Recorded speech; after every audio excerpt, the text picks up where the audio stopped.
This young man just accidentally bumped into a girl at school, never expecting to be obsessively chased by her. She kept demanding that he become her boyfriend, no matter where he went. This girl followed him everywhere like a thirsty stalker. When he was bullied by some thugs, she didn't hesitate to jump in and catch hands with them. Knowing he was going through a hard time, she didn't say much. Immediately whipped out her phone and transferred 100 grand, the perfect sugar mommy and the lucky student. A dream scenario for all the single bros out there. But Yoon-jin was a serious guy. He's handsome, but he's not easy. The confession was rejected. Hae-soo suddenly coldly revealed that he was about to kick the bucket. It turns out that day when Yoon-jin bumped into Hae-soo, he accidentally dropped a death card. The card he unknowingly chose predicted that he would die today. Since you're about to buy the farm anyway, might as well just give this body to her. After saying that, her eyes suddenly turned bloodshot and crazed. Hae-soo immediately grabbed his hand and pulled him hard toward her. His arm was squeezed so tight, it felt like it was about to shatter. No matter what he did, he couldn't break free. Yoon-jin looked down in horror at the puddle beneath his feet.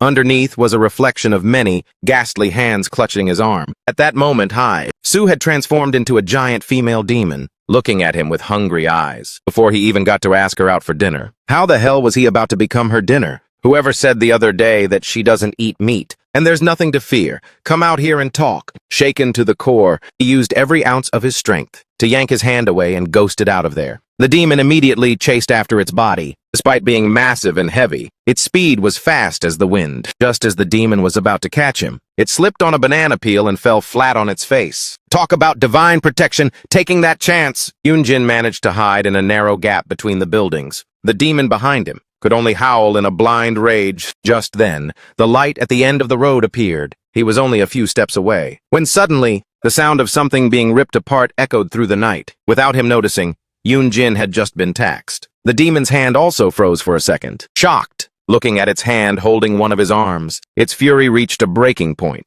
Looking at the body it was supposed to possess. With blood-red eyes, it hissed, screams that tore through the darkness. "My new body!"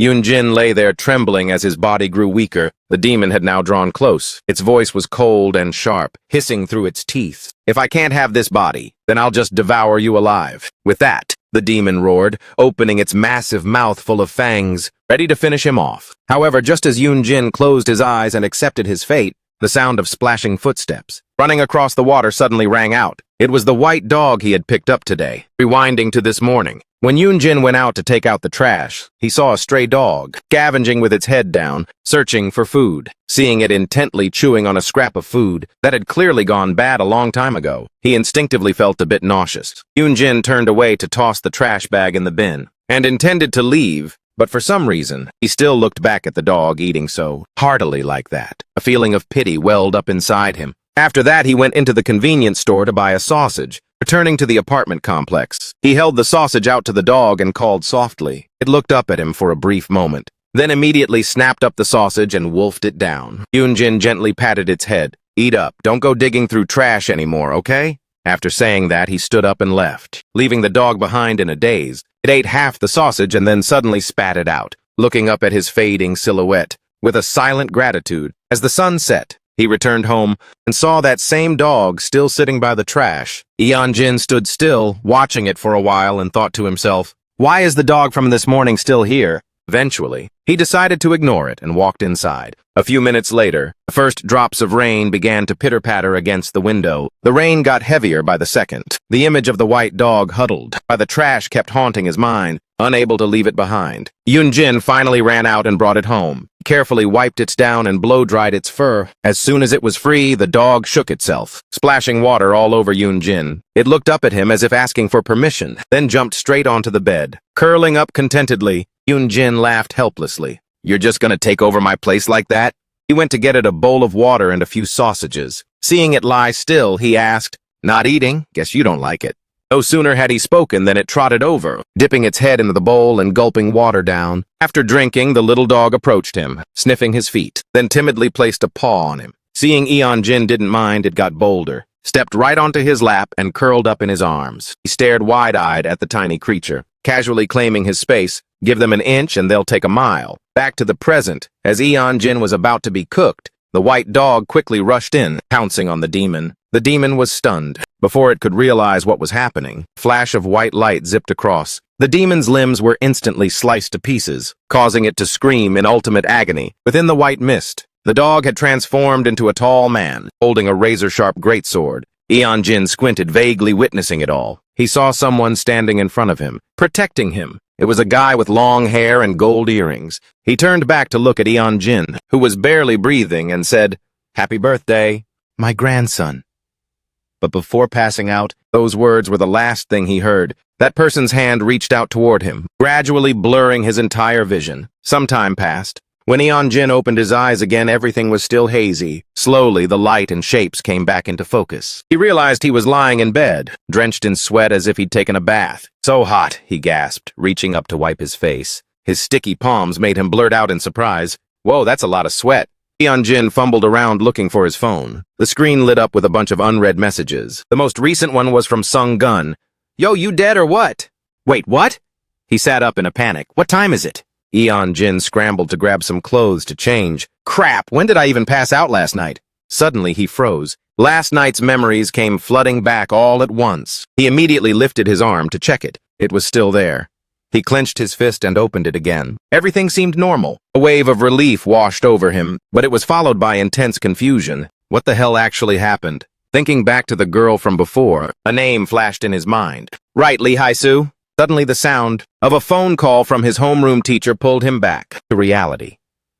At the schoolyard, a janitor was grumbling, "Why does this damn machine keep getting unplugged? I don't know which kid keeps messing with it." Meanwhile, Eon-jin was racing to school. Panting hard, he thought, "Lee Hai-soo.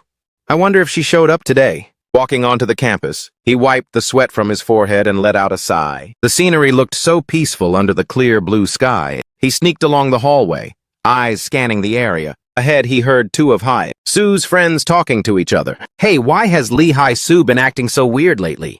"I don't know either. Man, I really need her to do a tarot reading for me today." Yoon-jin carefully peeked into the classroom and flinched. Hai-soo was happily chatting with her friends. "What the?"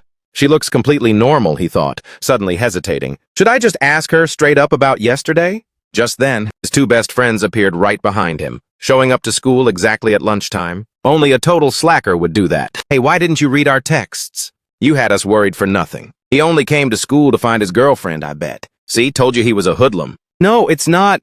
Yoon-jin hurriedly defended himself, stuttering. "No, it's not like that. Yesterday, wait." He choked on his words when he caught Jisoo's eyes. From inside the classroom, for a moment they looked directly at each other. "What about yesterday?" his friend pressed. Seeing Yoon-jin silent, the group started teasing and making things up again. This jerk pretended to go home, but he was actually out on a date with his girl. Instead of answering, Yoon-jin suddenly ducked down, hiding under the window ledge. "What are you doing?" one asked. The other two burst out laughing. "Oh, just making eye contact makes you that flustered?" "I'm not jealous at all, seriously." Yoon-jin's face went pale with terror. He crawled along the ground in a panic, trying to stay out of sight of the window. "That's just pathetic," one judged. Throughout the afternoon classes, Yoon-jin couldn't focus at all. He couldn't wrap his head around it. He was sure he had been severely injured. He looked down at his perfectly fine hand again. A massive question kept swirling in his mind. But what happened after that? How did I even get home? The image of the demon mask kept haunting his mind relentlessly. What the hell was going on? If only this was all just a dream. He quickly checked his phone. Evidence, the only proof that last night wasn't a dream, was still there. A notification of 100,000 won transfer from Lee Hai-soo, with a short note attached. If not accepted within 3 days, the transaction will be automatically canceled. "What is this money for?" Eon-jin muttered. He hesitated, wondering if he should text her to ask, but then he decisively put the phone back in his pocket. Whatever, as long as she's okay, that's all that matters. At the faculty office, the homeroom teacher asked Eon-jin with concern, "Are you sure everything's all right?" "Yes, I just overslept, ma'am." She sighed. "Have you eaten anything yet?" "Yes, I have." "All right then. Since you're okay, get to class and you can head home early after school." Eon-jin obeyed and walked out, not forgetting to close the door. He walked slowly down the hallway, glancing at the clock on his phone. It was already 2 p.m., which meant he had missed almost all of today's classes. Just as he stepped out onto the school grounds, Yoon-jin was absorbed in his phone, when a head suddenly popped up right in front of him. "Hi." "Ah!" Yoon-jin jumped back in shock, his heart pounding. Hai-soo quickly explained. "Sorry, I didn't mean to scare you. I heard from some people that you went to the faculty office, so I waited here. Oh my god. The bell for class already rang, you know. Is stalking people your hobby or something?" Eon-jin was still visibly shaken. Why can't you just act normal for once? I'm sorry if I made you uncomfortable. Hai-Su stammered. As for what happened yesterday? Hearing this, Jin instinctively became guarded, looking around the deserted schoolyard without a soul in sight. Crap, there's no one here. Hey, he said stiffly, let's go somewhere more crowded to talk. It's not that I'm scared, but just in case you suddenly attack me again. It's not what you think. I was possessed by a spirit back then, Hai-Su blurted out. What? Jin frowned, his face full of skepticism. It's a long story. First off, I'm really sorry for hurting you. While Hai-Su was trying to explain, Jin's gaze suddenly froze. Something was very wrong. He pointed at a green object, nearby, coldly cutting her off. What the hell is that? Why is it even there? Huh? Hai-Su turned around, bewildered. It was the statue that usually stood at the school's main gate. That wasn't there a second ago, Jin said, his voice starting to tremble. Suddenly, the statue slowly began to pull itself up. Holy crap, they both blurted out. Immediately, the statue started sprinting toward them at full speed. Run! Hai-Su screamed, and they both turned and bolted for their lives. Jin howled in terror as the giant statue chased right at his heels. He gritted his teeth and asked, Hey! This is your doing again, isn't it? No, it's not me. Hai-Su frantically denied. What do you mean it's not you? You did the exact same thing to me yesterday. Jin. I can explain, it's actually not my fault. It's because of a ghost named Songaxi. Seeing the statue gaining on them, Jin snapped, Shut up and run faster! It's too fast, at this rate we're toast. Just then, Jin spotted a cart full of basketballs. Without a second thought, he grabbed the handle, spun around, and with all his might, shoved the cart toward the charging statue. Jin! Hai-Su cried out in surprise. The cart flipped over. Dozens of basketballs spilled out and rolled toward the statue. Thinking it would trip the thing up, it used the ground for leverage, crouched down, and effortlessly leaped right over the pile of balls, before sticking a perfect landing. For real? Jin cursed, quickly changed direction, and pulled Hai-Su along. Hai-Su fumbled through her bag while running. Pulling out a plastic bag full of black beans, she grabbed a handful and threw them straight at the statue's face, shouting, Go away, get lost! But the trick seemed completely useless. It just gave a slight shrug. All the beans flew right back. A few grains even pelted Hai-Su's face, making her let out a sharp cry of pain. What are you doing, you idiot? Jin snapped, pulling her along to keep running. Suddenly, he skidded to a halt. When he saw the iron gate ahead was open, he shoved Hai-Su forward. Get out fast! As soon as they both slipped outside, Jin slammed the gate shut, just in time as the statue lunged forward. They both slumped against the iron fence, gasping for air, hearts pounding like crazy. The statue stopped dead in its tracks before the gate, silently observing them for a while, then turned around and walked back into the yard. Seeing it leave, they were both overjoyed. Is it gone? Did it finally give up? Jin sighed with relief. Suddenly, Hai-Su stammered, pointing toward the schoolyard. Jin, look! Jin looked over and was frozen in shock. The statue had returned, and what it was holding in its hands was the flagpole it had just ripped out of the ground. They both looked at each other in total panic. Is it gonna use that to pole vault over here? Is it freaking crazy? Jin's eyes darted around frantically for an escape. Nearby sat a flatbed trolley. On the other side of the fence, the statue jammed one end of the flagpole into the earth. It swung its weight to build momentum. That statue actually used that move to leap over the fence. Hai-Su stood rooted to the spot, completely paralyzed. Just then, Jin screamed her name. Hey!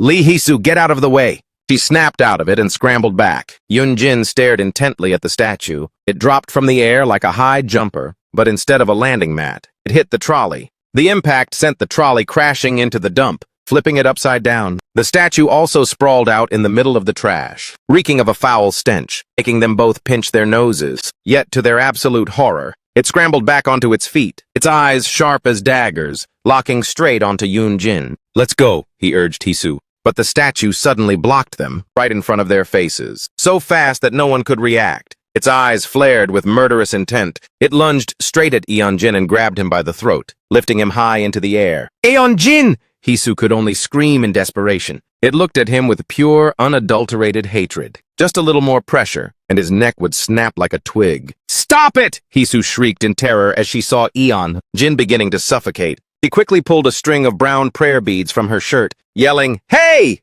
The statue, shrouded in thick malevolence, glanced toward her. Hisu immediately threw the beads at it. The string snapped instantly. The beads flew out and exploded right in the statue's face. It let out a pained roar, releasing Eunjin's neck and tumbling backward. He hit the ground with a heavy thud. "Hey, Eunjin, are you okay?" Hisu rushed over to help him, terrified. "I'm not okay at all," he replied, his face deathly pale. They both supported each other and ran for it. Behind them, the statue began to scramble back up. At the school's trash disposal area, Eunjin toyed with a lighter while grumbling, "Hey, if you had that stuff, you should have used it sooner." He turned around and saw Hisu doing something that emitted smoke. "Are you smoking?" "No, it's incense." "What are you even doing?" Eunjin was completely baffled. "Just a simple exorcism ritual," she explained as she began pulling out her gear. "You're pulling all that crap out of your uniform?" He was stunned. Hisu held several colorful strips of cloth, tore them, and tied one strip onto his hand. She instructed him, "This will keep you safe for a while. Don't take it off until midnight, okay?" Eunjin grimaced. Looking at the butterfly bow she had just tied on his wrist, his face darkened. "You're really weird. You know that?" "Look, I get that you're skeptical, but I honestly haven't done anything yet." Hisu scratched her head. "Can we just talk at the school?" "No," he snapped, then hesitated for a moment. "Fine, let's just say you were possessed yesterday, and today was nothing but a coincidence. So what? The truth is, ever since I got mixed up with you, nothing but weird, creepy stuff has been happening to me." Hearing that, Hisu went silent, her face looking slightly hurt. "But Eunjin, it's not because of me. I'm grateful you saved me," he cut her off. "But if it weren't for you in the first place, none of this would have ever happened. Stop pretending like we're besties or something." With that, he turned his back and walked away, leaving her standing alone in the middle of the empty street. As the sun gradually set, the moment he got home, while entering his passcode, Eunjin suddenly stopped. He looked down at the colorful bow on his wrist. Hisu's instructions echoed in his mind. "Don't take it off until midnight, okay?" What kind of crap is she trying to pull now? He decisively ripped the strip of cloth off and tossed it straight into the trash, then stepped into his room. The room was pitch black. He reached out to flip the switch. The second the light came on, Eunjin jumped out of his skin and screamed. The white dog was sitting regally right on his bed. He fell back in shock. Before suddenly remembering its existence, the little dog approached him. You've been here this whole time?" Eunjin stammered. It sat obediently in front of him. "You must be starving." He scratched his head and placed a plate of sausages on the floor. The dog walked up and looked at the sausages with a look of pure boredom. Meanwhile, Eunjin lay face down on the bed, scrolling through his phone. He was totally focused, when suddenly a voice spoke up. "This stuff again?" In the room occupied only by him and the dog, "Fetch me some real food." Eunjin's eyes nearly popped out of his head in terror. He whipped his head around to look at the dog. It was still sitting there as calm as ever. He froze, staring at it intensely, and it casually glanced right back at him, but the mysterious voice kept ringing in his ears. "Is this all you've got? Seriously? Bring me something actually good to eat." He looked around the cramped room, totally dazed. Then he looked back at his phone screen, his mind becoming increasingly bewildered. That voice echoed once more. This time, it sounded like it was talking to itself. "Actually, never mind. I'm starving. I'll just settle for this first." On the phone screen was a pet food store listing. Eunjin had intended to buy it some more food, but as soon as he scrolled through his phone, the mysterious voice continued. "When you're done eating, bring some real food home." Eunjin scrambled up, his eyes darting frantically around the room. A deep, warm voice resonated, seemingly coming from the dog sitting regally nearby. "What are you looking for right now?" Eunjin jumped out of his skin, flinging the window open to check while muttering under his breath. "Where the hell is that voice coming from?" That voice spoke up again, clearer this time.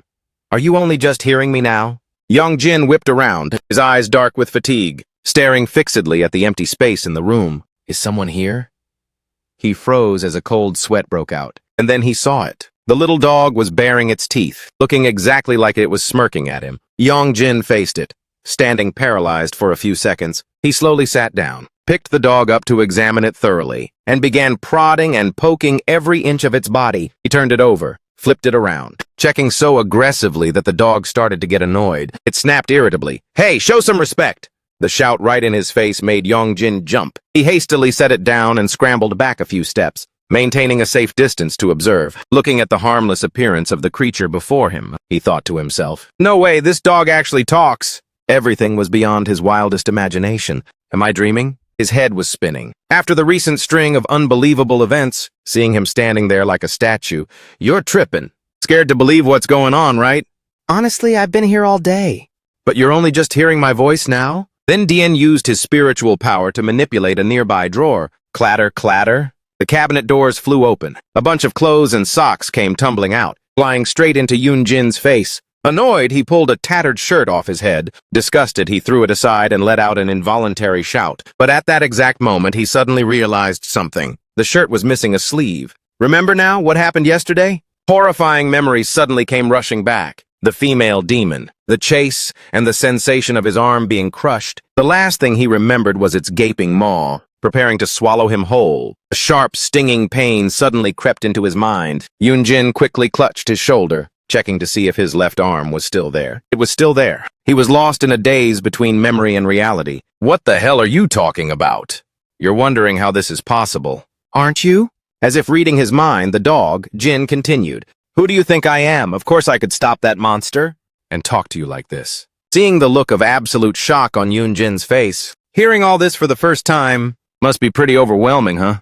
With so much bizarre information hitting him at once, Yoon-jin just froze. Who am I and where am I even? Jin offered some advice. Why don't you call your guardian over here? Huh? Yoon-jin was confused. The person who raised and protected you. I need to know more about your family. Yoon-jin replied instantly, his voice flat. I don't have anyone. The dog looked around the house for a moment, then asked in surprise. Wait, what? Your parents are gone? He got off the bed and answered dismissively. Like I said. What about another guardian? There's no one. Watching him casually chug a bottle of water, Jin let out a weary sigh. What a headache. But it also thought to itself, so this kid has been surviving on his own all this time.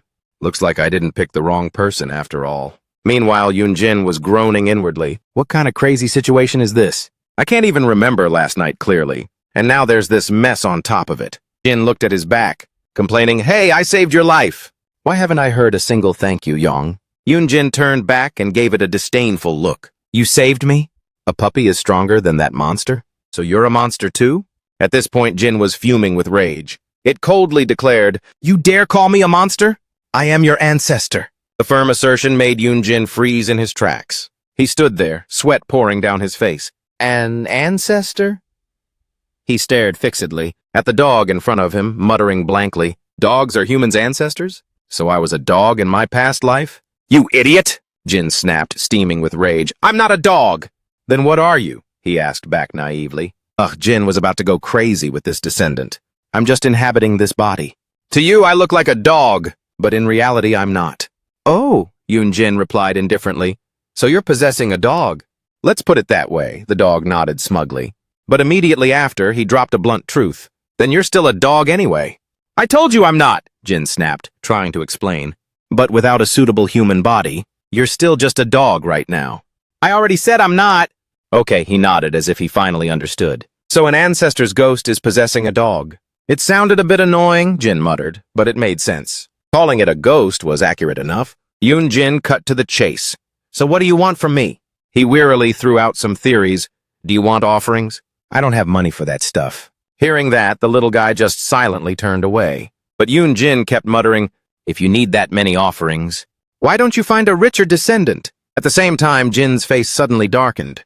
The little dog didn't respond, but only paced around on his blanket, sniffing and smelling constantly, walking back and forth as if searching for something. Afraid it might take a leak right then and there, Young-jin pointed a warning finger. Hey, what are you doing? If you gotta go, go somewhere else. Being misunderstood, Jin slowly came to a halt. It immediately switched to pity mode, pouring its heart out. What a broke-ass family line. There's literally no one left by now. What? Young-jin felt a bit let down. You mean there are no other descendants? So I'm the only one left? Jin lowered its head sadly and replied, Exactly. Then it turned around. Let's help each other out from now on, okay? So you're staying here for good? He asked indifferently. Jin narrowed its eyes helplessly. Where else would I go? At that, Young-jin screamed frantically, What are you talking about? If you're so tough, go sleep outside. As soon as he finished speaking, he grabbed the edge of the blanket and flicked Jin onto the floor. The little dog lay sprawled out, moaning in pain. What an ungrateful brat of a descendant. Fine, just sit out there and talk, Young-jin shot back. I have to go to school. I can't afford to keep you. But despite what he said, his hands were already picking up his phone, clicking away as he searched for wheat grains to feed it. He even teased, An ancestor. Like you demanding gourmet food would make me lose my house. Yongjin's words were so spot on that Jin could only stay silent despite its anger. Suddenly, the little dog's ears perked up toward the window, as if detecting a strange noise. Sensing danger, it abruptly jumped up and barked loudly, "Woof!" Young Jin, whose eyes were glued to his phone, jumped in surprise. "What the heck?" Turning around, he saw Jin jumping up and down strangely. "What's with the random act?" "Something is outside," Jin whispered, ears still tilted to listen. "What?" Young Jin bolted upright, looking panicked. The dog stared intensely at the window, saying seriously, "You've dragged something back with you." The stone statue from this morning, the one that had chased him and Hisu, was plodding its way into the alleyway. The sound of heavy, booming footsteps echoed. "Stop talking nonsense. There's nobody there." Young Jin dismissed it quickly, refusing to believe it. "Move it, fast!" Jin lunged forward, clinging tightly to his head and urging him on. "Go where?" he asked, back in pain. "Outside." Young Jin froze. "What?" "Stay still," Jin commanded abruptly. He had to stay quiet for a few seconds to sense his surroundings. As it turned out, nothing seemed unusual. He quickly grabbed Jin and pulled it off his head. "Stop sitting on my head!" Right after he spoke, a terrifying ground-shaking sound erupted, causing the entire room to vibrate. The rumbling echoed again. It was a scary reality, not a hallucination, making him break out in a cold sweat. Jin grabbed and pulled Young Jin's hair to wake him up. The pain made him let out a scream. Outside the window, the streetlights flickered dimly. The main door remained silently shut. Carrying Jin on his shoulders, Young Jin cautiously scanned the surroundings. Suddenly, the dog used its front paws to yank his head to the right. And there, he was paralyzed by the sight before him. Behind the glass door, the massive upper half of that campus statue stood looming. Each of its steps made an earth-shattering noise, and it stopped right in front of his house. The statue, why is it here? Young Jin hid behind the stairs, whispering in a panic. "You know this thing? It's the statue from school. How did it turn into a monster like this?" Jin peeked out and warned, "That's no ordinary monster. It's an evil spirit." "An evil spirit looks like that?" Young Jin stared intently at the monster. "Yes," Jin said, placing a paw on his face. "Where there are evil spirits, there are also good spirits. Each has its own form, and there are plenty of things like this in this country. Just take it as a given." Meanwhile, the evil spirit placed a stone hand on the glass, slowly lowering its head to peer inside. "You mean it's here because of me too?" Young Jin wondered. Seeming to have spotted its target, the evil spirit slowly curled its mouth into a ghastly grin. "Bingo!" Jin replied, both of them keeping their eyes locked on it. "But why is it stalking you? Though evil spirits are vicious. But they don't just follow people for no reason." Young Jin recalled this time he knocked it into a dumpster. He paused for a few seconds, then closed his eyes and admitted, "Looks like I'm the one who started it." At the same time, Jin screamed a warning, "It's coming in!" Bam! The evil spirit threw a massive punch at the door. The frame and the glass shattered into pieces. The terrifying force blew Jin right off Young Jin, and he was also knocked down by the pressure. It may be an evil spirit, but its IQ isn't exactly high. Due to its own momentum, it face-planted right inside. Looking at the wreckage, Young Jin cried out in distress, "It wrecked my whole house! Forget the house, run!" Jin rushed over and yelled in his face. The evil spirit glared at them with pure murderous intent. Young Jin was scared out of his wits. Suddenly, Jin lunged forward. "You go first!" "Ancestor, what are you doing?" Young Jin was confused by its actions. "Just do as I say," Jin turned its head and commanded. The evil spirit struggled up to chase Young Jin, making him haul ass and run for his life. When he looked back, he saw the small back of the dog, standing firm, facing the giant monster head-on, without a hint of fear. "For real? Is that actually our family ancestor?" Jin showed its authority, looking straight at the evil spirit and shouting, "You bastard!" The debris under its feet began to shake, from an invisible energy source. As its inner power exploded, pink lightning bolts swirled around Jin, becoming more and more powerful. It declared sternly, "You dare touch my descendant?" The dog opened its mouth wide, preparing to unleash an earth-shattering move. But the only sound that came out was woof, woof, woof, woof, woof. The evil spirit stood still, staring at the farce before its eyes. It simply flicked its hand, sending Jin flying several meters away. The dog rolled a few times, then hit the pavement with a thud. Then it scrambled up and bolted after Young Jin, leaving the evil spirit looking completely bewildered. Finding it strange, Young Jin asked while running, "Huh? You're running too?" The awkward question left Jin completely stunned. "So who do you think I am?" "I just thought—" "You could only hold your own against it for about 10 seconds. Young Jin replied indifferently.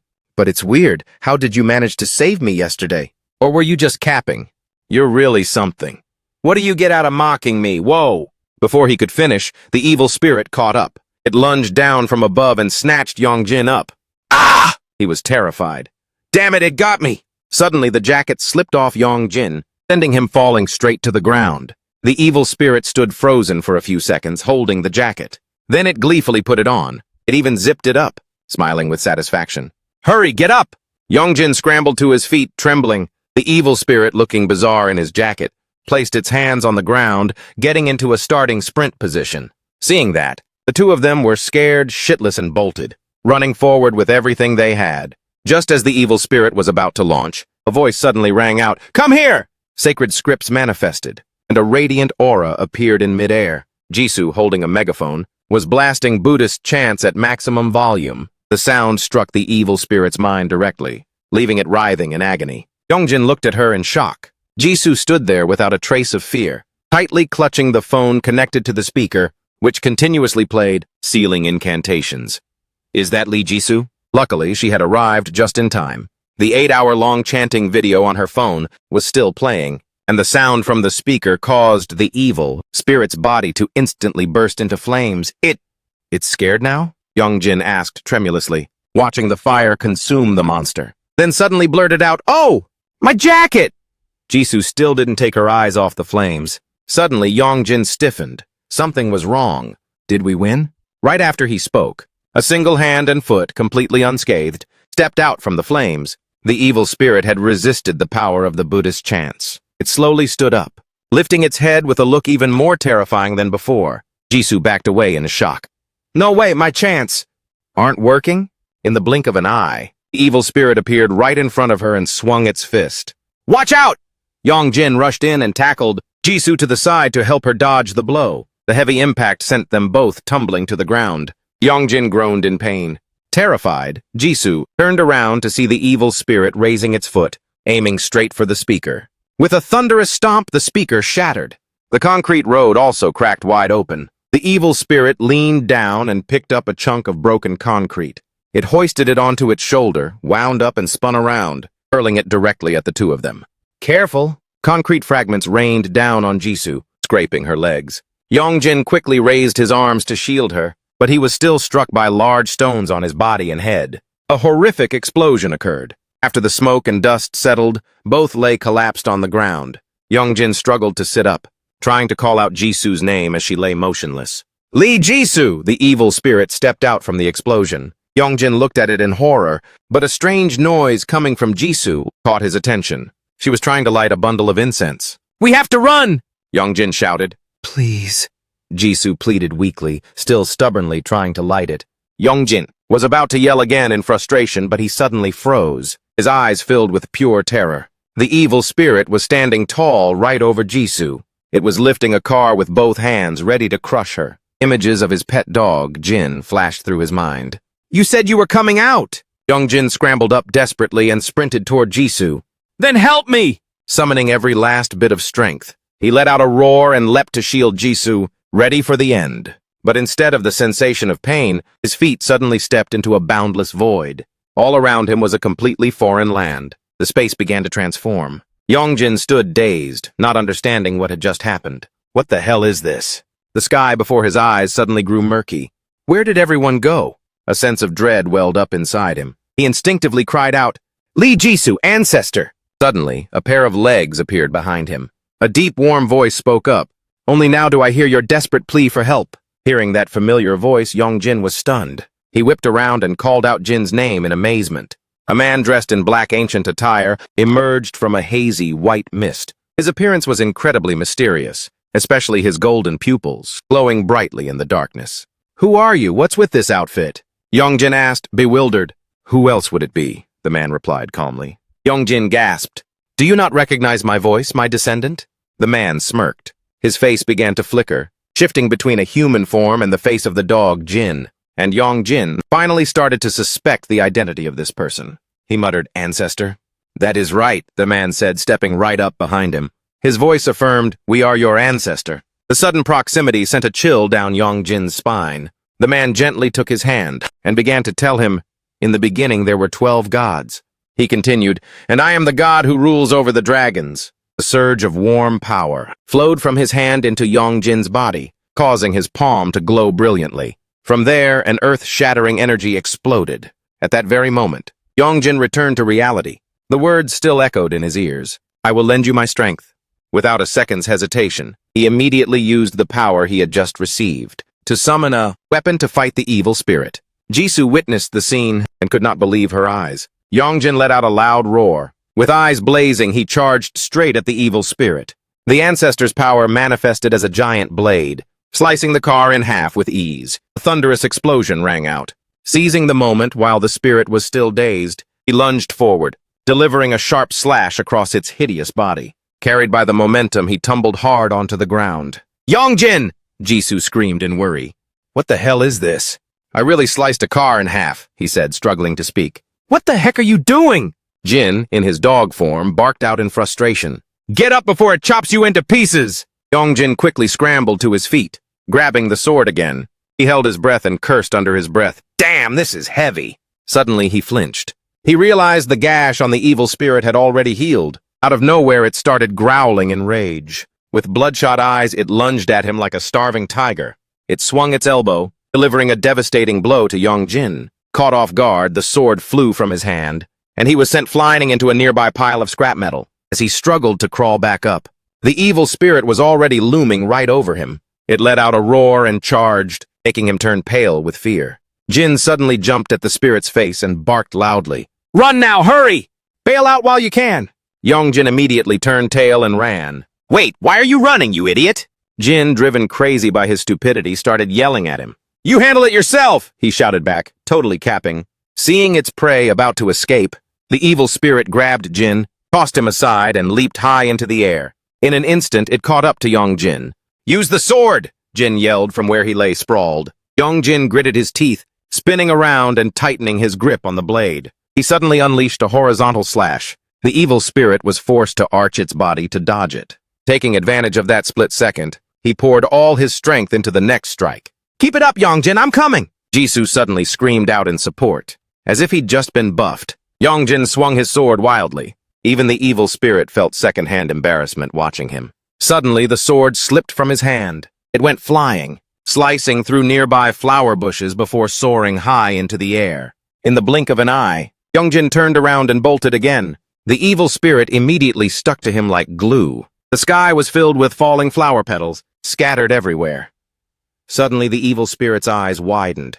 Bad omen began to rise. It glanced upward cautiously. As it ran through the brilliant rain of flowers, a petal gently covered one of its eyes. Its pupil constricted. Memories suddenly came flooding back.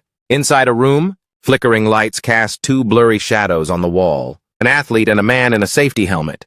Two artisans were carving a human head out of iron. The screech of the saw was deafening. A photo of the athlete appeared. Not long after, the life-size statue was completed, causing quite a stir among the people.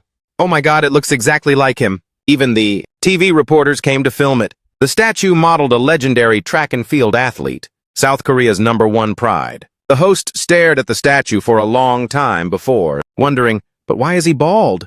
A cherry blossom petal drifted by, obscuring the memory. Yet the memories of its glory days remained. Groups of tourists visiting, children running and playing around, and pretty girls posing for photos with the statue. Standing under the blazing sun, it listened proudly to the conversation of two girls. "Come on, strike a pose just like him," followed by the sound of clear, bright laughter. Suddenly, the statue glanced down as a girl's voice cried out, "Oh my God! He's taking a photo right in front of his own statue." A man in a baseball cap was posing, mimicking the exact starting block stance of the statue. A middle-aged woman approached the man, her voice filled with admiration. "Our son is a huge fan of track and field. He really looks up to you. Thank you for being such a GOAT inspiration. We absolutely love your memoir." But despite standing on its towering pedestal, the statue heard every single word. And then it began to well up with tears. Time passed. A rope was tightened around its shoulders. A crane hooked it up. From then on, it was left all alone, standing silently in the freezing rain. Raindrops rolled down the corners of its eyes, just like tears of sorrow and loneliness. Breaking out of its memories, the evil spirit silently watched Yongjin, who was still running for his life. Suddenly, its pace slowed down. At the same time, Yongjin tripped and fell face first onto the cold ground. Panic-stricken, he whipped around to look and clutched his head, screaming in fear. The evil spirit charged at him, but strangely enough, zipped right past him. Yongjin stood there, stunned, looking up blankly as the evil spirit ran straight toward an old marathon banner. Marathon is old news. It arched its back, spreading its arms in a victory pose. Imaginary flower petals fluttered about. With open arms, it ran full speed through a metal finish line barrier with a thud.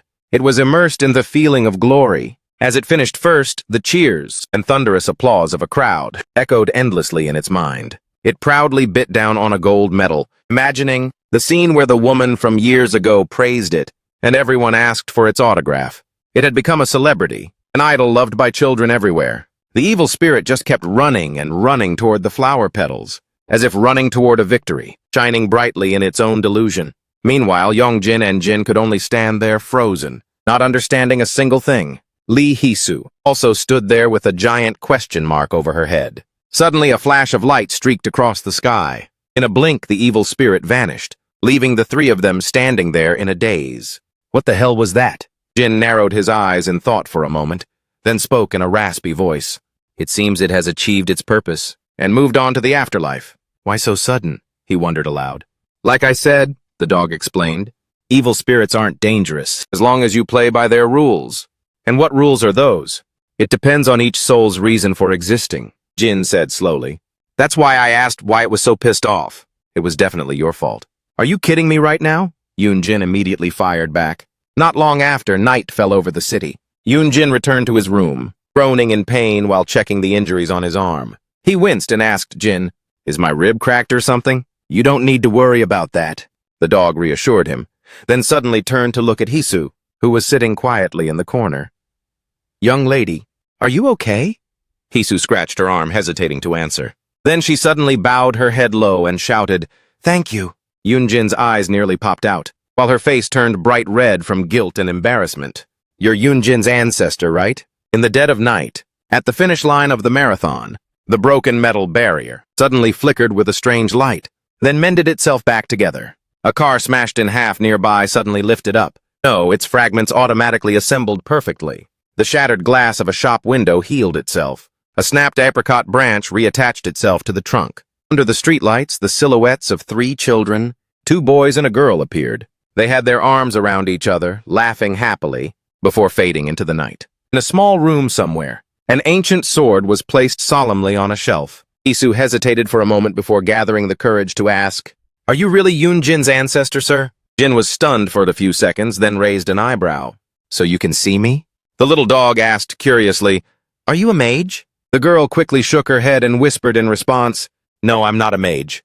"Are you a mage's daughter, then?" "Ha ha ha!" Jin burst out laughing. "A mage's daughter? Seriously?"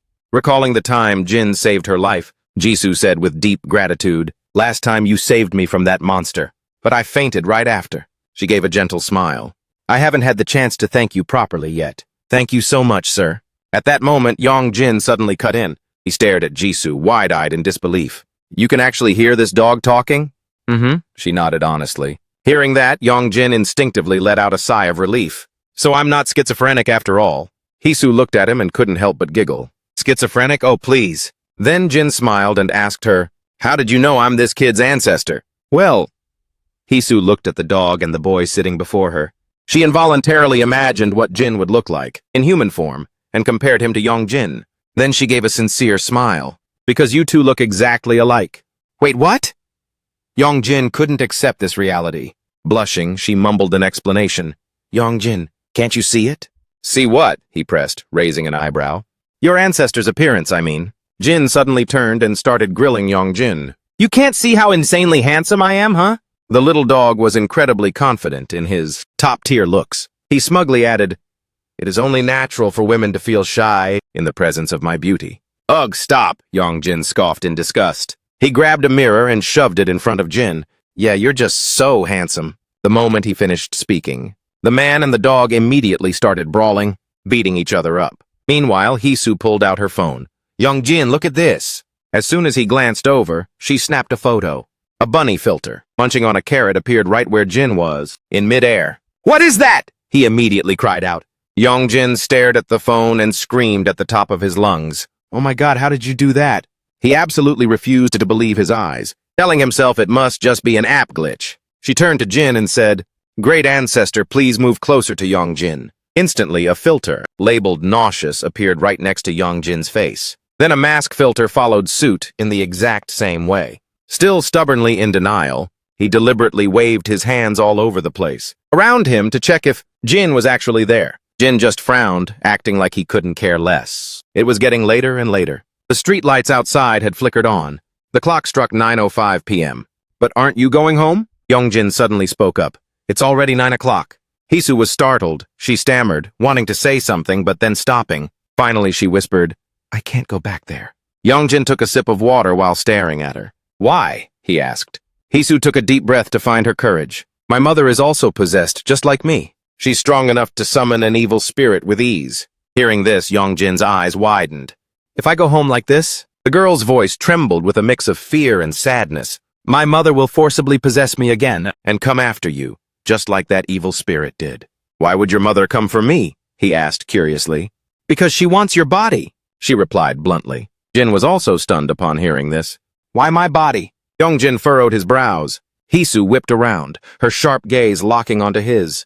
"Because you are a soul vessel." Hisu stood up, grabbed a bowl, and approached him. "Wait a second." She filled the white bowl with water and held it up in front of him. Her reflection appeared on the surface of the water. "This is a normal person," she said solemnly, then decisively poured the water out. Next, she held up the empty bowl. "And this is you." She explained with gravity, "In the future, more and more souls will want to seize the empty vessel," which was him.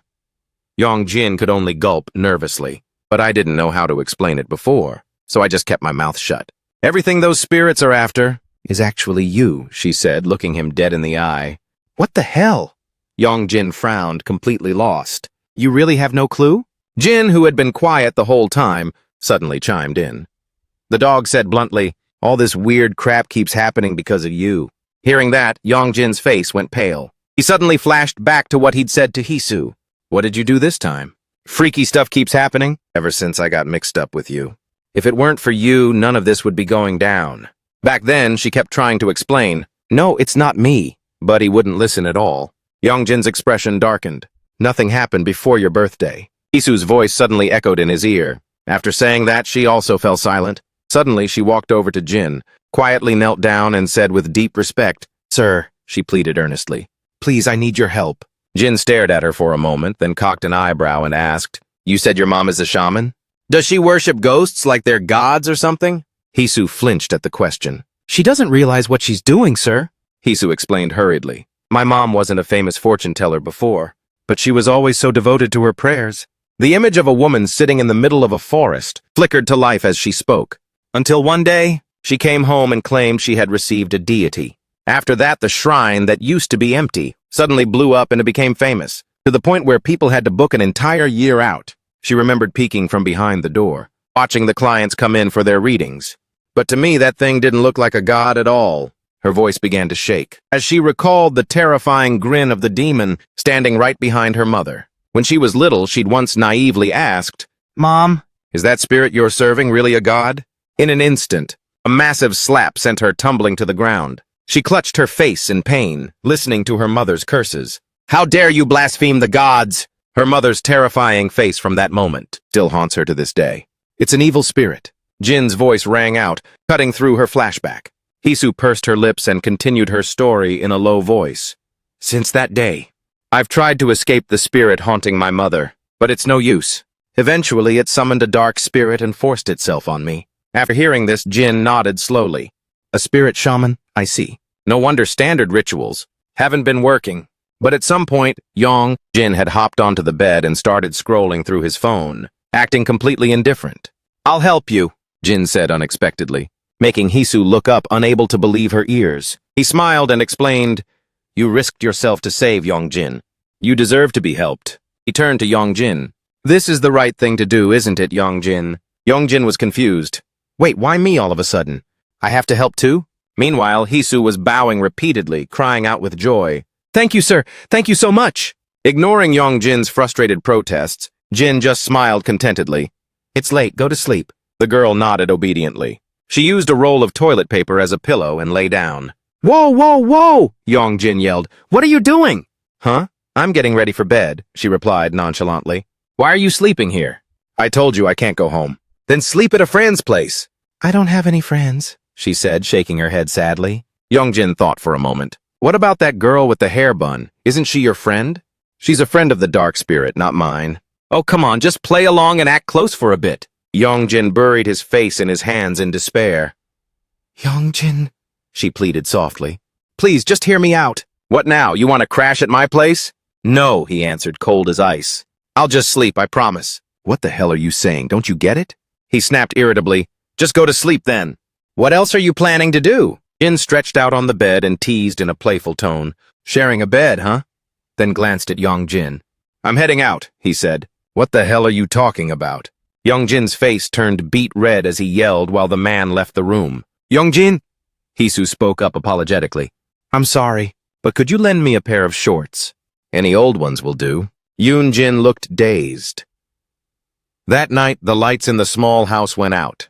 Hisu lay there in silence. Her eyes were tightly shut, but her face suddenly went pale. In her dream, she felt someone pinning her arms down. A blade was pressed close to her. Mom, I'm sorry, she pleaded in terror. Her mother stood outside the door, her gaze cold. Mom! The door slammed shut. A gruesome smirk curled at the corner of her mother's mouth. Mom, I know I was wrong. She screamed and pounded frantically on the door. Let me in! Inside the room, a blood-stained hanbok lay next to a mysterious jar covered in talismans. Hisu gasped for breath, completely exhausted. I'm so scared. As Hisu huddled in a corner, a ghost suddenly lunged at her. With bulging eyes, it said, Hello, Hisu, so nice to meet you. Mom! Mom!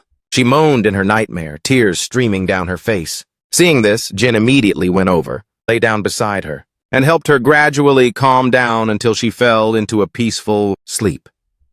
Somewhere else, under the flickering candlelight reflecting off a row of Buddha statues, a woman sat before an altar. Her fingers tapped rhythmically on a table covered in white rice. It was Hisu's mother. She stared coldly at the tabletop, then suddenly slammed it hard, sending rice flying everywhere. Lee Hisu, you little bitch! She roared in rage. Her eyes had turned completely white. Where the hell did you go? She gnashed her teeth, surrounded by child spirits, crawling all over her body. Her voice rang out, chilling to the bone. When she returns, I'll stuff her head into this jar. The next morning, Yongjin curled up sluggishly in bed. His face looked completely drained, with dark circles under his eyes as if he hadn't slept a wink all night. Yongjin picked up his phone to check it. 8:46. He groggily rolled out of bed and walked to the bathroom door and turned the knob. Opening the door, he scratched his head and let out a massive yawn. He looked like a total mess with that sleepy face. Suddenly, his eyes landed on Hisu, who was busy brushing her teeth. She was acting as if she owned the place. The two of them froze, staring at each other with wide eyes. A second later, she let out a yelp and slammed the door shut. Yongjin stood paralyzed outside the door, his jaw dropping in shock. Jin, the white dog, trotted up from behind and spoke in a mocking tone. Good morning. Yongjin, you're looking a lot more awake than you did last night, aren't you? A while later, in the sun-drenched apartment, Hisu sat blankly on the bed, watching Yongjin struggle to tie up a large trash bag. Where are you going? She asked curiously. The fridge is empty, he replied curtly without looking back. He remembered with annoyance how Jin had trashed the pile of instant noodles on the table earlier. What kind of food is this? Hurry up and go buy me something decent, will you? My ancestor seems to be a bit picky. Yongjin explained reluctantly. Then he suddenly added something that surprised Hisu. Since you're a guest, I should probably treat you to something too. Chop chop, get moving! Jin barked, rolling around on the bed. We've barely eaten a thing! And don't forget to get some beef! Yongjin muttered under his breath. This is so annoying. I'll go with you. Hisu stood up with a bright smile. Fine, he replied wearily. A moment later, they were at the trash disposal area. Yongjin gently set the trash bag down. Suddenly, Hisu complimented him. You're still a student, but you're already so mature, like a real adult. She smiled at him, her eyes filled with admiration. It's just the way it is, he replied modestly.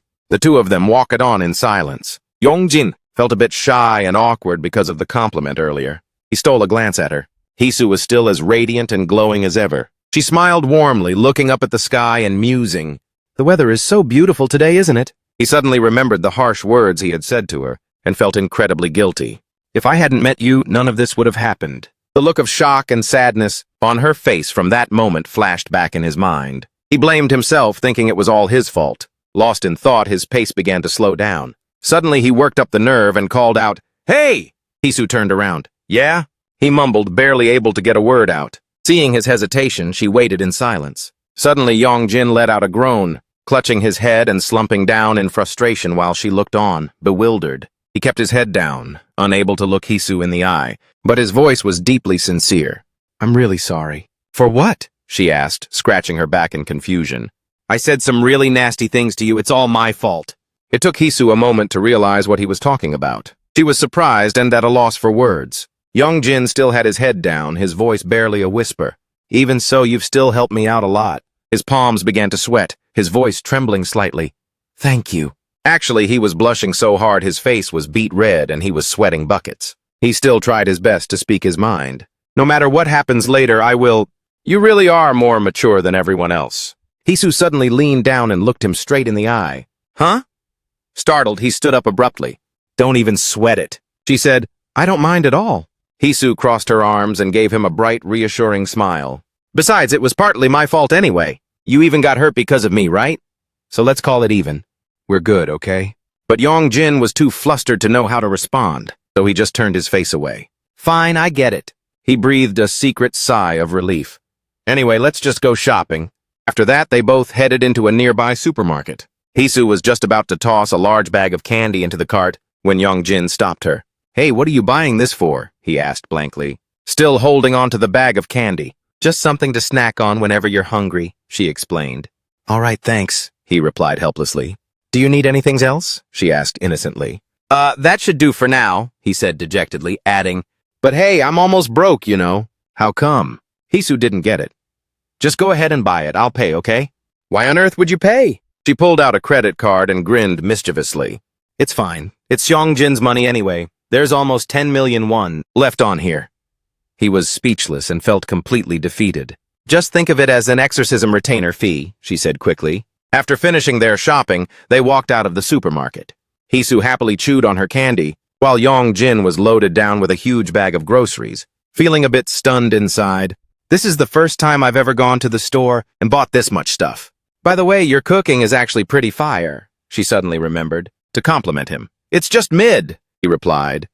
Hisu ignored his deadpan expression and continued excitedly. "With all these ingredients, we're going to have such a feast." Suddenly, Yongjin's eyes widened as he realized something. Right in front of him, John was buried in his phone, walking closer and closer. The red alert in his head started blaring. "Why isn't he here yet?" John looked up, frowning in confusion. Then he suddenly cried out, "Huh?" In front of John now stood only Hisu, standing there bewildered with her bag of candy. John recognized her as Yongjin's rumored girlfriend. "Hi," she smiled brightly but awkwardly. "Hello," he replied politely. Not far away, Yongjin was on his knees, gasping for air in the middle of the street. "Crap, why is John right there?" he muttered exhaustedly. He looked up at the sky and groaned. "Oh my God, that guy is definitely going to overthink everything." He nervously opened his phone. 10:58. The group chat was already blowing up. "I'm talking to his girlfriend right now. This Yongjin kid is low-key adorable." "Nice. Yongjin, you just wait. When I see you, you're toast." He read through the mountain of annoying messages and sighed. So draining. Yongjin put his phone away and continued home. Behind his lonely silhouette, a massive, bizarre shadow was slowly closing in. Yongjin had no idea. His eyes were still glued to his phone screen. A massive, pitch-black hand reached out, about to snatch him. Out of nowhere, a soccer ball came flying toward him. It smacked Yongjin right in the head. Ow! The impact didn't just hurt like crazy. It also made the dark shadow vanish instantly. The ball bounced away and rolled down the sidewalk. Yongjin rubbed his head in annoyance and turned around to complain. What the hell? Right behind him was a kid he had never seen before. Black hair with a face that was eerily calm. His eyes had dark circles as if he hadn't slept in a whole year. That boy was also leading a few younger kids. Yongjin questioned him while rubbing his head. "Did you throw that?" The boy clearly did not look normal. He stared at him and said, "You should be more careful." "Wait, what?" Yongjin was totally confused and snapped back irritably. "I'm the one who should be saying that to you. Watch where you're going." The little kids with him suddenly swarmed around, tugging at his arms and lecturing him. "Mister, you have to look where you're walking." "Yeah, it's really dangerous." We're just worried about you, mister. Yongjin stood there dazed. He couldn't understand why he was the one getting scolded, especially by a bunch of literal toddlers. They waved goodbye to him, not forgetting to give one last warning. Make sure to be more careful from now on, okay? Defeated, he could only reply, all right. Thanks, kids. Watching the kids run off playfully, he thought to himself, these kids are weird. But that older boy with the dark circles was still standing there, staring at him intensely for no reason. After a while, he finally turned and walked away calmly. Yongjin watched him walk off, wondering, what now? Meanwhile, near the supermarket, Hisu was wandering around alone with her bag of candy, looking for him. Did he go ahead already? She thought, then reached for her phone to call him. At that exact moment, a terrifyingly huge dark shadow appeared behind her. It had a giant, deformed foot. A moment later, both Hisu and the shadow vanished. Only the bag of candy was left lying abandoned on the sidewalk. Back in the apartment, Jin was sleeping soundly in bed. Hearing the door open, he woke up with a start. Oh, you're back? It asked dazedly, drool still dripping from its mouth. How come it's just you? Seeing Yongjin's silence, Jin felt a bit uneasy. It hopped off the bed and asked with narrowed eyes, Where's that girl? Yongjin was busy putting the new groceries into the cupboard. He only turned back to give a half-hearted reply. She'll probably be home soon. 15 minutes later, Yongjin started to get worried. He called her repeatedly, but on the other end of the line, there was only a long, continuous dial tone. Eventually, the phone just played the automated no-answer message. Did something happen? He wondered anxiously. Jin's puppy-like face also turned serious. Unable to wait any longer, Yongjin threw open the door and rushed out, still clutching his phone, trying to call again. He looked around in a panic, and then he saw Hisu's figure slowly approaching from the distance. Hey! Yongjin rushed over. Hisu, where did you go? She didn't answer, she just suddenly called his name. Yongjin! Then she gave a strange smile. Where did you go just now? I went ahead, he explained, hesitantly scratching his head. I was afraid John would catch us. Wait, who's John? Hisu asked. The guy with the glasses. Ah, when she let out a sound, and then smiled in a creepy way again. Is he a bad person? No, he's just a friend. He just teases me a bit, he explained quickly. It was only then that Yongjin felt something was off. He looked up, looking directly at her face for the first time since they reunited. Hisu looked bizarre, radiating an aura that was chillingly dark. Her eyes were dark and soulless, paired with that grotesque smile on her lips. He instinctively glanced down at her chest. Yongjin's expression suddenly shifted. He realized something, yet he still stepped closer, asking, What's wrong with your face?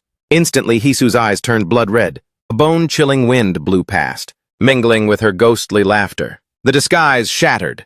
The lower half of the imposter's face and neck cracked into bizarre red fragments, revealing its true form. An old man with white hair and a white beard, wearing tattered medieval-style clothing.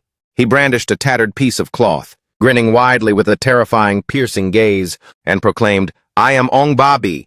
But before Yongjin could even process what was happening, while he was still staring blankly, Jin suddenly screamed out. But it was too late. Jin watched helplessly as he vanished right before his eyes, leaving behind nothing but a haunting pile of drifting ashes. Silently, Jin stared at the cloud of dust, his face etched with gravity. Damn it, did he really just slip away? The little dog stepped forward, sniffing around frantically, trying to find any remaining trace. Suddenly, a mocking voice echoed from behind. Actually looks quite good on you. Jin instantly went on high alert, discreetly glancing back.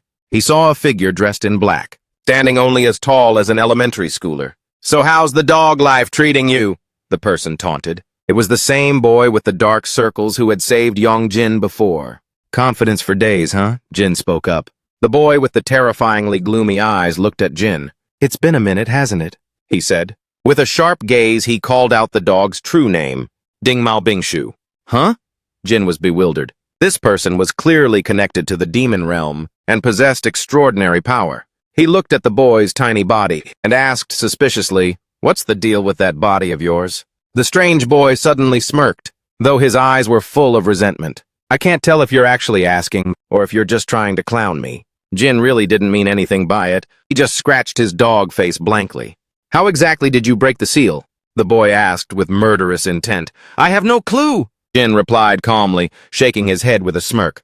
Maybe one of your guys is salty, or perhaps some demon god just wants to mess with me? The little guy got slightly annoyed and didn't bother answering. He pulled out a paper fan from a strange box on his back. The fan emitted sparks of electricity and a magical blue glow. A small swirling tornado shot rapidly toward Jin's face. At the same time, a long cloak materialized on the boy's body. In a flash of blue and red, the attack unleashed a massive gust of wind, making Jin's canine body feel like it was about to be blown away. Those streaks of wind transformed into giant spears, razor sharp and lunging forward in a swarm. Jin instantly shifted back into his human form, ready to stand his ground. But before he could make a move, the barrage of wind spears halted abruptly, aimed directly at his throat. The fan in the boy's hand continued to radiate immense energy. His cloak flared with an ethereal flame. At any moment, I can rip you apart and seal you away once again. The kids surrounding him were no joke either. Their bodies emitted a white mana, dressed in ancient robes like divine priests. That stationary steel cyclone suddenly sprouted, hundreds of razor-sharp thorns, pointing menacingly right at Jin's face. I am enough on my own.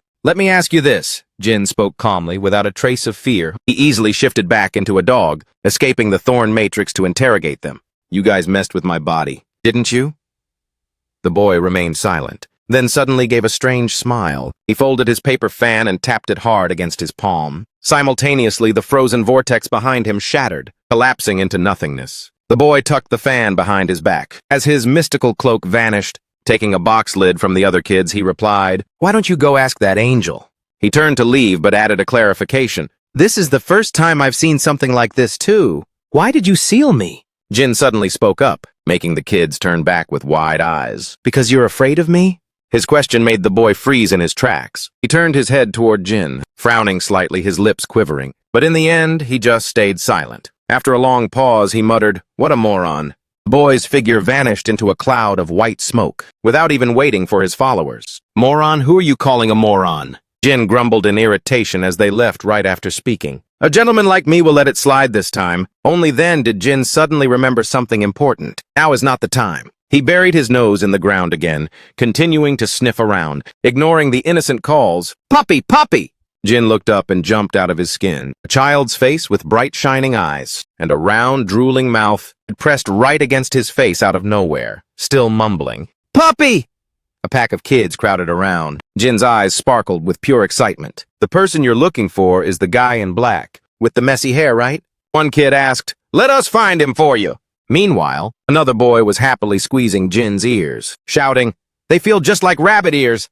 The children insisted that they knew exactly where he was. A rhythmic shink-shink sound echoed steadily in a damp, filthy room. The ceiling was plastered with exorcism talismans. A rough hand was continuously sharpening a razor-edged knife. While mumbling a creepy melody, woken by the noise, Jin blearily opened his eyes. "Be good now, have some cake."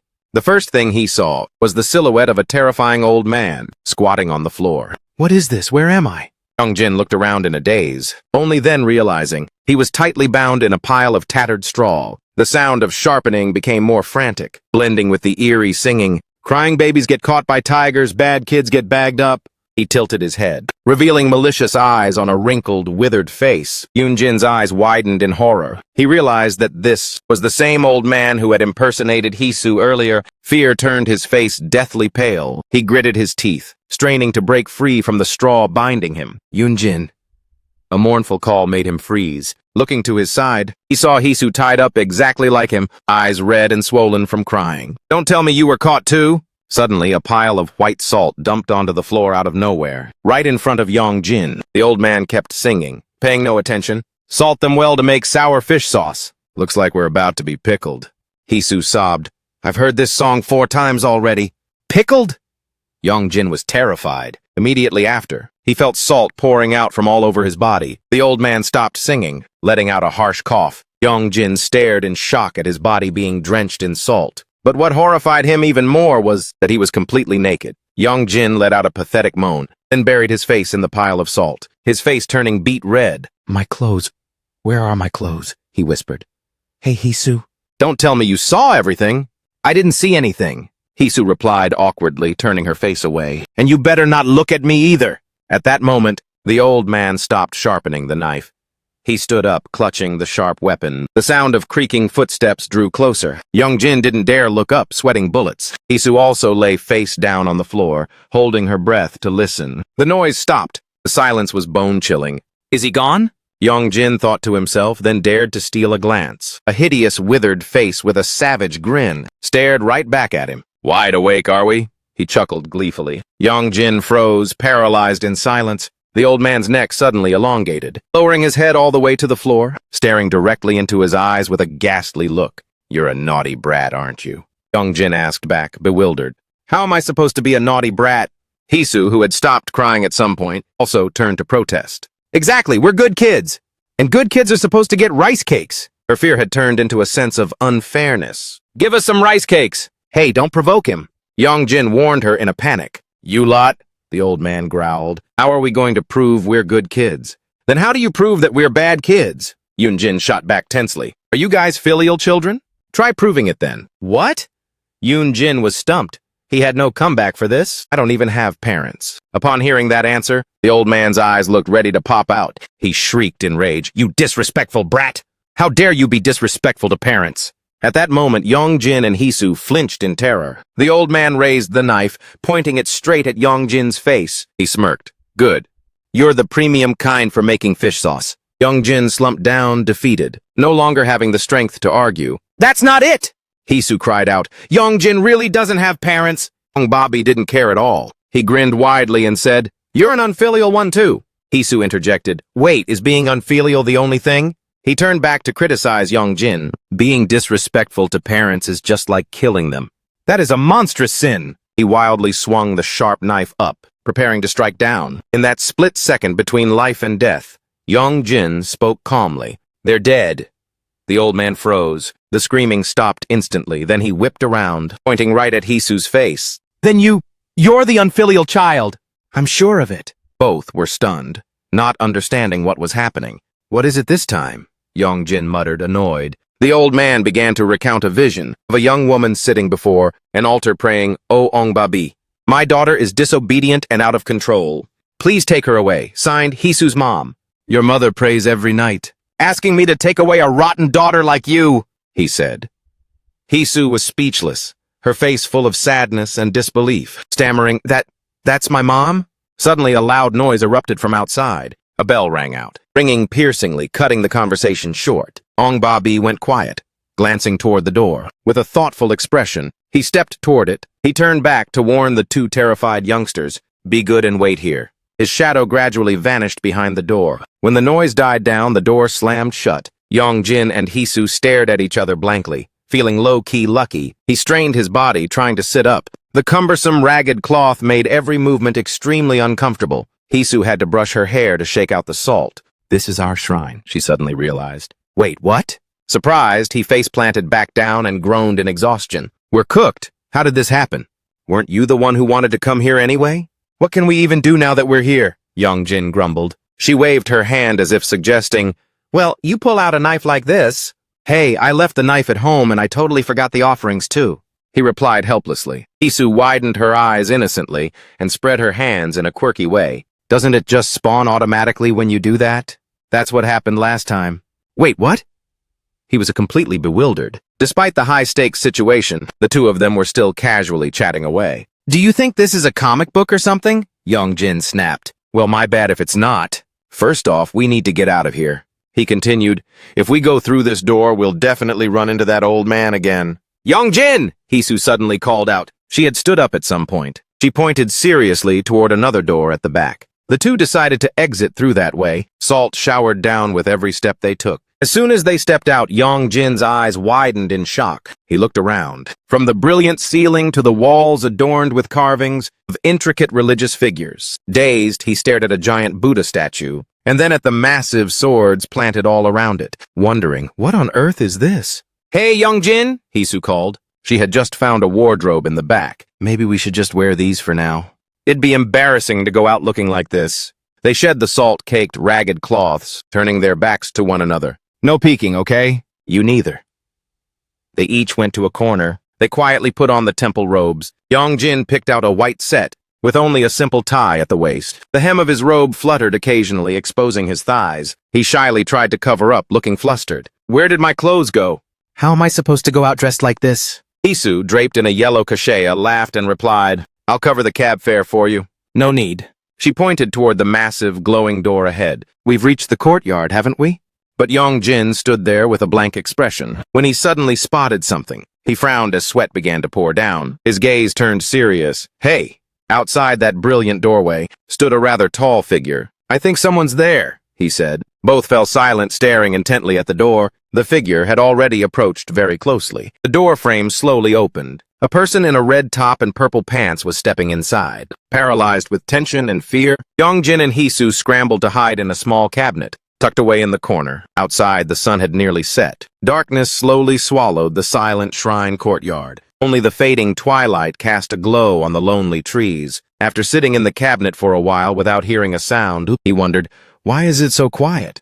Yong-jin took a risk and reached for the door, intending to peek outside. The moment he cracked it open, a face was already pressed against the door. Bulging eyes stared straight into his. The corners of the mouth curled into a gruesome smile. Yong-jin froze for a second, then became uncannily calm. He quickly slammed the door shut. He used both hands to hold the cabinet shut tight. Only then did he turn to Hisu with a dead serious look. We're cooked.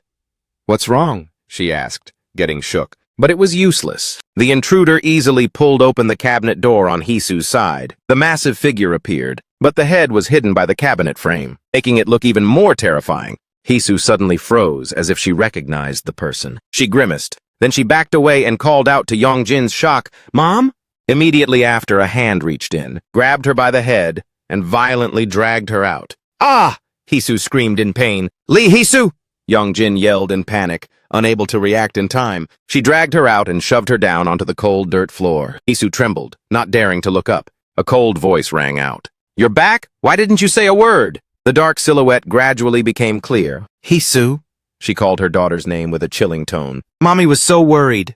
She glared down at her daughter for a moment, then glanced toward the cabinet. Her sharp gaze stopped coldly on the panicked face of Yong-jin, who was still sitting there paralyzed inside. She smirked as if asking, So you brought a friend home too? Yong-jin tried to break the thick, heavy atmosphere. He scrambled to crawl out from under the table, struggling to act cool. Oh. He stood up and hastily dusted off his clothes. My family has an emergency.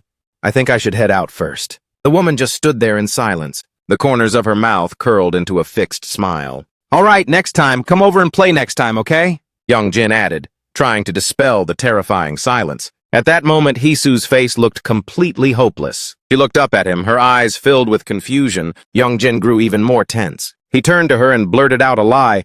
Hey, Hisu, I don't know the way back.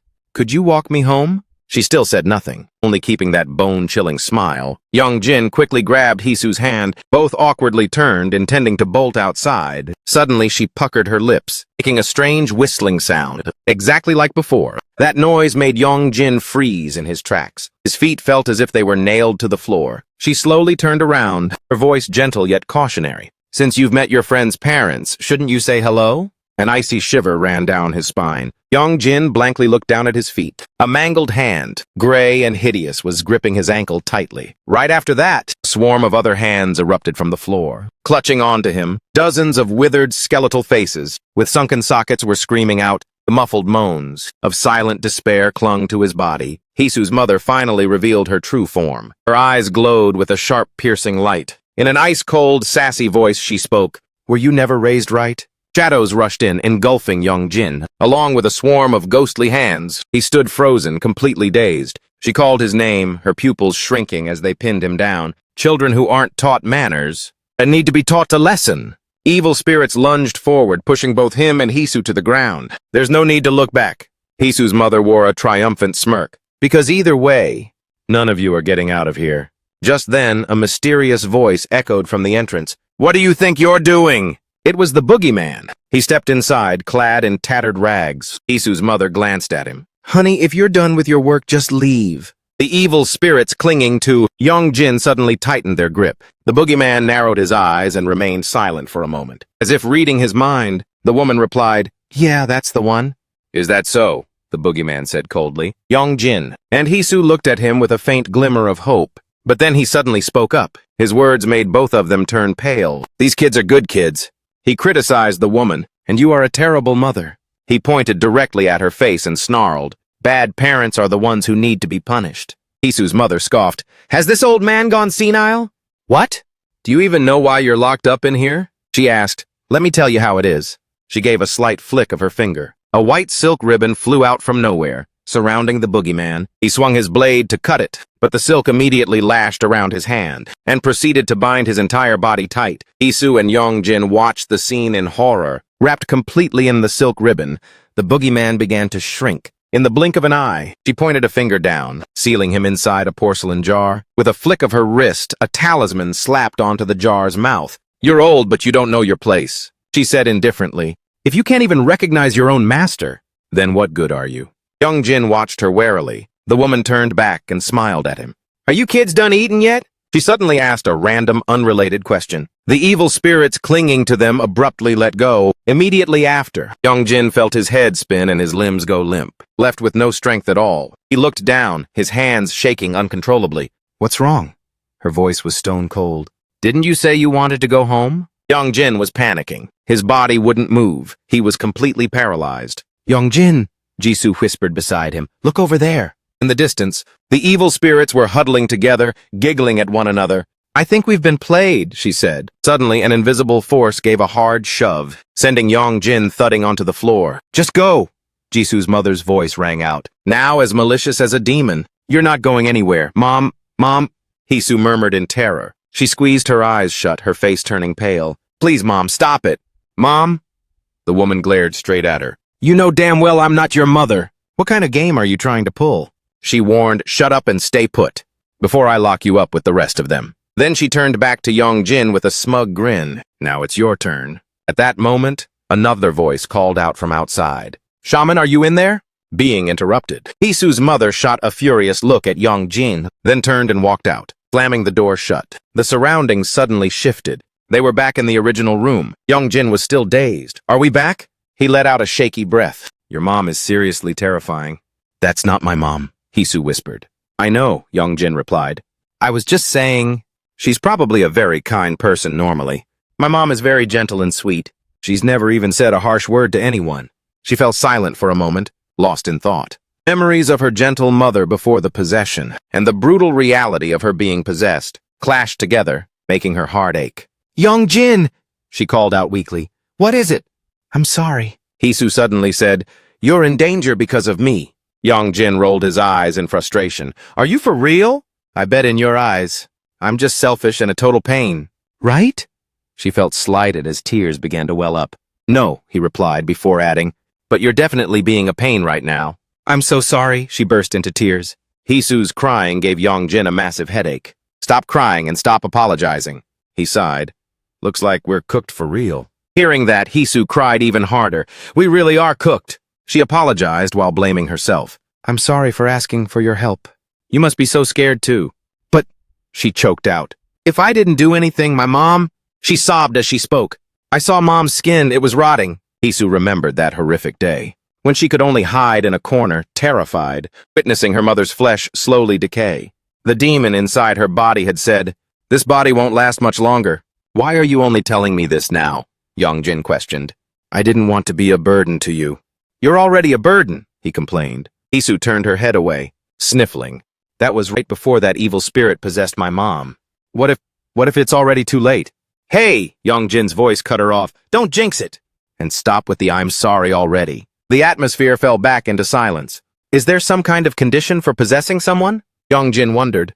Jin suddenly spoke up. The condition is if the body rots, then it must find another body to possess, he explained. But it didn't possess you, even after being driven out. Hearing that, Jisoo's eyes widened as if realizing something. So Yunjin continued to reason. A normal human body will die if possessed for too long. It needs another vessel. It seems it said so. I see, it intended to possess you. Does your family have a spiritual lineage too? Jisoo suddenly asked an unrelated question. Why did the ancestors suddenly come to help in person? My family has been shamans for generations. Are you kidding me? No joke. Suddenly he realized something. His fingers twitched slightly. Hey, Yunjin beamed. I can move a little bit now. You should try too. Jisoo listened and tried to move, while she remained motionless. Yunjin was already able to swing his arms back and forth. But I still can't. I did it! Yunjin suddenly sat up, overjoyed. Hey, Lee Jisoo, grab my shoulders, he said. She obediently clung to his shoulders. Yunjin swayed to gain momentum. 1, 2, 3. He suddenly pulled hard, but it still didn't work, only causing his shirt to be pulled down. This is so annoying, he said irritably. You can move now, too. Stop faking it and get up already. I'm not faking it, Hisu said hurtfully. Just then, a voice echoed from the cave entrance. Jin had been standing there for who knows how long. Seeing the dog, Hisu's face lit up completely. Ancestor. Jin was also surprised, but behind Jin there were others. It was the kids who had teased him earlier. Hey, he's not wearing any clothes. Oh my god, what a creep! Carrying a giant blade, he swung it around effortlessly, smiling brightly. Here you go. Jin's jaw dropped, unable to believe his eyes. His eyes were glued to the blade. His hand slowly reached for the hilt, but as soon as he touched it, the heavy blade immediately fell to the ground with a loud clang. His hands didn't have a shred of strength left. A sharp, stinging pain from his swollen red hands shot straight to Jin's brain. Jin let out a soft groan. The kids burst out laughing and mocking him. Bro, what kind of clown show are you putting on? Geez, he's so weak he can't even lift it. He's really a weakling. By the way, what is this place? Another child asked curiously, causing Jin to look around in surprise as well. There truly were many strange things here. Seeing Hisu still lying on the floor, a little girl with braided hair sat down next to her and asked, Big sister, are you a descendant of a shaman? Yeah, she replied softly. Then are you good at magic? The little girl's eyes sparkled. Do you want me to help you up? Without a word, Hisu immediately sat bolt upright. A moment later, the whole group arrived at a different location. Whoa, this must be a temple! Two kids said excitedly, It's so huge! Hey kids, you guys shouldn't go in there, Jin warned. Anyway, you're the oldest person here now, right? Hisu put her hands on her hips and laughed out loud. That's right! You've become our leader, the children chimed in. What's up with you, Lee Hisu? Are you okay? Jin looked at her, confused. They are child spirits. A voice rang out from beside them. Jin turned to see Jin explaining. Those kids can't control their own bodies, so they've possessed other children to stay active. Sir, I don't quite get it, but do you know them? They are spirits from heaven. There's no need to be on guard. So that's it. They aren't human, Jin thought pensively. Meanwhile, Hisu was happily playing with the group of kids. Where's the candy? I'll take the chocolate flavor. Jin watched them helplessly. No need to be on guard. But could they talk? A little more quietly. In another room, Hisu's mother pushed a brown jar forward. Place this jar next to her bed while she sleeps. She instructed a gaunt-looking girl who was being clung to by a child spirit. But whatever you do, do not look inside. Thank you, shaman, the girl said, joyfully taking the jar.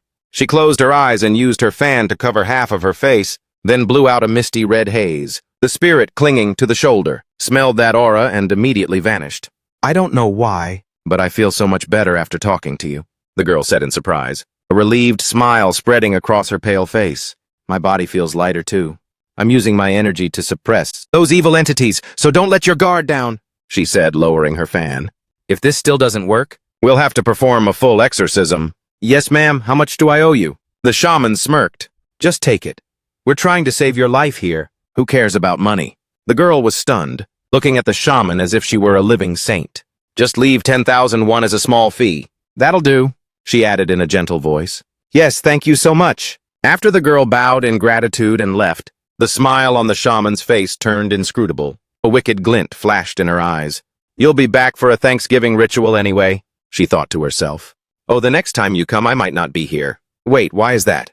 A boy will be sitting here instead, she said as the image of Jin flashed through her mind. You can speak with him from now on.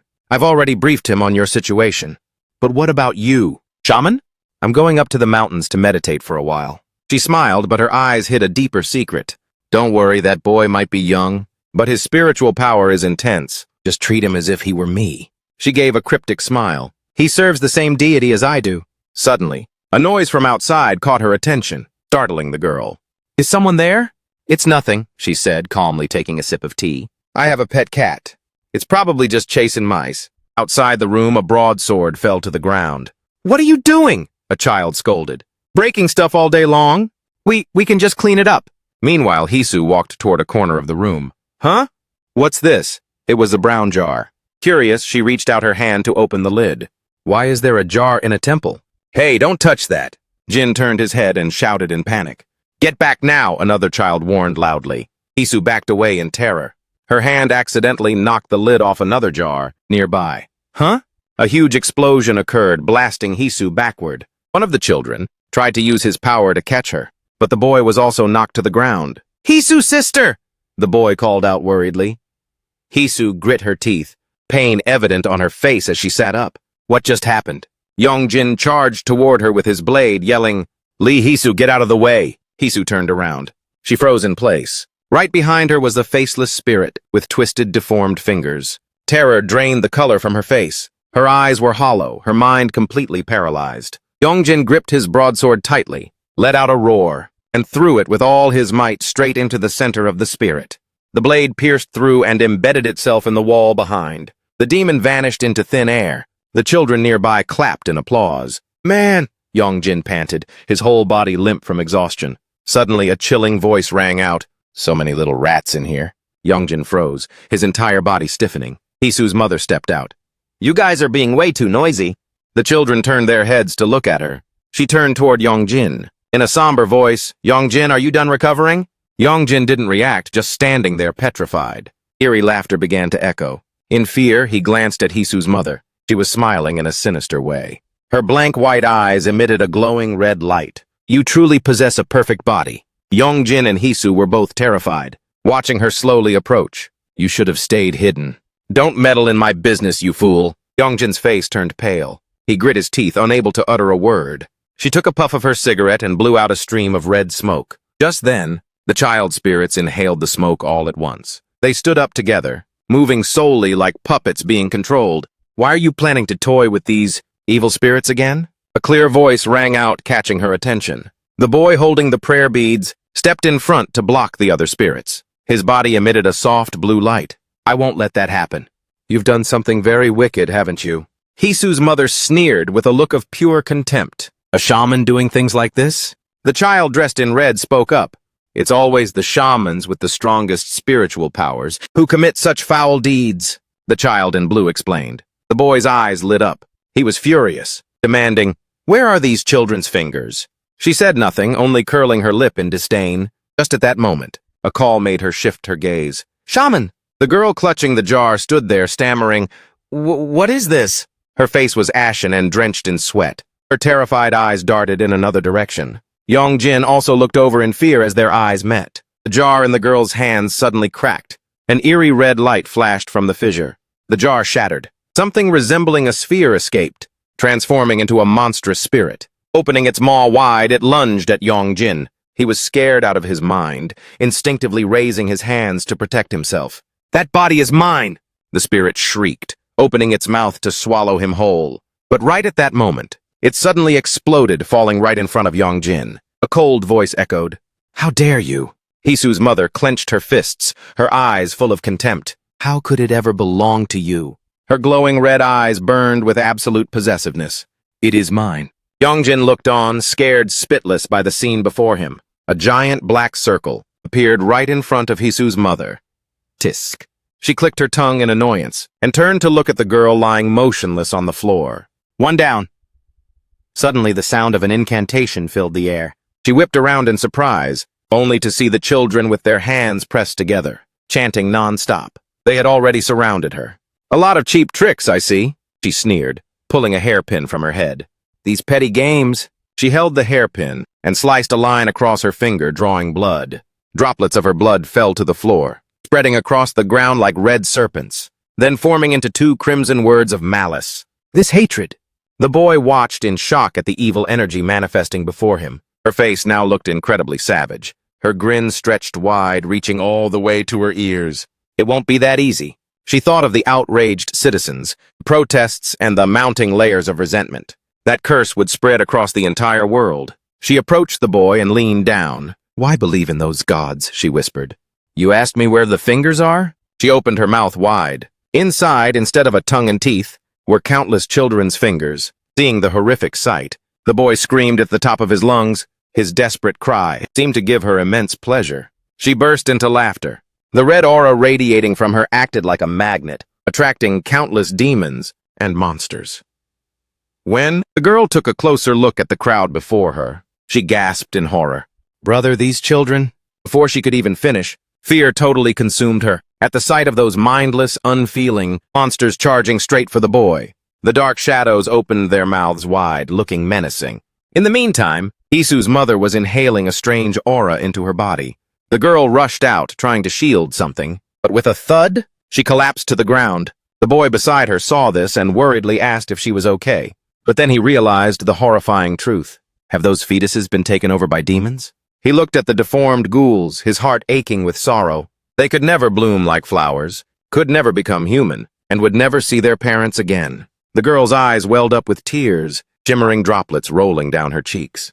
What should we do? They're so pitiful. The girl screamed out in despair. Wake up, everyone!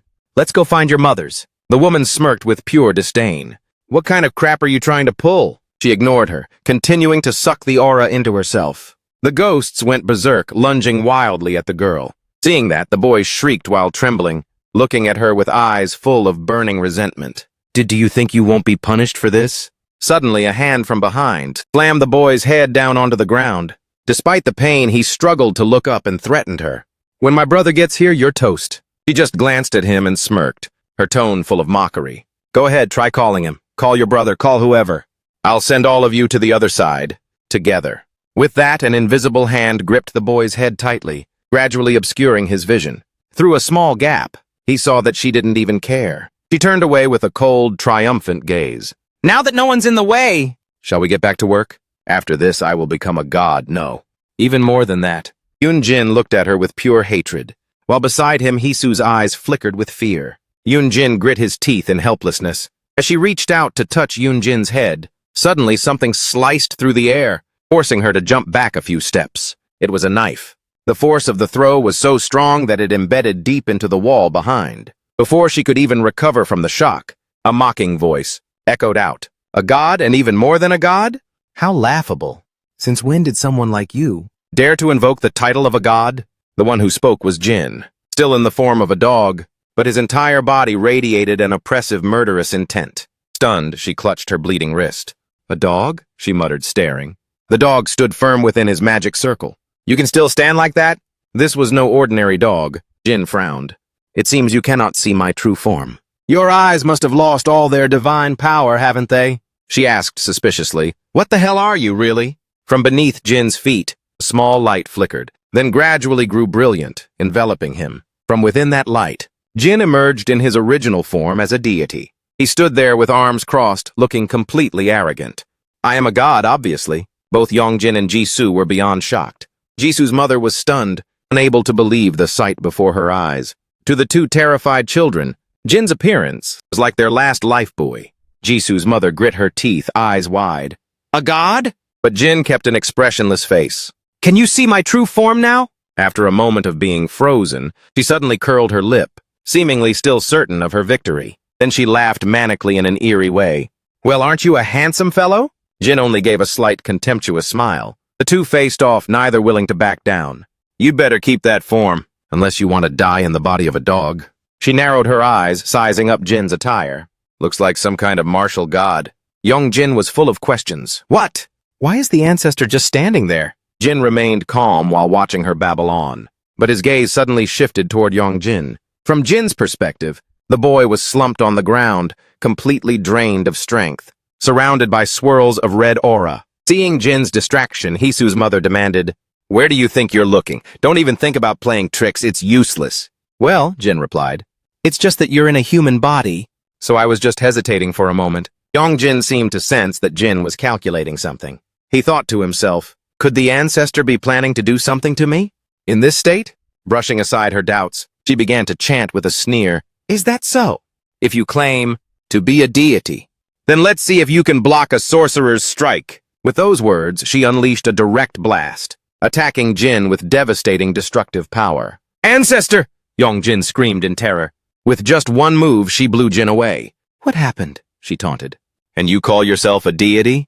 As expected, you're just all talk, she thought triumphantly. Her eyes glowed with a deadly red light.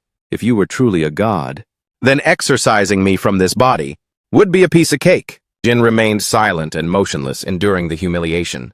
Has this god been tamed into a stray dog? Is that it? She mocked. Yongjin was in utter turmoil. His mouth hung open, speechless. And you still have the nerve to pose as a god. Suddenly, her gaze shifted back to Yongjin, making his face turn pale. Yongjin, is this all your little gang can do? Her eyes lit up as her smile became ecstatic. Now just hand over that body to me nice and easy. He hung his head in fear. I'll be merciful and spare your friends. The more you resist, the more you'll suffer. Hisu's mother's large hand reached toward Yongjin. More accurately, she grabbed him by the collar and yanked him toward her. She growled, "You don't have a choice." Despite his fear, Yongjin still tried to talk tough. "Why not? What if I bite my tongue and off myself right here?" Before he could finish, Hisu's mother cut him off. "Go ahead then. I'll seize your body before you even kick the bucket." She spoke with a look that grew more ecstatic by the second. "I am far greater now than ever before." Suddenly, a faint voice interrupted, making Hisu's mother scowl. She glanced in that direction. A small but determined hand was tightly gripping her skirt. It was Hisu. The girl lay sprawled on the ground, completely drained of strength. Yet, still holding the edge of the dress, she said tremulously, "Don't do it, Li-hu." Yoonjin looked at her with concern. "Please, get out of my mother's body!" Jisoo begged in agony, tears streaming down her face. Then her voice suddenly changed. She commanded, "Leave that body this instant!" The woman's gaze didn't waver for a second. But hearing the girl choke out, "Mommy," her body suddenly lurched out of control. She abruptly kicked the girl away without mercy. The act happened so fast it left Yongjin stunned. "Do you think I let you live this long? Because I'm afraid to kill you?" She rubbed her forehead wearily, looking down at Hisu, who was lying motionless. "It's only because you still have some use," she began to chant again, before Yongjin's terrified face. "But don't worry. I'll soon send you off to follow your dear mother." Seeing Hisu in imminent danger, Yongjin screamed in despair and rushed forward to protect her. The girl only offered a gentle smile, like a final word of comfort. "I'm sorry." Yongjin froze as he watched her close her eyes, accepting her fate. "Hey!" he roared, lunging forward hopelessly. But Hisu's mother's spell, for some reason, vanished right before it touched her. And then, a tiny voice called out, "Mommy!" When the scenery suddenly shifts, flashing back to the past. Young Hisu is holding a string of beads. "This is a bracelet made from Bodhi seeds," her mother explains affectionately. "These are all the rage right now. Why don't you try it on?" Hisu looks at the oversized bracelet on her hand. "How could I wear this? It's huge and totally basic." "It'll help ward off evil spirits," her mother replies. At the mention of exorcism, the little girl freezes. "Is it about that again?" She lowers her face, hiding her sadness. "I don't like it. My friends keep teasing me for being a shaman's daughter. And now I have to wear this too?" She continues with heartbreaking words, ignoring her mother's expression. "Mom, stop putting charms in my backpack. Last time I pulled out my books, they spilled all over the classroom floor because I worry about you. If I get canceled by my friends because of you, will you take responsibility?" The little girl can't hold it in anymore. She raises her voice. "Other kids don't need this stuff. And they're doing just fine. Why do we have to live like this?" She quickly wipes her tears. "I hate it. Then what about this charm?" her mother asks, spreading her arms wide. "I told you I hate charms." Her mother smiles. "This is Mommy's charm. No matter where you are, just call out Mommy, and I'll come running to hug you. This charm is incredibly sacred." Saying that, she pulls her little daughter into a tight embrace. The scene lingers on the photo of the two of them together, in that memorable moment. Returning to reality. The attack had stopped without anyone noticing. The mother's tears stream down. Hisu looks up and realizes something is off. The mother seems to have partially regained her consciousness. She calls out her daughter's name. "Run away, my child!" Both Yeonjin and Hisu are stunned. Hisu's mother calls out in joy. But her mother suddenly changes direction. Realizing something is wrong, the girl shouts, "Mommy!" She ignored it, pulling the large knife pinned to the wall out with a jerk. She gripped the knife tightly in her hand. "Mom, what are you doing?" Hisu asked in despair. The mother didn't answer. She only raised the knife high. The sharp tip was aimed straight at herself. "No, Mom, what are you doing?" Realizing her intention, Hisu could only helplessly beg her not to do it. She didn't listen, only affectionately called her name. "Hisu, my daughter." Hearing that call, she was struck dumb. "Mommy!" Witnessing that horrific sight, both Jin and Yeonjin were stunned. Hisu's eyes seemed to lose all light. She rushed over to catch her mother's collapsing body, screaming in hopelessness. "Mom! Mom!" But not a single reply. Why? "Mom, please look at me!" The image of Jisoo with her radiant smile from back then flashed through Yeonjin's mind. "It's okay, you will definitely help me. I beg you, Mom." Jisoo hugged her mother tightly, wailing in agony. Yeonjin once again sank into dark memories. Guilt-ridden words kept ringing in his ears. "Yeonjin, it's all your fault. Give your body to me." He clutched his face as images of countless people screaming and blaming him appeared. You shouldn't even exist. You're the one who killed your parents, you monster! From the wound on Hisu's mother's body, an evil spirit emerged. It angrily questioned. You bitch, how dare you do that? Seeing it appear, Hisu glared with pure hatred. You bastards! The evil spirit cursed while chanting a spell, then swung its blade. Die, all of you!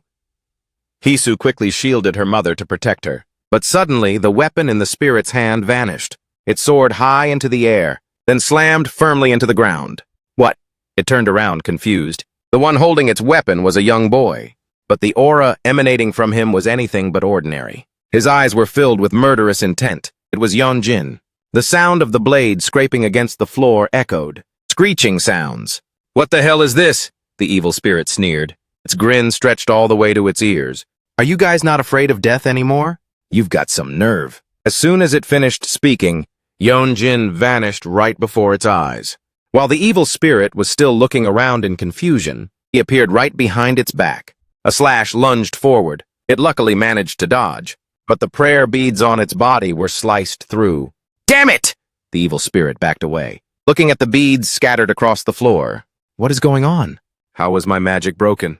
They're just a bunch of lowly humans. It opened its mouth, blowing out a stream of hazy white smoke. Nearby corpses opened their mouths to absorb the smoke, then turned into vines that tightly bound the children. The broken arm of the evil spirit was also rebuilt by those corpses, forming a new arm. It grabbed a spear. You bastard! Yeonjin rushed forward, swinging his blade down. The evil spirit hurriedly used the spear to parry the blow. The two sides locked in a struggle. Suddenly, Yeonjin used his strength to shove it away. Then a clean strike sliced the spear in half. The evil spirit's jaw dropped in shock.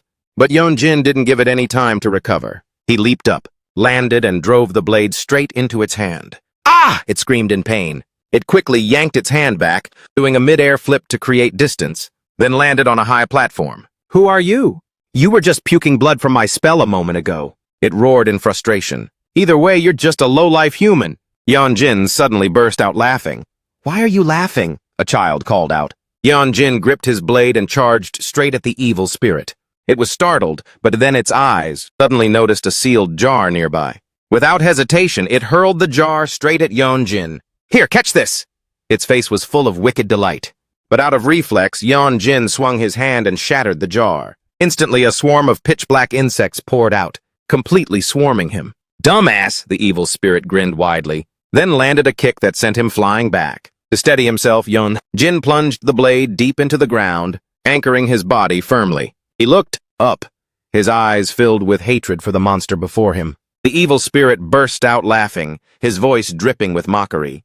That's no ordinary ghost. It was created from goo poison. You're not strong enough to take it down, kid. The giant monster with a centipede body and a demon face looked so hideous that the children were terrified. Gross, what on earth is that? Yeonjin stood tall, facing it head-on. On the outside, he seemed calm, but he knew his injuries were more severe than expected. Gotta switch back to human form, the evil spirit thought to himself. He aimed for the woman lying motionless on the floor. I'll borrow this body for a bit. He grabbed the girl's neck. Not exactly my style. But you wouldn't dare attack your own kind, right? He exhaled a cloud of white smoke into the girl. She immediately absorbed it. Suddenly, an earth-shattering crash echoed. The wall was smashed through. The evil spirit turned around, startled. An unbelievable sight was before his eyes. Yeonjin, using only one hand, had sliced the centipede-bodied demon monster clean in half. Yeonjin turned to look at him. The evil spirit felt a chill run down his spine, slicing through goo poison with a single stroke. Suddenly, he burst into laughter, a twisted, incredibly stupid-looking grin. Slashing it like that won't kill it. Right at that moment, the cells inside the centipede began to surge. You're just making it multiply! From the two severed pieces, two new monsters formed. They let out a simultaneous roar. Hey! The evil spirit ordered. Don't kill the boy! Just tie him up. I need that body to become a god. But then in his ears, all he could hear were the wretched screams of the monsters. He turned around in shock. Both centipedes had stopped moving. All that carnage was caused by Yeonjin alone. The evil spirit's jaw dropped. Yeonjin turned to look at him and lightly licked his lips. Startled, he fell back onto the ground and scrambled away. No way, it even eats monsters? The spirit inside Hisu's mother watched Yeonjin approaching step by step and was left speechless. Jin, in his puppy form, also felt something was off and immediately ran over. "Hey!" Yeonjin turned around with glowing red eyes full of bloodlust. He swung his blade. Clang! The blade slammed into the ground, sending stone fragments grazing past Jin, missing him by just a few millimeters. Task done, he walked away, leaving Jin wide-eyed in horror. The demon woman saw him heading her way and was absolutely terrified. The black smoke surrounding Yeonjin grew thicker and thicker, scaring her to death. "What the? He's not even human anymore!" With that thought, she bolted toward the door. "Too dangerous, I gotta get out of here!" The door was smashed to pieces.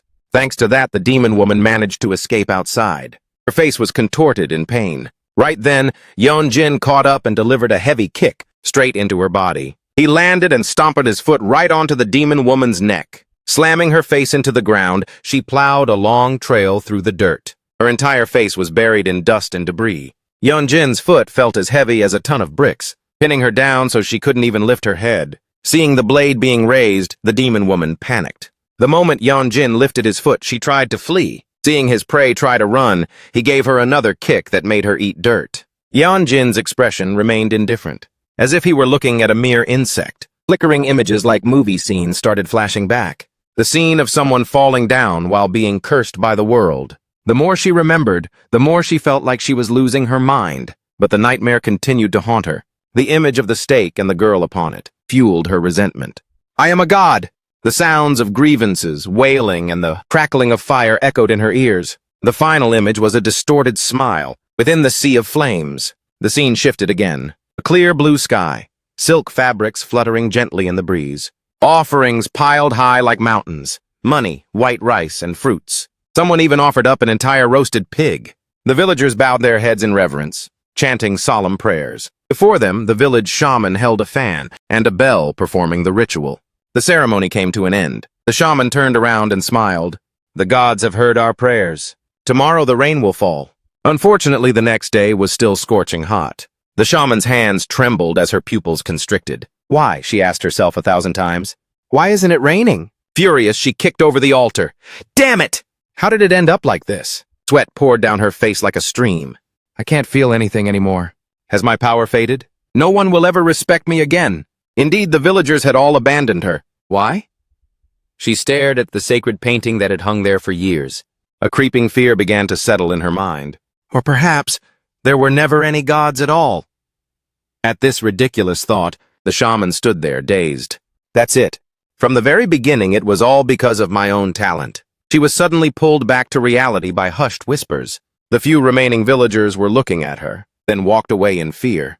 Feeling ghosted and shunned, the shaman's mood soured even further. In a dilapidated tavern, rumors spread faster than the booze. Hey, what's the word on that shaman? I heard she was cursed by the gods and lost all her powers. A drunkard replied, his voice slurred. For real? I heard. She even tore down her own shrine with her bare hands. Total scam. I never believed in her from the start. But they didn't know that the shaman was standing right behind them, hearing every single word. Her ice-cold voice rang out, making one of the drinking men choke. A great plague is about to sweep through this village. You must perform a ritual for the gods if you hope to survive this disaster. But times had changed. The villagers looked at her with contempt. Rituals? Rituals? What are you even talking about? We're out of rice. What are we supposed to offer? Or are you telling us to go steal? Or rob someone? Another person jumped in to argue. Come on now, a guy interjected with a smirk. She was praying for the whole village after all. Praying for what? She has no powers left, she's just capping. Everyone began to drive her away with pure contempt. A woman like you? What reason do we have to believe you? What damn plague? It's all lies! Get out of our sight, you crazy hag! She growled. Now you dare! The cursing crowd suddenly went silent. Her eyes looked like she wanted to eat them alive. You look down on a shaman like me? Are you not afraid of divine punishment? Having said that, she let out a burst of manic laughter. The crowd felt provoked. A man with a scruffy beard pointed right at her face. Hey lady, you say you're the chosen one, for real? None of your recent rituals have worked at all. It's all a bunch of BS. We're about to die from the plague and you're still talking big. The shaman said nothing. She only left them with a gaze that pinned them down like prey. A few days later, oh my God, Kim is gone. The neighborhood women whispered to each other. The moment the shaman left, trouble hit our village. Kim insulted her and didn't believe in the gods. Now his whole family is dead from the sickness.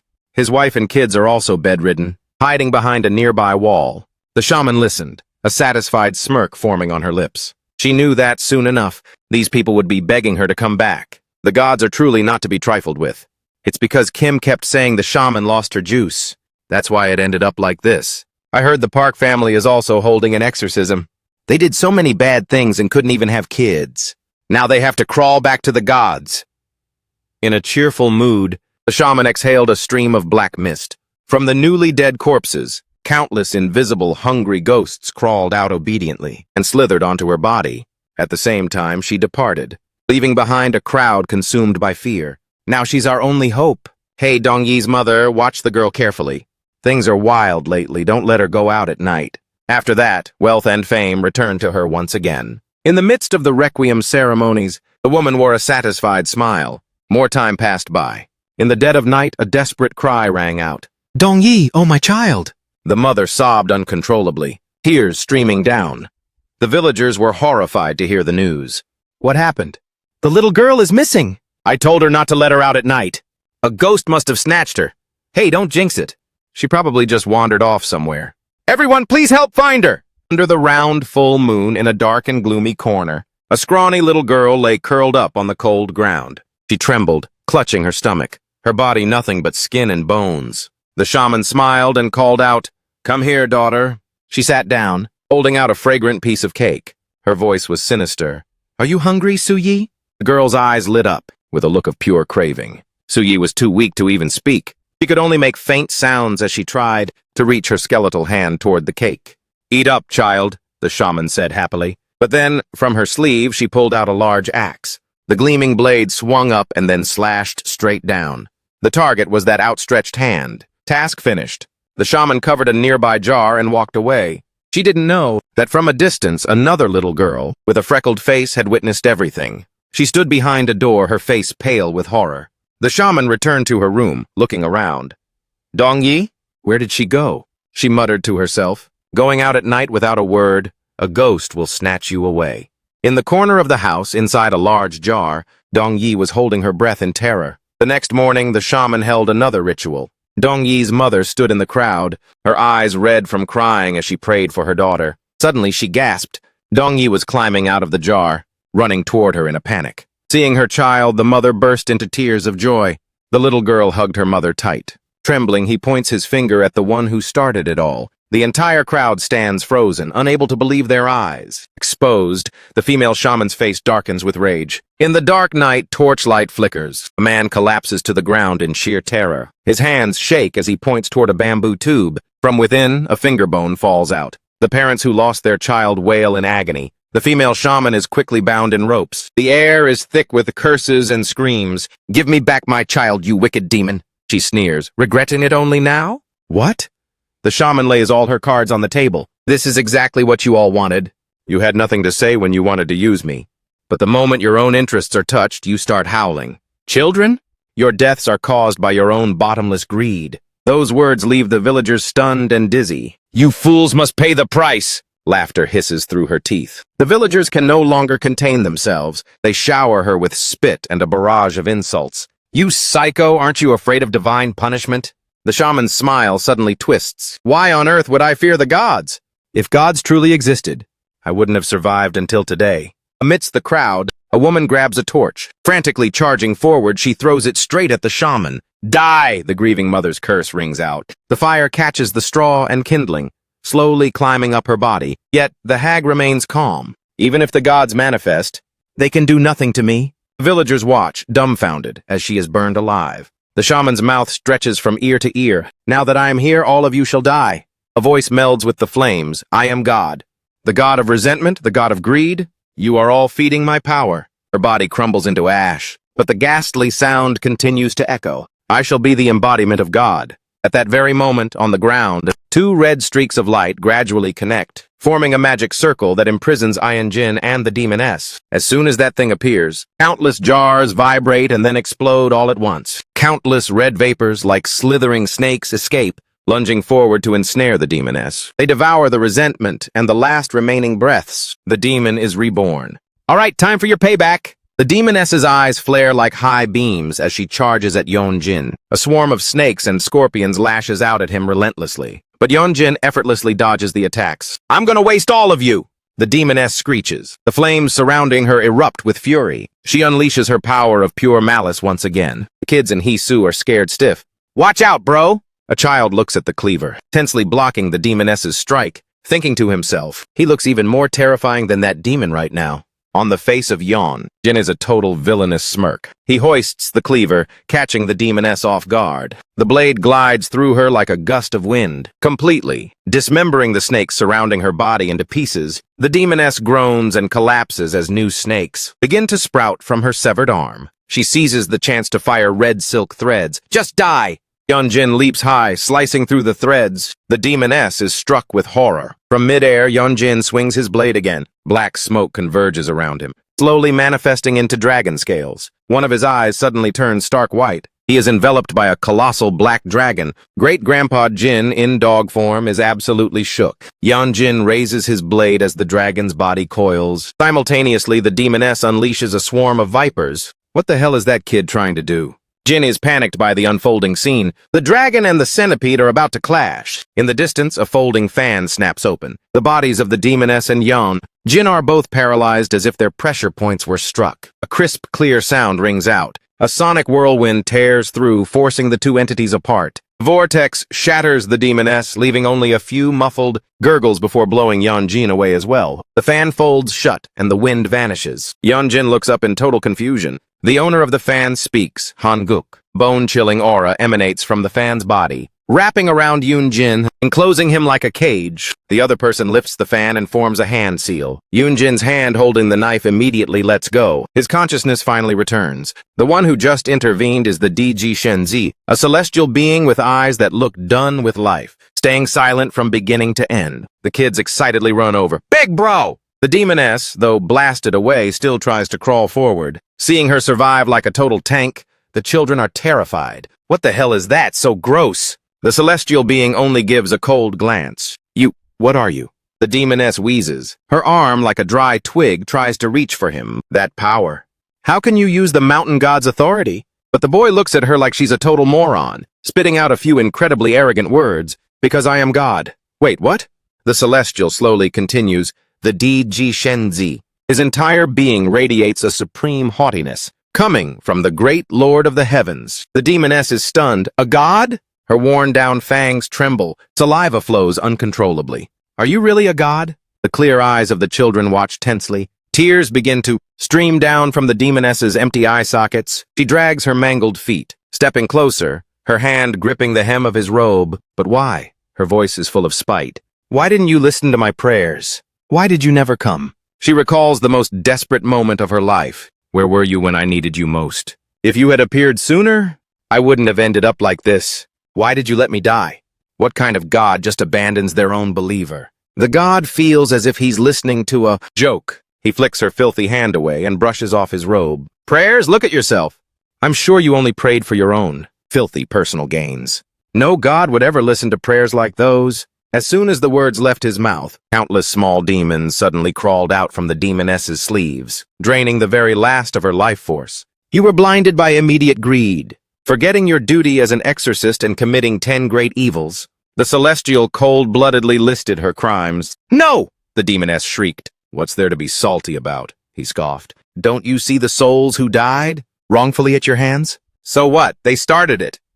She still tried to make excuses. The celestial remained silent, the aura around him ice-cold. Even if you were torn apart and burned alive 1,000 times, it still wouldn't compare to their suffering. I sentence you to the depths of hell. The fan in his hand snapped open. A crescent moon sigil appeared on his forehead. A pitch-black vortex swallowed the demoness whole. No, please, no! She trembled. Save me, I can't die like this, she begged. The celestial's eyes were merely cold, watching her like a cat playing with a mouse. Please, someone save me! It's over. The black cyclone surged forward, tearing the demoness to shreds. She had completely vanished. The little ones looked at their big brother with total adoration. How is the human? The celestial turned and asked. Ah, the human! One of the children cried out in panic. She's been stabbed. The sunset stained the sky blood red. The Celestial walked toward Hisu and her mother. Seeing a stranger, Hisu, terrified, hugged her mother tightly. Still breathing, he muttered. He opened his fan and the symbol on it shifted. A flower bloomed above Hisu's head. With a flick of his fan, countless petals enveloped the mother, healing the wounds on her arm, then stitching up the deep stab wound on her abdomen. Color slowly returned to her face. Hisu stared in awe at the beautiful sight. The Celestial folded his fan, and the flowers vanished, leaving a soft glow surrounding the mother. "Mom?" Hisu gently nudged her. "She's just sleeping, don't worry," the Celestial reassured her. Hisu looked at her mother with trembling eyes. A gentle smile had bloomed on her lips, just like before. Tears threatened to fall again. How is this possible?" "That was a close one, sis," a little girl said happily. "My big brother is a great god from the heavens, you know." The kids boasted with pride. Among the 12 DG gods, he is the first god. This matter is a piece of cake for him. Hisu, in shock, hurriedly bowed her head in gratitude.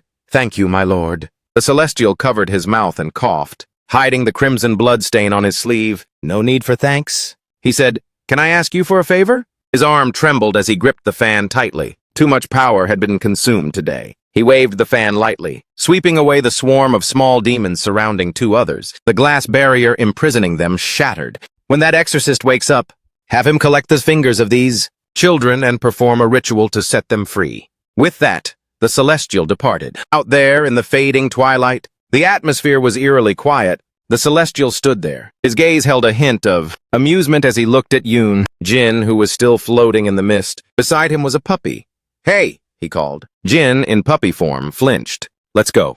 The Celestial approached Jin and raised his fan. Aiming right at the crown of his head, he gave a light tap. Jin slowly opened his eyes, waking from his coma. He was dazed, looking at a stranger standing before him. Not only that, his body was surrounded by a cloud of white smoke, leaving him even more confused. What is this? He tried to struggle, but the smoke wouldn't dissipate. Suddenly, it began to vanish. Jin lost his balance and fell with a thud to the ground. He quickly sat up and looked around, startled. A landscape of ruins appeared before his eyes. Confusion was written all over his face. "What's going on? Where am I?" Then he seemed to remember something. The image of Hisu's mother collapsing, along with the sound of her sobbing, came rushing back. He immediately scanned the area for Lee Hisu. Just then, Hisu appeared. She stared at him intently. Then she slapped both hands onto his face, to make sure she wasn't seeing things.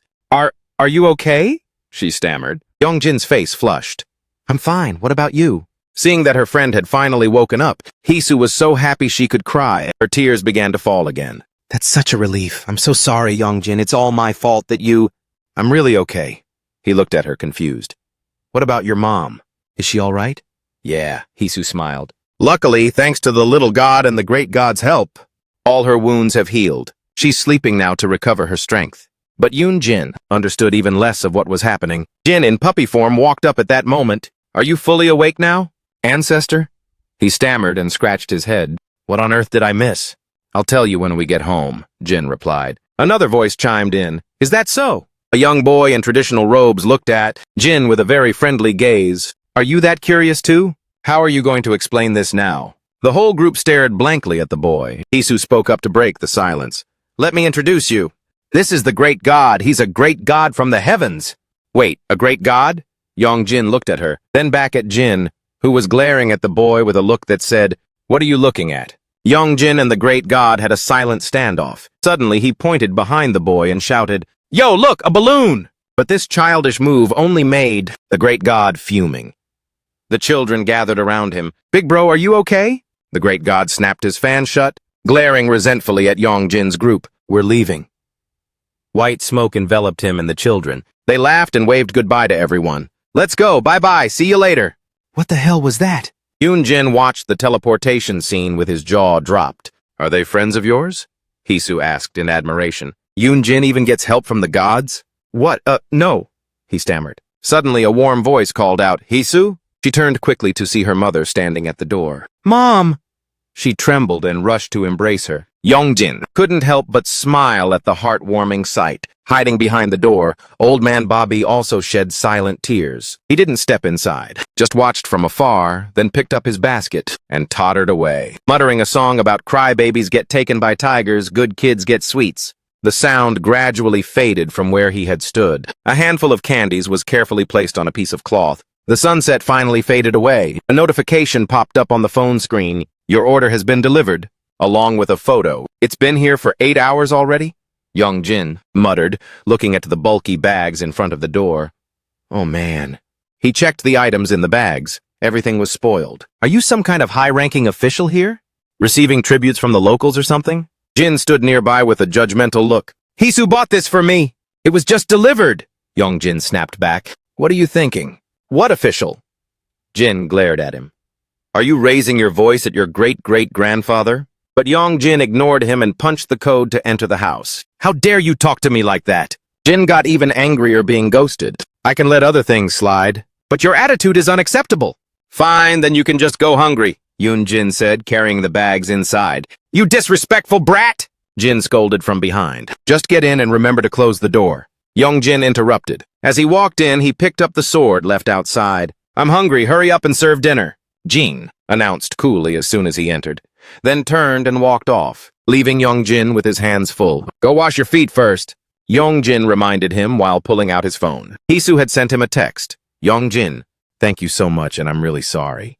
In the future, if you ever run into trouble, I'll definitely be the first to come help you. Followed by stickers of a buff duck and a waving duck. Yoon Jin replied to the text. Then he carried the bags to prepare dinner. On Hisu's phone, a notification pinged. It was just a short reply. It's nothing, but it was enough to make her smile happily. At Yoon Jin's house, dinner was ready. Jin was eating like he was starving to death. So while I was out cold, that Exorcist kid took out the monster. And then even healed Hisu's mom, right? Young Jin asked while deboning his fish. Exactly, Jin replied while chewing. What a shame, I missed the best part, Young Jin said. Then he glanced at his great-great-grandfather, who was busy devouring meat. Is he an ancestor god like you too? But that guy isn't your ancestor.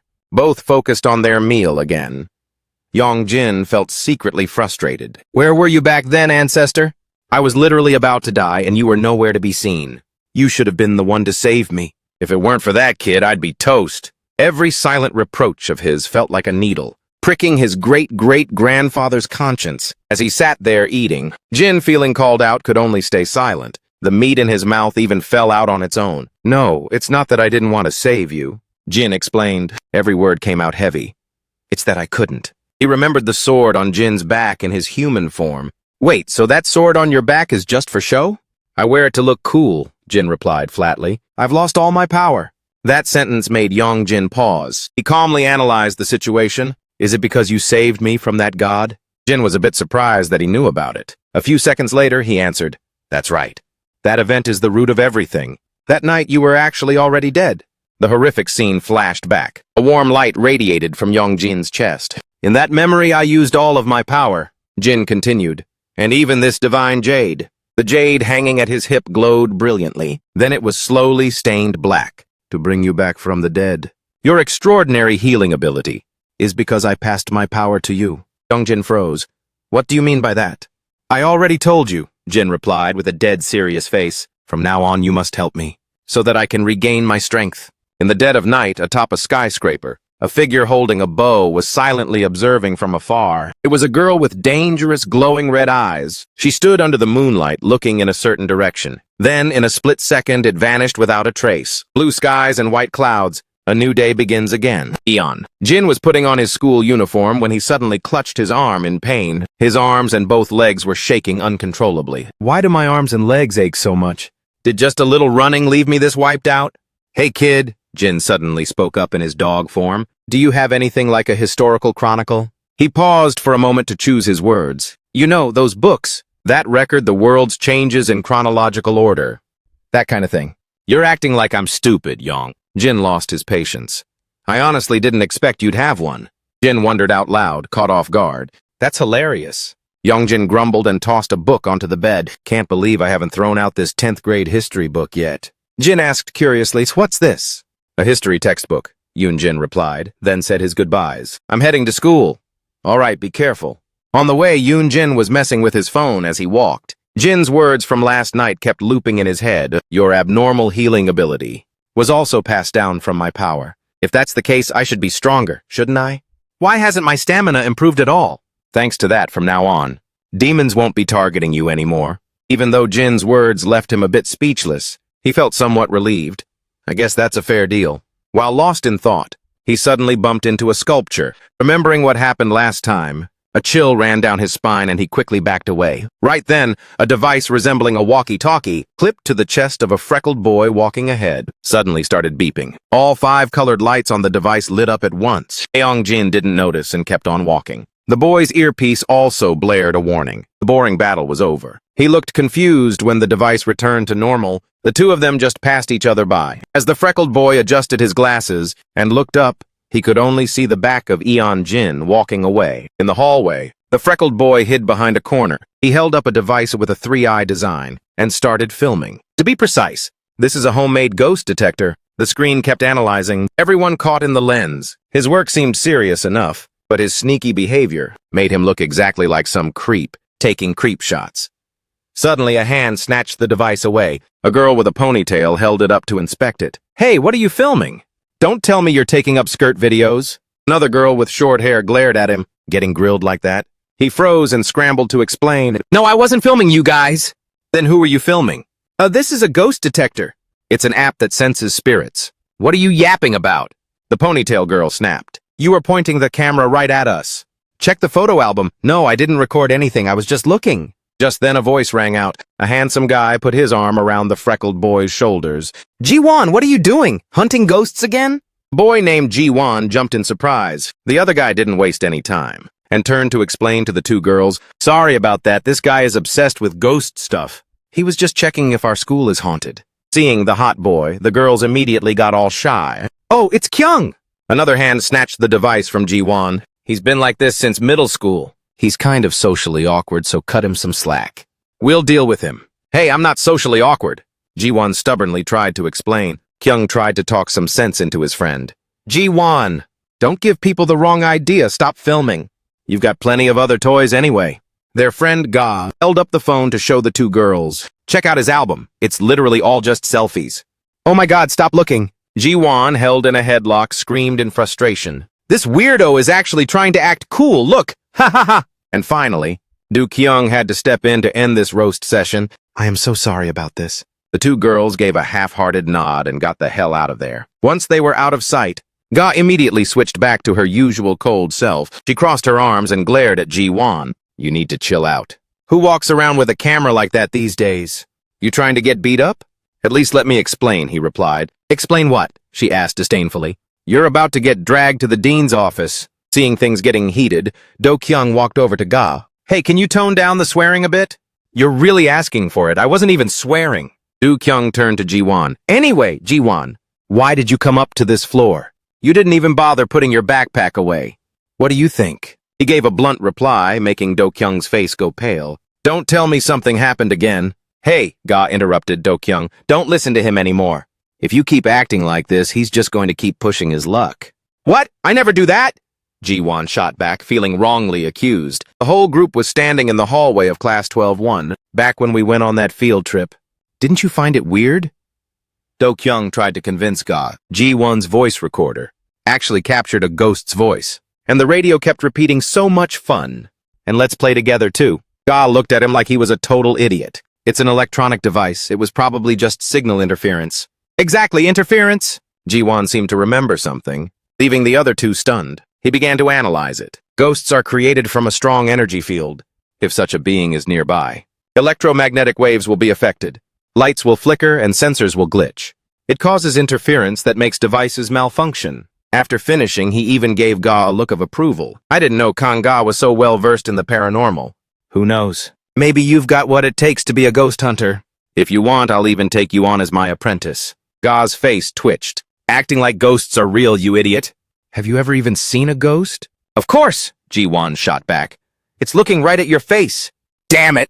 Ga had enough and wanted to lunge at him to teach him a lesson. "Ga, stop!"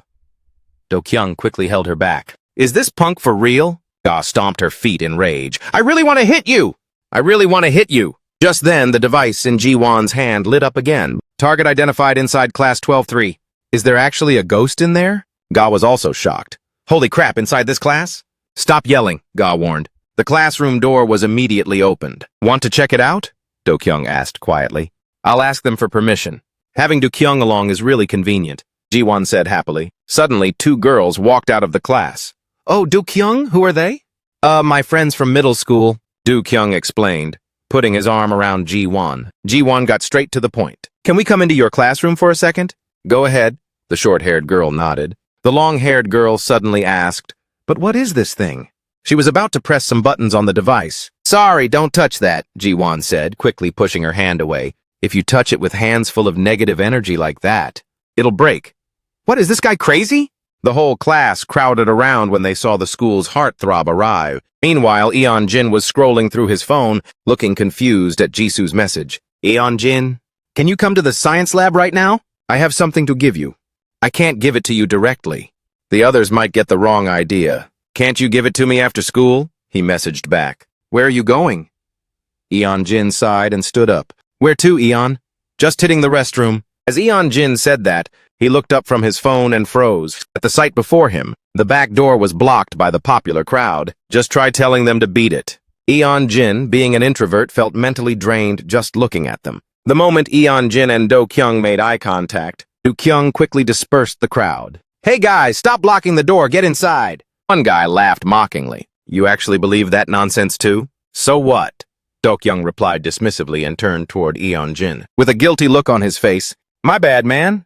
Good grief, Jin muttered to himself. Just one glance and it was as effective as pepper spray. Total GOAT status, another student chimed in. Eon-jin is definitely the MVP today. Eon-jin walked out of the classroom door. Right then, a piercing sound rang out. The screen on Ji-won's walkie-talkie lit up. A bright red alert appeared with numbers skyrocketing. 989. His phone also started, continuously blasting terrifying notifications. Destructive death. What is that?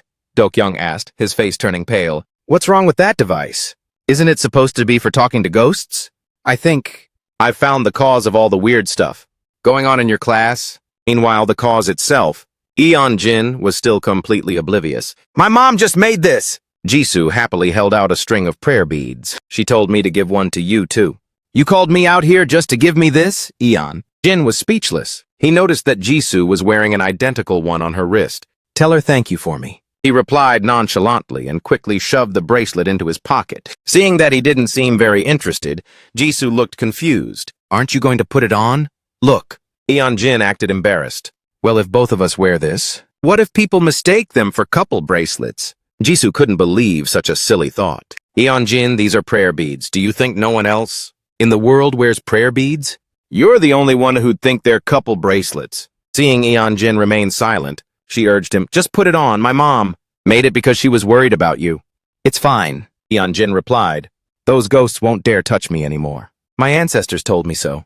Really? Jisoo asked, surprised. Yeah, he said he passed his power down to me or something. Eon-jin stammered, recalling Jin's words. I should have died that day. If I told the whole truth, Hisoo would definitely start crying a river again. He decided to stick to a half-truth like whatever. It's because of that I'm recovering faster. Oh, so it's your ancestors' power. Hisoo nodded. No wonder you seem totally different lately. Different how? Back then you were fighting like a beast. You were even flying around everywhere with a sword. I was fighting? Eon-jin was shocked. Since when? You don't remember anything? It was at the shrine in my house. Upon hearing the word shrine, a hand reached out with lightning-fast reflexes. The phone in Eon-jin's hand fell to the floor. With a sharp click, his hand forcefully clamped over Eon-jin's mouth. After that instinctive move, Eon-jin also snapped back to his senses. The entire room fell into silence. Eon-jin, what's wrong with you? Hisoo asked, confused, after he hurriedly pulled his hand back. Eon-jin's face turned pale. He looked at his own hand in disbelief. I'm sorry, that wasn't me. Suddenly, a mechanical voice rang in his ear. Death. Both of them simultaneously turned their gaze toward the door. Ji-won was standing there, scratching his head. Sorry, your story was so juicy. I accidentally eavesdropped. Hi, I'm Gong Ji-won, a ghost hunter. He introduced himself seriously. Eon-jin and Hisoo looked at each other. I don't know what kind of weirdos go to this school. Ji-won proactively held out his hand. Nice to meet you, Lee Hisoo. You know me? Hisoo asked in surprise. I even know your mom is a shaman. What? How did you... Everyone knows your mom's a shaman, you dummy. Eon-jin muttered. Oh, right, I forgot. Hisoo blanked out. I know all the ghost stories. And history of this school, Ji-won continued. That's also why I enrolled here. Do you two know the legend of the walking statue? No, not a clue. Me neither. All the upperclassmen know about it. Ji-won brushed them off. The statue at Sampo High School runs at night. Anyone who sees it running is forced into a race. If you don't race seriously or if you break the rules, it'll use its flagpole to probe you from behind. In that case, we almost died, Hisu whispered. Eon-jin nodded in agreement. Looking at the situation, this could be a poltergeist phenomenon, Ji-won said knowledgeably. Every now and then, the school's flagpole gets uprooted, even when there's no storm. It's happened 4 times already since the opening ceremony. Jisoo and Eon-jin just listened in silence. Recently, Ji-won emphasized, staring intently at the two of them. There was an incident that proved the legend was real. I accidentally saw something very strange. He began to tell the story. That day, just as I stepped out of the restroom, at first I thought my eyes were playing tricks on me, but it was so vivid, Ji-won said. The image of 2 people being chased by a stone statue was still crystal clear in his head. There was a boy being chased by a stone statue, and behind him was a girl with a ponytail.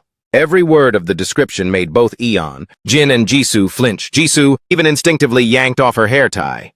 The even more surprising thing is that the statue, the next morning when I entered the school, it was still intact. But Ji-won intentionally trailed off mysteriously. The energy inside it had been completely drained. Beads of sweat began to form on their foreheads. He held out his detector. Before, this statue's energy level was always at a 5. But since that day, it hasn't even hit level 1. In short, something has vanished from that statue. Ji-won looked directly at Eon-jin, no longer beating around the bush. So I'll just ask you straight. You two were there with the statue, right? No! Both of them denied it flat out. It was definitely you two, Ji-won asserted with total confidence. How can you be so sure? Usually if I said something like that, people would call me crazy or just ignore me. He analyzed calmly. But you guys denied it instantly, which only proves my theory is right. He shook the detector. This device measures magnetic fields. Ghosts don't have physical forms. They exist as energy. And this machine picks that up. Listening to Ji-won's long-winded explanation, Eon-jin lost all patience. Is this thing even scientifically proven? Ji-won immediately brought the detector closer. The moment it touched Eon-jin, it lit up instantly. The reading jumped straight to level 5. Which means whatever was inside that statue is inside you now. Am I right? That's my conclusion. Eon-jin swatted the detector away. I asked, if science has actually proven any of this? Well, of course. If only this one device reacted, I wouldn't be giving you such a hard time. Ji-won replied calmly, then pulled out a bunch of other gadgets. But all my equipment is going haywire, beeping like crazy. Ear-piercing alarms rang out incessantly. So how do you explain this? Ji-won smiled confidently. What am I supposed to explain? Eon-jin snapped. That's just your wild guess. Wait, so you guys are ghost hunters? What even is that? Eon-jin looked blank. You know, people who hunt and collect evil spirits. What the?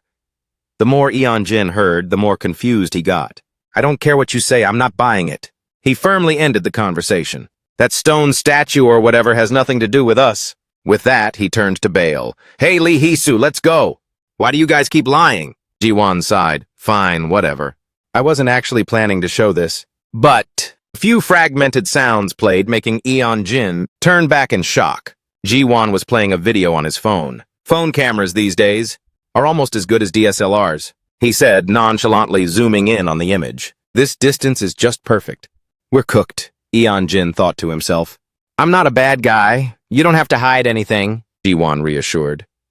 Saying that just makes you sound more like a creep, Jisoo commented. What do you want exactly? Eon-jin asked straight up. I have a favor to ask you guys. Ji-won smiled sheepishly. Do you two know about the haunted antique shop? Meanwhile, Do-kyung was walking down the hallway when someone called out to her from behind. No, Do-kyung. She turned around curiously. A shy-looking boy was holding out a wooden box. This is for you, the boy stammered. What's this? Do-kyung happily accepted it. Open it and see, it's a gift from me. This is the first time a boy has ever given me a gift. Do-kyung laughed excitedly as she opened the lid. Thanks. By the way, what class are you in? Hearing that, the other boy's voice trembled. You don't remember me? No way. You hypocrite! With that, he stomped off in a rage. Do-kyung was left there confused after being yelled at. Right then, a strange light emitted from the box. Inside was a paper doll with Hanja characters and a single die. Suddenly, the paper doll burst into flames. A plume of pitch-black smoke poured out of the box. A new day began, with clear blue skies and pure white clouds. In the classroom, while the other students were focused on the lecture, Jin was still spaced out. Where did we leave off last week? He leaned on his hand and gave a long yawn until his eyes watered. Man, why am I so wiped? He suddenly opened his eyes, noticing something under his desk. It was his phone. The screen lit up with messages from someone named Ghost Hunter. Below were 3 consecutive messages, sent at 9:11 a.m. Ghost Hunter. Jin-sama, it's Ghost Hunter. My number is Bo1. This is Ghost Hunter, G1. What the? Shocked, he texted back. How'd you get my number? The reply came almost instantly. Lee Hisu gave it to me. Jin was annoyed. Of course. Just this once. Come to the haunted antique shop. With me. No way. Come on, Jin. No, Jin. You two just go together. Ji-won said if you go, Lee Hisu will go too. Hearing that, Jin clenched his fists, feeling a bit annoyed. Suddenly, a voice rang out from right above him. Hey! He jumped in surprise and looked up instantly. The teacher, holding the grade book, raised an eyebrow and asked, Who does that empty seat belong to? Jin turned to look at the empty desk next to him. Huh? It's No Do-kyung's, a voice called out. The class started whispering. He was already here, probably just went to the restroom. The classroom door was suddenly pushed wide open. Everyone's eyes shifted toward the student standing at the door. Whoa, startled me, there he is! Teacher No Do-kyung is here! But Do-kyung showed no intention of stepping inside. The teacher spoke up. No Do-kyung, where have you been? The whole class went dead silent, waiting for an answer. Oh, sorry about that, sir. Do-kyung grinned, not looking apologetic at all. A classmate called out, Hey, no, your seat is over here! Do-kyung glanced toward the one who called him. Then his gaze drifted past Jin. He smirked, then turned his face toward the board, his hand starting to fiddle with a die. The bell for the end of class rang. Minjun and another friend blocked Do-kyung's path. Where'd you go for so long? You almost got marked late. Did you really go to the restroom? Do-kyung said nothing, only raising a fist toward them. Huh? Minjun hesitantly bumped fists with him. What's up with that? Let's play rock, paper, scissors, Do-kyung laughed, propping his feet on the desk. 10,001 a round. I'm broke. Minjun gave a forced laugh. Then pay with your body. Minjun rubbed his chin, thinking it over. 10,001, huh? He quickly made up his mind. All right, let's do it. Minjun threw rock while Do-kyung threw scissors. Ha, a real man's gotta go with rock. Minjun laughed out loud, full of hype, but then he froze when he saw Do-kyung pull out a 10,001 bill. For real? Minjun held the money, his jaw on the floor. Totally. Why wouldn't it be? Do-kyung replied casually. You worked for it, after all. Sweet, thanks a lot, man, Minjun cheered happily. Wanna go again? Do-kyung asked with a friendly smile. I'm down, Minjun agreed without a second thought. Do-kyung smirked. Let's make it 50,001 this time. What, 50,001? Must be nice being a rich kid. Minjun mocked him, cracking his wrists. This guy is really pushing his luck. Do-kyung threw paper this time, so you're Minjun grinned. Before he could even finish his sentence, Do-kyung delivered a devastating punch that sent Minjun sprawling to the floor. The whole class turned around in shock. Yo, what the hell? Why did you just hit him? Jin was also stunned. What gives? No, Do-kyung just stood there laughing hysterically. He pointed at Minjun, who was lying flat on his back. A man's gotta take risks. You can't get anything done if you keep throwing rock all day. Hey, you okay? Minjun! A friend anxiously shook him. I think he's out cold. Someone call the nurse. What's wrong with everyone? Do-kyung looked around, acting clueless. Everyone was staring at him intensely. It's nothing. He stepped forward and grabbed Minjun's arm. This guy won the 10,001 bet. What more do you want? He let out a loud laugh. He tried to pry the bill out of Minjun's tightly clenched hand. Damn, this guy's got a death grip on this cash. Do-kyung, that's a bit much. A friend spoke up reproachfully. Huh? Do-kyung's face went cold. What's that supposed to mean? Am I supposed to just let him win? I already gave him the 10,001, didn't I? And I told him he'd have to pay with his body. Hearing his bone-chillingly calm tone, everyone was in disbelief. Wait! Do-kyung suddenly seemed to remember something. He stepped right up to the friend who had just spoken. Pretty sure you agreed to it too, right? The guy was shaking like a leaf. Huh? Do-kyung's gaze turned ice cold. He stood up and cursed in frustration. Oh, damn it! Do-kyung shoved his hands in his pockets and walked straight out. Only after he had completely left the room did everyone dare to rush over to check on Minjun. What just happened? Yo, are you okay? What the hell did I just witness? The student sitting next to Jin pushed up his glasses. This looks like a scene straight out of a school bully movie, a chubby classmate remarked. I think it's more like an isekai thing. Actually, that's not Do-kyung. A villain from another world must have possessed him. Yoon-jin just frowned, lost in thought. A moment later, two girls started whispering and gossiping. Did you see him this morning? What's up with Do-kyung all of a sudden? That's the first time I've ever heard him curse. The girl sitting opposite her, holding a mirror, glanced toward Do-kyung. He's like a totally different person. Scary as hell. I thought he was some kind of gangster. I heard he's taking acting classes. The girl with the ponytail tried to justify it. He's probably preparing for an audition. But does he really need to practice like that at school? The other girl looked at Do-kyung in disbelief as he used a pod, exhaling clouds of white vapor. Oh, he must have landed a thug roll. The whole class was buzzing. What is he holding? Unbelievable. Hey, Do-kyung, a boy with a bowl cut spoke up to warn him. You're not allowed to smoke here. The teacher is coming soon. Do-kyung didn't seem to care at all. What was that? You're too quiet. I can't hear you. His tone left the boy momentarily stunned. It was a bit intense. Speak up! Do-kyung suddenly yelled right in the bowl-cut boy's face. The class jumped. What the? Is he losing it again? Suddenly, Do-kyung reached out and gently rubbed the boy's ear. His voice softened. Just kidding. Scared you, huh? He held up the pod and laughed. You think this is a cigarette? But the teacher is almost here. Wanna bet? Do-kyung cut him off. He smirked and lowered his voice. I bet. The teacher walks in the second the bell rings. 10,001. Bowl-cut was shaking like a leaf. I bet they don't. 10,001. If you don't have the cash, you pay with your body. Do-kyung used that seductive, wicked tone again. Bowl-cut was sweating bullets, staring at the floor, too scared to look up. Why so shaky? Do-kyung mocked. Hey, Do-kyung! A voice called from the door. It was Jisoo, looking at him with a frown. Do-kyung frowned right back at her. Then his gaze shifted downward. His hand was being held by her as she pulled him away. Out in the hallway, Do-kyung jerked his hand back. Hey, what is wrong with you? Jisoo was in total disbelief. You actually hit someone? Why? And what about this? Where did this come from? You hate smoking. Do-kyung didn't give a damn. He just focused on tossing the die in his hand. Hey, are you even listening? Jisoo shouted, her anger rising. He stopped and gripped the die tightly. Even or odd? What? Are you kidding me right now? Even or odd, he repeated with a slight smirk. Hurry up. Jisoo was skeptical but answered anyway, odd. Do-kyung smirked and opened his hand. Wrong. Suddenly, he grabbed Jisoo's cheeks firmly. He pulled her in close, his expression full of mischief. Guess you'll have to pay with your body then. Jisoo was pulled so hard she bumped right into him. She gasped, her eyes widening in shock, and then slapped Do-kyung hard across the face. You freaking psycho. With that, Jisoo turned and stormed off, leaving Do-kyung behind, rubbing his slapped cheek. In a corner nearby, a chubby boy was watching everything unfold. He smirked and tightened his grip on the talisman in his hand.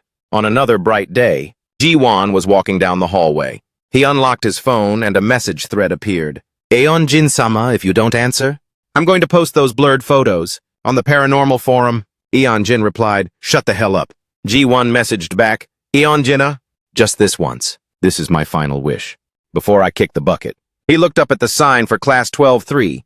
Did you think you could hide here and I wouldn't find you? Ji-won opened the door and walked in. Excuse me, Eon-jina? The signal detector on him started vibrating. Ji-won smiled. Looks like you're very close by. Time to track down Eon-jin. He excitedly scanned the area with his device, calling out, Eon-jina! Hiding is useless. My tracker can find you in a heartbeat.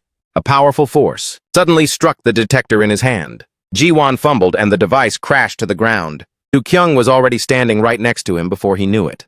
Ji-won jumped, breaking into a cold sweat as the smell of cigarettes hit him.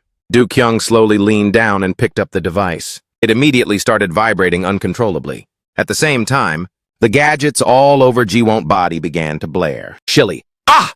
What's going on? Why is everything breaking all of a sudden? Ji-won frantically checked his gear, not forgetting to ask for help. Hey, can you call Eon-jin from your class for me? Meanwhile, Eon-jin checked his phone and saw a string of messages popping up on the app. Ghost Talk, save me! Help, I'm a goner. Suddenly, Do-kyung slammed the detector onto the floor. It shattered into a million pieces. You want to die? Do-kyung glared at Ji-won, his voice low and threatening. You should apologize first when you run into someone. Seeing Do-kyung's terrifying aura, Ji-won started to get cold feet. Oh, right, I'm sorry. A die was tossed high into the air. Do-kyung suddenly clapped his hands and thrust two fists in front of Ji-won, his face looking like a total demon's. Which hand? You're screwed. Hee-soo grimaced as she stared at the tarot cards on the table. She turned to Eon-jin, her voice trembling with fear. Do-kyung from your class is possessed? Eon-jin indifferently scrolled through his phone, only giving a bored grunt in response. Hey, Dragon Jin! Hee-soo stood up abruptly. Your name is Eon-jin, that's why I'm calling you Dragon Jin. No need to explain, he said, face planting onto the desk. Besides, why do I have to go? To save your friend. What kind of friend are you? Whatever, we're not even close. But are you really sure he's possessed? Just based on a single card? Eon-jin was skeptical. He was totally normal this morning. He's probably just always been like that. He stood up, getting ready to leave. This has nothing to do with me anyway. Forget it. Hee-soo's face turned somber. And don't call me that anymore, Eon-jin warned. But what if he actually is a good person? Hee-soo stared out the window, putting on a pitiful face. He must be suffering so much right now. Just like when my body was possessed. Do-kyung and I went to middle school together, a voice suddenly called out. Ji-won had appeared out of nowhere, so I can guarantee he's a good guy. He's never hit anyone. He doesn't even have the guts to swear. He's like a character straight out of a comic book. See, I told you he's a poor soul, Hee-soo chimed in. He doesn't even have the balls to bet with anyone, Ji-won continued. Hee-soo looked at his swollen cheek in surprise. What happened to your face? Eon-jin asked. Got slapped by a ghost.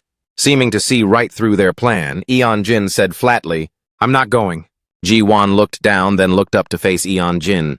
I won't force you to go to the antique shop anymore, and I'm sorry about earlier. You just said it was like when you were possessed, right? His tone became serious. You're only standing here because of a successful exorcism, aren't you? Even if you aren't ghost hunters. You were the ones who solved the bronze statue case, right? That again? Eon-jin snapped. We have nothing to do with that. Before he could finish, Hee-soo cried out in shock. Wait, Eon-jin! A notification popped up on her phone screen.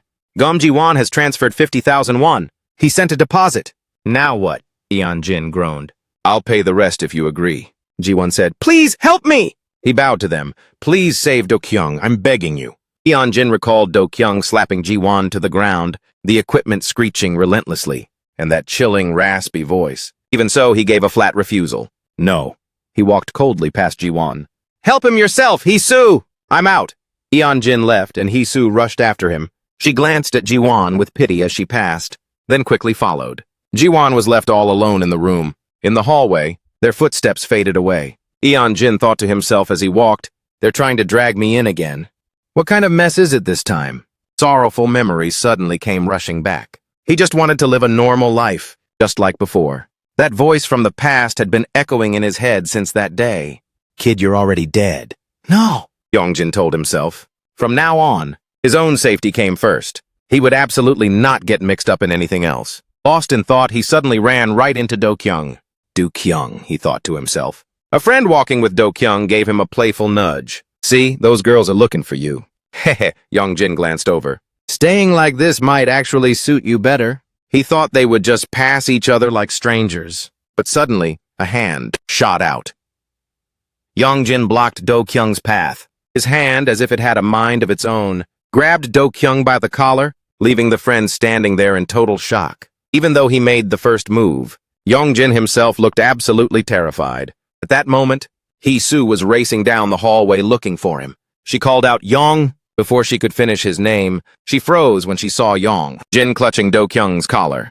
Hee-soo quickly hid behind a wall, covering her mouth to keep from making a sound. He says he won't get involved, but in the end, he's still performing an exorcism for them. He's still as kind-hearted as ever. Do-kyung's friend snapped and cursed at him. What the hell do you think you're doing? Right after that, Yong-jin did something bizarre. He used his right hand to punch his own left hand, the one still gripping Do-kyung's collar. I'm sorry, he stammered, sweat beading on his face. It wasn't me. Do-kyung let out a laugh at that. Your hand is literally right there. What do you mean it's not you?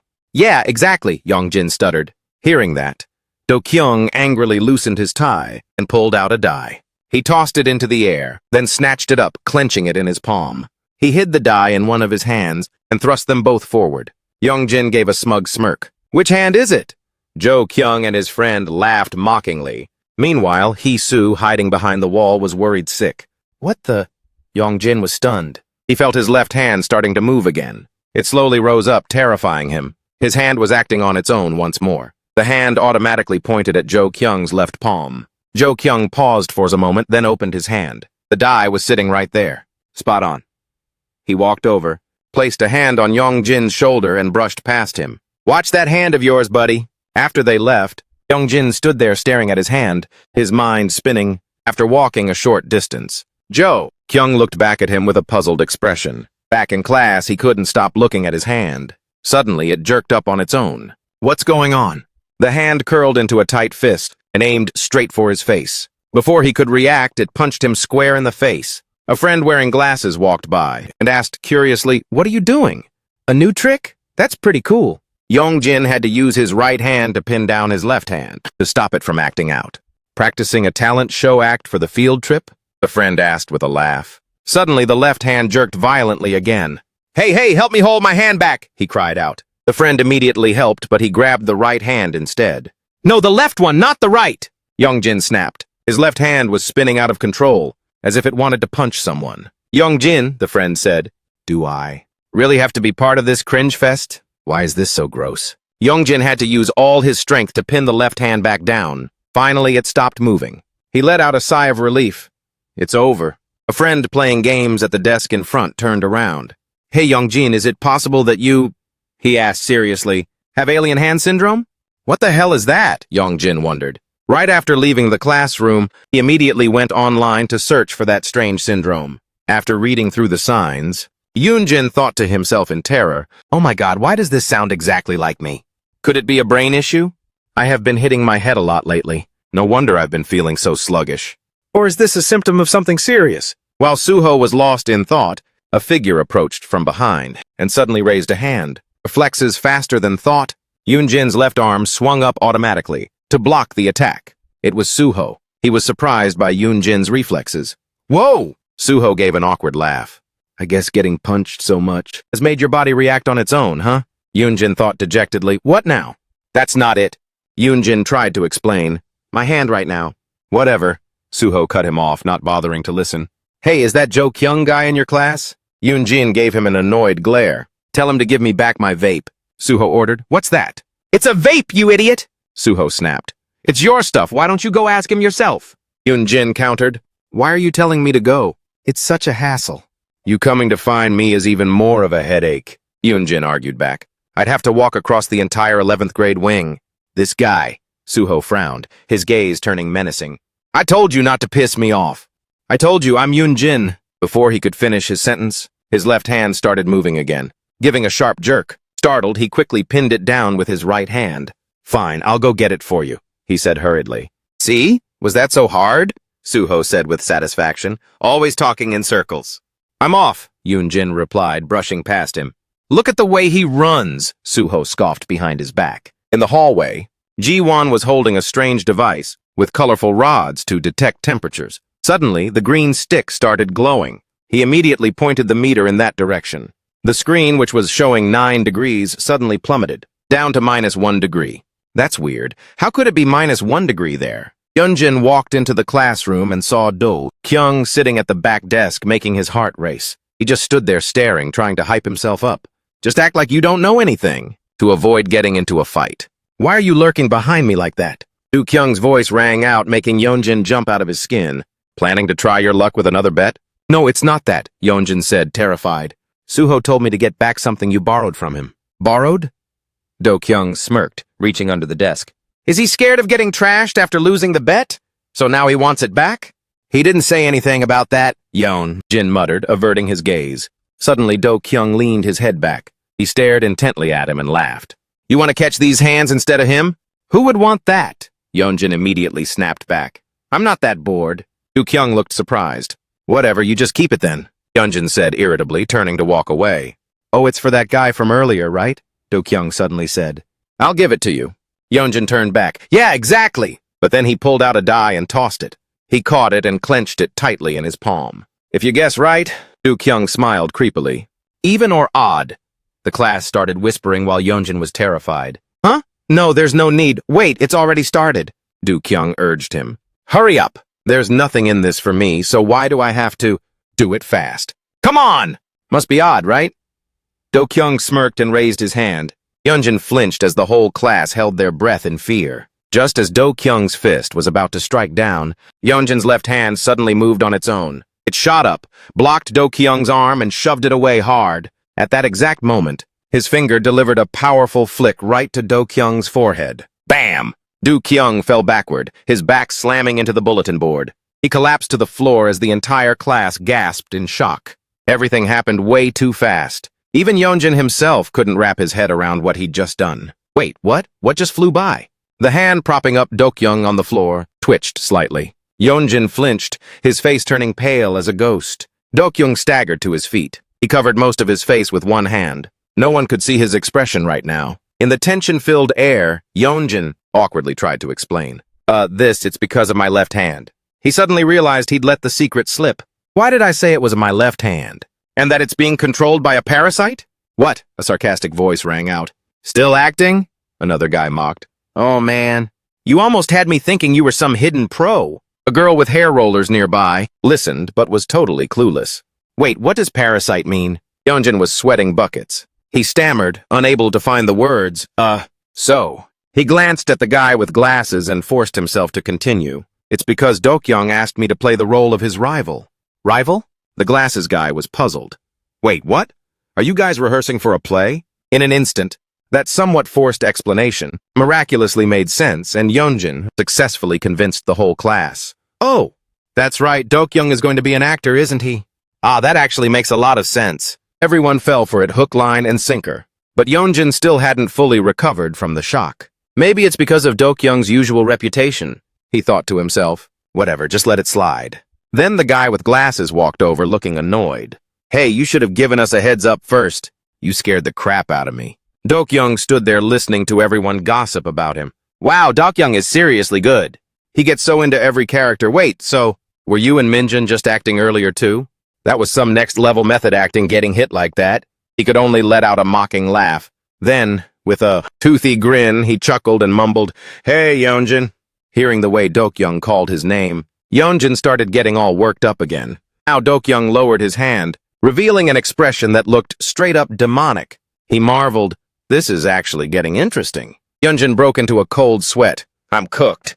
At the same time, Hisu, who was walking past the classroom, happened to overhear the whispers coming from inside. Wait, were Yeonjin and Do-kyung close before? But they've always been so quiet around each other. She stopped in her tracks, her face filled with anxiety and shock, as she vaguely pieced the story together. Somewhere else, Jiwon was opening an old box he'd just found, examining the strange characters inside. What's with this creepy box, and look at this? Is this Oracle Bone script? When he looked at the lid, he was a bit taken aback. There was an equally bizarre symbol underneath the lid. A sense of familiarity urged him to compare it with information on his phone. On the screen was an anonymous post asking, Has anyone ever seen this weird symbol before? And as luck would have it, the symbol was identical to the one he was looking at. An antique ghost shop? A thought flashed through Jiwon's mind. But why is it here? While he was racking his brain, a familiar voice called out, Hey! Jiwon turned around, startled. It was Jia, and her face was still clearly troubled. She opened the Ghost Talk app on her phone. A string of short, cryptic messages appeared. Stop it! Help me! Save me! Death! Destruction! I don't know if you'll believe me, she began. But right now, Do-kyung is a ghost. Maybe his soul is really close by. Jiwon didn't seem surprised at all. He calmly fiddled with his phone and said, When he hit me, I heard some kind of noise echoing inside the box. How does it work exactly? It mashes up radio frequencies so that spirits can deliver messages. What did Do-kyung say? Jiwon repeated his friend's words. Jiwon, I'm sorry. That was it. As soon as he finished speaking, he saw Jia burst into tears. Tears fell one by one onto the phone screen. Wait, are you for real? Jiwon asked, completely stunned. Get lost, Jia snapped, wiping her tears away in frustration. But Jiwon stopped teasing her. He simply sat down beside her. You used to say that thing was just a toy. But it sounded exactly like Do-kyung. Thinking back to when she faced his possessed state, Jia couldn't help but feel suspicious. He did a total 180 out of nowhere. Could he have some kind of brain injury? She wondered. But she bitterly gave herself the answer. With this madness happening right in front of her, she had no choice but to believe it. The image of Do-kyung's glowing eyes and his creepy smirk flashed in her mind, sending a shiver down her spine. That look wasn't human, it was terrifying. Do-kyung must be so scared right now, right? She said anxiously, He's always been such a scaredy cat. What do we do now? Her voice was full of helplessness. Why did things suddenly turn out like this? Ji-won sighed. You already know, don't you? Do-kyung was fine before first period. Something must have happened after first period ended. No way, something definitely happened. Jia didn't want to believe it. Ji-won shrugged. I found the cause. The one behind this is still in the school. Jia stopped crying and gasped in surprise. Seriously? Right, you did say there was something fishy going on at school. Is it that thing? Nope, Ji-won replied while rummaging through his bag. He pulled out the ancient box. But I've already collected the evidence. He pointed to a symbol inside the box. Without this, there's no way to explain any of this. What is that? Jia asked curiously. I'll perform the exorcism myself, you'll see. But what is it exactly? Jia asked again, sounding urgent. But Ji-won was completely lost in his own world. You insolent demon, he muttered, his eyes glued to the box. Today, I, the great exorcist, will make my official debut. The sunset dyed the entire road in golden hues. Yeonjin walked with heavy, uncertain steps. Every now and then, his gaze would drift down to his own fist. He was still obsessing over that finger flick from earlier. Did I actually use some kind of superpower? Suddenly, Do-kyung lunged out of nowhere and threw an arm around him. Hey! Yeonjin! This sudden move scared the living daylights out of Yeonjin. Where are you off to? Come hang out with me. Do-kyung grinned, trying to bait him. I have to go home. Yeonjin tried to hide his nerves, though his voice was a bit shaky. Then let's hang out at your place. Do-kyung wouldn't let up. Yeonjin quickly slipped out of his grasp. My dog is really vicious, but after only a few steps, Do-kyung grabbed his wrist and yanked him back. Come on, just play with me for a bit, he demanded through gritted teeth. At that exact moment, the beaded bracelet on Yeonjin's wrist suddenly emitted a blinding flash of light. Ah! Do-kyung was blasted backward. He let out a scream and stumbled, unable to keep his balance. He stared in horror at everything before him, especially his own hand, which was flickering in a bizarre way. What the hell is this? But even Yeonjin didn't expect the bracelet's effect to be so obvious. Whoa, this is top-tier quality. Seizing the opportunity, he waved his braced arm toward Do-kyung to drive him away, and it worked perfectly. Do-kyung didn't dare come closer. He just stood there frozen. He glared resentfully as Yeonjin's back faded into the distance. He clicked his tongue in pure frustration. Just how much longer? Until my powers are fully restored? That night, in Yeonjin's room, he watched the dog flipping through a book like a person and asked hesitantly, So you're saying my brain isn't damaged? It's all because of your power? The dog just gave a mocking, ha-ha. I'm gonna smash all your peanuts right now. Yeonjin threatened with a glare. Peanuts? The dog finally looked up. Hurry up and bring them out. I need some comfort food. But because of this left hand, the whole school is bullying me. His fist trembled with pure resentment. I already told you, the dog replied nonchalantly. The power I transferred saved your life. Thanks to it, ghosts don't target you anymore. Don't target me? Are you capping? Yeonjin raised an eyebrow. This power of yours is the one picking fights with them. It even controls my arm to hit me. That arm doesn't belong to you anymore. The dog sighed as he explained. Wait, what? If it's not my arm, then whose is it? The dog looked up, revealing a terrifying truth. Your real arm was severed by the doll demon. Needless to say, Yeonjin was shook to the core. Let me put it in simple terms for you. He fixed his eyes on the hand, resting on Yeonjin's left arm, emphasizing every single word. Your left arm is the last remnant of my power. Hearing the words Black Dragon and last remnant of power coming from its mouth, Yeonjin was completely dazed with shock. The sun was setting, dyeing the entire area in crimson. The phone screen displayed a message about the antique shop. It's haunted. You absolutely must go with a fortune teller. If you go in alone out of curiosity and cross paths with something, no one can save you. The two friends stood before a shop that looked no different from an abandoned warehouse. Is this the place?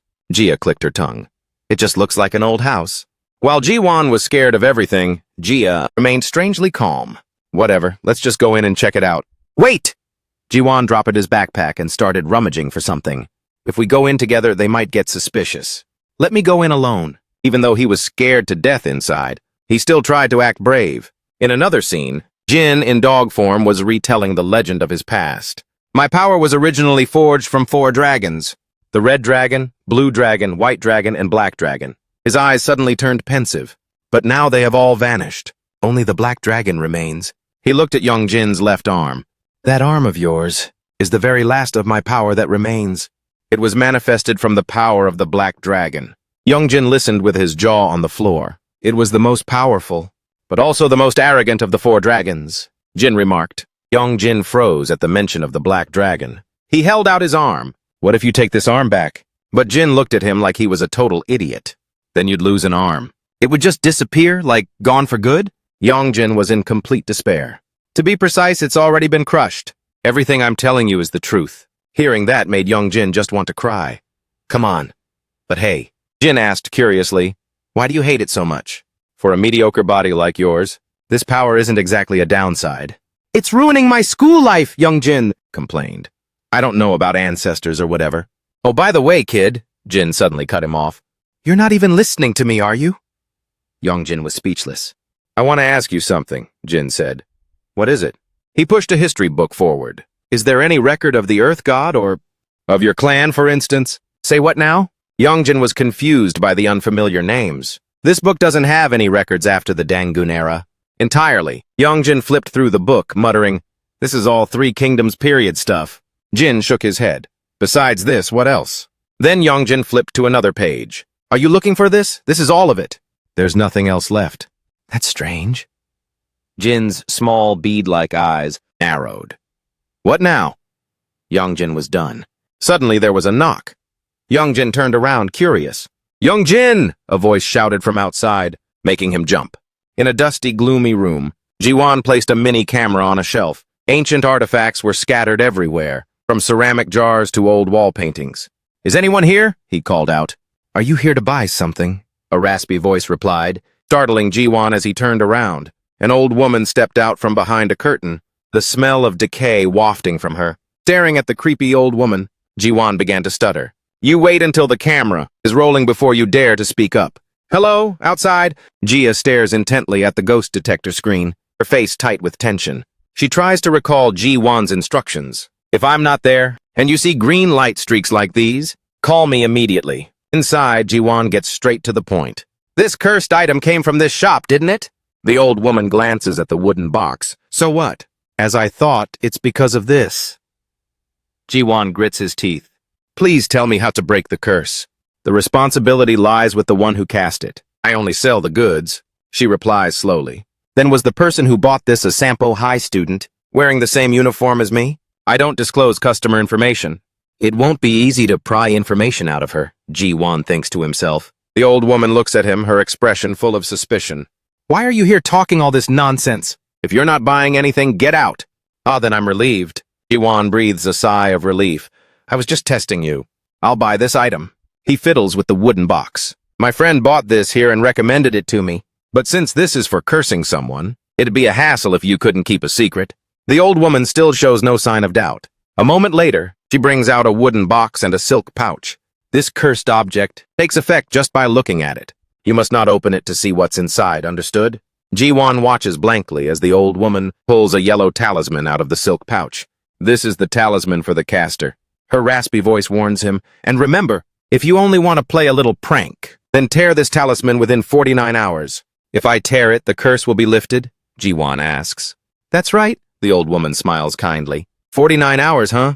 Jiwon thinks, then casually asks, so what happens if it goes past 49 hours?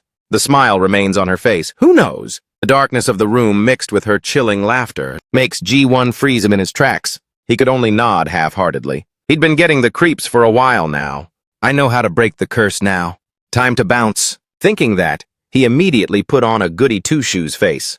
Oh, then I'll be careful, ma'am. May I ask how much it costs? Do you take card? Ah, but these things probably only take cash, right? My bad. I didn't bring any cash with me. No need, the old woman said, opening a red bag. Put your fingernails and hair in here, then just write your name on this stack of paper. Jiwon was shook. Fingernails? Hair? Name? He gave a forced laugh. Doesn't that mean I'm getting it for free? You won't get anything out of it. What are you saying? She laughed. These things are very precious. Jiwon quickly made an excuse. Ah, but I have hereditary baldness. I'm in treatment, so I can't pull out any hair. As for the nails, how about I just write my name today? He held out his hands with neatly trimmed nails. Can I come back after my nails grow out? He looked at her with an innocent smile. I just write my name here, right? Just as Jiwon was about to pull the papers toward him, she suddenly grabbed his hand. Her gravelly voice whispered in his ear, yes, make a blood seal and then write your name. At that moment, a razor-sharp blade slid out from the old woman's bamboo cane, making him shriek. Ma'am, I have hereditary hemophilia. Can I do it after I take my meds? Sorry, but where's the restroom? I really have to pee. Ji-won rushed into a corner and fumbled through his bag, pulling out a red ballpoint pen. Seconds later, acting like an Oscar winner, he wailed, "Ouch, oh my God, ma'am, hurry! My blood! It clots the moment it hits the air!" He clutched his finger, which was smeared with red ink. The old woman was completely done with him. How can one kid have so many ailments? Seriously. Ji-won quickly pressed his blood print onto the paper. Now I can write my name, right? The old woman watched him, muttering, "This poor child is so sickly. I better help him get healthy fast." The old woman urged him to write faster. Ji-won slowly moved the pen to draw. A horizontal stroke, then a vertical one, then horizontal again. After a while, he produced an incredibly long and scribbly name. Suddenly, he seized the moment and flipped the entire stack of papers open, holding them right against the hidden mini-camera on his body. "What the hell are you doing?" She angrily snatched the papers back. "Oh, I'm not allowed to look?" Ji-won played dumb. "I just wanted to double-check if I wrote it correctly." Suddenly, muffled whispers echoed in his ears, before turning into ear-splitting screams, repeating over and over, "Liar, liar, liar!" Ji-won's spine went cold. The notification chime from his smartwatch rang out, making him jump. "Ah, so I should head out now, right?" At that exact moment, the shop's rolling door slammed shut. Jet-black skeletal bars appeared out of nowhere. Space itself seemed to warp, and the entire shop vanished. Ji-won was trapped in a pitch-black void. "Wait, ma'am!" he shouted in desperation. "Shopkeeper, where are you?" Sensing things were going south, he spoke urgently into his watch. "Gia, can you hear me? Gia!" Right then, a sliver of light appeared. Gia, the powerhouse girl, was single-handedly lifting the rolling door. She screamed, "Ji-won, get out of here now!" Ji-won gaped in shock. "Hurry!" Gia put every ounce of her strength into it. "Got it!" Ji-won immediately bolted out. Suddenly, the door in Gia's hands began to crackle, sprouting razor-sharp fangs, and transforming into a giant monstrous maw, attempting to swallow them both. The creature's teeth slammed into the ground, crashing the door shut. Only Gia's final muffled scream echoed out. "Gia!" one shouted, frozen in shock. At that moment, a figure charged in. He swung a massive greatsword, delivering a powerful blow to the door. The slash created a spatial rift like a black hole, forcing the monster's maw to spit Gia back out. Hisu caught her just in time. The door reverted to its old, rusty form. Ji-won stood frozen, staring at the person who just appeared. It was Yoon-jin. Yoon-jin-sama and his greatsword. He looked at Yoon-jin's arrogant posture and thought to himself, "That's badass." Out of nowhere, a ghostly hand reached out from within, trying to rip the crack wide open. "It's coming!" Ji-won screamed. Yoon-jin swung his sword by reflex, his hand gripping the hilt tight. Ji-won was buzzing with excitement. "I thought this stuff only happened in comic books." But damn, Ji-won was shook. Yoon-jin didn't have the strength to lift the sword. Suddenly, that hand delivered a massive punch, sending him flying back. "Yoon-jin!" Hisu rushed up to provide backup. Ji-won couldn't hide his amazement. He watched Hisu skillfully conjuring fire and marveled, "I guess a mage's daughter is just built different." But the cool factor didn't even last 3 seconds. Hisu tripped over a rock and face-planted. Ji-won was totally done with his duo. How the hell are these two supposed to exercise anything? With the situation hanging by a thread, Ji-won glanced behind him and was startled to see iron bars. On the other side, Yoon-jin was still being tightly entwined by the black arms. His breathing was growing weaker and weaker. The sound of footsteps echoed from a distance. It was Ji-won swinging an iron rod. "I guess I have to do everything myself." One swing broke the first arm. Who would have guessed this kid's profile was so fire? A second-degree black belt in kendo. Hisu was stunned. The arms binding Yoon-jin began to retreat. Seizing the moment, Ji-won grabbed Yoon-jin's shoulder to run. They all took the chance and bolted like the wind. Aboard a building's roof under a glowing red sky, someone was silently watching them. The cleaver was tossed onto the ground. Yoon-jin slumped down, panting, exhausted out of his mind. To make it worse, he heard something incredibly annoying. "Yo, are you guys okay?" Yoon-jin turned around, ready to snap, but then he saw Ji-won flipped upside down, his head bowed low to the ground. "I'm so sorry. Who would have thought it'd be this dangerous? I'm really sorry for dragging everyone into this." His words were sincere, but his vibe was a total mess. "I did text Lee Hisu to come help, though," Ji-won explained, then recalled the message he had sent. "Hisu, this shop seems to be connected to Do-kyung's possession. I'm gonna exercise it myself with a friend. Don't worry, worst case we both get possessed and just come back, LOL. It'll be fine." After reading it, Yoon-jin was completely done with this little troublemaker. Ji-won was now pale with regret. If I'd known, I wouldn't have come in the first place. But I think sending that text was the right call. It's really dangerous, you know, Jisoo replied gently. Next time let us know first so we can go together. Jiwon was stunned, then beamed with joy. For real? You'll come with me next time? No, I'm definitely not going. Yoonjin immediately rained on his parade. Give it a rest. Jiwon reached out his hand. Let's be best buds from now on, okay? Yoonjin gave his hand a hard slap. You two are hilarious. Jiwon knew that meant he'd agreed. Thanks for coming to help. You could have just ignored it. You're actually a stand-up guy with real loyalty. Just like Jisoo said. This feels weird, Yoonjin finally spoke up. If you screw up, it'll be the last time we ever talk. Why are you being so shy? Jiwon teased with a laugh. Yoonjin let out a helpless sigh. Why is nobody around me normal? Good grief. Wait, so you really go around exercising things? Jiwon asked hesitantly, his eyes sparkling as he stared at the sword. Where did this sword come from? It looks exactly like a great sword from a manga. Can I try touching it? I mean, we're friends now, right? You're already touching it, Yoonjin said, speechless. Suddenly, the sword's blade glowed as if refusing to be handled. Well, guess not. Jiwon pushed up his glasses with a look of disappointment. I see, it must be a barrier. Only the chosen ones can wield this blade. Cut the crap, Yoonjin snapped. That's an exorcism blade, a raspy dog-like voice rumbled. Jiwon jumped out of his skin. Wait, why did the dog bark like that? Jin, in his dog form, was panting heavily. It can only cut through evil things. After saying that, he collapsed. Oh, Grandpa! Hisu panicked and rushed over. Are you okay? Please, have some water. We have to hurry and catch that dragon, Jin thought to himself, feeling like he had one foot in the grave. Wait, is that your dog? Jiwon was amazed. How did he get all the way here? Yoonjin replied coldly. He wasn't allowed in the taxi. Jiwon was speechless. That's insane. Oh, I paid for the taxi with the money you gave me. Yoonjin seemed to remember something. You guys took a taxi here? Jiwon thought he had run all the way there. Yeah, I transferred the money to Lee Hisu myself. Grandpa, are you feeling any better? Hisu asked Jin. Why is there even a palanquin here? Jin rasped feebly. So the taxi was a palanquin? But wait, is the dog really named Grandpa? Jiwon still couldn't process it. Yeah. He's a dog with special powers for exorcisms? Yeah. Got it. Sounds like something straight out of a manga. At that moment, Jia gradually regained consciousness. Ugh, where am I? She looked up to see a group of people huddling around, looking completely confused. What's going on? What just happened to me? She looked around. I just saw something really weird, like the shop sprouted a huge tooth, and it was thrashing around like crazy.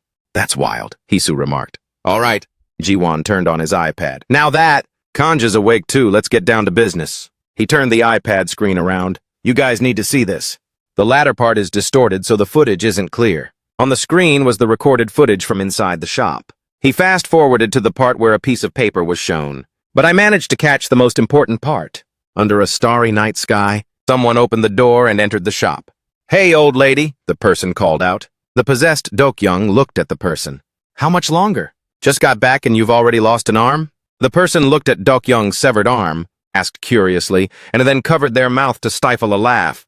Pfft, what happened? Some kids wearing the same clothes as you just dropped by, the old woman said. Hearing that, the other person's face went blank. She continued, It seems they want to rescue the host of this body. But an abnormal individual intervened.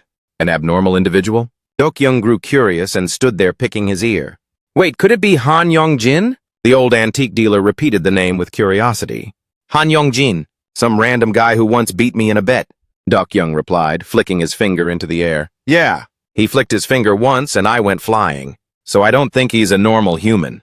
How dare you wander off instead of waiting obediently? She cut him off. It takes 49 hours for the soul to separate from the body. What are you talking about? Dokyoung's face darkened. I had to do it because I was afraid they'd burn the talisman. I told you they'll just tear it. It's not a problem.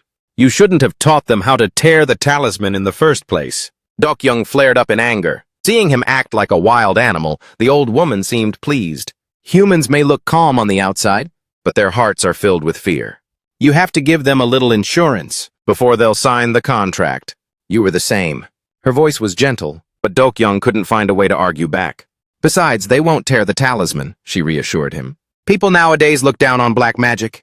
They only pray for others to fail. How can you be so sure? Dokyoung gritted his teeth. Countless red threads began to flow from the old woman. One thread attached itself to him.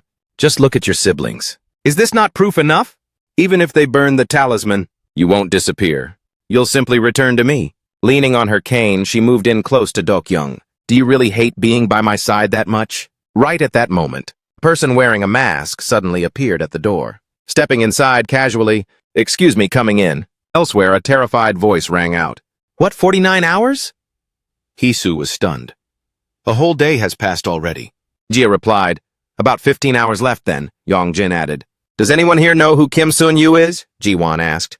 The whole group shook their heads. "There are a ton of names on this paper." "Why are you so sure it's Kim Sunu?" Jia wondered. Jiwon pulled out a wooden box.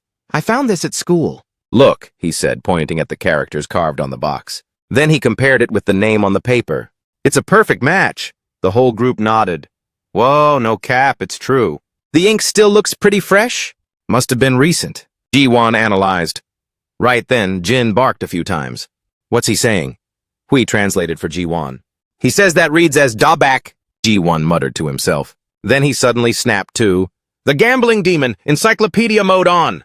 Jiwon was back in his element. According to my demon dictionary since the late Joseon dynasty, Dobagui has been recorded as a type of evil spirit, specializing in testing human luck through betting games. However, nobody has ever been able to beat it. "Oh, gambling," Yongjin muttered. "So all those bettings and rock-paper-scissors games were set up by it? First of all, hurry and let that priestess know about this." Jin gave the order. Hisu nodded vigorously. Yes, let me check with my mom." Seeing the two of them keep nodding to a puppy, Jia was totally shook. "Yo, are you guys actually talking to this dog right now?" "Yeah, but you guys can't hear him." "You need to have the gift to hear him," Hisu explained. "Damn it, when am I ever gonna get that gift?" Jiwon said regretfully. The name Mom popped up on the phone screen. "Mom, the talisman was burned." Immediately, Hisu's mom's voice came from the other end, mixed with dry coughing. "That thing is super dangerous. Are you kids okay?" "Just looking through the screen. Already gives me a killer headache." "Mom, are you okay?" Hisu asked worriedly. "What you encountered is a mujagui, a childless ghost. A soul that uses other souls as its henchmen. In other words, the old lady at the antique shop isn't human." She's not human?" Jiwon was terrified. That ancient room with countless trapped souls, the names signed with the red marks in the ledger, were actually contracts for soul snatching. That talisman, both the cursed child and the person who used it are no longer safe. Everyone was terrified when they heard that. "If 49 hours pass," Jia said tensely, "the body will be completely possessed by the demon." Worry was clearly written on everyone's faces. The soul. The child will be trapped forever inside the shaman's talisman. At that point, there will be no way left to save them. Hisu's mother continued. But she emphasized, if the talisman is destroyed within the time limit, the possessed child will return to normal, and the parasite inside Dokyoung will also vanish. What about the person who cursed Dokyoung? They will die. "Their soul will be claimed by the demon. Serves them right," Jia gloated. "That kind of person is a total loser anyway." "Well, they're about to kick the bucket regardless." "It should be fine, right?" Hisu's mother added. "But you still have to bring that child here, so I can assess the situation. You absolutely must burn that talisman before the 49-hour mark." The next day, the whole group went to school and split up to check every class. Jia searched 4th grade, Ji-won searched 5th grade. Hisu also searched another class with the same question. "Is Kim Seon-yu here?" In class 2-1, a curious boy muttered, "Kim." "By Ji-en-yu!" Then turned and shouted, "The guy you're looking for is here! Kim Ji-en-yu!" Ji-en-yu, an introverted-looking student, was startled. "Who's calling? Are you Kim Ji-en-yu?" "Yeah, so what?"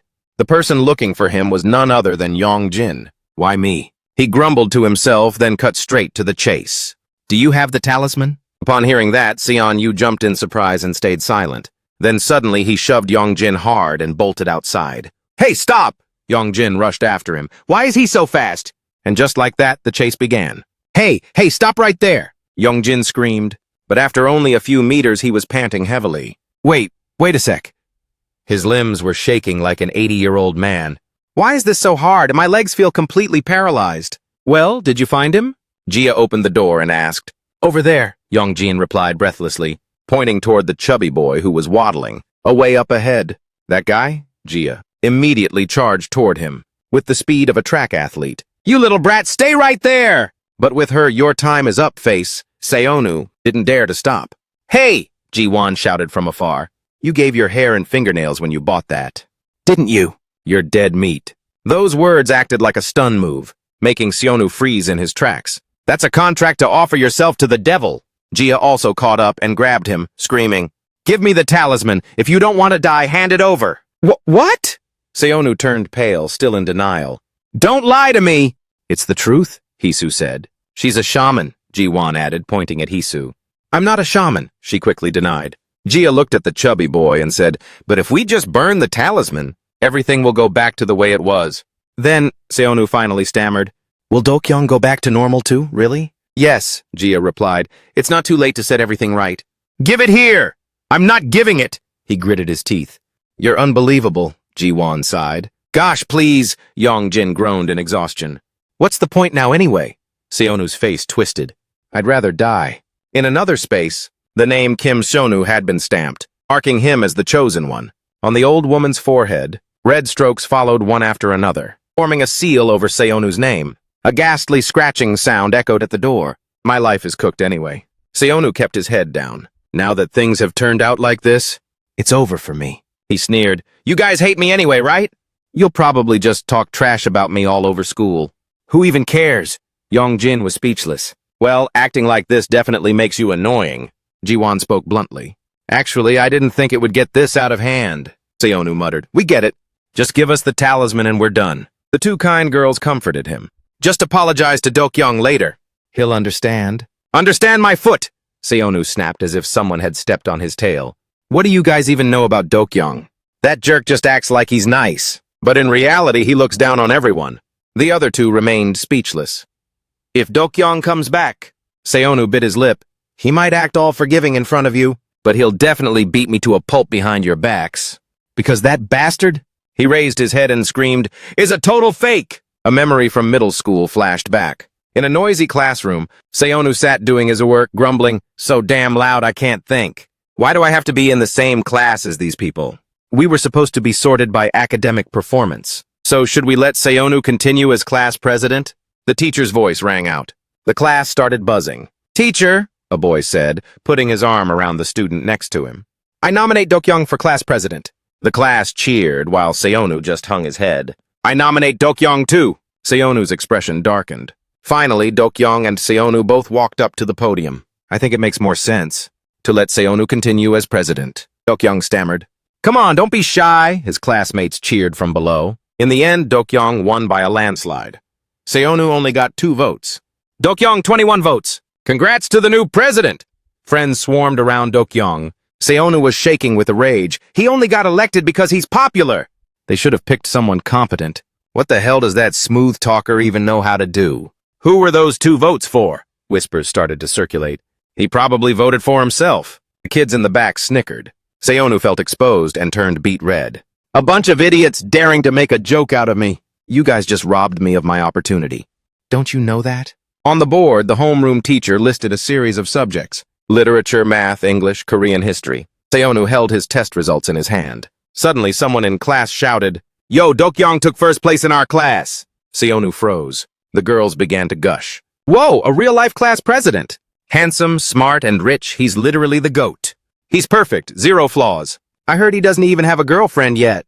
Seonu's face turned pale. He recalled the smile of Dokyeong and felt nauseous. "No way! How can someone be so perfect? He's definitely a fake." He crushed the grade report in his hand. "Fake-ass bitch. He's probably laughing at me on the inside, isn't he? That manipulative bastard. Always playing nice in front of everyone." Seonu ranted on. "So you're just salty because you didn't get elected class president, right?" Gia said, sounding completely done with him. "More like a victim complex if you ask me." Ji-won chimed in. "So have we gotten to the fake part yet?" "There's more!" Seonu yelled. "This part is actually important." This time, it was the freshman orientation ceremony. A hand tapped Seonu on the shoulder. He was stunned. "Dokyeong? How did he know I was in this class?" "Hello?" Dokyeong smiled politely. "Are you in this class? Could you call Donghun for me?" Seonu's face froze. "Who agrees that the part where he forgot my name is fake?" Seonu turned and asked Yongjin and Hisu. Not a single hand went up. "Damn it!" he screamed. "There's no way that bastard didn't remember me. He obviously did that on purpose because he looks down on me. Just admit that you hate Dokyeong." Gia glared at him. "Who the hell are you that he's supposed to remember you? Besides," Ji-won analyzed calmly, "you transferred schools right after that. Who would remember someone who left right as the semester started?" Do you even know my name? I was in that same class too. It's more like you just want Dokyoung to be a fake, Jiwon concluded. Everything you've said so far is just an excuse? Every gentle word was like a dagger, leaving Seonu speechless. He gritted his teeth. A tear suddenly rolled down his cheek. I don't care if he's fake or not. That bastard has to go. This world is so damn unfair, Seonu sobbed. I tried so hard, but I still got nothing. While he was born right at the finish line. You think everything came easy to him? Jia said coldly. Well, duh, Seonu sneered. Being born into a rich family. If that's not the finish line, then what is? Bastards like him need to be taken out. What do you even know? Jia couldn't take it anymore. Her eyes welled up with tears. She knew how much effort Dokyoung had quietly put in. He always had to work twice as hard as everyone else, because he was always envied by people like you, so he was terrified of being hated. Good for him, Seonu replied. I heard he's studying to be an actor? Probably just playing the nice guy to use it as a stepping stone later. Shut up, Jia screamed. This moron. Jiwon was at a total loss. Why won't he understand? Is it because of the talisman? Right at that moment, Yongjin, who had been silent the whole time, suddenly spoke up. You're right, it is unfair. Jia and Ji-won were stunned. Yongjin, why are you— Because I think so too, Yongjin said, looking straight at Seonu. But then what, if Dokyoung disappears? Will your life suddenly get better? His gaze was cold and indifferent. Memories of envious glares, and the feeling of standing helplessly in the distance, suddenly came rushing back. Will the world become fairer then? Yongjin asked. Nothing will change. You'll always find people like Dokyoung to fixate on, and then you'll just find another way to pull some useless stunt like this. He looked at Jia's heartbroken tears. If the time runs out, and Dokyoung can't come back, then you've essentially committed murder. Every word from Yongjin felt like a hammer blow to Seonu's conscience, because even if his body remains, Dokyoung's soul will have vanished from this world, and you'll just keep living like you did before. That is the real fake thing here. Hearing these words, Seonu's tears began to fall again. That's not true, he lied to himself in a whisper. The scene flashed back to that day. Jia walked away in anger while Seonu hid behind a wall, watching everything. The hand holding the talisman began to tremble. Is it actually working? He watched Dokyoung's retreating figure. A savage smile spread across his lips. That's right, now this is what I call fair. This is your true face, Dokyoung, he thought gleefully. Tomorrow rumors will spread all over school. He'll definitely get expelled. Jia will definitely cut him off too. But when he got home, fear began to consume Seonu. He was trembling. If 49 hours pass, will Dokyoung really disappear? His hand gripped the talisman tightly. If that happens, then I'm— Dokyoung's fake smile flashed in his mind again. Am I a murderer? His mind instinctively wanted to tear the talisman to pieces. This is enough. This is enough to ruin his reputation. But then he couldn't do it. He remembered what Dokyoung said when he saw him. You look familiar? What's your name? A million thoughts were clashing in his head. He saw my face. What if he comes back and looks for me to get revenge? Thump! Seonu slammed his fist onto the bed. Who knew this thing actually worked? He cursed under his breath, pounding the bed repeatedly. Countless embarrassing memories flooded back. He shifted all the blame onto the person who was the cause of everything. Dokyoung! Seonu sat curled up in a corner. It's because he's so fake that it ended up like this. He brought this all on himself. That dazzling smile kept replaying in his head. Seonu clutched his face and screamed in agony. Things have already turned out like this. What am I supposed to do now? It's too late. Just give me the talisman. Hurry up. Yongjin's voice rang out calmly. Ji-won finally understood. Wait, is this that legendary gaslighting lecture? She looked at the master of psychological manipulation. First, pretend to empathize, then deliver a deep, heavy-hitting moral lesson. Hisu stood behind them, watching silently. I can't believe that actually worked. Ji-won marveled as she saw Seonu had been completely reformed. Seonu pulled the talisman out of his pocket while sobbing, but at that exact moment, a soulless voice whispered in his ear, Just die. Seonu's legs buckled. Jia, who was holding on to him, was dragged down too. Hey, what's wrong with you? She yelled. Give me the talisman. Seonu opened his lifeless eyes, mumbling under his breath. I have to go back to Mom. He yanked his arm away from Jia, sending her tumbling. You freaking psycho! Hisu and Ji-won's jaws dropped. His foot stepped onto the windowsill, and just like that, he plunged straight out. A slipper flew off into the air. Seonu was hanging precariously in midair, still not processing what was happening. When he looked down, sheer panic set in. Help me! He screamed. I don't want to die! Don't move! Yong-jin shouted, trying to maintain a grip on his leg. Ji-won hugged him tight from behind. I know, I told you to stop moving! Behind them, everyone else was pulling with all their might. Gia strained so hard the veins were popping out in her arms. At this rate, they were all going to go down together, Yong-jin thought. His hands gripping Seonu's leg had turned bright red. Suddenly, the group lost their footing and almost plunged over the edge. In that split second, Yong-jin's hidden power was suddenly triggered. Because of that, he managed to haul Seonu up, saving everyone from the brink of death. Are you out of your mind? Why the hell did you jump? Yong-jin hissed through gritted teeth. It wasn't like I wanted to, Seonu argued back, trembling. Someone was staring at me and told me to die.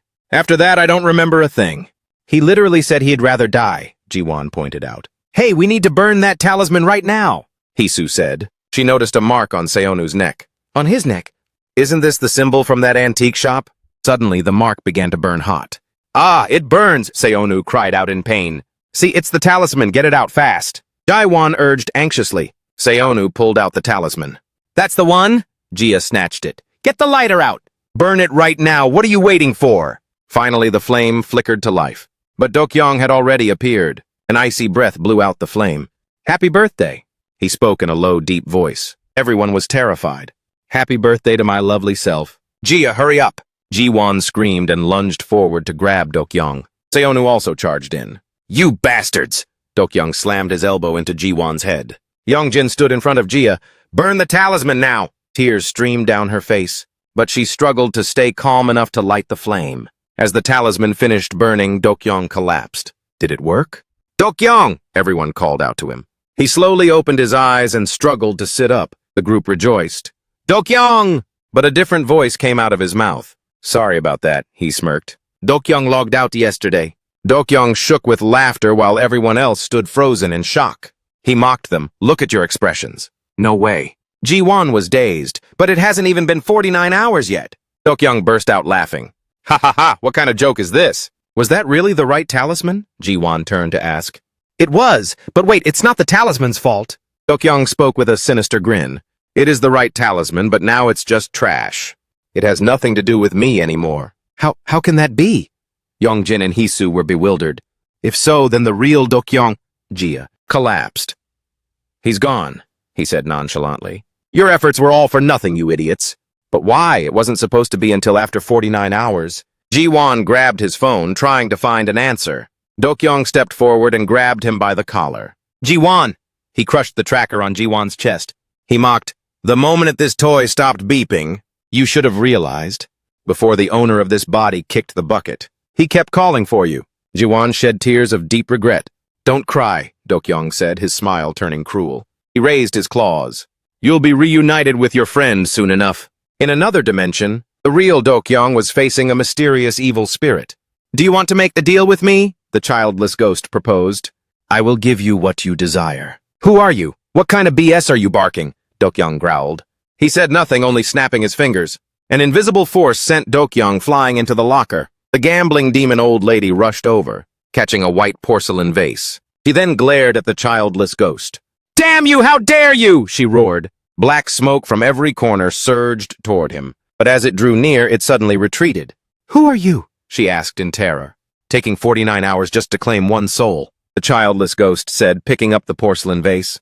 What a pathetic piece of dark magic. What the hell do you want? The 49-hour contract. I'll get rid of it for you, he answered calmly. In exchange, he looked toward Dokyeong, that unusual child who was once here. Bring him to me alive, back in reality. Yong-jin stood as a shield in front of Ji-won. Stop it. Oh, so you're finally down to play? Dokyeong let out a vile laugh, lifting Ji-won off the ground. Well then, want to make a bet? The match isn't over yet. He made a proposal. Let's do this. If you win, I'll leave this body and return your friend back to normal. But if you lose, your soul belongs to me. Yong-jin hesitated. What's it gonna be? If you refuse, I'll end all of you right now. Dokyeong tightened his grip on Ji-won's neck. Brother, please bet with my life instead. Ji-won gasped out with difficulty. Shut up. What I want is Han Yong-jin's life. After a moment of silence, Yong-jin made up his mind. Fine. Really? Dokyeong's excitement was palpable. In return, wait until school is over. Until then, leave everyone alone. Deal, Dokyeong agreed, dropping Ji-won. He leaned in close to Yong-jin's ear and whispered, meet me at the antique shop after school. And remember, come alone. He suddenly yanked Yong-jin toward him by the shirt. Oh, and don't go inside the shop unless you're looking to die. With that, he walked out of the classroom. This kind of trap is so cliché, Ji-won spoke up. Going there alone is just asking to get jumped. What the hell is actually going on? Jia was worried. The talisman had already been burned. The symbols on Dokyong's neck had also vanished. Why hasn't he returned yet? Suddenly, a thought just popped into my head. Ji-won blurted out. Shut up! Kang Jia couldn't help but snap. Is it possible Dokyong has already turned into a plague demon? As soon as Ji-won finished his sentence, Kang Jia swung a punch at him. I told you to shut up! Fortunately, Ji-won dodged it just in time. At that moment, Hisu spoke up. My mom said if the talisman is burned but he still hasn't returned, then his soul might be held captive somewhere. Where exactly? Kang Jia asked. At the antique shop, for sure. Ji-won cut in. The gambling demon himself told Yong-jin to meet him there. Besides, the shaman once mentioned that it's the hideout, where the broker demon creates plague demons using human souls, Ji-won realized. Ji-won picked up the notebook. The gambling demon even warned him not to go inside. Maybe it's because Dokyong is in there. He looked up after reading the contents of the notebook. According to my monster encyclopedia, even though no one has ever beaten the gambling demon, it might actually keep its word. Though I'm also worried it's a setup. There's no guarantee we'll win, Kang Jia interrupted. If he loses, Yong-jin will be in deep trouble too. No, Yong-jin can win, Ji-won countered. Huh? You got a trick up your sleeve? Earlier, the gambling demon said the match wasn't over yet. Ji-won crossed his arms. So the odds are 50-50. Why even say that then? Kang Jia was done. But Yong-jin had been silent all this time. He recalled Dokyong's words. What I want is Yong-jin's life. He looked at his hand, reflecting. He wasn't aiming for my body. It's all because of this left arm. Suddenly, he realized something. The left arm was created from the black dragon. It's not a curse, it is a power. Hey, Lee Hisu, Yong-jin called out. Last time you said I was fighting, didn't you? Yeah, that's right. But didn't the great deity already take care of that demon? Yeah, he's the one who finished it off. But before that, it was mostly thanks to you. Jisoo explained. Before that? When exactly? Right after my mom was stabbed. Your mom got stabbed? Was it Kang Jia? Shocked, Yong-jin sank into deep thought. Exactly. After that moment, I don't remember a single thing. If what she says is true, and my hunch is right. He suddenly raised his left hand. Did I only use my left hand back then? Hisu was stunned. Are you left-handed? Wait, am I wrong? Yong-jin asked, confused. Hisu suddenly turned around to reenact the scene, mimicking how he held the blade. The image from that day flashed back. You're right, you only used your left hand. Why do you ask? She asked curiously. I think, Yong-jin said tentatively, I found a way. A way? What way? Everyone asked in surprise. First, let's just do what the gambling demon said. He spoke with a firm voice. I'm going there alone. What? Why? That's just walking straight into a trap, Ji-won worried. Trap, please, Yong-jin interrupted. You can't go alone, it's too dangerous. Hisu tried to stop him. If we all go together and fail before we even start, what if we all end up dead? Yong-jin's mind was made up. He's actually got a point, Ji-won suddenly agreed. I'm not going totally alone, I'll have my ancestor with me. Yong-jin added. Right, but does your ancestor actually have any powers? Ji-won was still a bit uneasy. As twilight fell, Jin, sitting on Yong-jin's head, spoke up. Well, the sun must be rising in the west today. I never thought I'd see the day you'd actually volunteer to go monster hunting. Imagine that. Better than just sitting around waiting to die, Yong-jin replied coldly.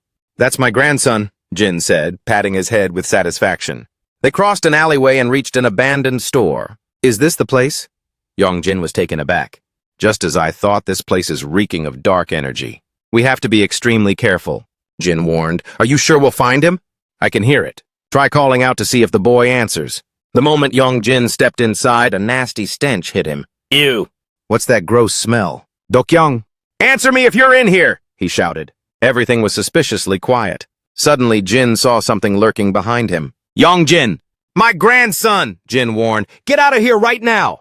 But it was too late. Just as Yong-jin tried to turn back, his foot stepped on something soft and squishy. The surroundings shifted abruptly, leaving him stunned. Reflexively, he reached back, but his left hand refused to cooperate. It was completely paralyzed. In such a dire situation, Jin saw that he couldn't react at all. Yong-jin trembled. Before he could even lift his sword, tentacles lunged forward, wrapping tightly around his arm. Other tentacles attacked simultaneously.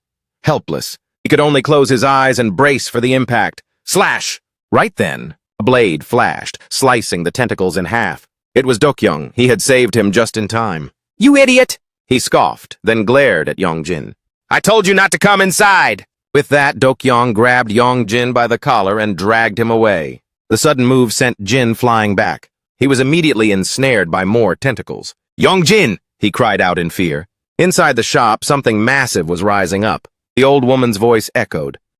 How dare you betray me?" On Dokyoung's neck, a strange mark suddenly reappeared, becoming clearer by the second. He smirked with satisfaction. Grabbing Yongjin by the collar, he ran with an excited look on his face. "I'm free!" On the rooftop, Dokyoung, now possessed by a demon, laughed maniacally, while dragging Yongjin along behind him. "Hey, Yongjin, did you see that?" He bared his razor-sharp teeth. "That old hag's expression." Seeing him struggling, Dokyoung snapped, "Hey, quit squirming, I just saved your life." "You never listen when I'm being nice. You really asking for a beating?" He dropped Yongjin. A pile of construction materials came crashing down.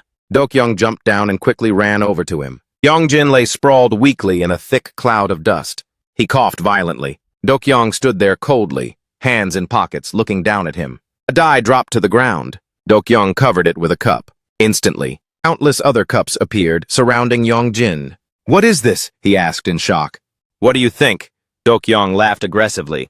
"We agreed to bet our lives, didn't we?" The die began to move from one cup to another, at a dizzying speed, making Yongjin's head spin. "Go on, guess," Dokyoung ordered gleefully. "How the hell am I supposed to guess this?" But then Yongjin decisively placed his hand on a cup. He slowly lifted it up. By some miracle, the smoking die was sitting right there. All the other cups vanished immediately. Dokyoung was stunned. How did he nail that? The odds were 1 in 100. No less. "I win," Yongjin sighed with relief, looking up at him. "Best 2 out of 3. Dokyoung suddenly changed the rules. "Why are you changing the rules all of a sudden?" "Because I feel like it," he replied bluntly, taking out another die. "Highest roll wins this time. I go first." "Why do you keep making stuff up as you go?" Yongjin complained. The die stopped on a double 6.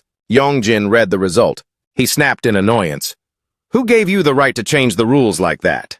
I won the last round already. I'm not playing." But his left hand instinctively moved down and grabbed the die. "What are you doing?" Dokyoung asked, confused. "This is—" Yongjin panicked, using his right hand to grip his left wrist tightly. "I said no, stop it!" The left hand still wouldn't obey. It rolled the die onto the ground. "Wait!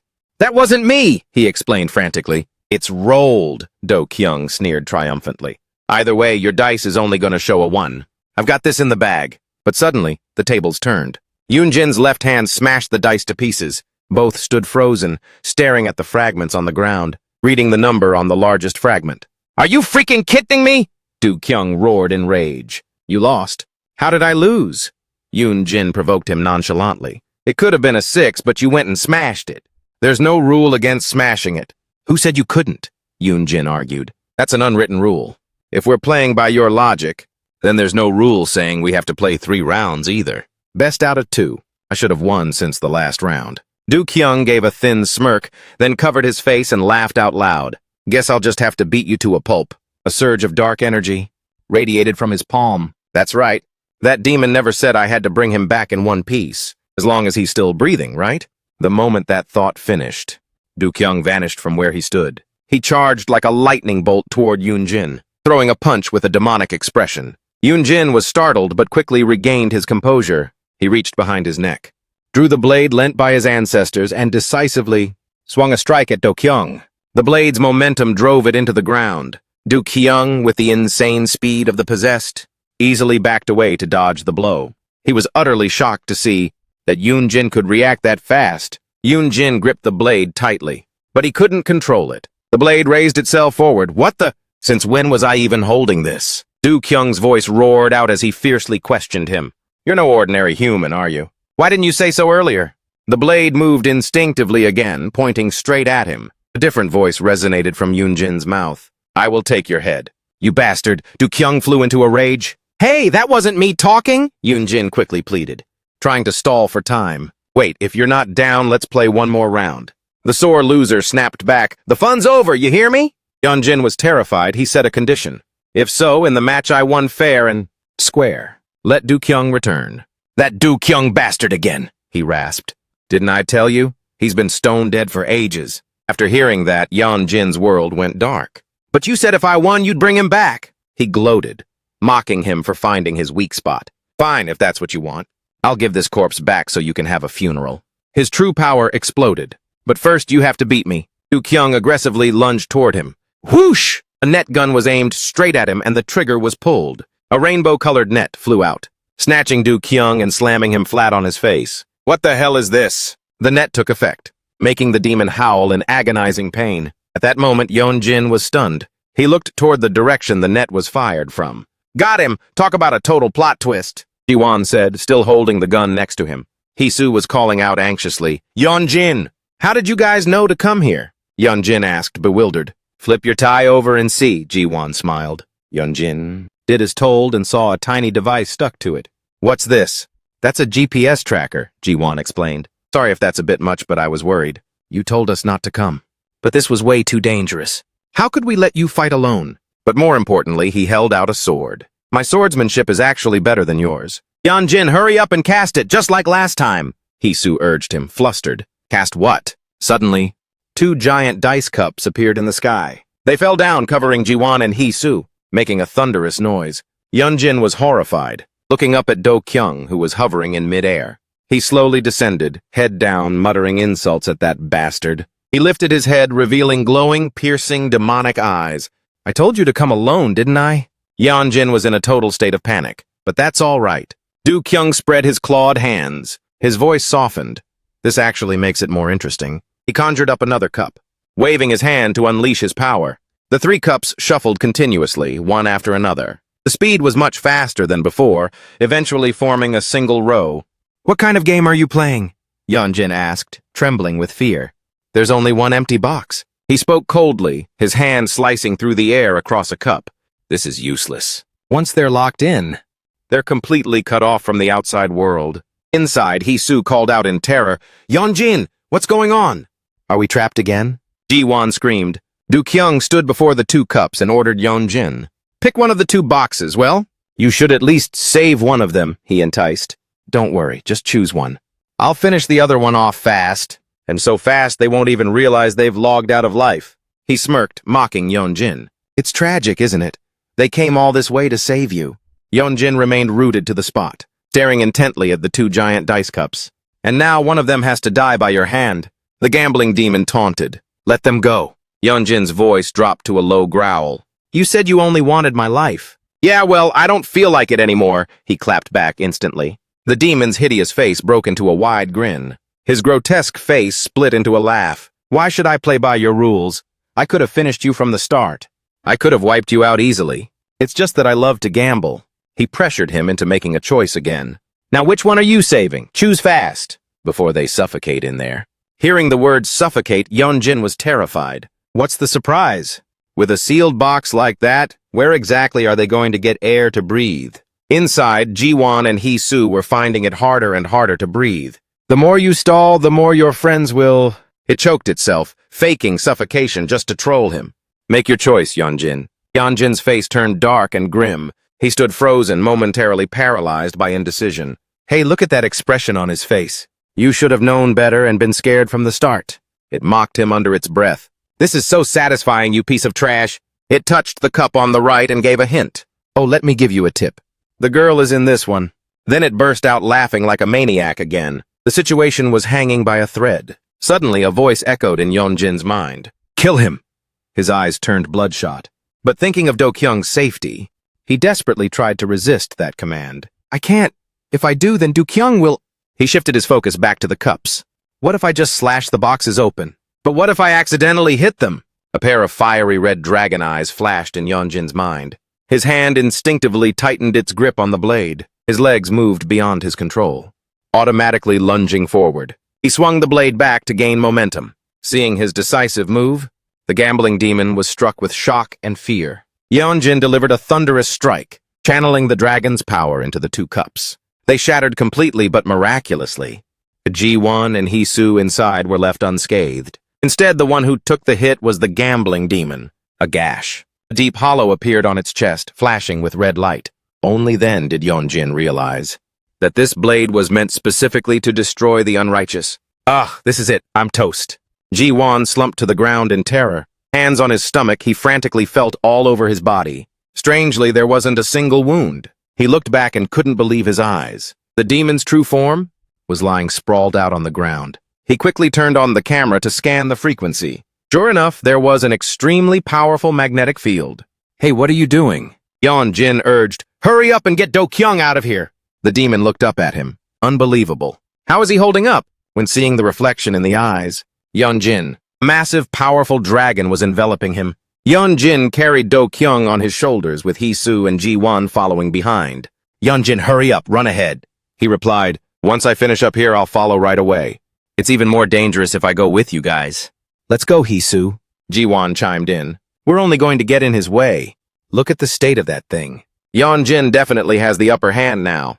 The demon pushed itself up, gritting its teeth in rage, unleashing a slash from mid-air. Striking directly down onto it, Yeon-jin swung his blade repeatedly. It could only groan and take the beating. Seeing the blade right at its face, the demon suddenly snapped out of it. No way. It suddenly remembered the image of the faceless demon. The seal in the middle of its forehead suddenly glowed, emitting an eerie purple aura. The demon itself didn't even understand what was happening. The veins in its arms bulged intensely. Its body underwent a sudden, strange transformation. Its eyes flared with a purple light. Its head snapped back, slamming hard against the ground. Everything happened way too fast, leaving Yeon-jin standing there, totally confused. It let out painful, hacking moans. A memory suddenly flooded its mind. Bring him back to me alive, the faceless demon ordered. He was staring intently at a jar with a tube attached to it. How strange. Why don't you just go and catch him yourself? The old woman snapped. He placed the jar back in its spot and said calmly, if I could catch him with my own hands, and I wouldn't have bothered coming to this stinking place. Hearing that, the old woman broke into a cold sweat. How rude! You've calculated everything, haven't you? The faceless demon didn't care. He summoned 2 demon cards in his hands. Everything necessary has already been prepared. He flicked his wrist, throwing the 2 cards. They traced an eerie arc of magical power. One card stuck directly onto the old woman's forehead. The other card imprinted itself onto Do-kyung's neck. The demon card immediately merged with his body, emitting a purple light as it took root around his neck. Do-kyung screamed in agony, clutching his neck. What the hell are you doing? Black aura condensed on his hand, transforming his arm into something grotesque, with sharp, lethal claws. What is this? Do-kyung was in total shock. In just an instant, his entire body was affected. The whites of his eyes were now a deep, eerie purple. He suddenly felt a surge of power like never before. A blinding light nearby caught his attention. The old woman's severed arm had grown back. She was trembling, trying to contain the new power. Her energy was wrapped in an orange glow. It was much stronger than his own. The faceless demon turned and walked toward the door without a care, leaving behind only one sentence. The deadline is tomorrow. That night, amidst the city lights, Do-kyung bolted into an alley searching for someone. Where did he vanish to? He gnashed his teeth in anger. The faceless demon moved like the wind, appearing right behind him. Looking for me? Do-kyung glanced back. He turned around and stared straight into the mask. Who the hell are you? He showed no fear at all. Weren't you the one who altered the old woman's incantation? What is this power? Asking the same rude question 3 times. The faceless demon replied, its bloodshot eyes full of disdain. Why should I answer questions?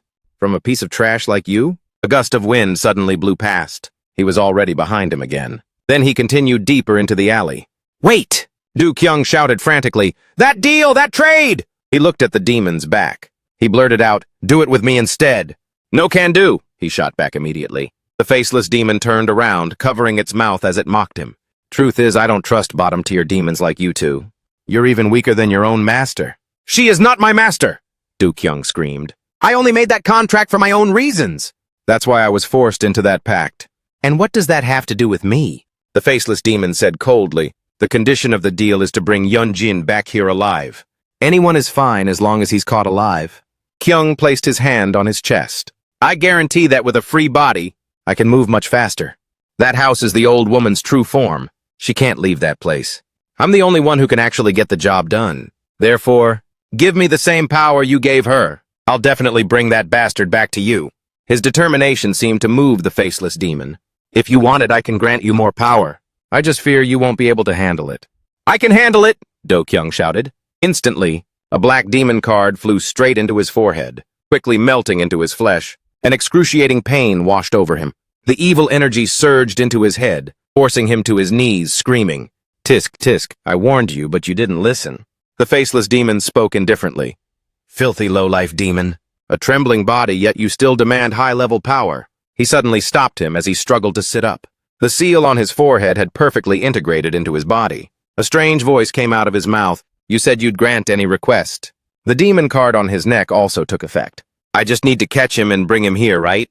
Du Kyung's face became stone cold, as if completely taken over by the evil power. He ambitiously declared, "What I want is freedom." Back in the present, the demon had completely seized control of the body of Du Kyung. It flipped the script in a spectacular way. Suddenly, it lunged forward and choked Yeonjin with terrifying speed. The grip was so strong it forced him into a defensive struggle. Yeonjin swung his greatsword, aiming straight for its head. The demon reacted quickly, letting go and soaring into the air, dodging the slash. On this side, Yeonjin clutched his throat in pain, coughing violently. It looked down at him with a look of pure contempt. "What a bunch of idiots. How long has it been?" it muttered, tilting its head as if calculating. 3 minutes, 4 minutes, flashed a wicked, toothy grin. The time from the last breath until total death. At the same time, in another place. "What's wrong with you?" Ji-won asked anxiously. "Hisu, let me give you a hand." Hisu could only call out Du Kyung's name. Her voice was trembling. In front of his pale, ice-cold arm, she said, "Du Kyung," he stopped breathing. Those words left Ji-won completely stunned. He immediately started CPR on Do Kyung, but there was no soul left. The demon narrowed its eyes with delight. "What you're carrying away is nothing but an empty shell." It let out a loud, savage laugh, mocking the desperate efforts of Ji-won and Hisu. "Are you guys planning to hold a funeral for him?" A soul. A thought flashed through Yeonjin's mind. He spun on his heel, gritting his teeth, putting all his strength into running toward the antique shop. But the demon was faster. It blocked his path like a sudden gust of wind. Its purple eyes flashed. With its claws ready, it delivered a thunderous kick to his gut. "Where do you think you're going?" Yeonjin was sent flying. His body slammed hard into a wall, causing it to crack. This power is so hard to control. The demon landed, baring its razor-sharp teeth. "But don't you dare die yet. My mission is to take you alive right now." Yeonjin sat in the rubble, gritting his teeth against the pain. He gripped his blade tightly with his left hand. He ordered, "Kill him for me." As the dust cleared, Yeonjin's glowing red eyes were revealed. He charged forward, delivering a horizontal slash. The demon instantly jumped up to dodge it. It was slightly surprised and enraged. Yeonjin crouched to gain momentum. Then he soared up at a speed invisible to the naked eye, to the human eye. Slash! A strike landed right in the center of the demon's chest. It roared as dark energy pooled in its fist. It gathered its power into its fist and then plunged down like a meteor, aiming directly at Yeonjin. He braced himself with all his might, face drenched in sweat, raising his blade to block the blow, but the force of the punch was overwhelming. He was knocked back and slammed straight into the ground. His blade stabbed deep into the pavement, causing it to shatter. The demon landed softly, looking pretty pissed off. From its wounds, purple light began to leak out. The sigil on its forehead glowed intensely. "You've been an eyesore for a while now," it growled, staring at its left arm, which was emitting a bizarre power coming from Yeonjin. "What the hell is that thing?" "None of your business," Yeonjin replied coldly, gasping for air. "I kept wondering why that masked guy wanted to find you so bad." The demon glanced at him, its pupils flashing. Turns out there's a reason for everything. Elsewhere, Ji-won was still frantically performing CPR. "Do Kyung, please!" "Ji-won, is it possible?" Hisu panicked, realizing Do Kyung's soul was still missing. A voice cut them off. The two looked up in surprise at the newcomer. A man wearing a button-down shirt with earrings was approaching them. "You trying to snap his ribs or what? Why are you pressing so damn hard?" Back at the battle, Yeonjin charged in for another attack. The demon leaned back to dodge the strike. A sharp pain shot through his arm, making him flinch and lose his balance. He was about to collapse, but still tried to swing his blade at the demon's head. The blade grazed its neck. The demon looked momentarily spooked, but at that exact moment, his strength gave out. The blade stalled and then fell to the ground. Yeonjin collapsed, his body shaking uncontrollably, yet his eyes remained full of resolve. The demon lifted a leg and stomped down hard right where he was lying. Luckily, Yeonjin managed to roll out of the way just in time. He knelt on the ground, shivering, using the last of his energy to plant his blade into the earth to stay upright. As Yeon-jin steadied himself and glanced at the blade, he forced himself to stand up. His gaze showed zero intention of quitting. At this rate, I'll bite the dust before I take this thing down. The demon tilted its head, watching Yeon-jin's staggering body.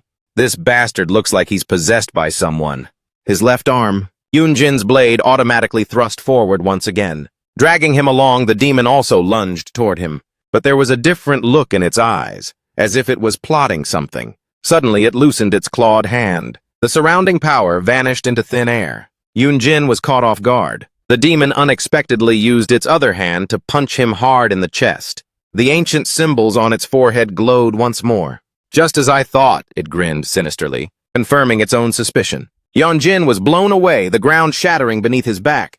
There's not a damn bit of power on the right side. The demon thought to itself, laughing with pure disdain. Hey! It called out to Yeon-jin, who was lying motionless. I don't know what kind of freakish thing is in your left arm, but it doesn't seem to fit very well with that weak body of yours, does it? Yeon-jin opened his eyes, gritting his teeth as he struggled to sit up. Wait, he blurted out. But in a flash, the demon was right beside him, crushing his right arm in its grip. Look at you, it said, staring at him with contempt. Your right side is as weak as a wet noodle. Yeon-jin froze. Ah! He screamed in agony as the demon effortlessly snapped his right arm back. His left arm went limp, dropping the blade. The demon kicked him hard, pinning his left arm to the ground. Who told you to resist? You asked for this beat down. It spoke, grinding its foot onto Yeon-jin's left arm. Its eyes lit up, bearing sharp teeth. Now let's deal with this damn left arm, shall we? It pressed its foot down firmly. Ah! Yeon-jin's face contorted in pain. He cried out as a red aura surged from his broken left arm into his right arm. His right arm healed as if by some miracle. Before the demon could even process what was happening, the blade flew right past the back of its head. The hilt landed perfectly in Yeon-jin's right hand. They both stared at the newly healed arm, completely stunned. Yeon-jin swung the blade with his right hand, eyes full of killing intent. But before he could strike, an object flew in and pinned itself straight into the demon's neck. Its body went limp, sent flying until it crashed into a stone pillar of a nearby building. A bright white arrow pinned the demon's body firmly in place, sending it straight to the afterlife. Yeon-jin couldn't believe his eyes. He turned to look at the one who had just attacked. High above, the silhouette of someone holding a bow came into view. You, with white hair streaked with red, was staring straight at Yeon-jin. On the ledge of another towering building, KuBI, the mysterious masked man, stood with his hands behind his back. Damn it, he cursed under his breath in anger. Things just got a whole lot more messy. Meanwhile, a handsome youth with golden eyes and earrings smirked. He coldly ordered Ji-won to back off. Hey, who are you? Ji-won asked, dazed. The guy didn't answer. He only focused on assessing Do-kyung's condition. Hey, what do you think you're doing? Ji-won shouted as he saw the guy reach for his friend. Up above, KuBI performed a seal, conjuring a blinding blue flame. My regards, he said, then vanished. At that moment, the flame from his hand shot downward. The youth with earrings suddenly frowned and paused. On Do-kyung's pale face, a single tear unexpectedly trickled down. Look! The youth exclaimed. Do-kyung! Hee-soo and Ji-won cried out in worry. Suddenly, Do-kyung jolted, coughed, and his eyes flew open. He rolled over and began vomiting uncontrollably. Are you really Do-kyung? Ji-won asked skeptically while patting his back. It's him, all right. The earring-wearing youth suddenly spoke up. Hey, you! Ji-won turned to say something, but the youth had already turned and walked away. It's late. Go home, he waved as he left. Ji-won, Hee-soo called out. Take care of Do-kyung, okay? Huh? Oh, right, I've got this. She stopped short, remembering Yeon-jin's warning. Run, it's too dangerous for you guys to stay here. At an abandoned building, the red-haired girl with the bow and the sharp, piercing eyes was none other than Dao, the deity of the earthly branches. Yeon-jin swallowed hard, staring wide-eyed at her. A sudden light condensed, forming into an arrow on her bow. The Grand Overseer arched her back and drew the string tight. A brilliant light erupted. Clairvoyant gaze. The arrow shot out as fast as lightning. Instantly, Yeon-jin's feet ignited in flames. He lunged high into the air, dodging the arrow's path by a hair's breadth. But before he could even process it, another arrow pierced straight into his shoulder. The heavy impact sent him flying, slamming him hard against the wall. The Grand Overseer landed gracefully in front of him. She looked at the arrow and muttered, I clearly heard it was on the left side, though. Clang!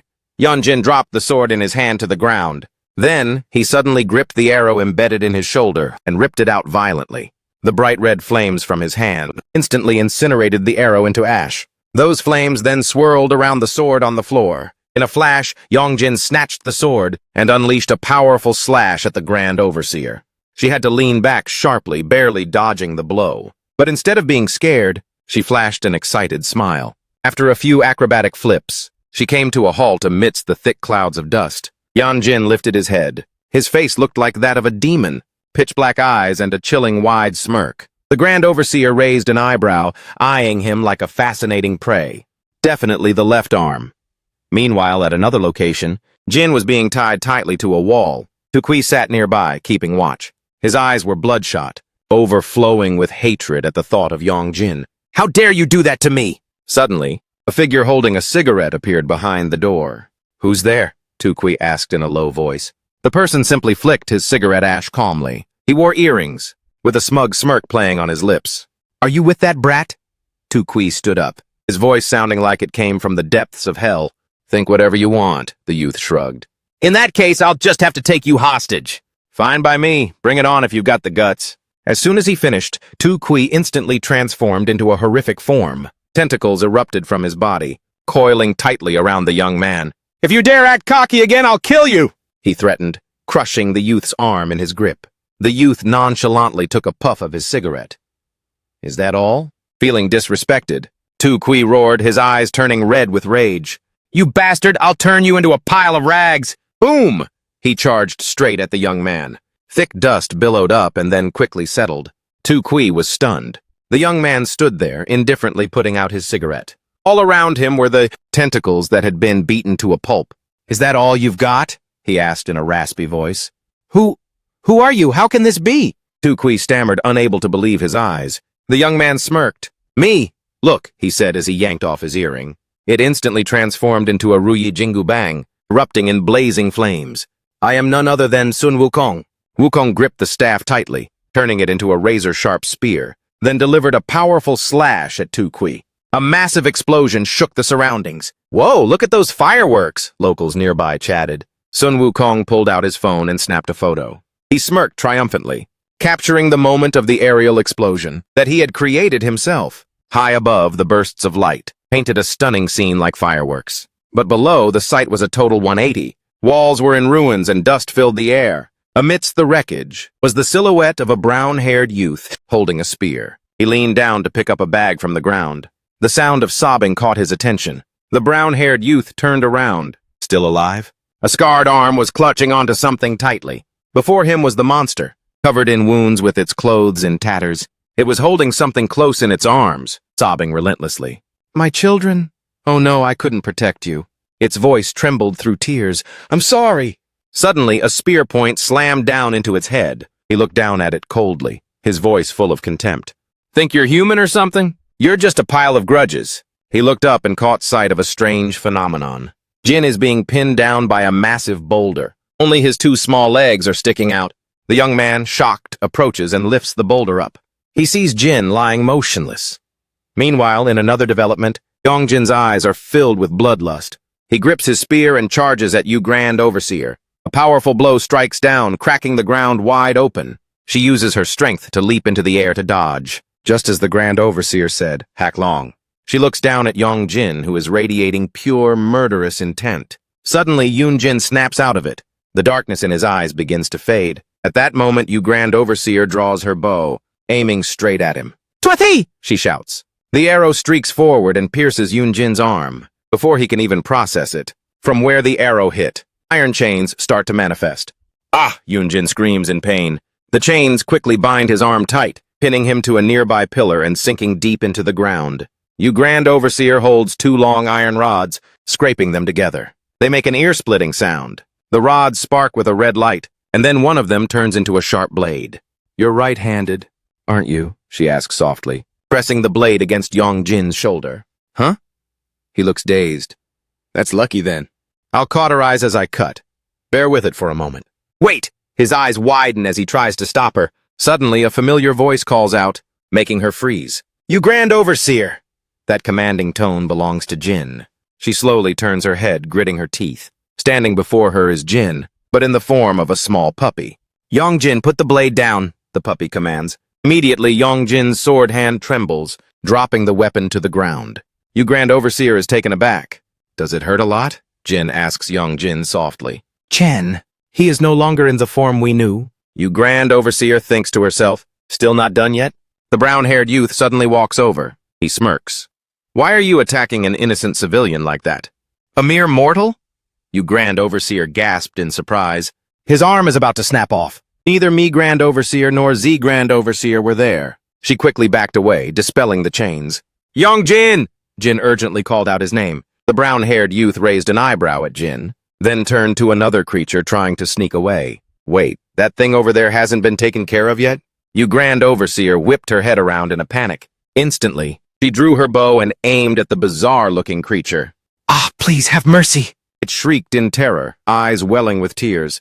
It's all that old lady's fault! As soon as it spoke, an arrow flew through the air and struck right between its eyes. Damn old hag. It cursed with pure spite, before crumbling into fragments and dissolving into thin air. A stack of talismans fell to the ground, but the writing on them began to fade away as well. A gust of wind blew by, sweeping everything away, leaving behind only 2 lonely arrows. Wait, that's weird.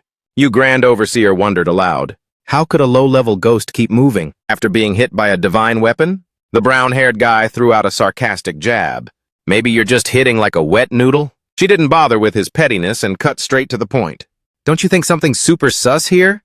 Demons are usually reclusive. Why would they suddenly show up here? Hearing that, the brown-haired guy paused, biting his cigarette as he pondered. He glanced over at Yongjin and Jin.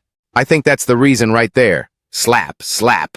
Jin, in human form, swung his hand and slapped Yongjin hard across the face. Isn't the timing just a bit too perfect? The brown-haired guy said. She also turned her head to look. He leaned down and gently patted Jin, who was in dog form, advising, Hey, Unc, stop hitting him. We haven't seen each other in forever. Why the cold shoulder? Jin glanced at the brown-haired guy and gave a slight smile. That actually hurts my feelings, you know. Night had fallen and the streetlights were on. In the small room, the brown-haired guy and you Grand Overseer sat formally across from Jin. All right, spill it, you Grand Overseer commanded. She glanced over at Jin, who was lying unconscious on the bed. Who is he, my nephew? Jin replied. Turning into a dog made you start barking nonsense? The brown-haired guy burst out laughing. That's clearly your own body, isn't it? Jin fell silent for a moment before speaking up. That's true, but I don't really know the full story either. All I know is that after the seal was broken when I woke up, I was already in this body. As for my original body, it has developed a new ego. It can move on its own, and even talk. You Grand Overseer's eyes widened. What? I'm not sure if it's because the Samsara Gate had already been opened beforehand, Jin continued, but the low-level ghosts kept attacking. That process made the body's ego grow weaker. I tried to merge back into it, but it only accepted Hack Long, while I was rejected, remaining in the form of a frowning dog. Since then, I've tried a few more times, but none were successful. That's totally absurd, the brown-haired guy remarked. So, after the seal was released, you Grand Overseer concluded, you woke up in a dog's body, while your real body has a different ego, which even took all of your power. It seems like this isn't some trick you guys pulled, Jin said warily. What the hell does this have to do with us? You Grand Overseer poured through gritted teeth. Logically, the brown-haired guy suddenly interjected, why not look at it from that perspective? If that's the case, Jin growled, his eyes full of resentment, why did you guys seal me in the first place? Does that fit the logic you're talking about? These words left both of them speechless. It seems he doesn't remember a thing. You Grand Overseer thought, just as Z-Way Grand Overseer said, he doesn't remember anything at all. She lowered her head, her face showing no emotion. If that's true, then just keep living like that. She looked up, her glowing red eyes staring intently at Jin. That way I can kill you whenever I want. So if I were human, would you still kill me? Jin asked. If you're doing this just because of my background, then... The brown-haired guy reached out and patted Jin's head. A smile played on his lips, but his words were dripping with threat. I've said enough. It would be better for you to know your place. This time it was Jin who fell silent. He recalled the words of the great heavenly god. At any moment, I can tear you apart and seal you back up again. You think this is a game? Jin snapped, trying to bite the man's hand. Whoa! The brown-haired guy quickly pulled his hand back. You really did turn into a dog, didn't you? Fine, I won't ask anything else, Jin said coldly. In exchange, can you do me a favor? A favor? Help me find a book. that contains a complete record of history since the Great War. Why do you need a book? The brown-haired guy looked confused. Just look it up on YouTube, it's way faster. Oh, looking at this house, you probably don't even have a computer. He scanned the room. I wonder if there's even Wi-Fi here. He handed an iPad to Jin. Use this, turn on the data, and search for it.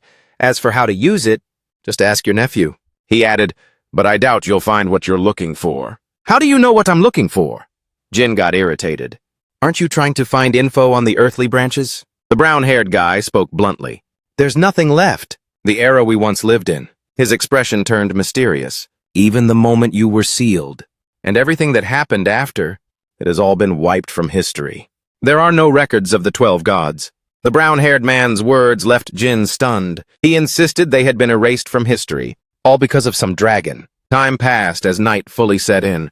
You sighed. Enough with the nonsense. The brown-haired man mocked Yu's earlier words, perfectly mimicking her expression. Just keep living like that. That way I can kill you whenever I want, right? Shut up! Yu was so embarrassed she wanted to disappear. If you dared to say that back in the day, Shichlong would have turned you into mulch, he snickered. And you even dared to pat Chen's head. That's a dog with 0 power left, so he's probably shaking in his boots. But what should we do with that boy now? Haklong can't be separated from him. What's more, it seems to have spread through his entire body. She turned pale and shrieked. If that's the case, is only his head left? What do I do? Yu was in despair. Will humans hate me from now on? We can just take Chen out and be done with it, right?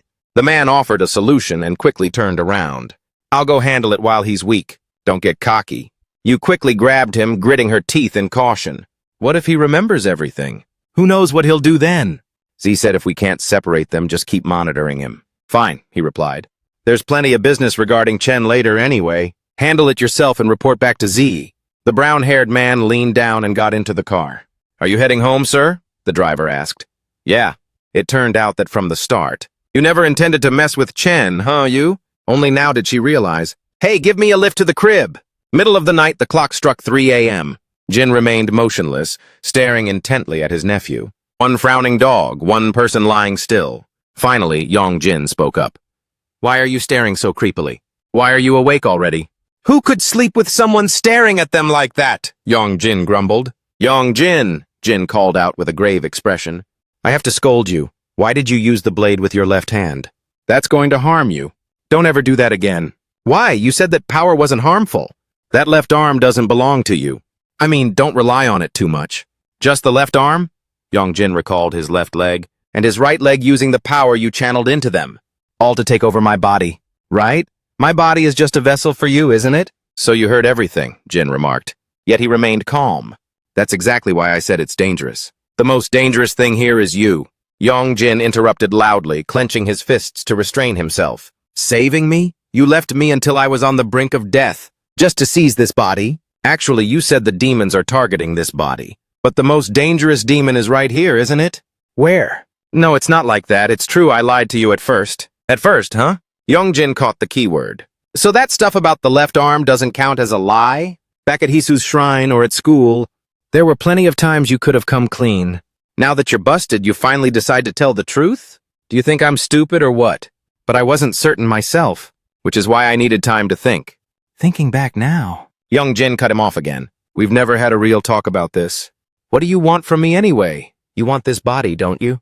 Jin frowned and stayed silent for a long time before finally speaking. To be precise, that is not your body.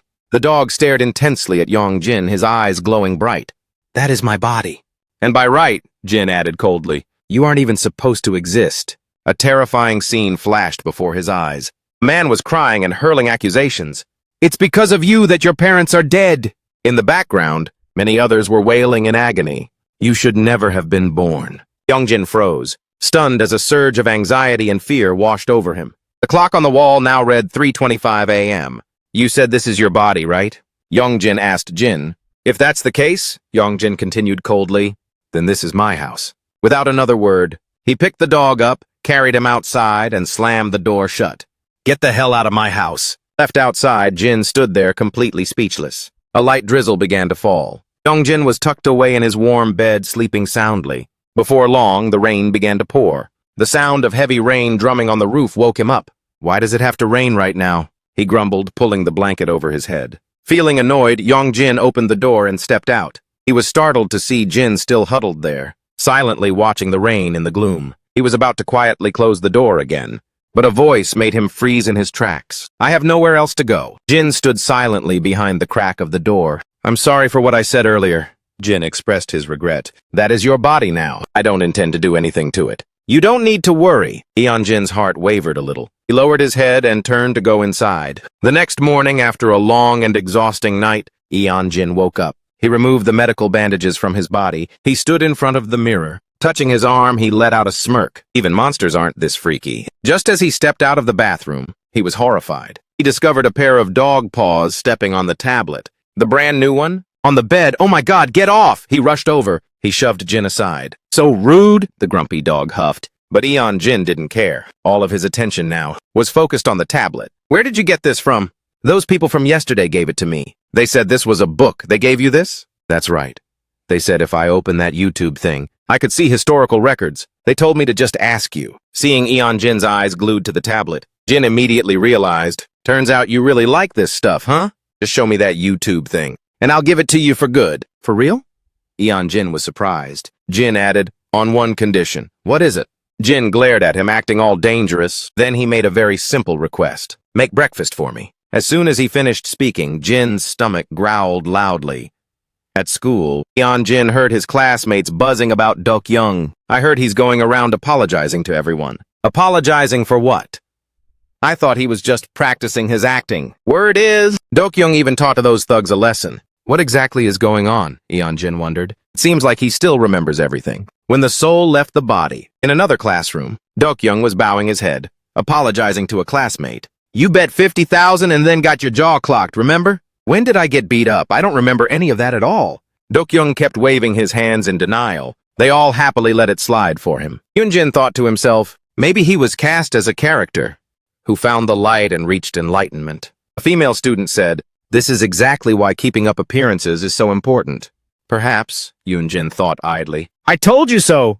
A chubby classmate spoke up. Just as Jin sat down, Ji-won spoke out, claiming that Kyung's body had been taken over by a villain from another world, possessing his body. But after a series of events, that person was exorcised and he finally came back. At the same time in the classroom, Dokyoung was standing by the window, scrolling through his phone, checking out class 2. It's 3 o'clock, only 2 people left. Who's it gonna be this time? Ji-won stood behind him, asking out of curiosity. Dokyoung ran off in a hurry, shouting, Is it CEO Yu? Jia was surprised. Ji-won walked to the classroom door, crossing his arms over his chest, watching Dokyoung's back and cheering him on. Run faster! Dokyoung, go apologize to all of them.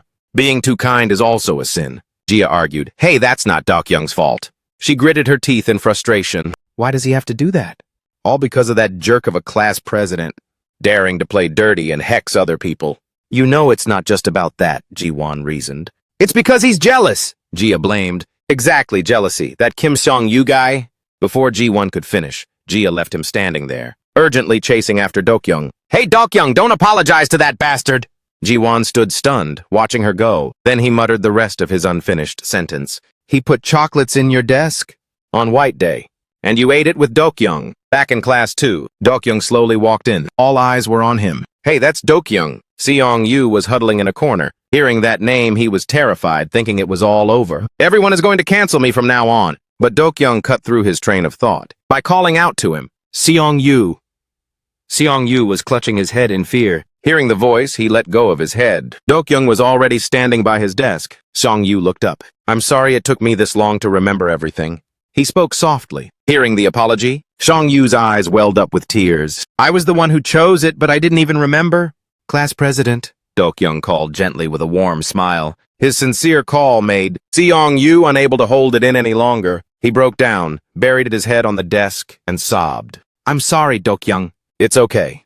Dokyoung gently placed a hand on his shoulder to comfort him.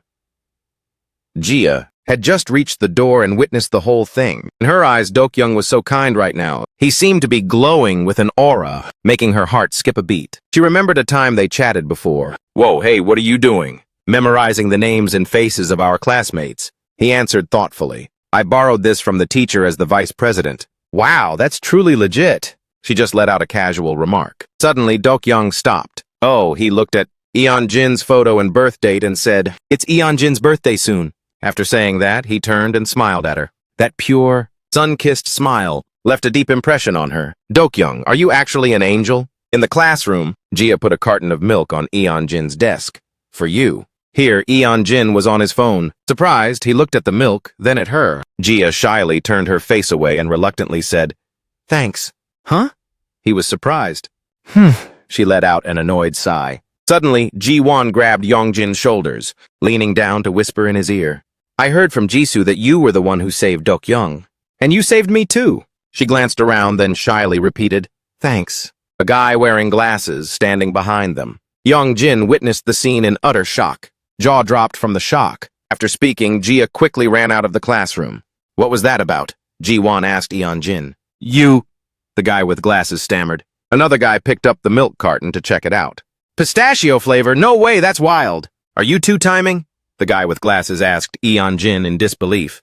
"Does Lee Hisu know about this?" "What nonsense are you talking about?" He brushed it off. Then a group of male students swarmed Yoon-jin's desk. "How could you?" Ji-won covered his face in disappointment. "This guy is such a scumbag." Another male student cursed while holding his face. "The two hottest girls in school!" The guy with glasses sighed in admiration. "How did you manage to pull both of them at once?" "It's not what you guys think," Yoon-jin explained, annoyed, but they kept on teasing him. "So Lee Hisu or Kang Jia? Puppy eyes or cat eyes?" "Are you guys crazy? Shut it!" Eon-jin snapped. Ji-won stopped joking and adjusted his glasses. His voice turned serious. "But about Lee Hisu?" Eon-jin didn't care, continuing to bury his face in his phone. "That's weird," Ji-won wondered. "Why haven't we seen Jisoo coming to greet Yoongi today?" Another student joked, "Probably had a fight or something," despite acting indifferent. But their words still unsettled Yoongi. He recalled the image of Jisoo, happily greeting him every morning. "Good morning, Yoongi." Now that he thought about it, he glanced at his phone. It was already 8:19 a.m., yet there was still no sign of her. Why is it so quiet? I wonder if she's even made it to school yet. He walked past classroom 1-5. Yeonjin peered inside, searching. Suddenly, a voice calling his name startled him. "Yeonjin!"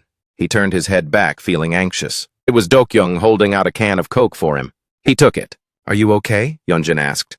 But the horrific memories of being possessed by a demon came flooding back. Dokyoung screamed in his mind. "Stop it! Don't do that!" He scratched his head and replied shyly. "Not really. I've actually booked an appointment with a psychiatrist.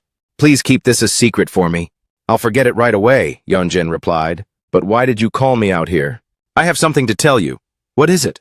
Dokyoung suddenly burst into tears, with tears streaming down his cheeks. Seriously," he cried while saying, "Thank you."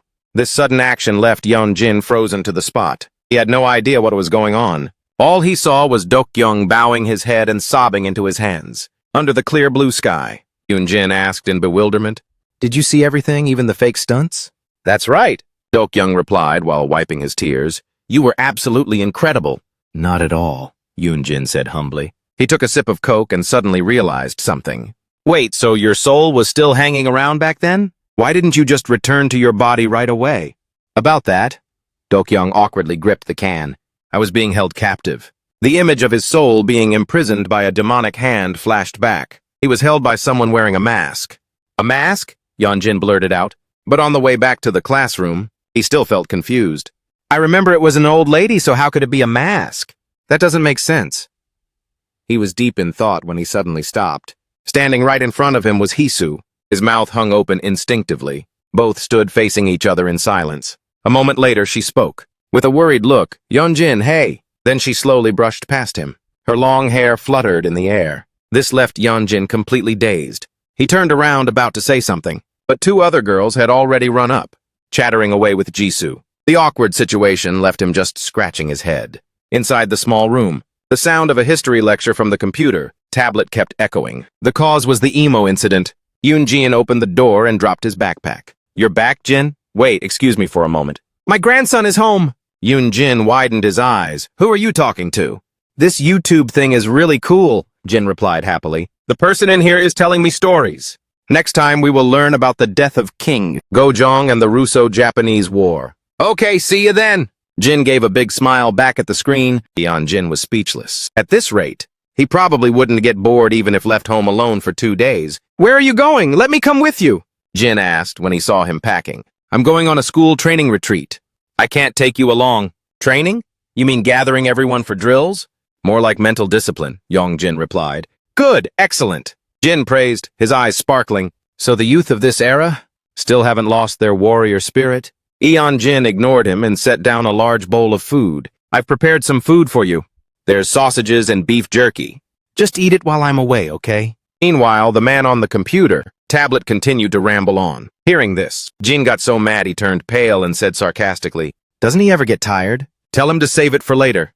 During the emo incident, the act of seeking help from the Qing dynasty, Yongjin's face instantly went dark. How am I supposed to explain this one? In the middle of the quiet night, the voice from the tablet kept echoing, making Yongjin lose his cool. It is said that Gojoseon was founded by Dangun. Yeah, but there is still much controversy. A moment later, he couldn't take it anymore. He jumped up and yelled, Turn it off! Are you trying to keep everyone awake? There's another newcomer. He won't listen to me. Let me explain it to you, Gramps. Yoonjin said this is just a recorded video. What exactly is a recorded video? At this point, Yoonjin was completely speechless. Blue sky, white clouds. Yoonjin finally finished putting on his jacket. You're up early today. Why didn't you sleep in a bit more? Jin, still tucked under the covers in bed, spoke up instinctively. I have to go to a training retreat. He only turned his head slightly and left a short reply. Then why didn't you go to bed early last night? He had to explain to him what YouTube was, so he couldn't get any sleep. Truly commendable. While putting on his shoes, Jin added, I'm heading out now. Take care of the house, okay? Remember to bring that blade. Jin quickly reminded him. Are you nuts? Why on earth would I bring this?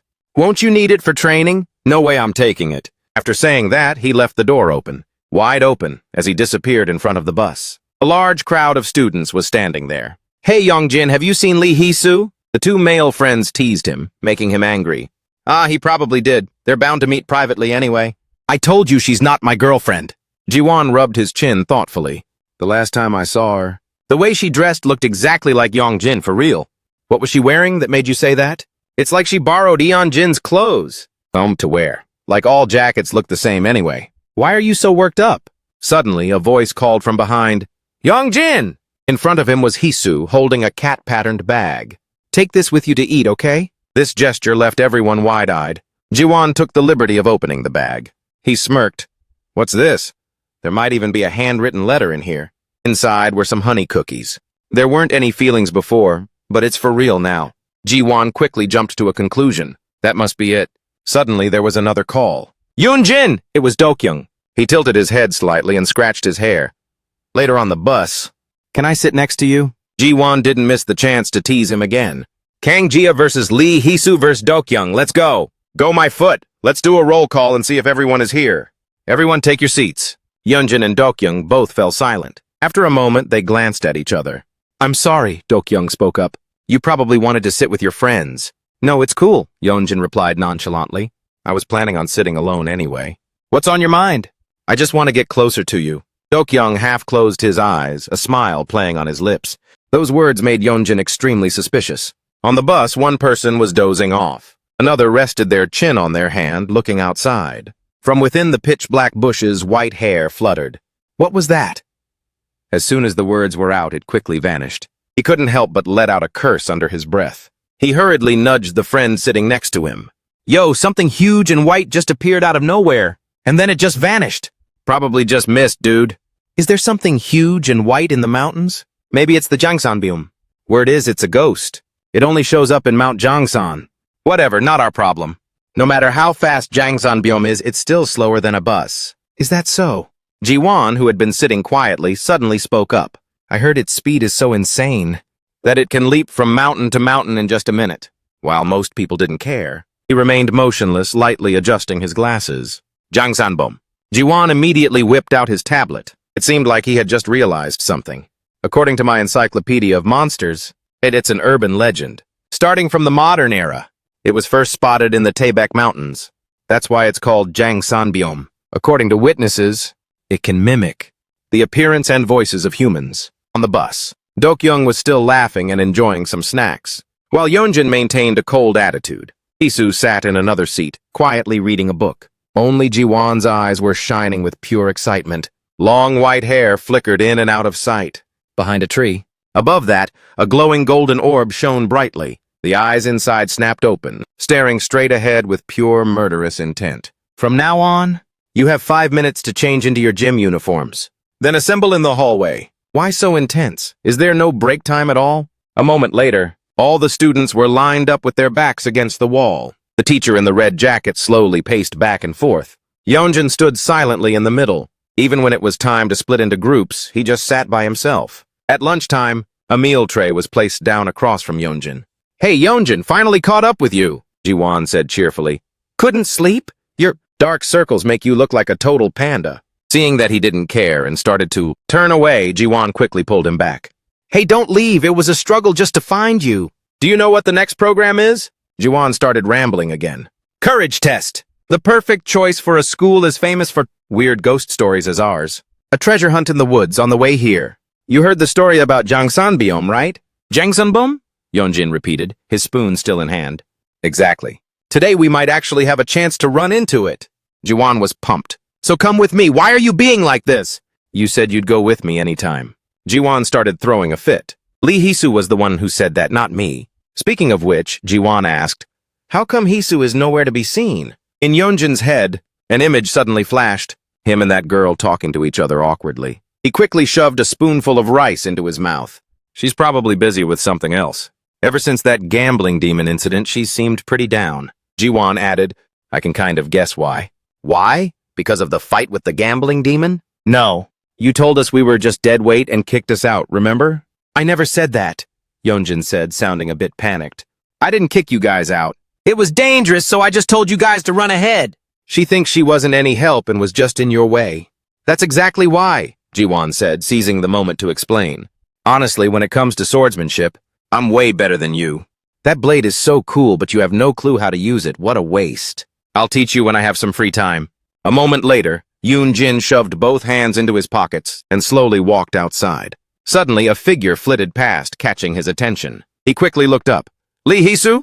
The other person immediately turned around, their mouth twitching slightly. Yoon-jin panicked, his face turning pale and his teeth clenching.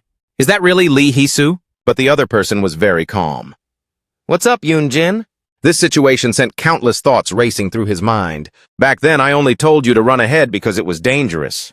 If that made you sad, I'm sorry." However, outwardly, Yoon-jin couldn't say a single word. Just as he was about to speak, a loud shout suddenly interrupted. "Hisu!" A girl suddenly ran over and grabbed Hisu's arm. "Come to the convenience store with me." Hisu just stood there, dazed. Left with no choice, Yoon-jin quietly walked away. In another scene, Jiwon kept his head down while Yoon-jin stood tall. "Thanks for coming with me. Just so you know, I didn't bring the blade," Yoon-jin warned in a cold tone. "I've got the 5-colored net gun right here." They walked on together. Flashlights lit up the path ahead. "If the teacher catches us, you're on your own. Nobody cares about you anyway." Hearing that, Yoon-jin felt like snapping. "Do you even know what Jangsan biome looks like?" "Biome means tiger in Chinese characters. Maybe it looks like a tiger, but I don't think it has a specific form." Jiwon focused on recounting what he knew. "They say it has long white fur, but everyone tells of the story differently. It even has the ability to shapeshift. After reading its target's memories, it can perfectly recreate that person's appearance and voice. In that case, who knows? Maybe Jangsan biome is pretending to be me right now." Yoon-jin immediately mocked him. Then Jiwon held out a signal transmitter. "If that were true, this thing would be screaming by now, even for the gambling demon. I also have to admit its accuracy is on point." Suddenly, the device started beeping loudly. Right after that, a shout rang out, making them both jump. "You two, what are you doing here? Get back to the dorms right now!" It was the supervisor's voice. "Shoot, we're busted, let's bounce!" Jiwon was scared out of his mind. Yoon-jin turned his head, sweat trickling down his cheek. His eyes were filled with panic.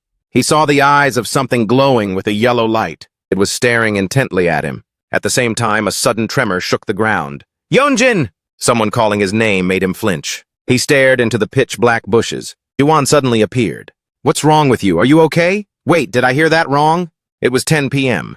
Yeonjin walked aimlessly with his hands in his pockets. "I'm sleepy as hell. Maybe I should just head back to the dorm first." Suddenly, a voice called out from behind him again. "Yeonjin, hey Yeonjin!" It was Jiwon. He was doubled over, completely out of breath. "Help me out just this once." Jiwon was sweating buckets. "Back on the mountain just now. I was running so fast I think I dropped the detector. Can you help me find it?" I'm a bit low-key scared to go alone. Ugh, what a drag. Yeonjin was annoyed, but still turned on his flashlight. Hey, how far are you planning to go? Yeonjin asked coldly once they had walked quite a distance. We didn't even come this way earlier. Or did you just leave it at the dorm? Yeonjin's face suddenly paled. His eyes caught the words on a sign. Danger, watch your step, risk of falling. Hey! He quickly grabbed the sleeve of the person in front and pulled them back. Didn't you see the warning sign? But the response was completely irrelevant. Found it. With that, the person jerked Yeonjin's shirt, pulling him right to the edge of the abyss. Yeonjin's hands trembled. He gritted his teeth, his eyes losing focus. What are you doing? Yeonjin looked at the Jiwon in front of him, whose eyes were glowing yellow. A deep voice echoed, as if rising from hell. In the dormitory, 3 girls were gathered, playing cards. Hey Jisoo, do you have a crush on anyone? A girl suddenly asked. No, definitely not, she replied instantly. Seriously? That guy from class 3? Yeonjin, right? Aren't you two totally flirting with each other? No way, not at all. Come on, it's true. You two were just standing there talking earlier. Try a tarot reading to see if it's legit. Oh, good idea. If I were Hisu, I'd be doing tarot readings about him all day long. The person Hisu likes. The girl in black flipped a card. What kind of person are they? At that exact moment, Hisu's eyes suddenly went pitch black, her face twisted in panic. All 3 girls froze in shock, as if they had just seen something repulsive. On the table was the death card. It's over. Hey, maybe she really doesn't like anyone after all. Back to Yeonjin's location. A familiar voice rang out, making him bolt in terror. Jangsunbom. Yeonjin turned pale, staying dead silent. The one standing before him in the form of Jiwon continued. It even has the ability to shapeshift. Jiwon's white sneaker-clad foot lightly shoved Yeonjin off the cliff. He fell helplessly, with only its voice echoing back to him. It will recreate the appearance, and even the voice of those in your memory, perfectly. Bring it back alive! It commanded in its own raspy voice, then hissed through gritted teeth in another's voice. Don't let it get hurt! Yeonjin plummeted through layers upon layers of branches, his terrified scream echoing out. He scrambled to grab a branch, but it snapped instantly. Gravity kept pulling him down until he hit the ground hard. He struggled to sit up, his whole body shaking. When he came to his senses and looked up, the demon had vanished without a trace. Seeing that, he quickly scrambled to his feet and ran. If that was Jangsunbyeom, then where is the real Jiwon right now? Meanwhile, back at home, Jiwon's phone was ringing off the hook. It was a call from Dragon Yeonjin, but the owner was still fast asleep, completely oblivious. On this end, the announcement said, "The number you have dialed is currently unreachable." Yeonjin became even more anxious. Don't tell me something happened. The night was getting deeper and deeper. The phone signal was glitchy. I have to find a way back immediately. But while he was feeling jittery, a loud shout rang out. Yeonjin, it's me, Haisu. She ran toward him in a panic. She asked worriedly, Are you okay? Wait, why you? Yeonjin asked suspiciously. I was doing a tarot reading, she quickly explained. The cards showed you were in danger. I'm so glad you're fine. But how did you know I was here to find me? Yeonjin remained on high alert. Is there anywhere you go that I don't know about? Haisu laughed, trying to deflect. Did you put a tracker on me or something? Let's go. She didn't answer, just grabbed his hand and pulled him along. Yeonjin held his ground and asked coldly, What are you doing? Huh? What? Why the hand-holding? What's the big deal? She looked clueless. No one's here. Are you shy? No, that's not it. I mean, ring. His phone happened to ring right then. Seeing the caller's name, Yeonjin froze. On the screen, 3 words appeared crystal clear. Lee Haisu. Yeonjin turned pale. Lee Haisu. Or should we link arms? The sweet voice beside him chirped. He stiffly glanced at the Haisu next to him. Her face had suddenly turned expressionless. Like she was possessed, her soulless eyes stared wide open. Yeonjin tremblingly hit answer. Yeonjin? The real Haisu's gentle voice came through the phone. It made them both fall silent. Are you doing okay? The imposter was now staring at him with a creepy demonic look. Cold sweat poured down Yeonjin's forehead. Yeah, I'm fine, he replied tentatively. What's going on? Well, it's like this. Haisu on the other end seemed hesitant. I already suspected it when I saw that shirt. Yeonjin suddenly made a cryptic remark, his eyes still fixed on the imposter. Shirt? Which shirt? What do you mean? The real Hisu asked back, sounding confused. Oh, it's nothing. He gave a dismissive answer, but inside he was screaming his head off. Lee Hisu's intuition is freaking insane. Is something really wrong? The real Hisu pressed on. The imposter's expression shifted slightly, but it remained silent. Yongjin also stayed quiet, pressing the phone to his ear, trying his best to keep his cool. Sensing something was off, Hisu asked, "You can't talk right now, can you? If so." "No, everything's fine." Yongjin quickly cut her off and hung up. He stared straight ahead, secretly calculating. "Now that I know it's a fake, I'll play along first, then find a way to dip later." He walked past the creature, trying his hardest to act natural. "Lee Hisu, let's go." But the creature stood rooted to the spot. Yongjin suddenly froze. Beneath his feet, long strands of hair had wrapped tightly around him, pulling him back. Stunned, he glanced back, cold sweat trickling down his cheek. The imposter's hair suddenly grew unnaturally long. "How ridiculous!" the creature growled. Its neck twisted 180 degrees, revealing signature yellow eyes. It was Jang Sanbyom. "Didn't you just talk to that girl?" it hissed. All of Yongjin's plans went up in smoke. The hair suddenly lashed out, jerking Yongjin high into the air. His eyes widened in horror as he hung upside down, forced to face the demon. "That girl is so annoying," Jang Sanbyom fumed. "Why did she have to call right now?" Knowing he couldn't escape, Yongjin let out a smirk. "You don't look like her at all." "Impossible." It tilted its head.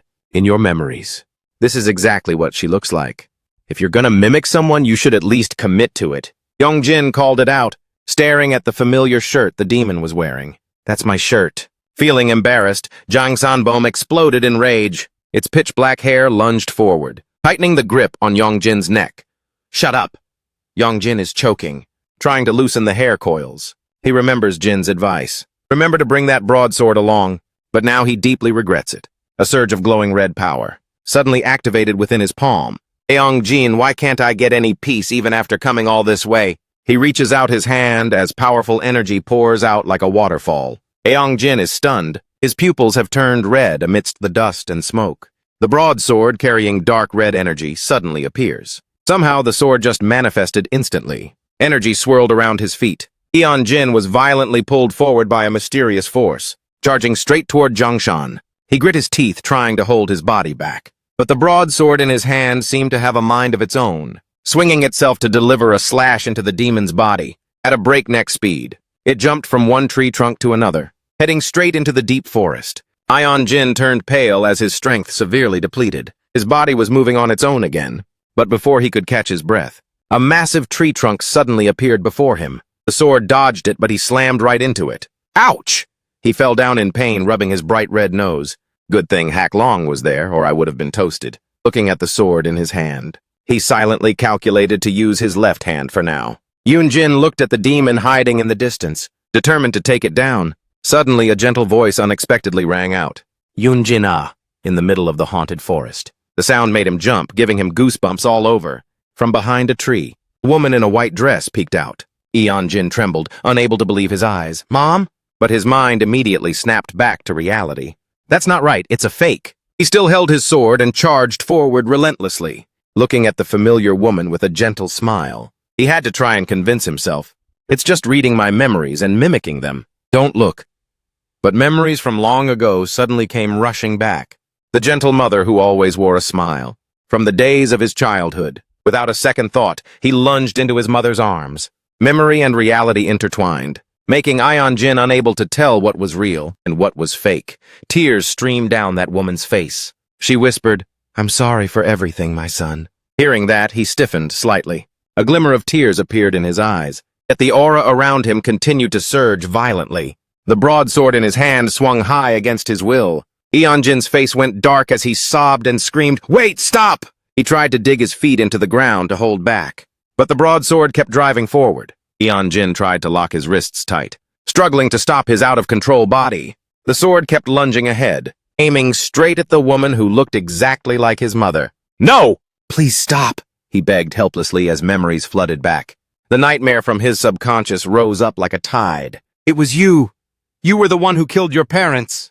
A persistent, shrieking voice haunted him. The scene blurred into a bloody red haze. "You're a monster!" With tears falling, his own hands were doing it again. "No!" A heartbreaking wail rang out. He collapsed in agony. The brutal reality was still right before his eyes. The golden eyes of Jang Sanbyom snapped wide open. Its white hair surged forth like a flood, enveloping Yonjin completely. Right at that moment, a gust of wind suddenly picked up, forcefully blowing away the eerie hair, gently protecting him. A A person holding a fan with an 8-trigram seal appeared. It was T, the Grand Overseer. The illusion quickly began to crack. The masquerade shattered, revealing the hideous form of Jangsan-beom.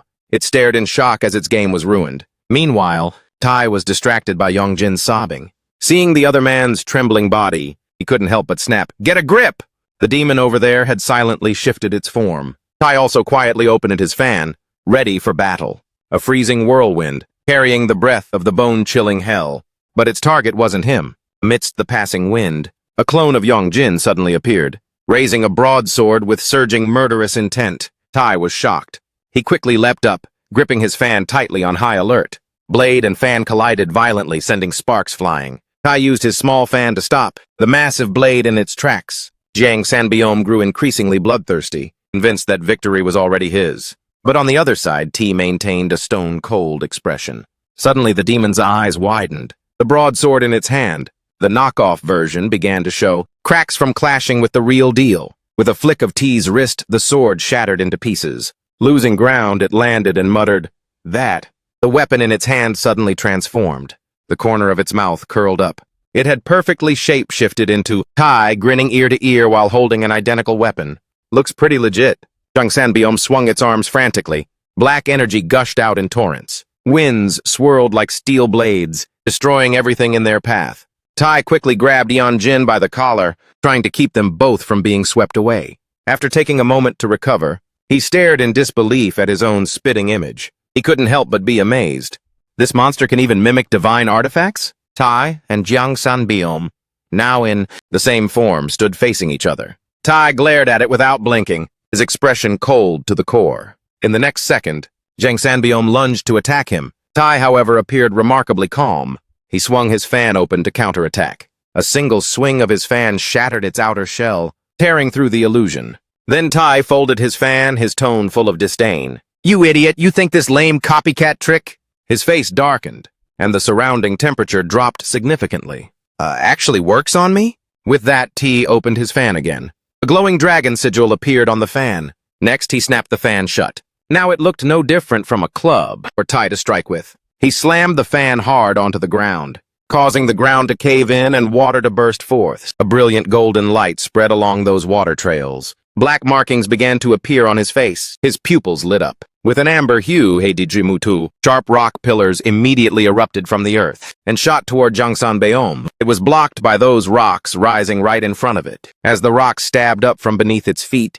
Jangsan-beom soared away to another spot, narrowly escaping the hit. Tai was momentarily stunned by that move, his face etched with pure disbelief. Within those few seconds, someone else appeared out of thin air. Delivering a heavy kick to Jangsan-beom, he used its body as the springboard to stay airborne. His face was completely hidden by a mask. The masked man's actions were sharp and decisive. He immediately reached for the dagger on his back. Then he threw the dagger straight at Tai. It flew incredibly fast, cutting through the wind. As the dagger was about to pierce him, Tai used his fan to deflect it away. The dagger spun out into the air.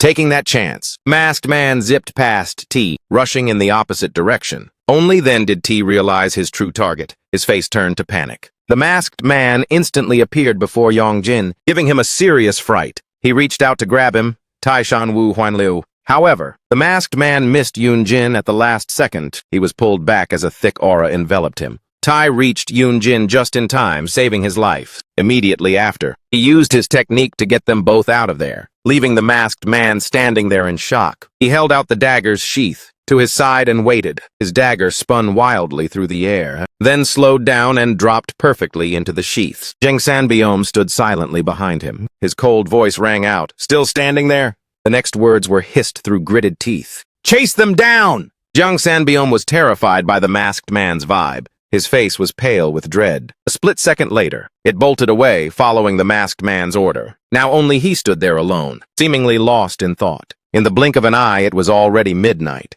The moonlight shone brightly from above, illuminating the ground. Yunjin and T had fled to a distant place. Both of them looked quite exhausted. Tai tried to move his limbs, then gritted his teeth and spoke to Yun. "Jin, since you've regained consciousness, then find your own way to escape from here." Shocked, he cried out, "Huh? But how did he know I was here?" No sooner had he finished speaking than T coughed up blood, his face turning deathly pale. Seeing this, Yoon-jin was deeply worried and asked him with concern, but T didn't seem to care much about his own condition. He calmly pulled up his sleeve to check his watch and said firmly, "We must run further away. It will definitely come after us." He glanced over at Yoon-jin. "We have to hold out until 11 o'clock. Hearing that, he couldn't help but feel surprised. 11 o'clock? He asked curiously to clarify. What's going to happen at 11 o'clock? But Tai didn't answer. He raised his hand to block Yoon-jin.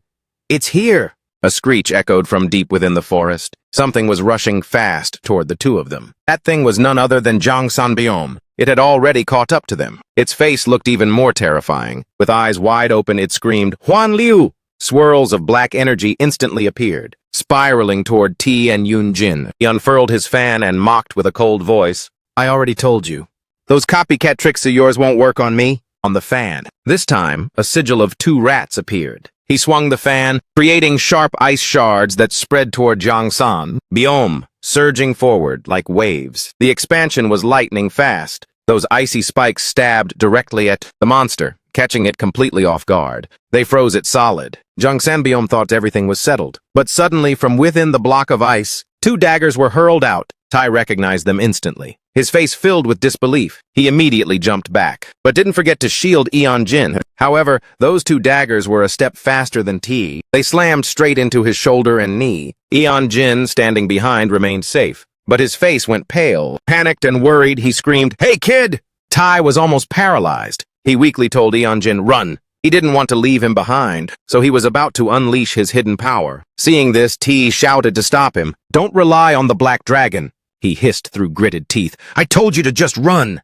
The moment he finished, the masked man charged in. He slashed T with a sword, then kicked him aside. Tai was sent flying a good distance as dust clouded the air. Now, Eon-jin stood face to face with the masked man. His whole body froze, unable to move a muscle. At this point, there was no other choice. Eon-jin had to tap into the black dragon's power. His pupils burned a fiery red. The watch on his wrist showed 22:59. A few seconds later, it hit exactly 23 in that split second. The masked man suddenly stiffened. Eon-jin hadn't fully transformed into the black dragon yet. Seeing the masked man's reaction, he couldn't help but be amazed. Jang Sanbyom, still trapped in the ice, was screaming violently. Then everything became eerily silent. Only the rustle of dry leaves remained. A clear sound of footsteps echoed. The masked man immediately sensed it coming from the bushes. Tai had returned. He slowly unfurled his fan under the bright moonlight. The divine power within him was being unleashed to its full potential. Tianji. The fan in his hand created a massive aura that spread all around the area. The masked man instantly went on high alert.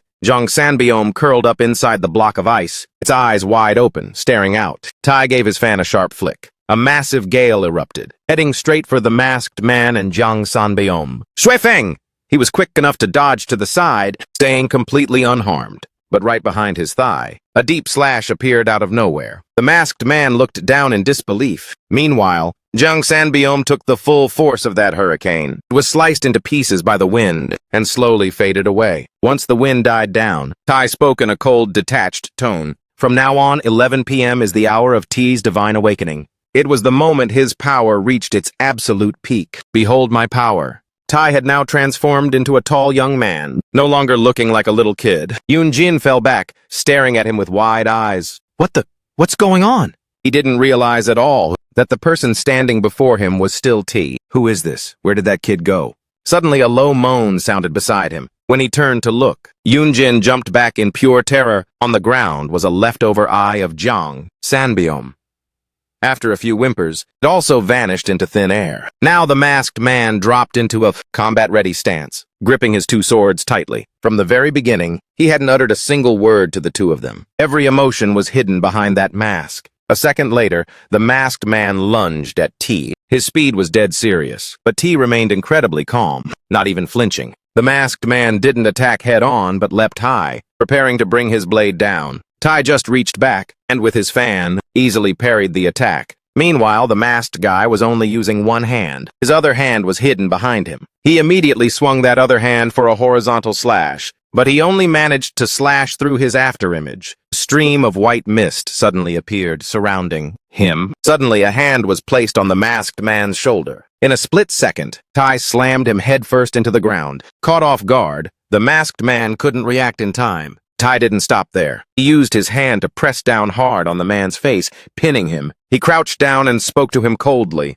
Going this far, you must have a reason. His gaze was absolutely merciless. Tai applied even more pressure with his hand, causing the man's mask to crack. Who instigated you? The masked man didn't say a word. He opened his palm, holding iron beads between his fingers. He conjured a black gust and took advantage of the opening to escape T's grip. Dust swirled up, forcing him to shield his face. Within that wind, the masked man's silhouette flickered. Now you see him, now you don't. Tai didn't panic at all, but calmly used his fan to counter the divine art. Another gale began to rise. Suddenly, T froze his hand mid-air. The masked man had already vanished into thin air. Standing before him now was just a confused deer, clueless about what had happened. Tai couldn't hide his surprise upon seeing it. The deer also looked straight at him. Then it turned its gaze and left. Tai also turned his head elsewhere, lost in thought. Then he turned back to look at Yeonjin. Yeonjin looked puzzled as Tai stared at him intensely. A moment later, T raised his fan. Huan Liu! An aura surged around Yeonjin. Slowly lifting him up, bewildered, he asked Tai, "What's this?" Before he could finish, T lightly tapped his forehead with the fan. Yeonjin immediately passed out. The aura kept him floating in the air right before Tai's eyes. He coldly called out, "Black Dragon." His gaze was fixed on the unconscious Yeonjin Black Dragon. He remained motionless. But perhaps at this moment, he was no longer Yeonjin. Seeing that, Zai began to lose his patience. Do you want to leave that body on your own? Or do you want me to log you out for good? Yeonjin's lips slightly curled up. Immediately after, he broke into a wide grin. At this moment, he had transformed into the Black Dragon. His glowing red pupils stared straight at Z. Give it a shot if you're so tough. The Black Dragon's tone carried contempt and mockery toward Z. A demigod like you dares to... The Black Dragon's subsequent words caused Z's expression to darken by the second. Just looking at that seal, it's already so worn out. Did you think I wouldn't see through your bluffing? Huh? He's even challenging him. Even if you could do anything to me, this kid would definitely be toasted. Shock flickered in Z's eyes. Seeing this, the Black Dragon kept talking even more aggressively. He already bit the dust once. It's thanks to me that he's lived this long. He confidently and arrogantly asserted. The master of this body needs me. He has summoned me multiple times already. He continued using provocations, hoping to make Zai fly into a rage. Let's see what you can actually do. His eyes flashed with confidence and smugness. The terrestrial branch sun. At this point, Zai had almost reached his breaking point. Do you even dare to kill a human? As soon as the Black Dragon finished speaking, he was immediately slapped by Z. His head tilted to the side. A burning sensation spread across his face. What was that? A few seconds later, his face showed clear confusion. The aura surrounding him also gradually dissipated, causing him to fall flat on the ground with a thud. Yeonjin, utterly dazed, asked Z, "What happened?"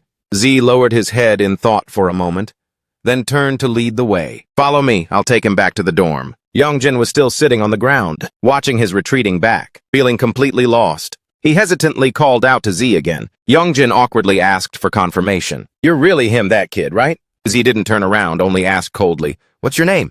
Yeonjin looked at Zai in surprise and asked back, "Who, me?" Even though he didn't understand what was going on. But Yoonjin still answered honestly, "The guy Yoonjin." Z still stood with his back turned, speaking calmly. "To be honest, I don't really get what happened either." The guy Yoonjin. His voice grew deeper and deeper. The power in his left arm. Z gave a serious warning, advising Yeonjin not to rely on it too much. He slowly recounted the past to Yeonjin. Chen, his forefather, had used that power to slaughter everyone. His tone didn't change at all, including his clan and ancestors.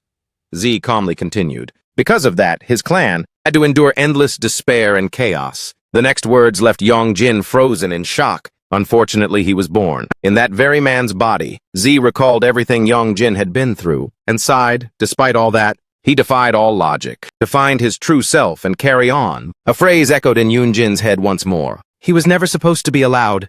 He grit his teeth, speechless. Suddenly, Z praised Yoonjin for being so commendable. The words left Yoonjin stunned. He slowly looked up and stared ahead. Flashbacks of his clan's hatred and contempt filled his mind. "You were never supposed to be born," Z continued in a low voice. "You've done a great job living your life." He hesitated slightly, but he was giving Yeonjin a real pep talk. No telling how many more struggles lie ahead, and what more trials await. You might face even more hopeless situations. Hearing this, Yeonjin clenched his fists tight. It means going against the grain of logic, Z suddenly glanced back. A slight smirk formed on his lips. But anyway, at this moment, Yongjin was about to burst into tears. He seemed deeply moved. Because he had been grinding so hard, Z looked him straight in the eye and slowly announced his decision. So to help him live life to the fullest, in this world, his voice was dead serious.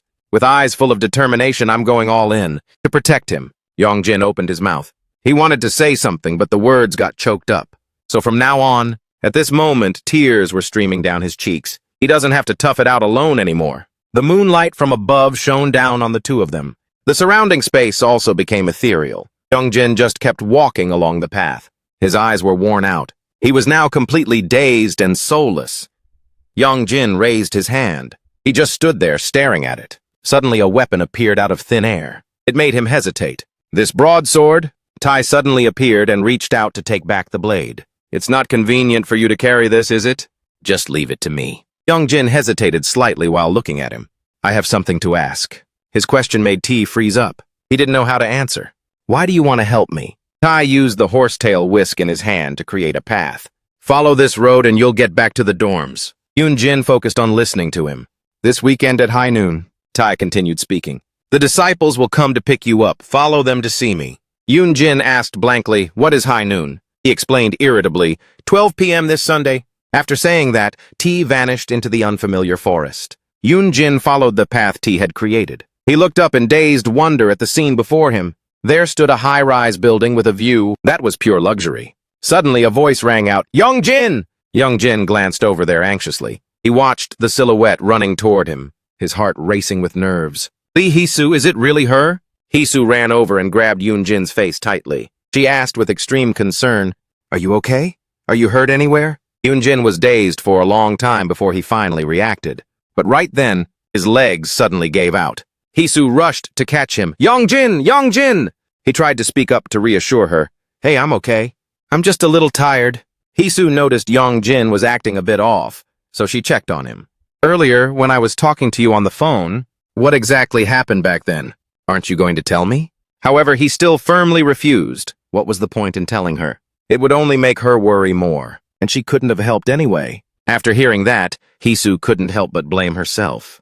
I'm sorry I couldn't do anything for you. Yongjin then remembered the words Jiwon once said. Saying that is no different from telling her she's just a burden.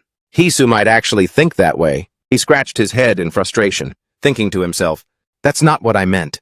Hisu hadn't realized it yet, and was still caught up in self-reproach. Even if you told me, I wouldn't have been any help. But then, before she could finish her sentence, Yongjin cut her off. That's not true. She was a bit surprised to hear him say that. You helped me a lot, Yongjin continued slowly. If you hadn't called me just now, I probably wouldn't even be here right now. He scratched his head, feeling a bit bashful, and said, Thanks.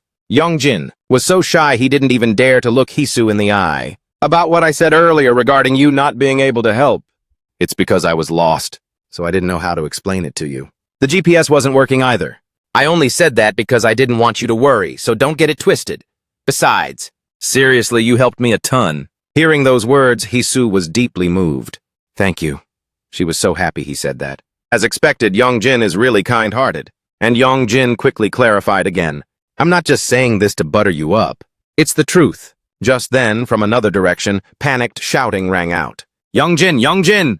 Dokyoung asked anxiously. Are you okay? Yongjin was a bit surprised to see them. What are you guys doing here? Jiwon chimed in. You were the one who called me, remember? What's going on? Meanwhile, Dokyoung was trying to catch his breath. You've been missing since roll call. I asked Hisu and she said she called you at 10 o'clock. When they saw the state Yunjin was in, they got incredibly worried. Dude, you're injured! Something definitely went down. He didn't know how to explain it, so he just had to cap. I just tripped. In his head, Yongjin remembered what Zai had told him. So from now on, you don't have to push yourself alone anymore. He stayed silent for a while, saying nothing. After a moment, Yongjin finally dared to tell his friends the truth. I ran into Jang Sanbyum and almost got deleted. Du Kyung was absolutely stunned after hearing that. Jang Sanbyum, seriously? They kept discussing that issue over and over. Wait, what? Jang Sanbyum transformed into Gongji, won and lured me away? That bastard Jang Sanbyum? Can you tell me everything? Every little detail? Meanwhile, at that other place, the teleportation gate began to manifest. The gate seemed like it was about to open. The spirits quickly noticed this phenomenon too. When they saw Z returning, they cheered happily. Hyung! He didn't answer, instead collapsing into his chair. Seeing this, they immediately rushed over to check on him. Hyung, are you okay? Z called out wearily. Boksoon, go get him some water. Z's face looked terrible right now. Yes. He couldn't help but feel furious inside. They've already started vibing with each other. Somewhere, Hakleong was wearing a sinister smirk. His eyes were bloodshot and looked absolutely terrifying. Z was so anxious he was breaking into a cold sweat. Time is running out. Before Chen remembers everything, I have to take care of Hakleong. He recalled the words Hakleong once said. Earthly branch child, do you even have the guts to kill a human? Zai grit his teeth in pure frustration. By this time, everyone had returned. Finally heading home. Time flew by so fast for real. But Yoon-jin sat slumped in a corner, feeling down. He just stared pensively into the distance. It seemed like Yoon-jin had something on his mind. A voice kept echoing in Young-jin's head. The left arm is the final bit of power remaining in me. It was forged from Hakleong. The power in your left arm. Don't put too much trust in it, Young-jin. He remembered Jin's words very clearly. I am your ancestor. But Z told a different story about Chen. Your ancestor used that power to slaughter your clan and your own people. Young-jin had arrived home by now, but he just stood at the door, hesitating. He didn't know how to handle the situation. After a moment, Young-jin finally decided to reach out and enter the passcode. The sound of the door mechanism soon followed. As soon as he cracked the door open, Young-jin heard music coming from inside. He was a bit stunned hearing the singing within. The man with messy hair, who only causes heartache. It turned out the sound was coming from the computer. Leaving me alone without pity? Turning your back and walking away, you traitor! When Young-jin walked in, he saw Jin sitting there humming along. Turning your back and walking away. He was still lost in the song, and hadn't noticed him yet. That traitor. You're a traitor in love. After a moment, Young-jin spoke up. What are you doing? Jin reacted by jumping in total shock. You're a traitor in love! He quickly reached out and slammed the laptop shut. Then Jin crossed his legs, trying to act cool. Oh, you're back? At the same time, over at Shen's place, he seemed to notice something weird on the computer. What's this? The algorithm is a mess. Shen's eyes widened in surprise. What happened to my feed? This guy Chen is way too obsessed with trot music, and yet he asked me to find historical records for him. But right then, Shen's phone happened to ring. He glanced at it and saw the caller ID set as the bastard. That night, at a certain house, the doorbell rang. The person inside didn't rush to open the door, but spoke casually through it. Please state the secret code, you. She very obediently followed the person's lead, cluck, cluck. Very quickly, that person confirmed it. Verified, passed. But then, that person urged Shen to provide his. Next person, secret code, please. He was totally fed up and didn't want to play along. We don't have much time. Just open the door. Immediately, a warning siren blared. Wrong code! The person inside urged him once more. I'm giving you one more chance. You, standing nearby, was also getting anxious. Hurry up! What's the big deal? Feeling helpless, Shen had no choice but to grin and move his hands to perform the correct code sign. After completing the procedure, they were warmly welcomed by the Boksoon group. Please come in, welcome to our family. At Zai's house, the Boksoon spirits were playing happily out in the yard. Bring it on if you're so tough, you centipede ghost! I'm coming for you! Inside, some calligraphy was being written down. Every stroke was incredibly powerful. Very quickly, a strange-looking shape appeared. Yu and Shen were intently observing Z's every move. After he finished drawing, he handed it to them and asked, Have you ever seen this character before? Shen was still completely lost. What's this?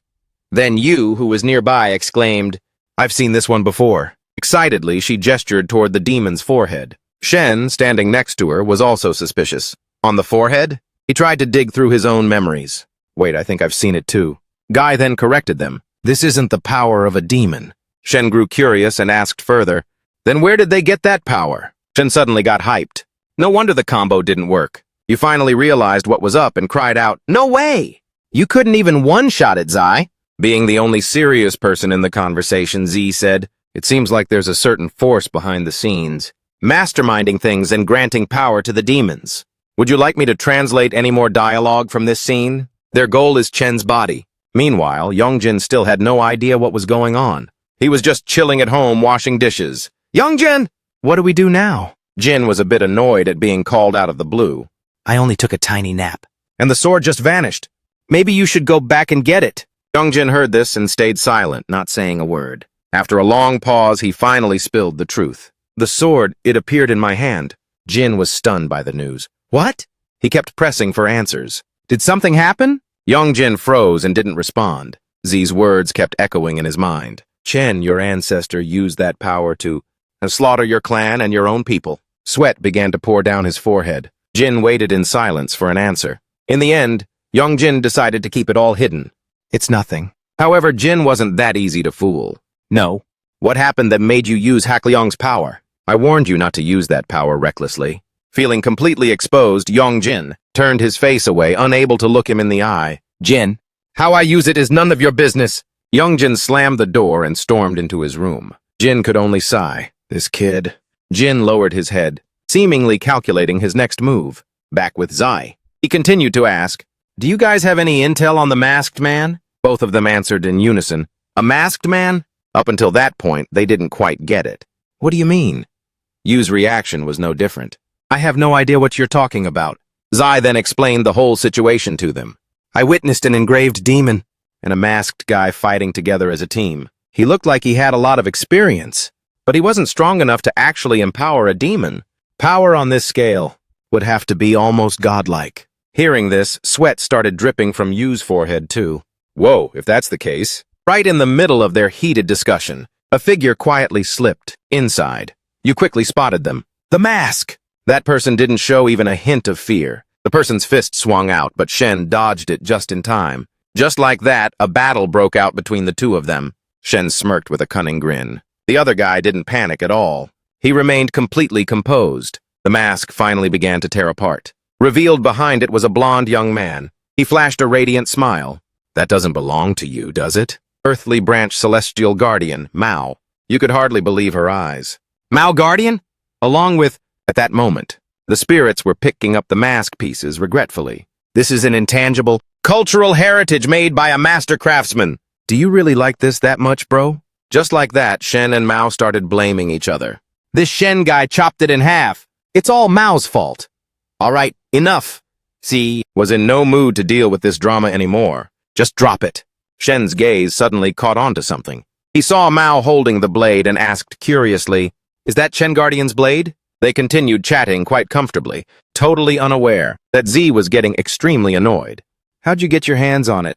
I saw the acolytes playing with it all the time. Wait, where's the hilt? Why is this at Z Guardian's house? Can this stuff even be copied? For real? Even though Zai was pissed, he still had to answer them. That's Chen's blade. He just left it with me for safekeeping. Mao then laughed and started teasing. Oh, I've heard the rumors. They once again got lost in their conversation. So can it really talk? Have you guys met it yet? Z, losing patience, tried to call out to them, but it seemed like nobody had any intention of stopping. Yeah, we met. But thanks to a certain someone, it totally passed out. That person probably already talked to it. Shut it, Zai! He seemed to be trying his absolute best to suppress the internal rage. He's clearly just a human, yet that guy aggressively tried to take him out. Hey you, are you losing it? I already told you that was Hakleong! Finally, he couldn't stand it anymore and slammed his fan onto the table. Z gestured for them to pipe down. After a moment, they finally sat still. Anyway, those demons wouldn't dare target Chen's body, especially with Hakleong occupying it. The one who truly needs that body is Chen. Or why are you beating around the bush? Mao was a bit distracted. He downed his glass and said, it's him, who else? You immediately asked, who exactly? Mao didn't hesitate to reply. The one using power that's practically godlike.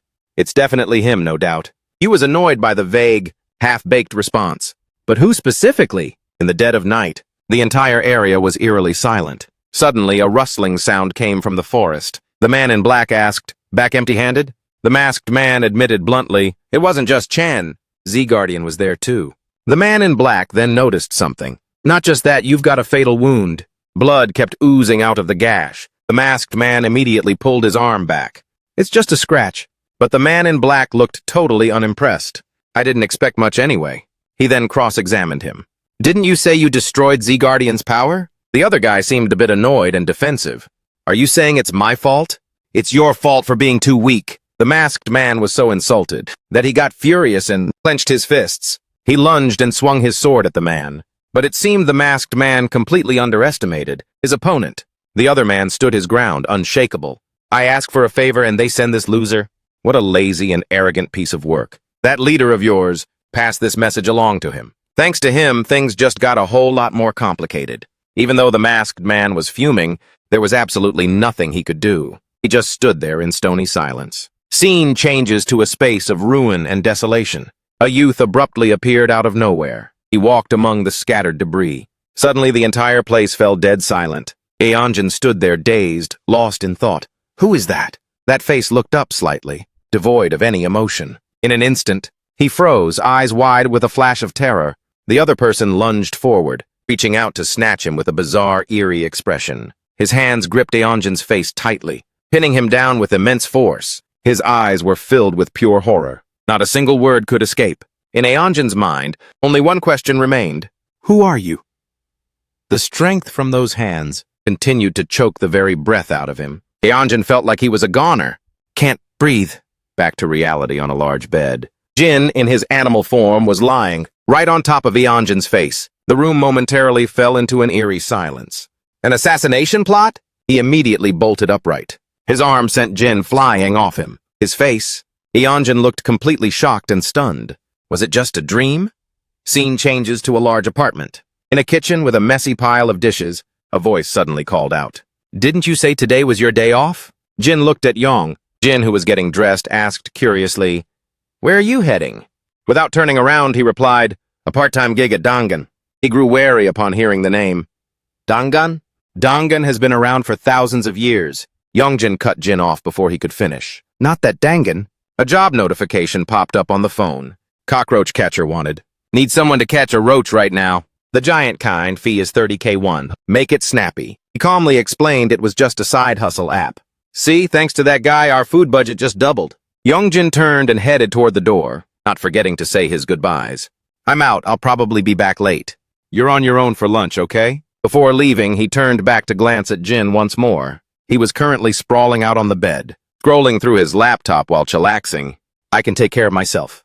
Just go and come home soon. The door clicked shut with a familiar sound. Yongjin suddenly lowered his head and let out a deep sigh. Then he quickly hurried along his way. Not long after, Eonjin arrived at the house of the person who posted the cockroach gig, seeking a cockroach catcher. Need someone to catch a roach immediately. It's a huge one, fee is 30K1. In a heartbeat, he took on another task. To the landlord's total shock, need someone to wash a mountain of dishes, fee is 50,001. Time passed by in a flash. Eonjin was now hauling items at a warehouse for a post that read, seeking a moving assistant. Just loading stuff onto the truck, fee is 30,001. Finally, he could finally give his back a rest after a long day. Glancing at the time on his phone screen, Eonjin was slightly taken aback. It was Sunday noon.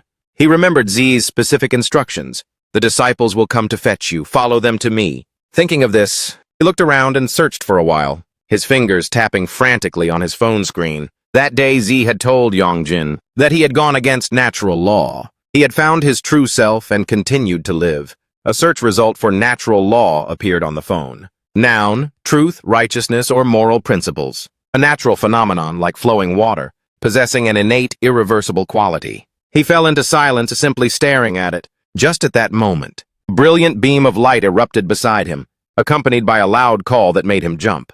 Hey, you're back! Out of nowhere, the three boxing kids had come down and were eagerly greeting him. We're here to pick you up! The scene shifts to another fairly comfy room. On the table were various pastries, in many different colors. They looked mouth-watering just from a glance. Yunjin sat on the sofa, staring at the plate of sweets without making a move. Zai sat opposite him, holding a cup of hot tea. While sipping, he asked, Why the long face? He didn't reply right away, only looking up at Z. Suddenly, the face from his dream flashed through Yunjin's mind. He quickly swallowed hard, hiding his eyes behind his hair. Finally, he spoke up and asked curiously, That natural law you mentioned, what exactly does it mean? Z answered without hesitation, wearing a deadpan expression. Everything vanishes and is then reborn. That is the flow of nature. Natural law is what's right, moving in harmony with that natural flow. But Yunjin still looked hesitant and unsure. With uncertainty, you mean? In front of Zai's stoic face, he blurted out, The fact that you borrow human bodies and live in them is natural? The silence didn't last long, as Yunjin immediately broke it with another question. So me not being allowed to exist, is that the natural law? Zai put his teacup down and corrected him. To be more precise, it's not that we borrow human bodies. Z narrowed his eyes and continued. A god's body is more like a sculpture. A voice echoed through the room again. Your body is the same way. This caught Yongjin off guard. You mean, he asked with a hesitant, uncertain tone. A sculpture, as in it was created? What? I have no idea what you're talking about. At that moment, Z threw a question back at him. Do you know Dangun? Yunjin replied with a questioning tone. Lord Dangun, the founder of the nation? He lowered his eyes and nodded. That's right. Z immediately explained it through a story to help him understand. Dangun created a land suitable for humans to live in. Dangun appeared a long time ago. We are the DG gods, ordered to descend to Earth to assist mankind. With their bare hands, they created fire and water. We used our power to usher in a new era upon this once barren land. And naturally, there were always witnesses, those who beheld the divine power of the gods, wanting to keep that power around forever. They built altars and offered their prayers there. 64 seasons passed. Time just kept flowing by, year after year. On the altar, where the energy of all things converged, a vessel resembling a human body was forged. Eris and all things changed through the tides of history. Finally, it emerged after ages of tempering. That was the very first divine vessel for a god. Everyone worshipped that being. The DG gods loved humans so dearly that they entered the vessels created by those hopes to stay on Earth and protect them. That body was just like a human's. It had a limited lifespan, and once it fulfilled its purpose, the altar would produce a brand new vessel. However, on the day of Bingshu, month of Dingmao, year of Jia Chen, the divine altar of the gods was destroyed. From that point on, the gods could no longer interfere with human history, and divine bodies were never created again. We waited for these physical forms to perish so we could return to the heavens, but when we opened our eyes, we were still on Earth. His eyes dimmed slightly. Divine bodies began to be born directly from humans. Our vessels are now forged within human beings. Since this cycle repeats,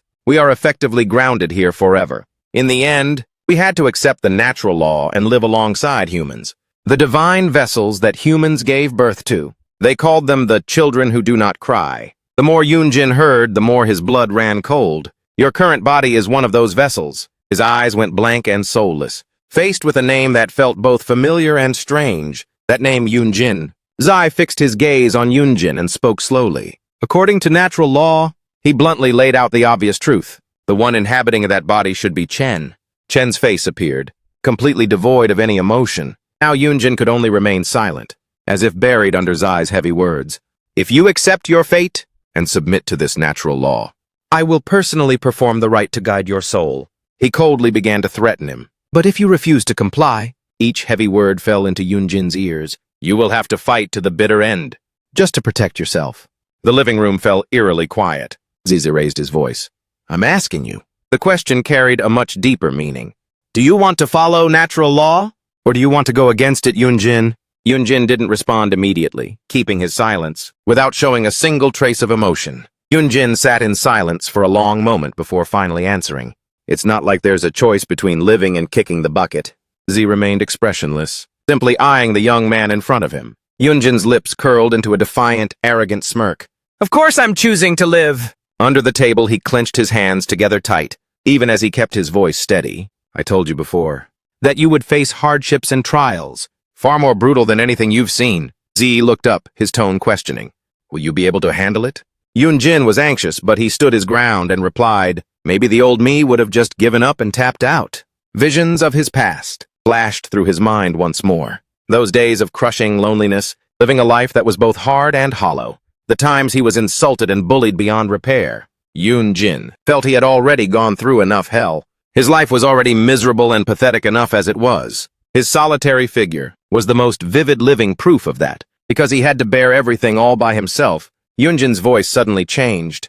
But within his mind there surged the warm scenes he had witnessed, the moments he met Jiwon, seeing her smile, and the times they played together after school. Yunjin spoke as if he had just woken up. It's not like that anymore. He remembered looking straight into Yisu's eyes. Her bright smile was etched deep into Yunjin's heart. He looked up and spoke with firm resolve. I want to live even more now. Yunjin did not hesitate to remind Zai of the past. You said you'd protect me, and that is totally doable.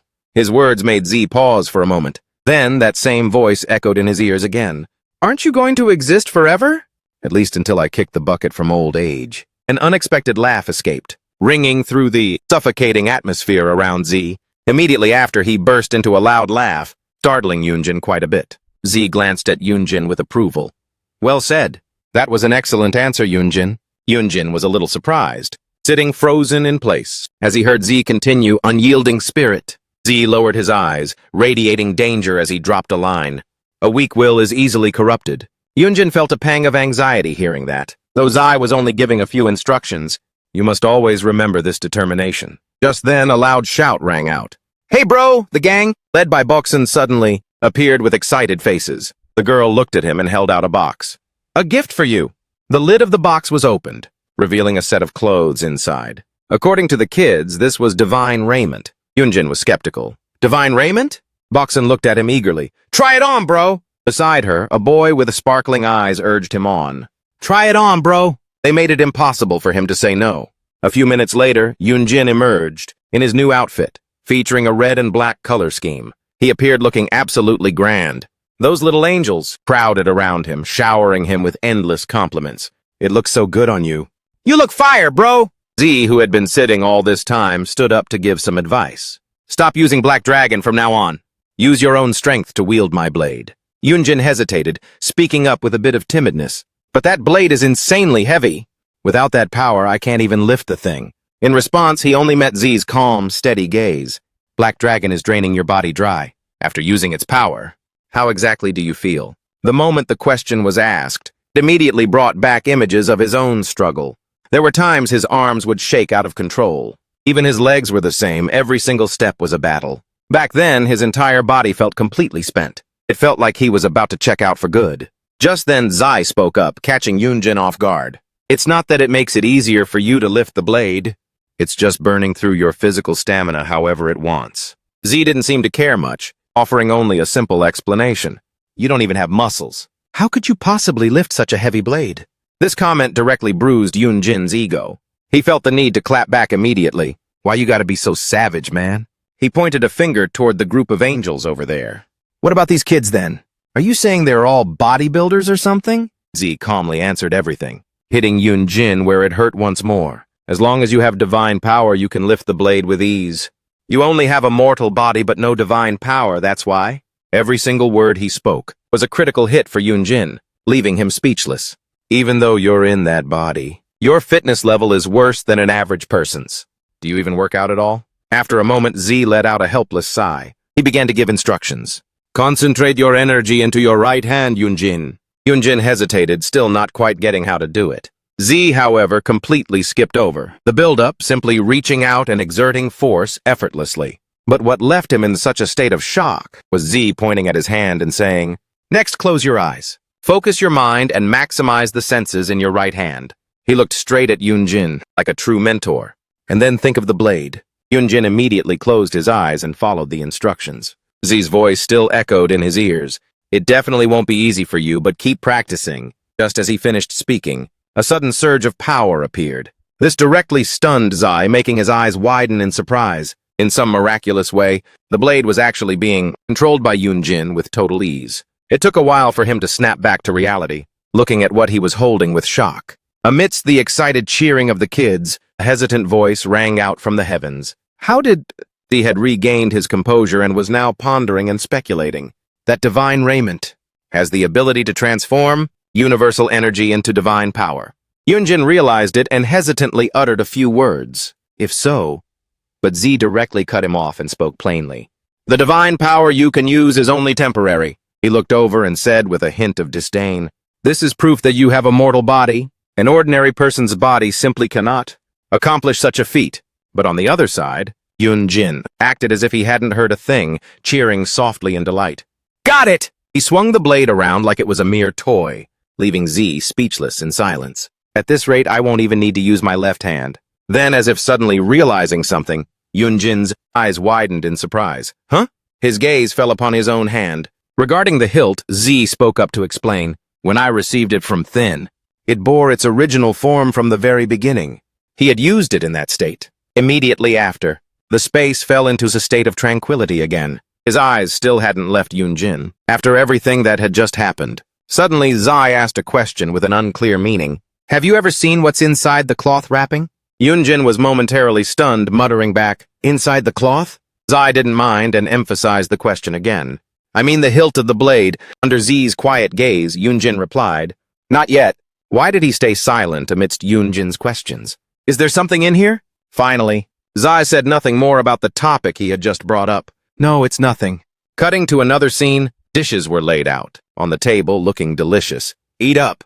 Yoonjin sat at the table, quietly admiring the food in his head, while Zai said calmly, After eating, I'll take you back to your front door. These words made him a bit anxious and wary. Z noticed his look and asked curiously, What's wrong, you don't like this dish? Yoonjin jumped a little and quickly answered, No, I actually love it. But then he hesitated and spoke up, It's just... Yoonjin looked at the food on the table, his voice suddenly turning sad. It's been a long time since someone prepared such a feast for me. After saying that, he fell into a silent contemplation, his eyes flickering with nostalgia. In the past, how his mother used to smile so gently whenever she looked at him. Back then, Yoonjin was still just an innocent child protected by her.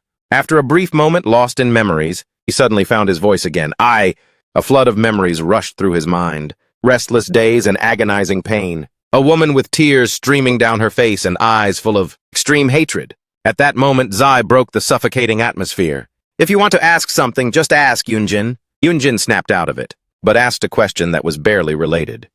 Your name? What is your name? Faced with this pointless question, Z shot him a look as if he were looking at an idiot. Yoonjin quickly tried to play it off. Even if you're a god, you must have a name, right? When living on this earth. He looked away and replied nonchalantly, That doesn't matter. It matters a lot. Yoonjin, somewhat speechless, spoke his mind. I can't just keep calling you kid forever, can I? Zai didn't want to say, so he immediately retorted, Just call me Great Master. This left him shook. What the? Zai looked at the young man in front of him and dropped a series of truth bombs. I might look like this, but in human years, I'm much older than you. I've lived in this body for 28 years already. Technically, I must be over 1,000 years old. These words were a direct psychological blow to Yoonjin. He gasped in shock. 28? But why do you look like an elementary schooler? Z was more patient this time as he answered the question. I ended up like this, and because your ancestor caused me to lose half of my divine power. The more Yoonjin heard, the more stunned he became. Though born of a human body, under these conditions it's like the body of a ritual altar. He looked down as if telling a story that had spanned 64 seasons. Finally, like a close friend, he concluded with a single sentence, bringing a hush back over the atmosphere. That means 16 years. Suddenly, the familiar green fan appeared in Z's hand, accompanied by his steady voice. If you use divine power before it's fully developed, he said while testing the fan's power, obviously your body will be destroyed. He snapped the small fan shut and explained, the ability to use divine power is limited due to a small body. Zai looked at Yoonjin and stated a final fact, but this is a fully developed body. The focus shifted back to Yoonjin's question. So you can't grow any taller? Z replied very calmly and naturally. Exactly. Just then he suddenly added, I have no idea what your ancestor was thinking. Yoonjin was completely in the dark. Based on his own guesses, could it be related to the massacre of my clan? Z helplessly cut off that line of thought and made a suggestion. Once Black Dragon is removed from your body, he will tell you all about it. For now, just eat. Sure enough, Yoongjin's attention was pulled in a different direction. Remove it? He replied with a hint of a fearful tremble, but Heelong is my left arm. Z looked at the person before him with disdain and said bluntly, Losing the left arm created from Heelong? One slip-up could even cost you your life. As the words fell, Yoongjin gasped in shock. What? Seeing his expression, Zai then said, It's not that there isn't a way. Facing Yoongjin's hopeful gaze, he continued, This is something you absolutely must do. Afternoon at Yoongjin's small house. He had returned after a long, exhausting day of hustling. As soon as he opened the door, Yoongjin looked toward the bed in a slight panic. Right now, Jin was lying there leisurely. He recalled what Z had said at the dinner table. Ask Thin to go search for the dragon with you. After a moment of dead silence, Jin suddenly called out, Yoongjin! Startled, he asked if the other had eaten anything yet. The room grew even gloomier with Jin's question. Where have you been all this time? Yoongjin avoided eye contact, trying to brush it off. I told you I went out to make a little extra cash. But Jin directly exposed his disguise. Didn't you meet Great Master Z? His words sent his heart into a dark void. Jin said in a low voice, I can... His gaze was as sharp as a true assassin's. His voice was chillingly cold. I smell a rat. Z's expressionless eyes stared intently at him as he said, This is something you absolutely must do. Ask Thin to go find the dragon with you. Hearing that, Yongjin was stunned. A dragon? Yet he looked hesitant. But if my ancestor regains his power, who knows if he'll try to do something to me? Suddenly his lips moved, uttering a few words. The dragon you find. Then Z reminded him in a stern tone. Won't belong to Thin, Yongjin. Yongjin was getting more and more shocked. It will belong to you. And then the timeline returned to the present. As he stood facing Jin, Jin's cold gaze continued to stare intently at him, as if issuing a warning. Meanwhile, he was hesitating, completely flustered. Smell a rat? But Yongjin gradually regained his cool and continued. Of course there's a smell. I just came back from catching rats. Then he added a snarky remark. Guess that dog nose of yours is good for something. Jin on his end was taken aback. You went rat catching? Noticing that reaction, Yongjin immediately picked up his phone and questioned him. Do you want me to read this? Wanted someone to catch rats. Also needed someone to clear away rat carcasses. Then he added, the fee is 50,000 won. Now Jin was surprised too. People actually pay for that kind of work these days? The mood left Yongjin restless and speculating. If he suggested finding the dragon together now, his eyes followed Jin's every move. Then he thought to himself, he's going to be suspicious no matter what.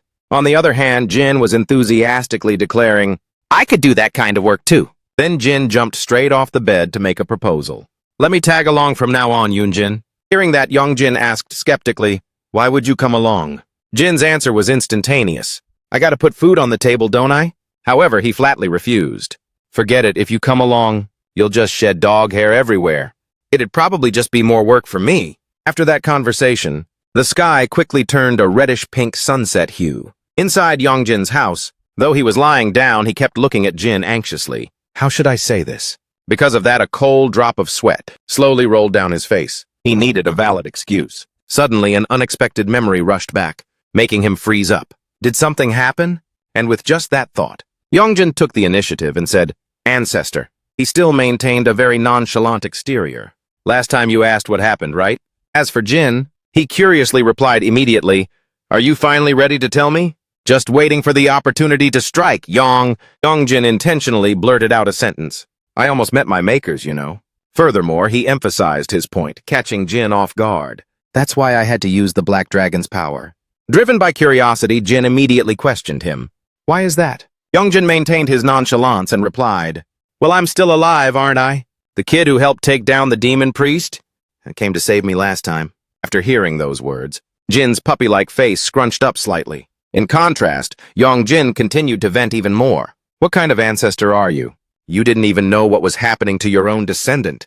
I had to let someone else's ancestor come to my rescue. He even let out a bitter, weary laugh. How could I be sure of anything? This body is technically yours. That was when Jin began to feel guilty. Hey kid, quit rambling on about that. Then he used a serious tone to remind him. No matter how much you deny it, you're still my grandson. Facing those sharp words, Yongjin fell silent. It was the truth. At the same time, he recalled Zai's words. The flesh incarnation can only be formed within the descendants of that clan. Then Yongjin nodded and went back to using his phone. Yeah, whatever you say. Standing beside him, Jin grumbled, You're being a real wise guy today, aren't you? But a second later, he continued. There's something I want to ask. This time, Yongjin slowly brought up an issue.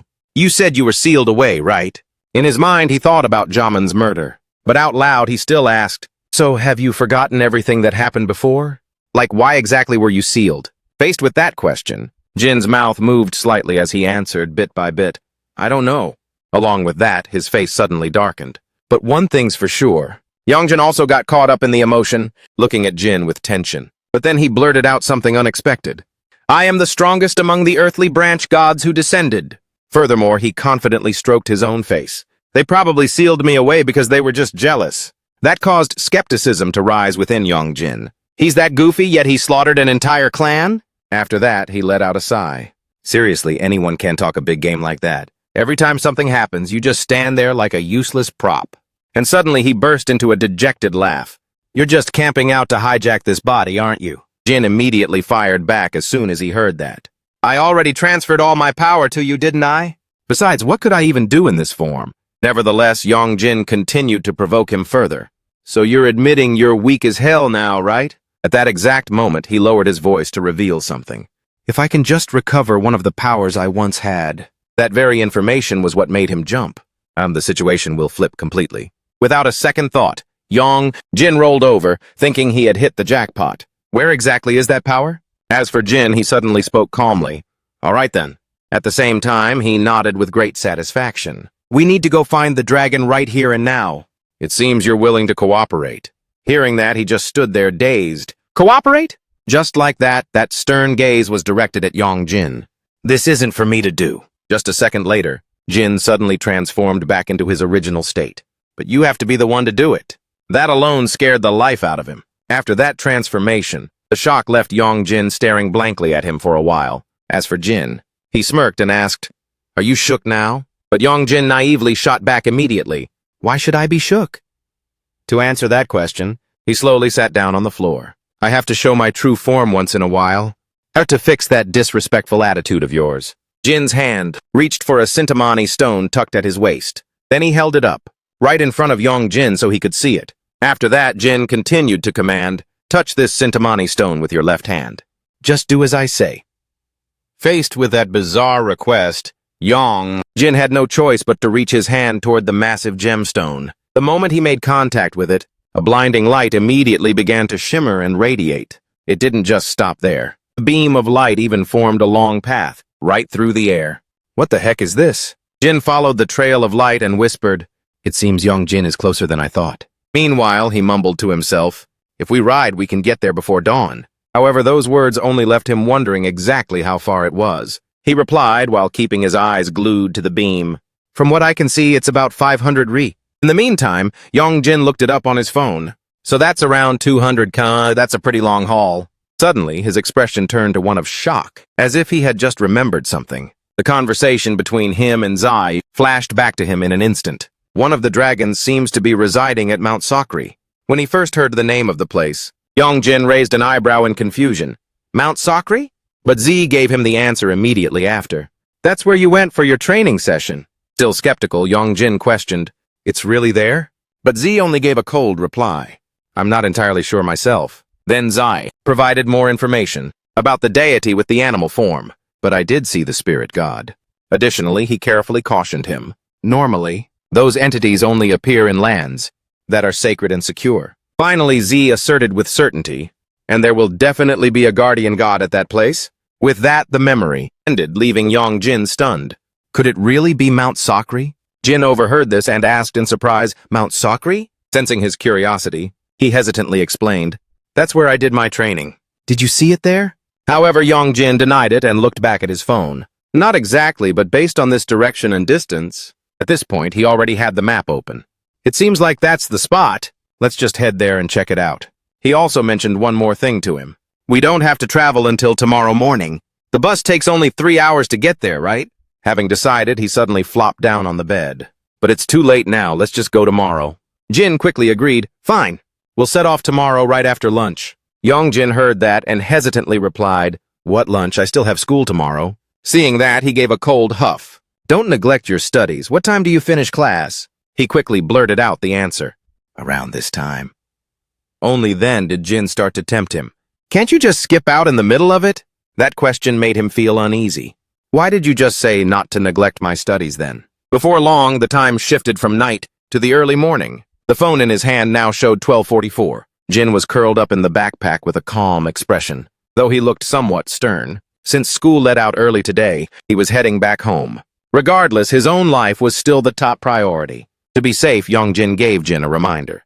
You better stay put in that backpack, okay? He quickly snapped back, Don't sweat it. Then, he casually added, There's some beef jerky in the bag, too. I'm gonna dig in, all right?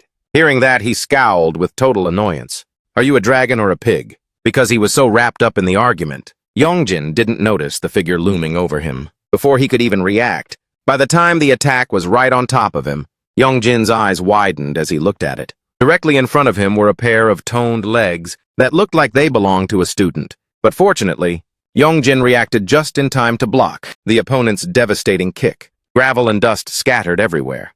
This was accompanied by Jin's panicked face. A cold gaze, sharp as a wild beast's, was bearing down on him. The attack launched by Tuat even crushed the pavement where they stood. That power was so terrifying that it scared Jin onto his knees in the street. In contrast to him, she stood firm amidst the swirling cloud of dust. with her status as the earthly branch god, High Inspector Sul.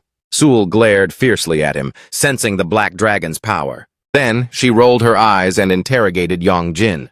"You damn dragon! Have you lost your mind?" Now, in a state of both confusion and panic, he could only stare at her with his mouth agape. After those cryptic words, Sul swung her blade down once more, launching a slash fueled by pure rage, aiming straight for Jin. But at that moment, Jin suddenly appeared in the middle of the fight. "Inspector Sul!" He desperately tried to calm her down, while she was reversing the tip of her blade. "Stop it right now!" The next second, the sharp point slammed into the ground, just a few centimeters away from Yongjin. He realized things were going south, so he scrambled to his feet and hauled tail. What the hell is going on? But in the chaotic situation, he could only dive headfirst forward, while Jin spotted Sul's silhouette. Then he shouted urgently to warn him, "Yongjin, look out above you!" At that exact moment, a familiar aura suddenly radiated from his arm. Before Yongjin could figure out what was happening, one of his eyes flashed bright red. Then the black dragon's blade manifested instantly, blocking Sul's strike just in time. But that was exactly the thing that made her even more certain. "So you finally decided to show your true colors, huh?" Right in front of him now was Sul's maniacal laughter. "Jin, it's not over yet." She made a blunt declaration that sent him into a panic. "This time I'm taking your head!" Meanwhile, Jin was still trying his best to convince her. "Inspector Sul! Stop it, he's just a human!" However, in Sul's eyes, she only saw Yongjin and heard a voice coming from him. "I'm the real Jin!" And so her misunderstanding grew even deeper. "You're definitely Jin, who else would you be?" A second later, the blade swung repeatedly, forcing Yongjin had to fight back. "You trying to mess with me?" "Wait a second, I'm not Jin!"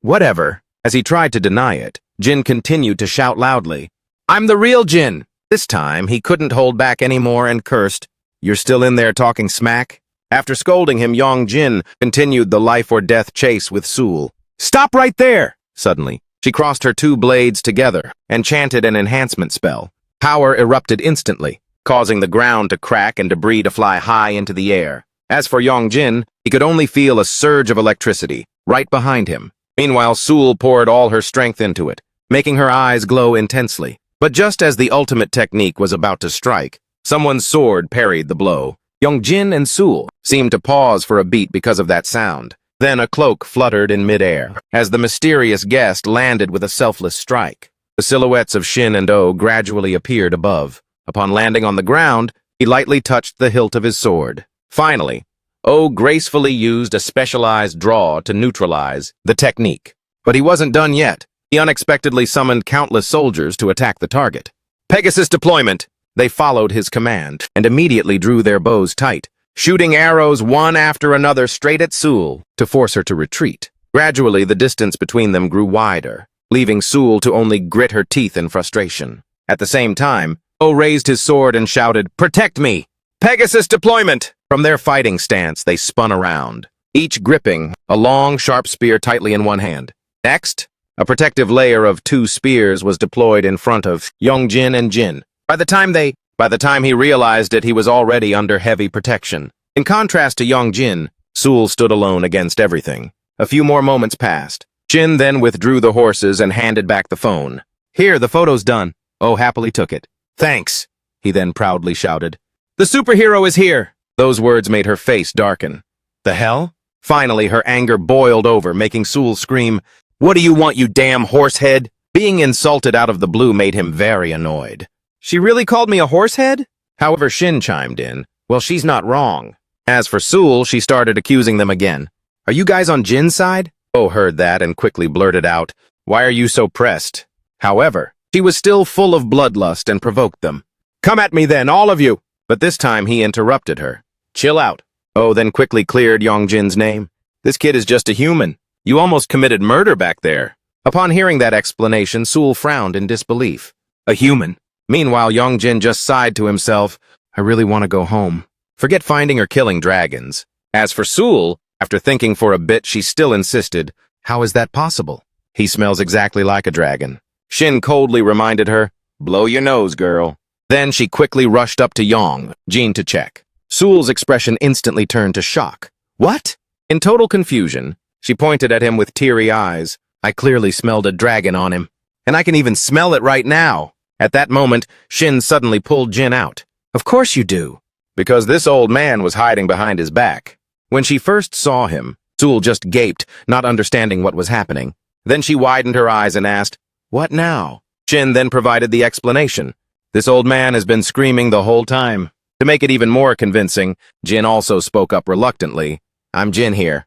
The moment he finished speaking, Oh laughed so hard he rolled on the ground, while Sul was still left with a giant question mark. That echoing laughter rang clearly in their ears, making Jin even more speechless. "Taking that chance," Oh teased him further.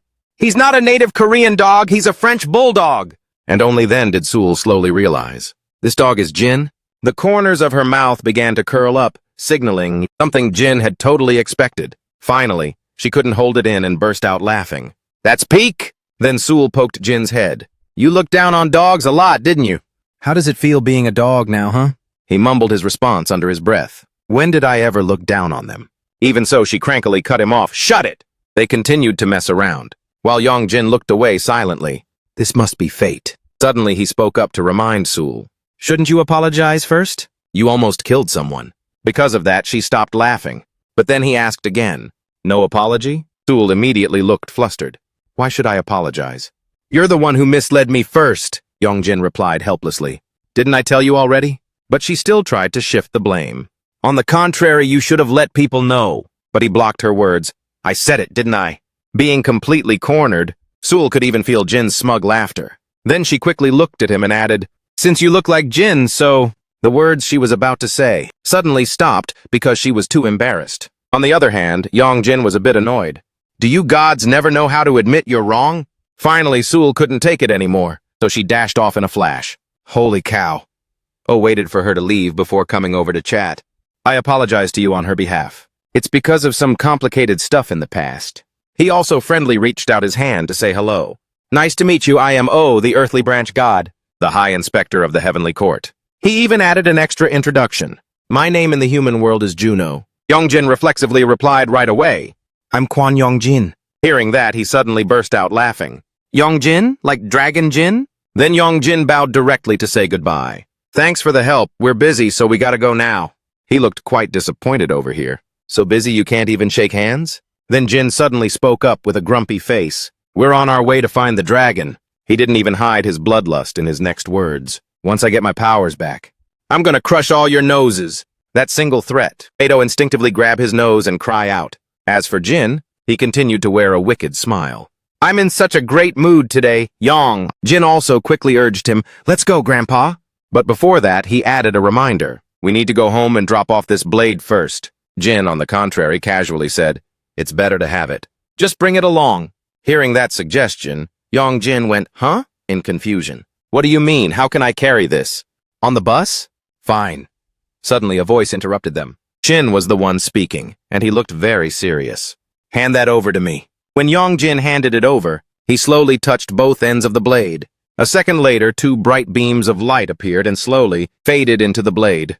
In an instant, Shin had shrunk the object until it was invisible. He was still holding it in his hand, as the remaining divine power lingered and glowed around it. Next, Shin calmly summoned the blade back to its original form. After checking it, he tossed it back to its owner. "Use it carefully." Jin realized, asked in confusion how to open this. Ngo, who was nearby, started to tease again. "You can't do it because you don't have divine power, right? What a pity. Your hands must be getting tired without Great Overseer Shin." Meanwhile, Shin was introducing himself. "I am Shin." Ngo immediately added a clarification. Not got, but Shen as in the 12 zodiac signs. Then he slowly leaned close to Jin's face. "I'm sure that little rat already told you how to use it." One hand gently patted his shoulder. "Unless it's a dire emergency." Along with a stern tone from Shin, "Don't use the power on the left." After giving the warning, he turned away. "Hey, why are you still standing there?" Shin also quickly said, "It looks like fun, so I'm gonna follow them. Wanna come along?" Their conversation continued while Jin was looking back at the broadsword. "I'm busy, I'm not free like you." Over on this side, Ngo watched him get into the car while admiring. "That's sick, for real?" But suddenly someone called out very rudely, "Hey there!" When he looked back, he saw Jin's grumpy face. "Why are you following us? You got some kind of motive?" Faced with that questioning, Ngo just shrugged and replied, "What motive? Is Great Overseer Chen planning to take the bus?" The fan in his hand suddenly snapped open as he commanded it to be badass. and in just a flash, the Pegasus appeared right behind them. Come with me, and no matter where it is, guaranteed we'll be there in 5 minutes. Then Go chuckled mischievously. Want to take the Pegasus taxi?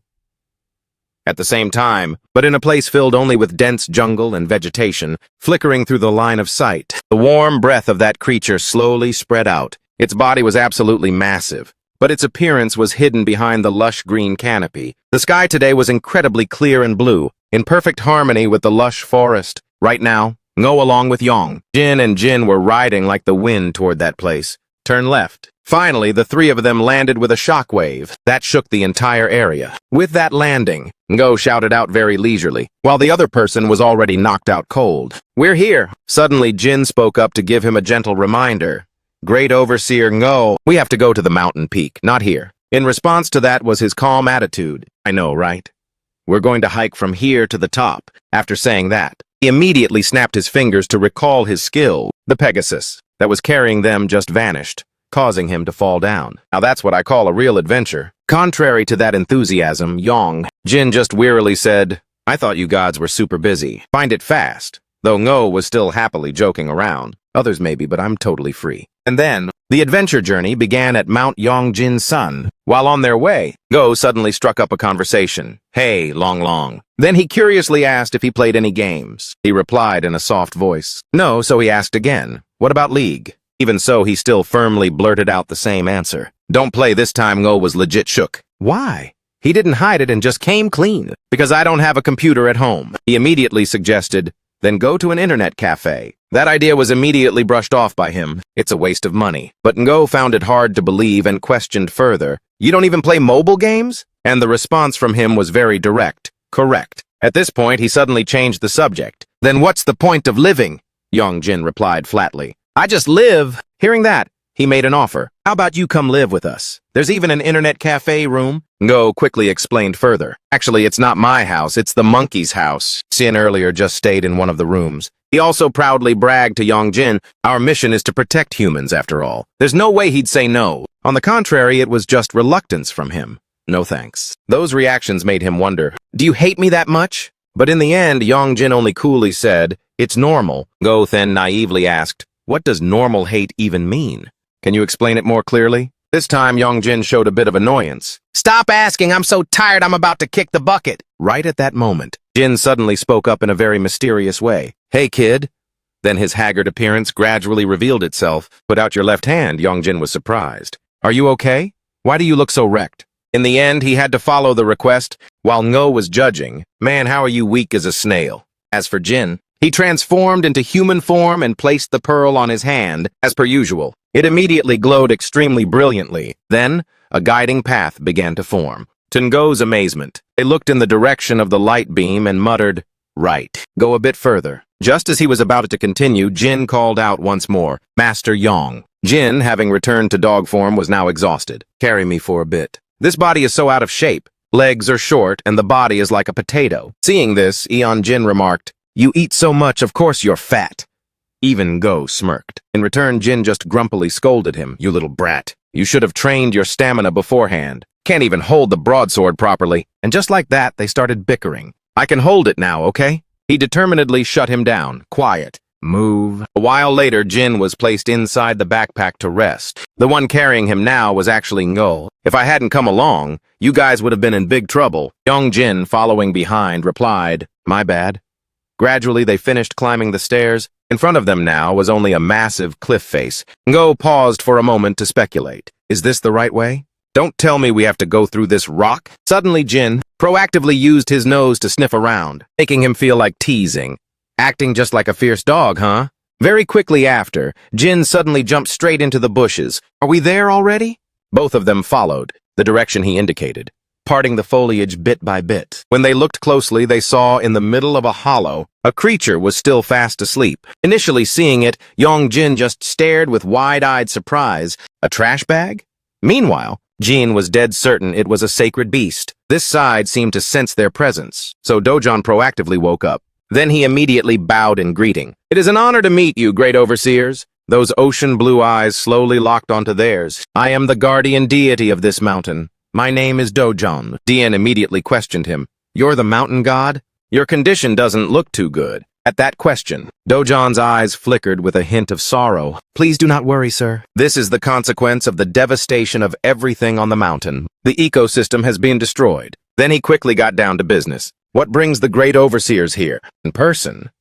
He also immediately stated their purpose. We need to find something. Hearing that, Dojan very politely agreed. If it is something I know of, I would be more than happy to guide you. What exactly are you looking for? At this point, Jin started asking for info. You've been sleeping on this mountain for so long. You must have seen the white dragon? The name he mentioned made him raise an eyebrow slightly. Then Dojan suddenly turned and walked away. Although I don't have definitive info about the white dragon, I have something here I'd like to show you. His tone was slow as he requested, please follow me. With this positive turn, Ngo finally spoke up. So it wasn't a waste of time coming here after all. After that, they followed Dojan's footsteps to a place blocked by a boulder. Seeing it, Ngo appeared a bit curious. Is that rock the white dragon? But very quickly, he whipped out his phone and snapped a photo first. Yongjin, check. Incidentally, Ngo also made a suggestion to Yongjin. Long wanna follow each other on Insta? However, he just shook his head.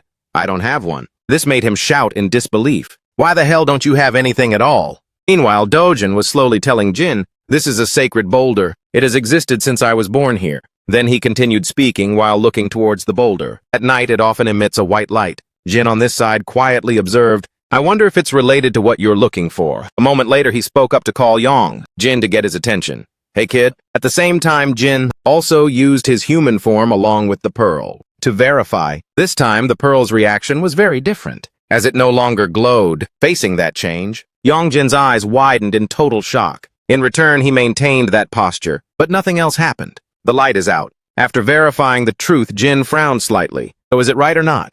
Before the question could be answered, birds suddenly flew chaotically in the forest. Not only that, the trees were even swaying violently due to some force. Ngo's sharp senses quickly tingled. This is a sign that something is about to appear. At that very moment, Dojan was the only one who sensed a problem. However, that chain was one step ahead of him and charged in from out of nowhere. In the blink of an eye, it tightly bound Yongjin, leaving him in a total panic. His face immediately went dark, and his eyes instinctively looked back, following the direction Yongjin was focused on. The chain was being held by a mysterious figure. Suddenly, the leaves rustled softly, causing his appearance to be revealed. At that bizarre shape, Yongjin could only blurt out in confusion, a mask? In the meantime, the masked man began pulling the chain back to capture him. In that critical moment, Dojan suddenly lunged out and bit the chain. His razor-sharp teeth immediately snapped the fragile cord. The other end of it was caught by Ngo with total ease. At the same time, he held him back with a smug look. Nice try then. Ngo glanced at him to check. Long, you okay?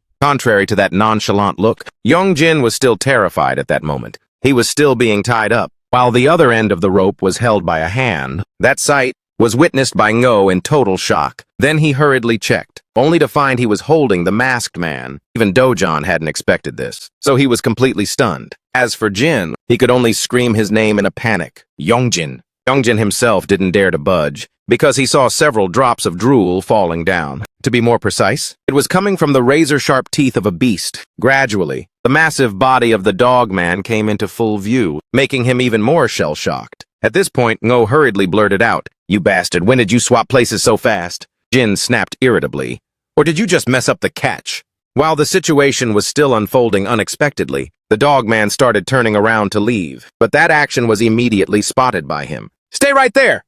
Before Ngo could act, the masked man had already broken free from his grip. After that, he landed as two other masked men appeared. Right at this moment, Ngo drew his sword and channeled divine power into it. Then he immediately struck the pommel of his sword against the ground. By the decree of proclamation! The order was given with absolute authority. In a flash, an entire squad of Pegasus soldiers quickly appeared by his side. Pegasus, mobilize! Ngo's squad quickly assigned rearguard duties to protect the others. More and more soldiers from that massive army kept appearing to bolster their numbers. He also drew his sword and entered the fray. Vanguard, follow me! On the masked men's side, he roared aggressively. Don't let them escape! However, Ngo's Pegasus army easily charged right through them. Because of that, they scrambled to change direction and give chase, but were blocked. The main path was blocked by two resilient spears. The Pegasus troops that Ngo left behind had now surrounded them to cut off their way. On the other hand, Yongjin's vision was constantly changing at a breakneck speed. The dog man still held him by his side, as it easily leaped through every forest. He was just gritting his teeth in bitterness. I can't move. In Yongjin's mind, he was thinking about the broadsword. He had to get it out of his backpack. Finally, he suddenly thought of another solution. If only I could use the power in my left hand. Even though it was just an intention, a demonic force began to take over his eye. Just then, T's words suddenly cut in. If you keep using the Black Dragon's power, you'll gradually lose yourself. That's why Yongjin hurriedly shut his eyes tight. At that moment, Ngo's call echoed just in time. Yongjin! His horse's hooves continually trampled through the dirt and dust, charging forward to catch up with the boy. Ngo didn't hesitate. Pulling the reins to speed up even more, he remained calm, wearing a confident smile. Just stay put, and before long, the distance between them narrowed so much that he could clearly see the movements of the werewolf. Seizing that opportunity, he immediately channeled divine power into his sword. Then Ngo glided past and slashed through its upper body. Sudden pain shot through it, causing the dogman's eyes to go completely white. The arm that was holding Yongjin loosened as a result. The moment he was released, Dojin and Jin rushed in to the rescue. They quickly landed on the ground safely. However, its gaze remained fierce, even as its divine power overflowed. Finally, the dogman's arm and body fell to the ground motionless. Ngo and his troops immediately surrounded it to check. Is he dead already? Seeing that, he clicked his tongue in frustration. He hadn't even managed to dig up any info yet. But just a second later, the dogman suddenly grabbed its own arm. Then it stood up on its own, right in front of Ngo. The sounds of chewing and bones snapping echoed, scaring Ngo out of his wits. On the contrary, the dogman calmly digested that arm with intense killing intent. A second later, the missing arm grew back as good as new, and that once again left Ngo in utter horror. By then, his opponent had fully recovered, and even became even more frenzied. This unexpected turn of events worked him up. This bastard is straight up nasty. Back to Yongjin's side. To be as safe as possible, they were running far away from the werewolf. On its back, Dojon was carrying him and Jin at breakneck speed. However, the masked ones still caught up and were hiding behind tree trunks. One of them reached his hand out, waiting to snatch Yongjin as he passed by, but this time Dojon reacted in time, so they missed the grab. Their sheer creepiness left Yongjin so shook he couldn't even find the words. Meanwhile, he mockingly asked the boy, "Surprised?" "Not yet." And then they gathered around to intimidate him. "Hate to break it to you, but nobody knows this mountain better than we do." The masked man coaxed him softly. "Run all you want, you're still in the palm of my hand. So just be a good boy?" Suddenly, at this moment, the Pegasus troops Ngo summoned swarmed to Yongjin's side. The man frowned as soon as he saw them. "Those guys are here again?" The scene quickly shifted back to the dogman's side. Driven by rage, it drew its mace to charge at the target. The archers here were just waiting for that perfect moment to fire. As the dogman closed in, countless arrows pierced its body, but they couldn't slow it down. And then, that giant spiked mace swung down with massive force. Faced with that assault, Ngo immediately spurred his horse to leap high and dodge. But things weren't that simple. As the links of the staff were released, in a split second, it transformed into a chain, making its movements unpredictable. Ngo himself didn't see it coming, so he could only gasp out in shock. Immediately after, he took a direct hit that shook him to his core. His Pegasus vanished instantly, sending Ngo crashing straight into the dust. After that exchange, the dogman's spiked mace was stained with blood. He hurriedly clutched the wound on his arm. Only then did Ngo force a bitter smile. "So it's actually a long-range weapon, huh?" However, the battle was far from over. As the dogman continued to swing its weapon, its brawny hand gripped the staff tight and just like that, unleashed it. The next second, a finishing blow was thrown with terrifying, murderous intent. This caused the entire area where they were fighting to shudder violently. Over on Yongjin's side, the masked group suddenly noticed a change. Jin and John were stunned to see the phantom army abruptly vanish, leaving only a few fading sparks behind. They were baffled, like, what gives? But one of them quickly realized and smirked. "Looks like your side lost." Jing still firmly believed, Great Master Ngo defeated? No way.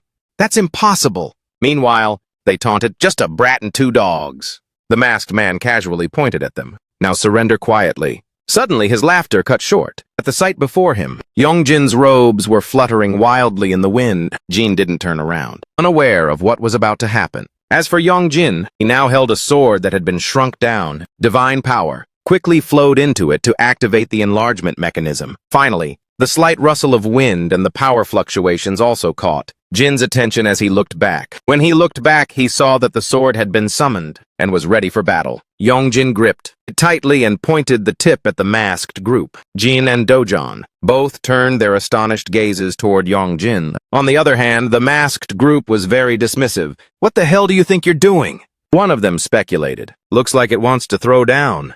The other one groaned in annoyance. "What a pain." Then he spoke up. "Don't you get what's going on here? I could take you down with just one toe. You're not even close to being on the level of that horseman leader from earlier. He even straight up dissed him. I'd rather stare at a wall. It'd be more interesting than fighting you." The guy next to him suddenly cut in. "Actually, I think fighting it would be pretty fun." Then he threatened him. "Quit acting like a hero. With your skills, you don't stand a chance against us." Faced with those words, Yongjin gritted his teeth, trying to keep his cool. "If you know what's good for you, just surrender quietly. That's the best way to protect the others. It's the only thing you can do right now." Waiting for them to finish their yapping, he asked, "Why do you want to capture me?" But the man just casually replied, "Who knows, we're just following orders." Yongjin immediately pressed further. "Who is your leader?" Predictably, he only frowned in annoyance. "You don't need to know." The others suddenly started cursing. "You idiot, why would you say that?" Then the masked man tried to sweet-talk him. "If you want to know, just come with us quietly. Otherwise, as for those cute teammates of yours, I'll take them out one by one." Dojon stood nearby, silently watching them with a wary look, while Jin remained silent despite their mockery. "Looks cute, but monster is more like it." Immediately after, the masked man jerked the chain to attack. "Just put that sword down first, then we'll talk." As the strike flew toward Yongjin, he reflexively slashed it away. Seeing his resistance, the man grew more annoyed. "This brat is pretty stubborn, huh?" But among them, only one remained silent, lost in thought. The warning he was given echoed in his mind. "If you back him into a corner, watch out or the black dragon might appear." Back in the present, he looked at Yongjin with curiosity. If this works, maybe there's a chance to see that black dragon. The scene shifts once more to the area where Ngo and the dog man are. After the devastating blow it unleashed, the spiked mace was still embedded deep in the ground. Its target had dodged and was currently keeping a distance from the dog man. In that brief opening, the dog man's wounds gradually began to heal. Ngo noticed this as well and could only curse under his breath. "Damn it, this is bad." Then he shifted his attention to his injured arm. "Now that it's come to this, I have to wrap this up quickly." With that, Ngo calmly spoke first. "Hey, I have something to confess." He still maintained a confident smile. "Because I had to maintain the Phantom Army. I haven't been going all out in this fight yet."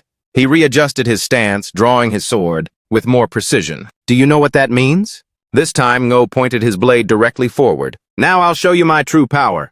Divine power immediately surged from deep underground, flowing through every crack to surround him. Ngo's expression became more serious than ever as he focused everything into the blade, and in the blink of an eye, his body moved gracefully, gliding past before unleashing a devastating strike. That precise sword path instantly severed the top half of the dogman. "If you eat yourself to regenerate, then now you don't even have a head left to eat with." After landing the blow, Wu spoke up softly. "But if you were to reincarnate naturally, at the moment he sheathes his sword, is also when he unleashes his ultimate skill, Thandiem.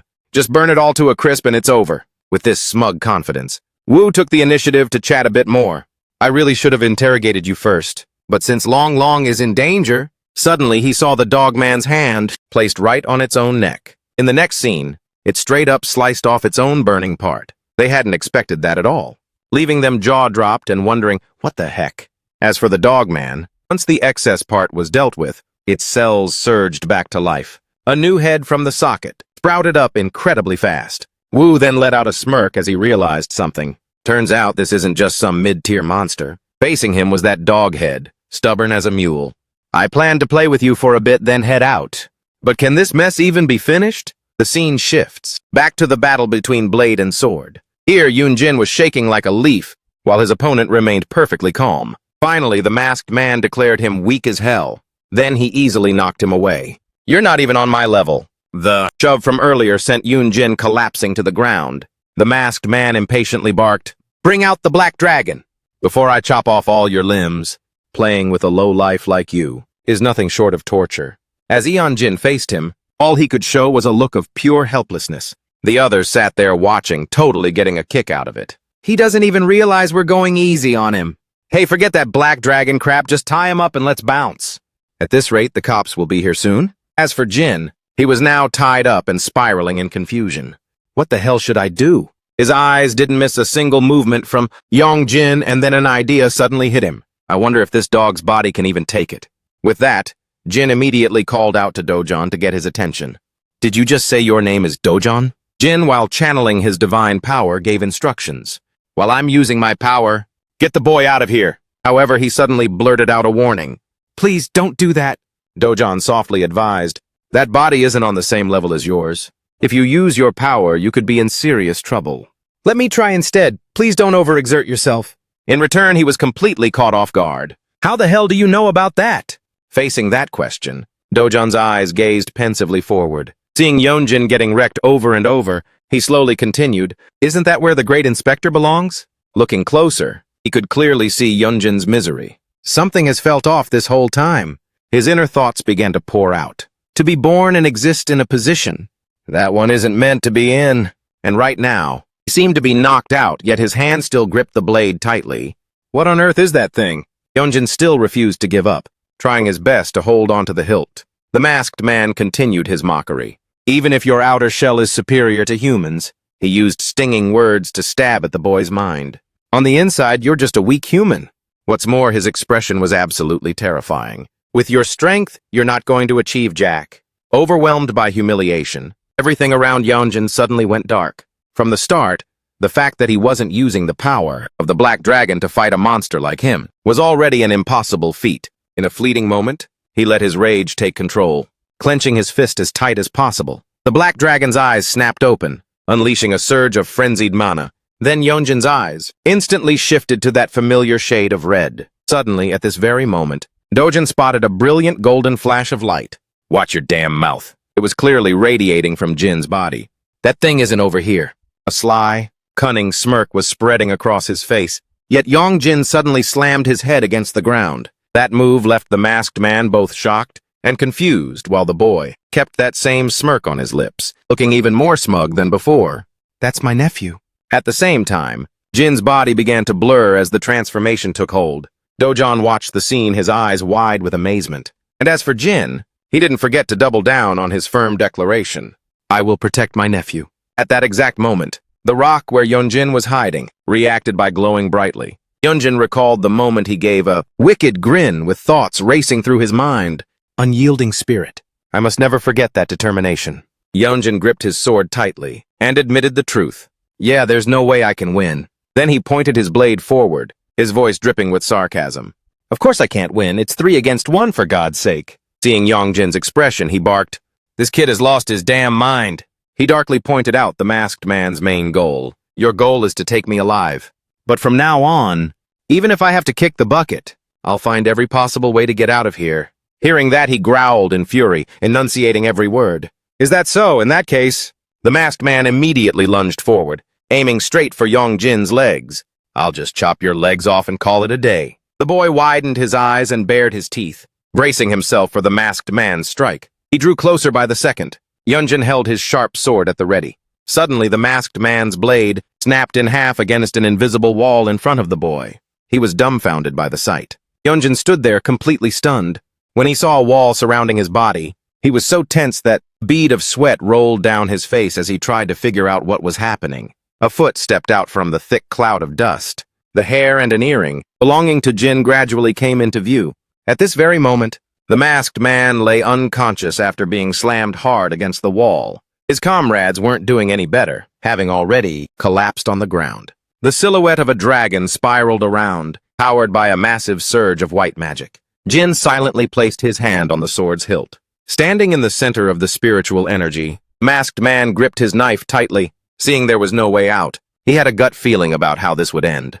I'm about to meet my makers. A chain flew in from out of nowhere in the distance. The masked man wrapped the chain around his comrade's body. Then he and another masked man dragged the guy away. The masked man stood dazed, unable to take his eyes off Jin. His pupils reflected Jin's calm and collected figure. At this time, he was still surrounded by Yonjin's imposing spiritual energy. Jin cast a sharp gaze toward the masked man. Wu slammed his blade hard into the ground. He hunched over, gasping for air and complaining, tired as hell. Wu looked up at the dog man and shouted, I'm sick and tired of this game. It closed its eyes, keeping a cheerful expression on its face. Wu frowned as he began to realize the dogman's fetish. He's been smiling this whole time. It's really pissing me off. It seemed the more he got slashed, the more turned on he became. He raised his sword and noted, "Anyway, that last move helped me figure it out. If my hunch is right." He carefully scanned every inch of the dogman's body, with a firm thought in mind. There has to be a weak spot. Wu's face darkened as he pondered. If he could regenerate unconditionally, then he wouldn't need to defend himself at all. He was suspicious of the dogman's actions. Instead, he was desperately using both arms and legs to block attacks. Wu swung his sword, preparing for the final showdown. One way to find out? He quickly used the flame blade to charge at the dogman. Wu aimed directly at its arm. His razor-sharp blade sliced through the dogman's flesh. Wu's face relaxed when he saw that his hunch was right. Just as I thought. The dogman growled in rage and punched the spot where he was standing with its other hand. Wu easily backed away and landed on the ground. Then, he pointed his sword forward, lunging at the dogman while exclaiming, "The navel is the weak spot!" Wu launched a relentless attack on it, feeling pumped up. "Let's see if I can't just poke a hole through you. Wait." Mai Ju appeared on his shoulder, speaking in a seductive voice. "That's enough, stop it." Wu was startled and glanced behind him. Mai Ju smiled and poked her head out to look at him. Annoyed, Wu swung the tip of his sword toward her without hesitation. Mai Ju was as light as an arrow, landing gracefully on the ground. She draped her arm around the dogman's neck and called out, "Hey, babe!" Mai Ju stood with one hand on her hip, while the other hand caressed it as she mocked, "I told you to capture him, not to go all out in a fight with him." Wu raised an eyebrow, confused by her unpredictable behavior. "Let's go, we're already late." Mai Ju placed 2 fingers on her lips and said seductively, "Young man," while in the dogman's embrace, she blew a kiss toward Wu. "Goodbye for now." "See you later." He stood dazed, looking at where Mai Ju had just been, where only a trail of red aura remained. John's ears perked up as he listened closely. His body had clearly undergone a change. Young Jin seemed quite surprised. "Turns out you can even shrink yourself." As the sun began to set, he spoke up. "Tell me something." Young Jin was honestly speechless and couldn't wrap his head around it. "Why did you follow us back here?" John bluntly confessed his feelings. "Because I've started to find you interesting." He was completely floored. Youngjin sat down to be at eye level with him. "Don't you need to protect the mountain anymore?" John immediately replied, "The mountain is protected by the White Dragon now, so I don't need to stay there anymore." "Yun yu mai dai ngihwak. Aren't you born and raised there?" He had considered it for a long time. It wasn't a snap decision. Leaving the organization when the time comes is just the way it is. It's always been that way. I think now is the right time. John hesitated slightly before continuing. "Furthermore," he said, glancing between the two of them, "I'm curious about the relationship between you and this boy." Youngjin searched for the right words to decline. "I'm sorry, but as you can see, we already have a furry monster at our house." Unexpectedly, John told him not to worry. Just as he finished speaking, his stomach growled. "I won't be a bother. I'll stay on the mountain behind your house." So he instinctively got up to look for food. What do wolves even eat? Probably the same as dogs, right? John shyly accepted Youngjin's kindness. "Sorry, I haven't eaten anything since yesterday." Youngjin opened the cabinet to find some canned food. He grumbled, "Are we not broke enough? Why are you feeding him too?" Jin asserted his authority and ordered him, "Hey, mountain god, take care of your own meals." John bowed obediently. Understood. Annoyed, he turned to scold him. "Why are you being such a jerk? You asked for his help and now you're gonna throw him under the bus?" Having said that, Jin kept searching. "Hold on, can you eat beef jerky?" Jin rushed up to stop him. "Hey, wait!" He spent a long time picking through everything himself. Not this one, not that one either. He was truly speechless. Suddenly, John called out, "Young man!" He looked at Youngjin with a strange gaze. "What is your name?" He replied, "Guan Youngjin." John didn't want to make things difficult for him. "Guan Youngjin, I'll just eat whatever you're eating."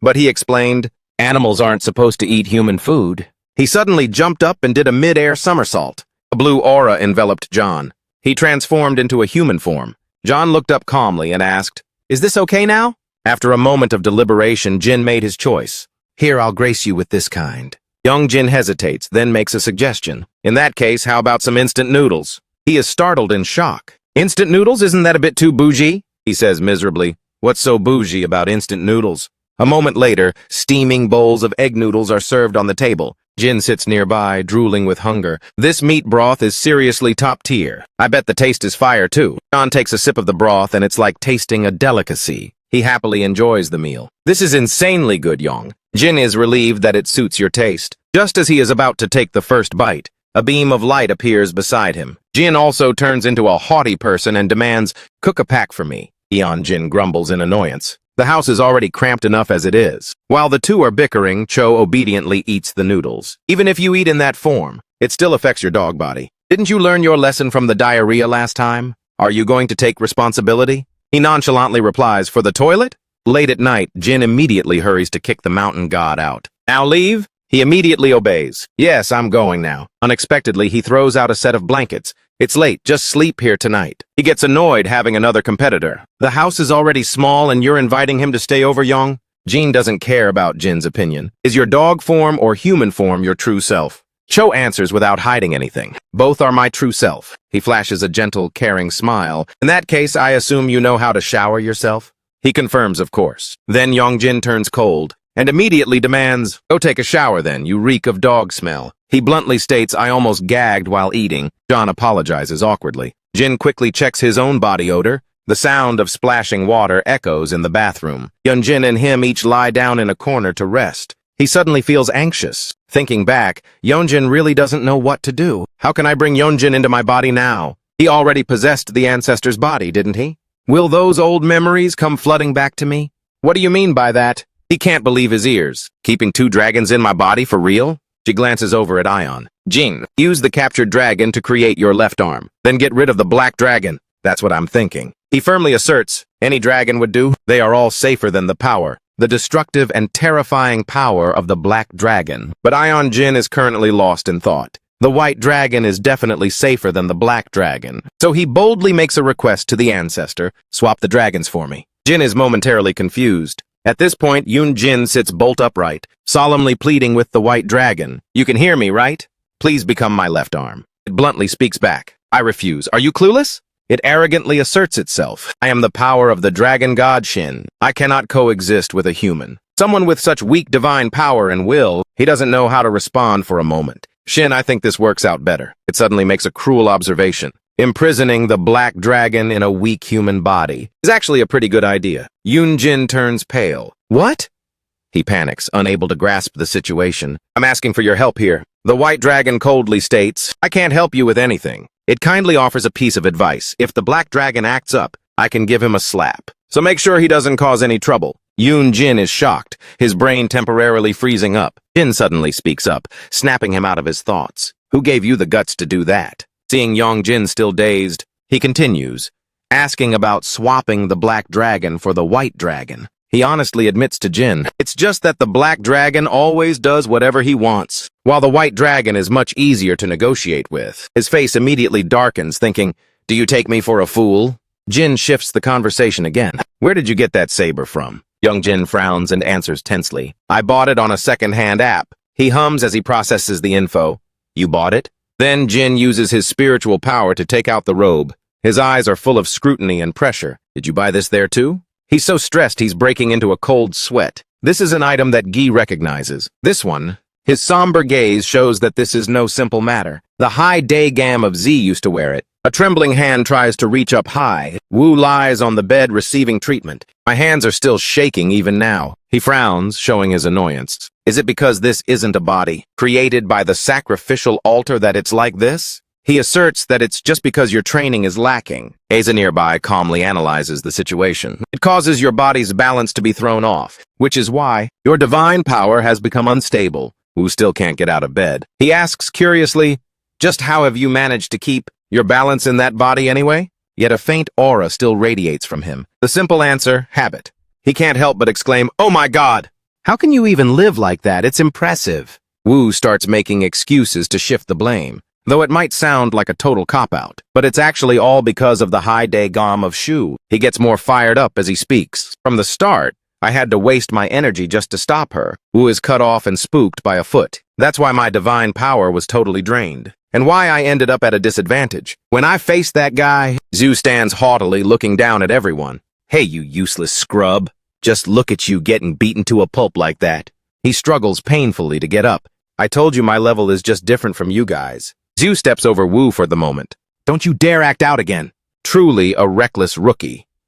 Shen starts a conversation with Z. By the way, I heard, has the high daygam of Chen absorbed the dragon yet? If so, from now on, the maintenance of his true form will also become more free, won't it? He assesses the situation with a cold face. Then things are definitely about to go south. He says nonchalantly, he has only absorbed one dragon so far. It's still all good. But Z doesn't think so. Eon. Jin represents the power of protection and restraint. It cannot be reborn. So Chen's true form won't be free either. He firmly asserts that, and even if it returns to Chen, it doesn't mean everything has gone to trash. Z calmly closes the thick book, because it was part of the plan all along, in order to resolve everything peacefully on my end. A cute voice rings out, "Hey, brother!" The boy smiles brightly and announces, "The gate is open!" He leads the way with his hands behind his back. Let's go talk to everyone. Wu swings his limbs around refreshingly, as expected of the pupil hospital. They are all legit legendary doctors. Shen tries to act like he doesn't care much. So in the end, He doesn't even bother to turn his head. Managed to kill that guy yet? He explains while grabbing his shirt. Not yet. Right before I could land the finishing blow, reinforcements arrived just in time, so that guy slipped away. What a pity. Shen sneers mockingly. You're only good at making excuses. Wu intentionally brings up a point. Do you know who came to back that guy up? He doesn't pay attention to anyone. He says a name that Shen will definitely care about. It was Miju. Sure enough, he glares at Wu as he gently walks through the gate. The spiritual aura surrounding him gradually spreads to the surroundings. Z's expression becomes slightly serious. He speaks up. Z politely greets everyone. Long time no see. They are all familiar faces. The earthly branch god, Hai Daegam Cho. Nearby is the earthly branch god, Hai Daegam. Mao, who is sitting perched in the corner. The earthly branch god, Hai Daegam. Wei, who is still wearing a gentle smile just like always. The earthly branch god, Hai Daegam Hai. Hai stands up and speaks on behalf of the group. Please come in, Hai Daegam Z. Mao happily welcomes him. Z, it's been a minute. He looks curiously at the object in front of him. What's this? He speaks up. Hai excitedly shares the idea. I was thinking after the meeting wraps up, since everyone is already gathered here, we could play some Ute-Nori together. Mao immediately jumps in. I'm down. Zai looks around and notices someone is missing. Where's Sarah? You looks a bit surprised. Sarah? Oh, you mean Hai Daegamsi? She checks her phone again. For stuff like, these meetings, you gotta give a week's notice. I'm super busy.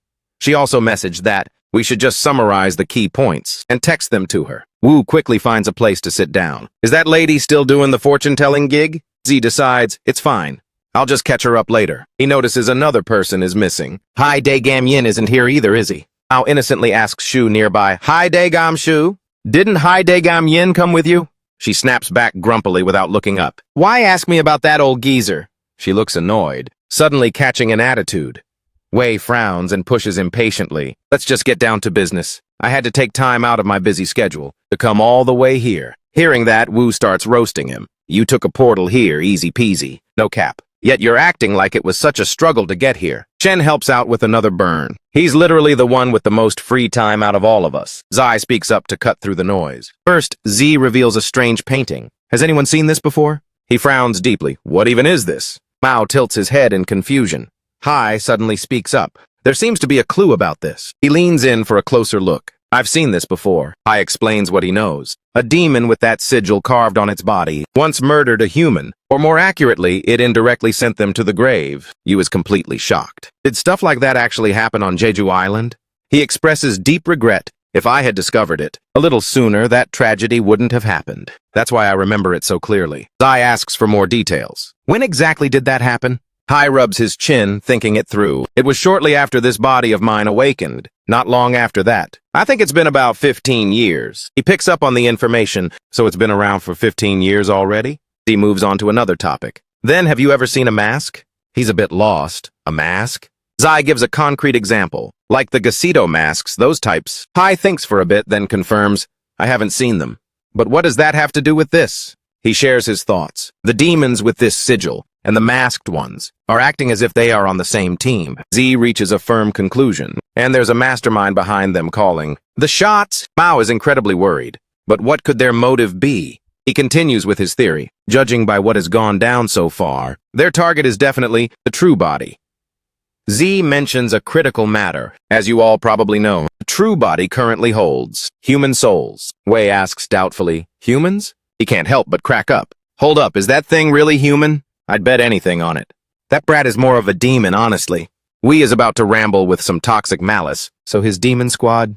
But Z cuts him off. Watch your mouth, Wei. That Daegam is definitely human. He continues to attack someone who isn't even there. Someone carrying. The black dragon like that brat, you call that a human? What a joke. He suddenly declares, I'll remove it from that human child's body. Z is dead serious. I'm talking about the black dragon. He looks Wei straight in the eye. To make that happen, I need your strength. Wei flashes a bloodthirsty grin. Why don't you just do it yourself? Just copy me and it'll be over with. Zai stays quiet, pondering, but his gaze says it all. He scowls, showing his attitude. I speaks up with a purpose. How about we stop beefing with each other and play some Ute Nori instead? How about it? Wei's face darkens as he mutters to himself. Seriously annoying.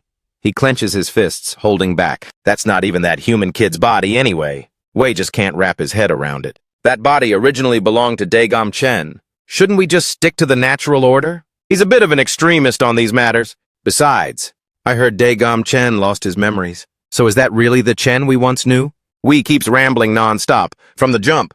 The only one who screwed up was the Black Dragon, not Chen. Shen suddenly cuts in to roast him. You total dog! Have you been low-key simping for Daegam Chen all this time?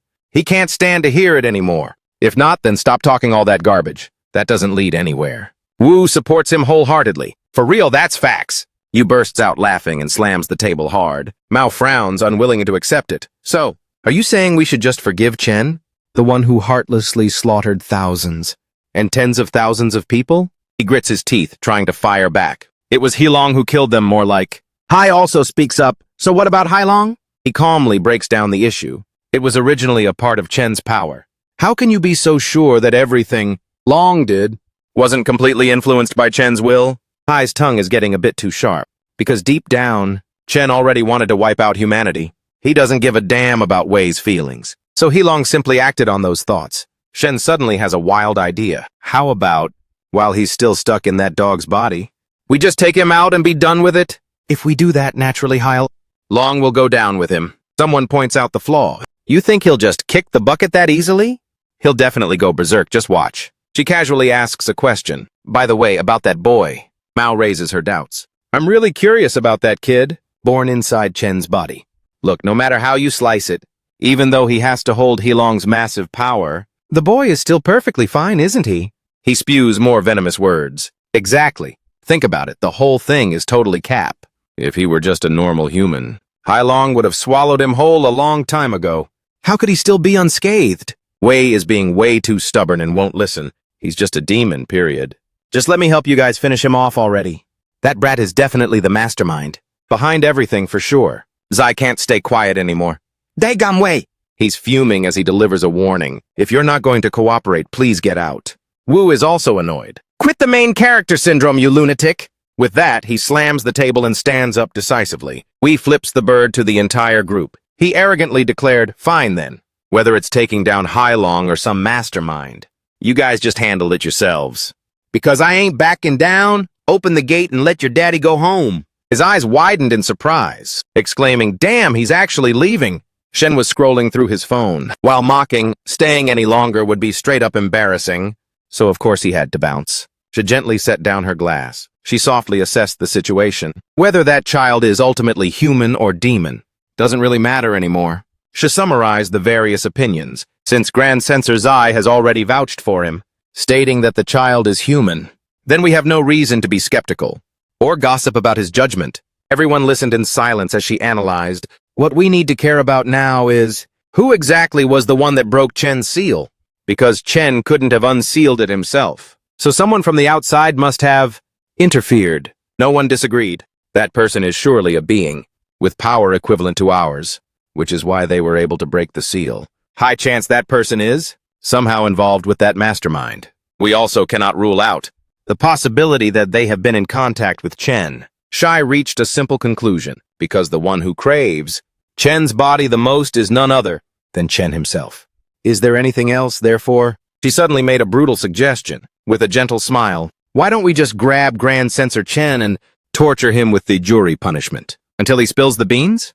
What do you guys think? If necessary, we can just use Grand Censor Mao's power. You sitting nearby couldn't help but marvel. So after all that talk, you just want to use the jury punishment to torture old man Chen? Chen hummed along, hey, hey. He smirked with a calculating look. That sounds pretty cool, but why would we even need to do that? Shen suddenly drops a bombshell, because the mastermind pulling the strings from behind is actually Tiangan. You receive a message from Z Yunjin. Be at the front door tomorrow at 6 p.m.? Yunjin stares at this text with wide eyes. He can't take his eyes off the messages. Be at the front door tomorrow at 6 p.m. Have dinner with me. Yunjin happily types back a reply. He quickly accepts the invitation. Yes, Grand Censor. Shen confidently asserts with certainty.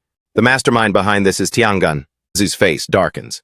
With an unreadable gaze, Mao looks on blankly, confused. Huh? Zhu also fails to process the information for a moment. Wait, what? He grins mischievously and points at Wu. The group that fought this guy are actually the lackeys of Tianding. They are thrown into another commotion. What, Tianding? He immediately confirms it. That was the first time I met him, so I was also skeptical the whole time. Wu recounts the events of the battle that day. But it seems a fox shoved that thing into his mouth. So even if his head were cut off, he wouldn't die. I can say for certain, he is one of those who used the fox pearls. From the Heavenly Court, he provides more information. Even the masked ones we were talking about are the same. Wu almost forgot to mention an important character. Oh, and Mi9 has also shown up. You hear this and widen your eyes in surprise. Mi9, it's been a long time since I last heard that name. Zai speaks up to question Grand Censor Wu. He clearly looks displeased. When I asked you earlier, you said you didn't have any useful information. He explains nonchalantly, well, I felt like saving it. Can't I wait until now to say it? Zai sighs in frustration. Hai invites him again. Come on, let's play Ute Nori to vent your anger. That night at a mansion deep in the forest. The warm water is sprinkled with rose petals, so relaxing. Tianding enjoys the warm water. She suddenly froze as if sensing someone approaching. The other party spoke first in a nonchalant tone. Just handing over. That matter to my kids should be enough, shouldn't it? He somberly probed Tianding. Do you really think that's enough, my lady? Do you plan on getting your hands dirty yourself now? She didn't even bother to care about such trivial chores. Just to say those petty things.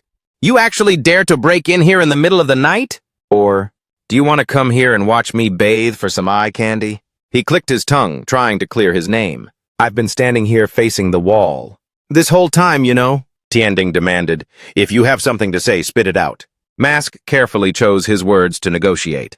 Could you please stop? Sending your elite soldiers out on missions? He bluntly pointed out a ton of mistakes. Failing to lure Heilong out is one thing, but they couldn't even stop Yunjin.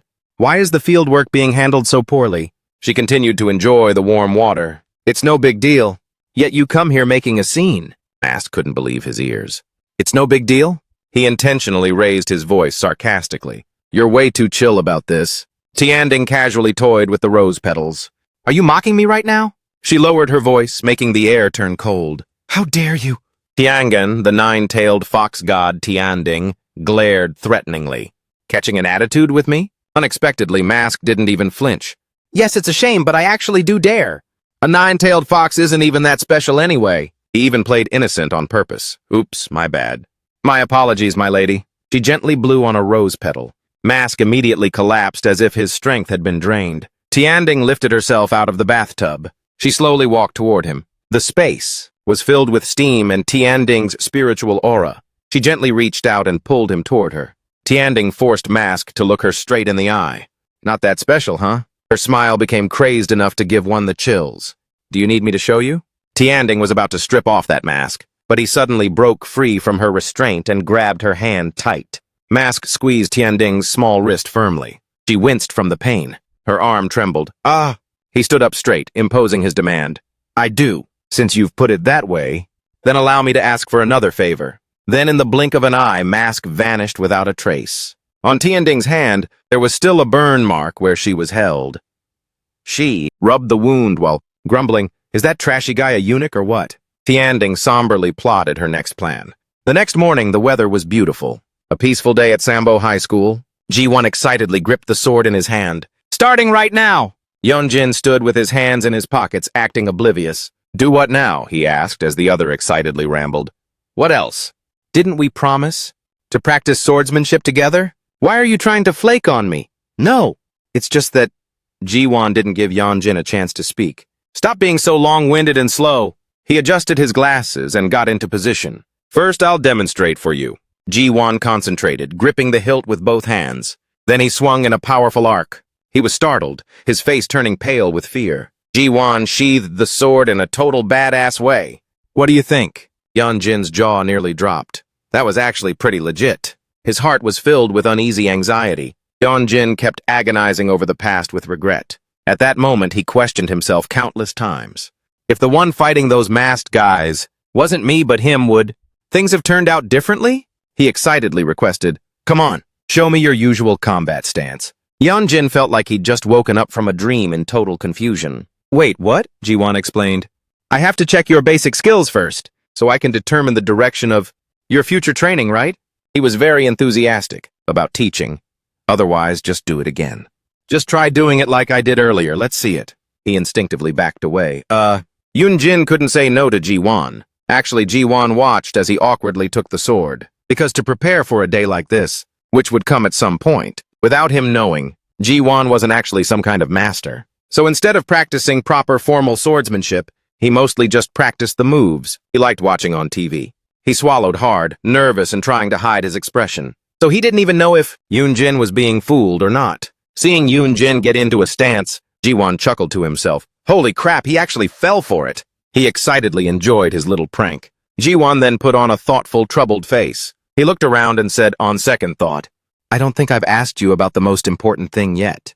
He was speechless. What's with the weird tone, girl? Ji-won sat down formally in the middle of the road. Tell me, which of these powers do you want to use? The options include fire, water, earth, and wood. Yoonjin couldn't keep up anymore. What kind of nonsense are you talking about? She declared loudly again. Nonsense? This is the most important part. We have to figure out how to make nature's aura. Transform into your power. This coincidentally matched Z's instructions. The ability to transform the power of all things and convert them into divine power. Ji-won was still urging him. Hurry up and answer. My watch is about to break. Time's almost up. He just went along with it. Is fire okay? Because it's strong. She nodded in agreement. I knew you'd choose flame breathing. Yeonjin was confused. Wait, what? Ji-won nodded firmly. Okay, I got it. She stepped closer to adjust his stance. All right, hold your sword carefully now. If you want to learn swordsmanship well, your starting stance has to be perfect. Suddenly, some friends approached. What are you two doing here? Yeonjin immediately tossed the sword aside. Ji-won painfully watched it slide away. She asked what on earth the two of them were doing. He pushed up his glasses mysteriously. Well, Yeonjin said he wanted to get stronger, so he asked me to teach him a few moves. Annoyed, he shot back, When did I ever say that? Ji-won replied confidently, It's because I heard the screams of desire. Inside your heart, duh. He excitedly suggested, After school. Do you want to go to the stadium for more practice? Yeonjin declined. Not today, I already have plans. Ji-won suddenly turned to ask his friend, Hee-soo, do you have a date with him today? Hee-soo shook her head, confused. No, I don't. The two of them widened their eyes and stared intently at him. Yeonjin found it baffling. Is me having plans with someone really that shocking? That afternoon, when school let out, every student passing by couldn't help but look back. What is that? Whoa, who is that? Is there a film crew shooting around here today? Tianding was waiting right in front of the school gate. Whispers spread, Is she a celebrity? A few punks walking by couldn't take their eyes off her. Man, she's a total smoke show, gorgeous. Hey, gorgeous, they joked around casually until they caught her eye. Wait, calling her big sis was the right call after all. Immediately after, every single one of them quietly backed off. We're dead. We're totally cooked. Tianding quickly spotted her target. Ji-won was confused. You have plans at 6 o'clock? Between now and then. We still have about an hour left. Yeonjin checked the time nervously. No can do. Who knows when the gate will open? He looked blankly, not understanding. A gate? Where are you meeting this person? He decided. Let's just leave it for tomorrow. Suddenly, a feminine voice called out from a distance. Tianding acted, friendly as she rushed over and unexpectedly gave Yeonjin a tight hug. Right before everyone's horrified eyes, Tianding hummed affectionately, I missed you so much, babe. Ji-won was in disbelief and blurted out, Yeonjin! Don't tell me the date you mentioned was... Hee-soo was so shocked her face literally de-rezzed. She decided to make it a quick exit. We're heading out first, Yeonjin! He frantically tried to explain. It's not what it looks like! Yeonjin screamed desperately, but no one looked back. Seriously, it's not? Tianding had achieved her goal. He kept shouting, completely unaware of what was happening. Who the heck are you, lady? Immediately after, Yeonjin felt a wave of dizziness. He helplessly let his body slump into her arms. His entire body was completely drained of strength. She caressed him gently. You okay there, Yeonjin, honey? In this dire situation, their faces were way too close. Hisu felt a sudden gust of wind. It blew her long, jet-black hair back. So Hisu decided to turn back after all. She ran back while shouting his name, Yeonjin! Then Hisu's jaw hit the floor, stunned by what she saw. From her perspective, Yeonjin was getting all cozy with Tianding. Her eyes were full of calculation, a gaze that looked like it wanted to devour him whole. Tianding clicked her tongue in annoyance when a playing card flew out to interfere. Ugh! A person walked up calmly, speaking in an innocent voice. Oh my. She acted completely oblivious and innocent. Sorry for crashing your little party. The card from earlier gently floated back to its owner. The newcomer was the earthly branch god, Great Overseer Sai. My hand must have slipped. Ji-won, who just caught up to Hisu, also chimed in. Whoa, what's going on? Yeonjin sat on the ground completely drained. The two big shots faced off in a tense standoff. Tianding wore a cruel, calculating smile. There are a lot of spectators here. You really want to throw down? She was openly provoking her. But doing that would be pretty awkward for you, wouldn't it? Sai immediately got fired up. Say what? She set the card in her hand ablaze. Things have been way too quiet lately, so I've been bored out of my mind. A weapon emerged from the scorching flames. Back in the day, stuff like this happened all the time. The surrounding students watched, completely shell-shocked. What was that just now? From above, Qingding hummed in admiration. You're pretty cool, big sis. Sai was not amused. Since when am I your sister? She wasn't the type to play nice with anyone. That crazy She remained silent, not offering a reply. She thought it over carefully, but his instructions kept echoing in her head. To avoid sabotaging the plan from now on, act with total discretion. Don't let the humans find out. Qingding's face darkened as she made a decision. In that case, let me take care of my little sister for a bit. Her 9 tails released a hypnotic aura, the dream fragrance. As soon as it spread, everyone started collapsing. Whoa! No ordinary person could resist it. Hearing his voice, Qingding's eyes widened in shock. She really didn't expect this. What's this? Why are you still awake, honey? Seizing the moment, Sai charged forward. She thrust her spear down, piercing a hole right through the pavement. Qingding looked a bit fed up. Are you for real? But her expression didn't actually look bored at all. I have no intention of fighting you, because I want to enjoy looking at beautiful things. For just a little longer. Sai rotated her arms, swinging in a wide arc. Then let me give you one last thing to look at. She gathered her strength to perform a move. Sai threw out glowing red diamond-shaped shards, phosphorus fire. They pinned themselves precisely into her body. Then they burst into flames, burning Qingding with full force. But a purplish-pink hue quickly overtook the fire. She didn't even flinch. She just hummed, ah. Qingding stood nonchalantly in the middle of the road, without a single stitch of clothing on. All my clothes are burnt to a crisp. Yeonjin jumped, his face turning bright red. Meanwhile, she raised her voice in questioning. You dared to use fire on me? Are you out of your mind? Answer me. Sai responded with another question. Why did you suddenly come down to the mortal realm? Qingding raised an eyebrow and replied, That bastard told me not to say anything for now. She was a bit surprised. That bastard? She shrugged with a sneer. Besides, even if I told you lot, there's absolutely nothing you could do about it. Sai was losing her patience. Talk fast before I rip your chest open. Qingding gave a sly smirk and scoffed, how trashy. She didn't let the provocation get to her. As if I could ever be trashier than you. Seeing her little tricks weren't working, she fell silent again. Time to go. Sai wrapped her arms in flames, revealing her deadly snake skin. She swung hard, scattering scales all around. Sai used the same move again, trying to corner her. Phosphorus fire, but she was too late. Qingding had already vanished. Finding no one left, she withdrew her weapon. Yeonjin was still kneeling on the ground. Sai reached her hand out toward him. She lifted Yeonjin's face to inspect him. So you're the kid Zai Great Overseer mentioned? Sai seemed quite intrigued. Resisting an illusion without any divine power. That's actually pretty impressive. A weak voice called out, Yeonjin! Hisu struggled to sit up. Are you okay? She immediately jumped to a conclusion. Is she your girlfriend or what? You're doing a lot better for yourself than I thought. Yeonjin quickly denied it. No, it's not like that. The other students gradually started waking up. What? Where are we? Oh, right, school. Ji-won blankly adjusted his glasses. Why can't I remember anything, huh? Sai felt the area was no longer private enough. Let's head somewhere else. She brought the whole group back to her apartment. While making coffee, Sai introduced herself. I'm the 6th deity of the 12 earthly branches, Sai. My title in the heavens is Great Overseer. The 3 of them sat obediently at the table. In this world, my name is Sarah. Ji-won's jaw dropped. The 12 earthly branch gods? She tried to lighten the mood. Just call me Great Overseer. Or Big Sis, or even Darling. Whatever you kids prefer is fine by me. They were all dazed. Great Overseer. Hisu immediately started connecting the dots. Then that person from before, she reached a surprising conclusion. Was she a god too? Like one of the Great Overseers? She confirmed, Yep, a god. She shared a few more details. But she's not one of the earthly branches. Sai mentioned a new concept, the heavenly stems. None of them understood a thing. Heavenly stems? She calmly answered their questions. They are the upper overseers of the heavens, Ji-won guessed. Do upper overseers outrank the Great Overseers? Yeon-jin frowned in confusion. The upper overseers? She sat down and took a sip of coffee. Jia Yi Bing, Ding Wu Ji Gang Shin Ren and Gui. In the mortal realm, they are commonly known as the heavenly stems. There are 10 gods in that group, and the one you saw earlier is one of them. She mentioned a name the kids would likely recognize. Ding the Fox Ancestor. His eyes widened in astonishment. The Fox Ancestor? You mean the leader of the 9-tailed foxes? Hisu was completely lost. Why would such powerful beings be targeting Yeon-jin? She set her cup down on the table a bit firmly. She crossed her arms and sat back to discuss things properly.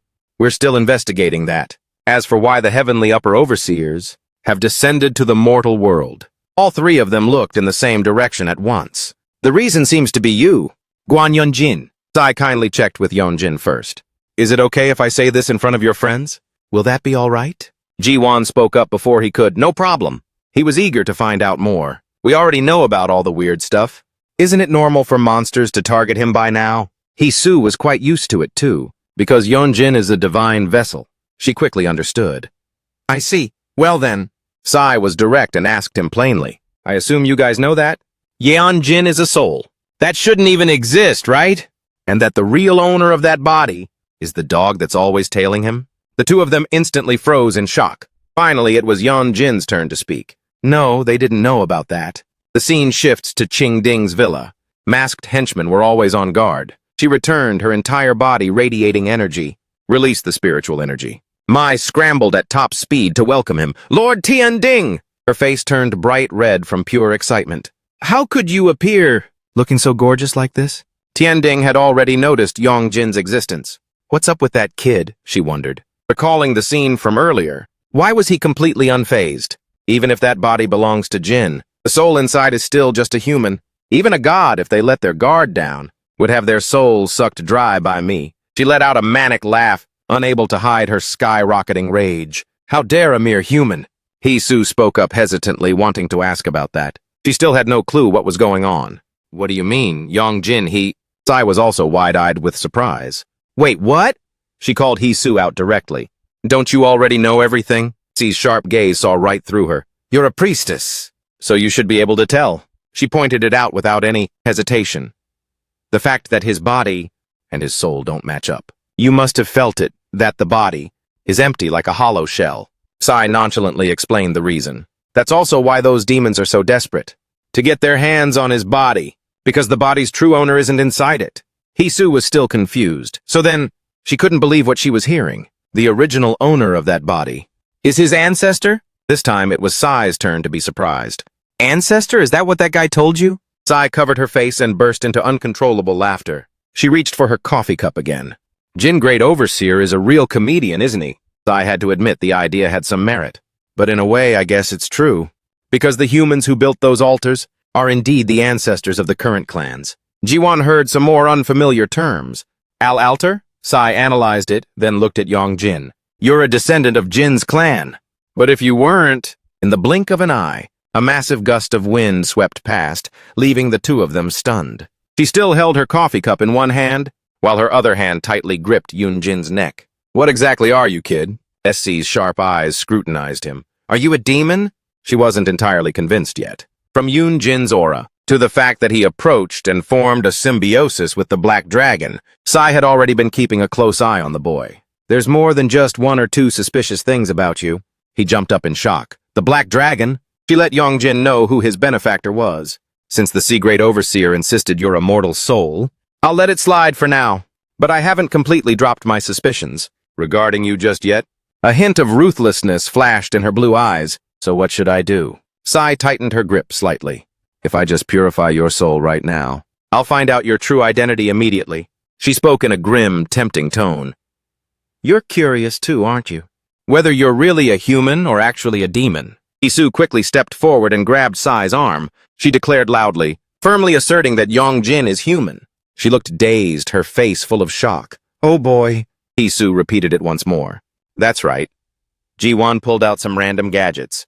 If Yongjin were some kind of demon, my gear would have gone off and started blaring immediately. He made the claim with dead honest conviction.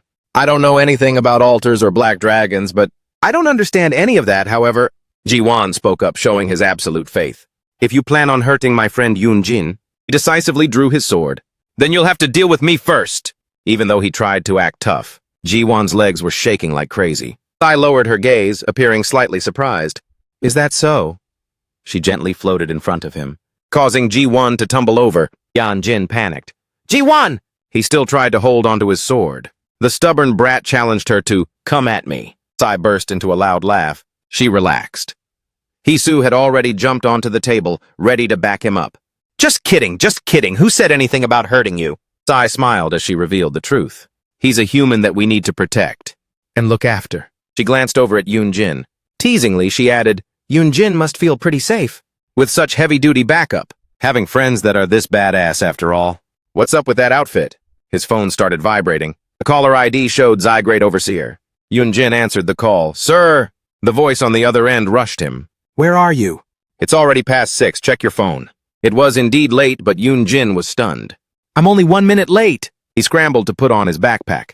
About that, I'm at Zy-Grade Overseer's place, sir. A glow appeared behind them. Sai gave a teasing, seductive smile. Honestly, you keep barging into a lady's house like you own the place. Yoonjin looked back in shock, the call still active. He was startled to see Zai appear. Lord Great Overseer! Ji-won adjusted his glasses in awe. Is that quantum teleportation or a black hole? He questioned Sai directly with a touch of blame. Why did you drag him all the way here? She explained herself. This kid almost got snatched away by Tian Ding. Get the full story before you start talking. Z frowned while observing. What's this? Seeing the shirt, he understood immediately. Looks like something went down, huh? Z decisively stepped up and grabbed Yoonjin's arm, then tossed him straight into the portal. Yoonjin panicked. Wait a second. Before the others could react to Yoonjin being gone, he turned to Sai and told her to head to the meeting. She refused. I can't. I've got my own plans. I'll text Nabi about it later. Zai didn't argue and quickly left. Hisu hesitantly called out, Lord the Great Overseer! He was quite surprised to recognize her. What? They know each other? Hisu nervously tried to start the conversation. She decided to just be straight up. About Yoonjin's specific situation. I already know the whole deal. Z glanced irritably toward the culprit. She dodged the subject, playing innocent. Hisu asked sincerely, her attitude very earnest. Is there anything we can do to help him? Even just a little bit of help would be fine. Ji-won stood tall as well. We want to do our part too. The two of them tried to prove their worth. We still have plenty of high-tech gear we haven't even used yet. And we've actually fought demons before, you know? She felt like she owed him one. Because Yongjin is always the one protecting us. Hisu clenched her fists as she spoke. He stood silently beside her as if in agreement. So this time, we want to be the ones who protect him. Z simply asked a nonchalant question in return. And just how do you plan to protect him? He bluntly pointed out the bottom line. You guys are just humans. Zai calmly analyzed the situation. Bodies made of mere flesh and blood. Beings bound by their own limitations. Her face was full of reluctant frustration as he continued. But Z kindly advised them both. If you truly want what's best for Yoonjin, then drop that line of thinking. Because he understood the current Yoonjin all too well. Z made a firm, certain declaration. He isn't strong enough or free enough to carry the weight of your determination. He looked up at the two of them. I didn't miss Hisu's clenched hands. That heart of yours that wants to protect him. The truth he spoke left her in shock. Might actually end up holding him back.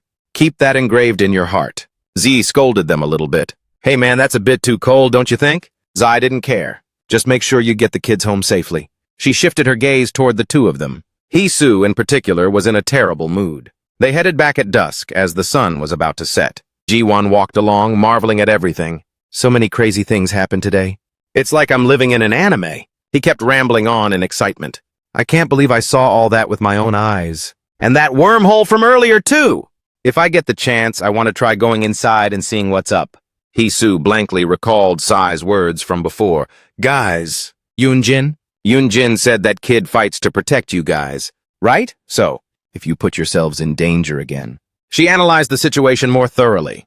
What kind of spot does that put him in? Yoonjin had actually said before, it's even more dangerous because you guys are here. Jiwon was still lost in his own world. There's so much stuff to write in my hunter diary. Since the camera couldn't catch any of it, Hee-soo spoke somberly about Yoonjin. Compared to what we thought, she reached a gloomy conclusion. The battles he's in are way more dangerous than we imagined. His eyes sparkled with excitement. But you think he's a total badass too, right? The one who goes against the natural order? Hee-soo called out to her friend. Ji-won. This isn't a comic book, this is real life. Ji-won corrected himself. I'm sorry. She bowed her head slightly, her voice dropping. Even though things were that serious, he endured it all alone, without saying a word to us. He stayed silent, not disagreeing. Ji-won felt the same way. Hee-soo's eyes suddenly welled up with tears. What if something happens to Yoonjin? He quickly interjected. She immediately knocked on wood to take back her jinxed words. Hee-soo looked down, consumed by guilt. Ever since that incident with the virgin ghost, all I've done is give Yoonjin a hard time. She wanted to help but felt completely powerless. I want to do everything I can to help him. But like the great overseer said, if we end up in danger, Yoonjin will just have to work even harder. Hee-soo fidgeted with her fingers. Right now, there's really nothing I can do. Ji-won protested loudly. What are you talking about? He pushed up his glasses and spoke with conviction. If there's a realm of gods, there has to be a realm of mortals too. We can still help Yoonjin. Ji-won had a very positive mindset. Even if we can't fight like gods, from a human standpoint, we can still support Yoonjin. His words made Hee-soo feel like she'd just gotten a second wind. Isn't that what the great overseer meant? That we should just leave everything to the gods and go back to our daily lives? Ji-won painted a picture of a bright and peaceful future after the war is over, so that Yoonjin can return to a normal life. He reached his hand out toward her. Ji-won was full of confidence as he declared, We have to be the strength that supports him. I've always been certain that Yoonjin would win. Under the pink-stained glow of the sunset sky, the peaceful neighborhood settled into a quiet evening. In the room, Zai was sitting on the bed. His ears perked up as he sat deep in thought. A moment later, he stared intently at his own small hands. Z suddenly remembered a day in the cold, gray mist. He was standing there, his cloak billowing as if caught in the wind. Z looked at his hands, his mind racing. His golden eyes sharpened, carrying an unspoken tension within them. And then a faint sound rang out. Those golden eyes narrowed slightly. It was as if Z had detected something suspicious approaching. Du-jung walked up to the glass door. He bowed and said, Lord Great Overseer. Inside the simple room, he looked at Z with a worried expression. You don't look very well, sir. Is there something weighing on your mind? Du-jung waited patiently for Z's response. Finally, he whispered, You. Z sat hunched over, looking helpless as he asked in a low voice, How did you know this wasn't my real body? Opposite him, he replied calmly, The bodies of gods. I was told that. Gods are born in human form, right? Hearing this, Z paused. Born, you say? He looked at the creature and spoke softly, with a sharp tone. You're talking as if we're actually human. You've got quite a sense of humor, don't you? The atmosphere grew heavy. Du-jung bowed, his voice lowering. I'm sorry, sir. Z's voice suddenly turned deep. That's right. The scene shifts to an image. He is fighting fiercely. It spoke up. That human's physical body was originally supposed to be mine. Jin continued, his face showing a hint of dissatisfaction. So even if I regain my power, I can't use it to its full potential. Because this dog's body cannot withstand that kind of power. He looked directly at the other person and asked bluntly, Then why don't you just go back to your original body? Wouldn't that be better, sir? He replied softly in the pensive tone, I've tried a few times. The atmosphere immediately grew heavy. The two sat in silence in the quiet room. Jin continued, his eyes a bit somber. But since things turned out this way, maybe it's all just part of fate's plan. At that moment, Du-jung bowed respectfully. He spoke in a steady voice. If there is anything I can do to support you, I am more than willing to help. So please don't hesitate to give me orders. Anything at all is fine. Hearing that, he looked up and narrowed his eyes skeptically. Anything at all? Immediately, a cooking video started playing. A voice from the video echoed softly. The amount of water is very important. The water level in the pot should be about 1 pinky joint high. 1 finger joint is about 3 centimeters. Instant ramen tips from a 25-year veteran granny. Cooking with grandma. Jin put on a serious face. He held the tablet out in front of the black-haired young man. He asked indifferently, "Can you follow this?" The voice in the video continued as the water began to boil. He hesitated for a moment, but then nodded. "I'll give it a try." Scene shift. The sky is a purplish-pink evening hue. Outside the peaceful house. Suddenly, a piercing scream rang out. "You idiot!" Z brandished a scary red broom and lunged forward, interrogating him relentlessly. "Who told you to trade the dragon for that guy, Yong?" Poor Jin held his head in panic. In the chaotic dining room, he slumped onto the table, while you clutched your head. Suddenly, a voice called out, "Bok-jun, get some water fast!" Yoon-jin held his head and sighed. He mumbled his defense. "But you said the white dragon was better, sir." He spoke up. "I wasn't wrong about that." Tai took the glass of water and growled. "But that doesn't mean I told you to swap it. I clearly told you last time." He suddenly recalled the instructions he had given earlier. "The best way is to turn the white dragon into your left hand. As for the black dragon, just pull it out and get rid of it." Pausing for a moment, Tai asked with a mix of frustration and worry, "Why did you just go and do that on your own?" His face remained calm, but his words made the atmosphere awkward. "Without giving me a heads up, you went and talked to Thin about it."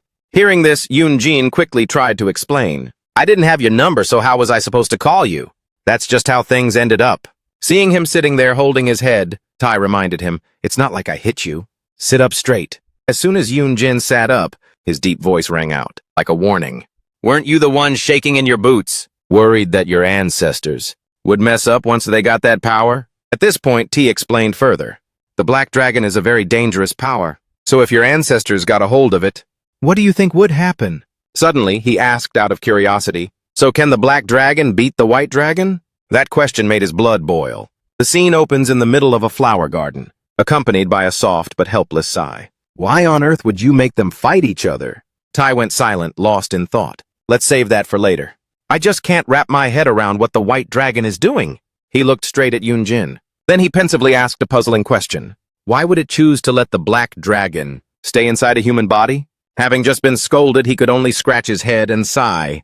"Anyway, scolding me isn't going to change anything, right?" Tai looked over at Yoon-jin and thought to himself, "White dragon, what on earth were you thinking?" He remained silent and still. Confused, he questioned himself. "But what should we do now? Should we go find another dragon?" A moment later, Tai spoke up. "Take it easy, there's another way, but more importantly..." Those words made him feel much more relieved, but suddenly he sat up straight. He calmly got straight to the point. "I heard you ran into a heavenly star just now. Did you guys fight?" Yoon-jin was startled and replied softly, Images of being kissed against his will flashed through his mind. Yoon-jin's face clearly showed his embarrassment. He tried to explain, "It wasn't exactly a fight, it's just that nothing happened, sir." Tai tilted his head and asked, "Then why are you wearing the divine robes?" Hearing him bring up this matter, he was a bit taken aback and replied, "Well, this. Honestly, I don't even know why I took them out." "Oh, that's right," Yoon-jin then asked him back. "Why didn't you tell me those divine robes were yours? Because of them, my ancestor found me out." Hearing his words, T calmly replied, "So what?" He lowered his head slightly. His voice was ice cold. "Now that he knows..." Tai looked up with a chilling smirk. His eyes narrowed as if he were calculating something. "That guy can't do anything to me anyway. Next time, just give him a heads up and then feel free to come here." Listening beside him, he could only reply softly, "Yes, sir." The atmosphere softened. Yoon-jin put his hands on the table and said thoughtfully, "I guess you're right. My ancestor also told me I should learn a few things from you." "Yeah?" He frowned slightly. His sharp eyes watched closely as the boy spoke. "Ancestor also said that you're the smartest among the earthly branches." Hearing this, T let out a dry laugh. "That's just ridiculous," Yoon-jin asked, a bit confused. "Yes?" He then continued speaking. "Have you heard the great overseer Sai talk about the heavenly stars yet?" Hearing that, he was slightly stunned. "I've heard they're from the Heavenly Bureau, so I guess they must be stronger than you guys." But instead of answering Yoon-jin, he slammed his glass down on the table. Then he stood up and spoke coldly to him. "Let's take a walk. Might as well walk off that meal." A sunset scene unfolds with the sky painted in shades of golden orange. On a stone path glowing in the evening sun, Tai carries a water bucket walking ahead of Yoon-jin. He suddenly spoke up. "Young Master Yoon-jin, tell me the names of the 5 elements that make up nature." Confused, he scratched his head, trying to recall, and answered hesitantly, "Water, fire? Earth, plants, sir?"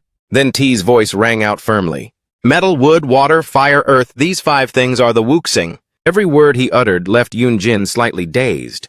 A drop of water fell from a leaf, creating a peaceful atmosphere. T's voice continued to ring out, steady, describing the fundamental energies that form nature. Immediately after, the image of a swirling yin and yang appeared in the darkness, and the force that divides them into yin and yang, at this point he concluded, is the Tiangan. Amidst the golden-red sky, a mysterious symbol emerged. Spirit beasts from the mist began to rise. It is what the first heavenly god created, the source and the beginning of the power of all things. Hearing this, his eyes widened. "Keep what?" As they came to a halt on the stone road, Tai, standing beside him, continued to explain. "That's why their mere existence carries such an overwhelming status." Hearing that, Yunjin asked thoughtfully, "So you mean they're insanely OP, sir?" He tilted his head, looking forward with a serious gaze. Tai's voice rang out calmly. "The problem lies within that very power. The scene shifts to a violent vortex of energy, as if it wanted to rip through space itself. Because they were too pure and raw, they began to clash with each other." His face was calm, but his eyes were full of deep meaning. "And what came from that conflict is us. We, the Digi, are beings who inherited the power of the Tiangan to maintain the balance of the wuxing." Right after, images of the 8 Tiangan appeared. Separated into groups, the wuxing that once moved independently were harmoniously connected by the second heavenly god.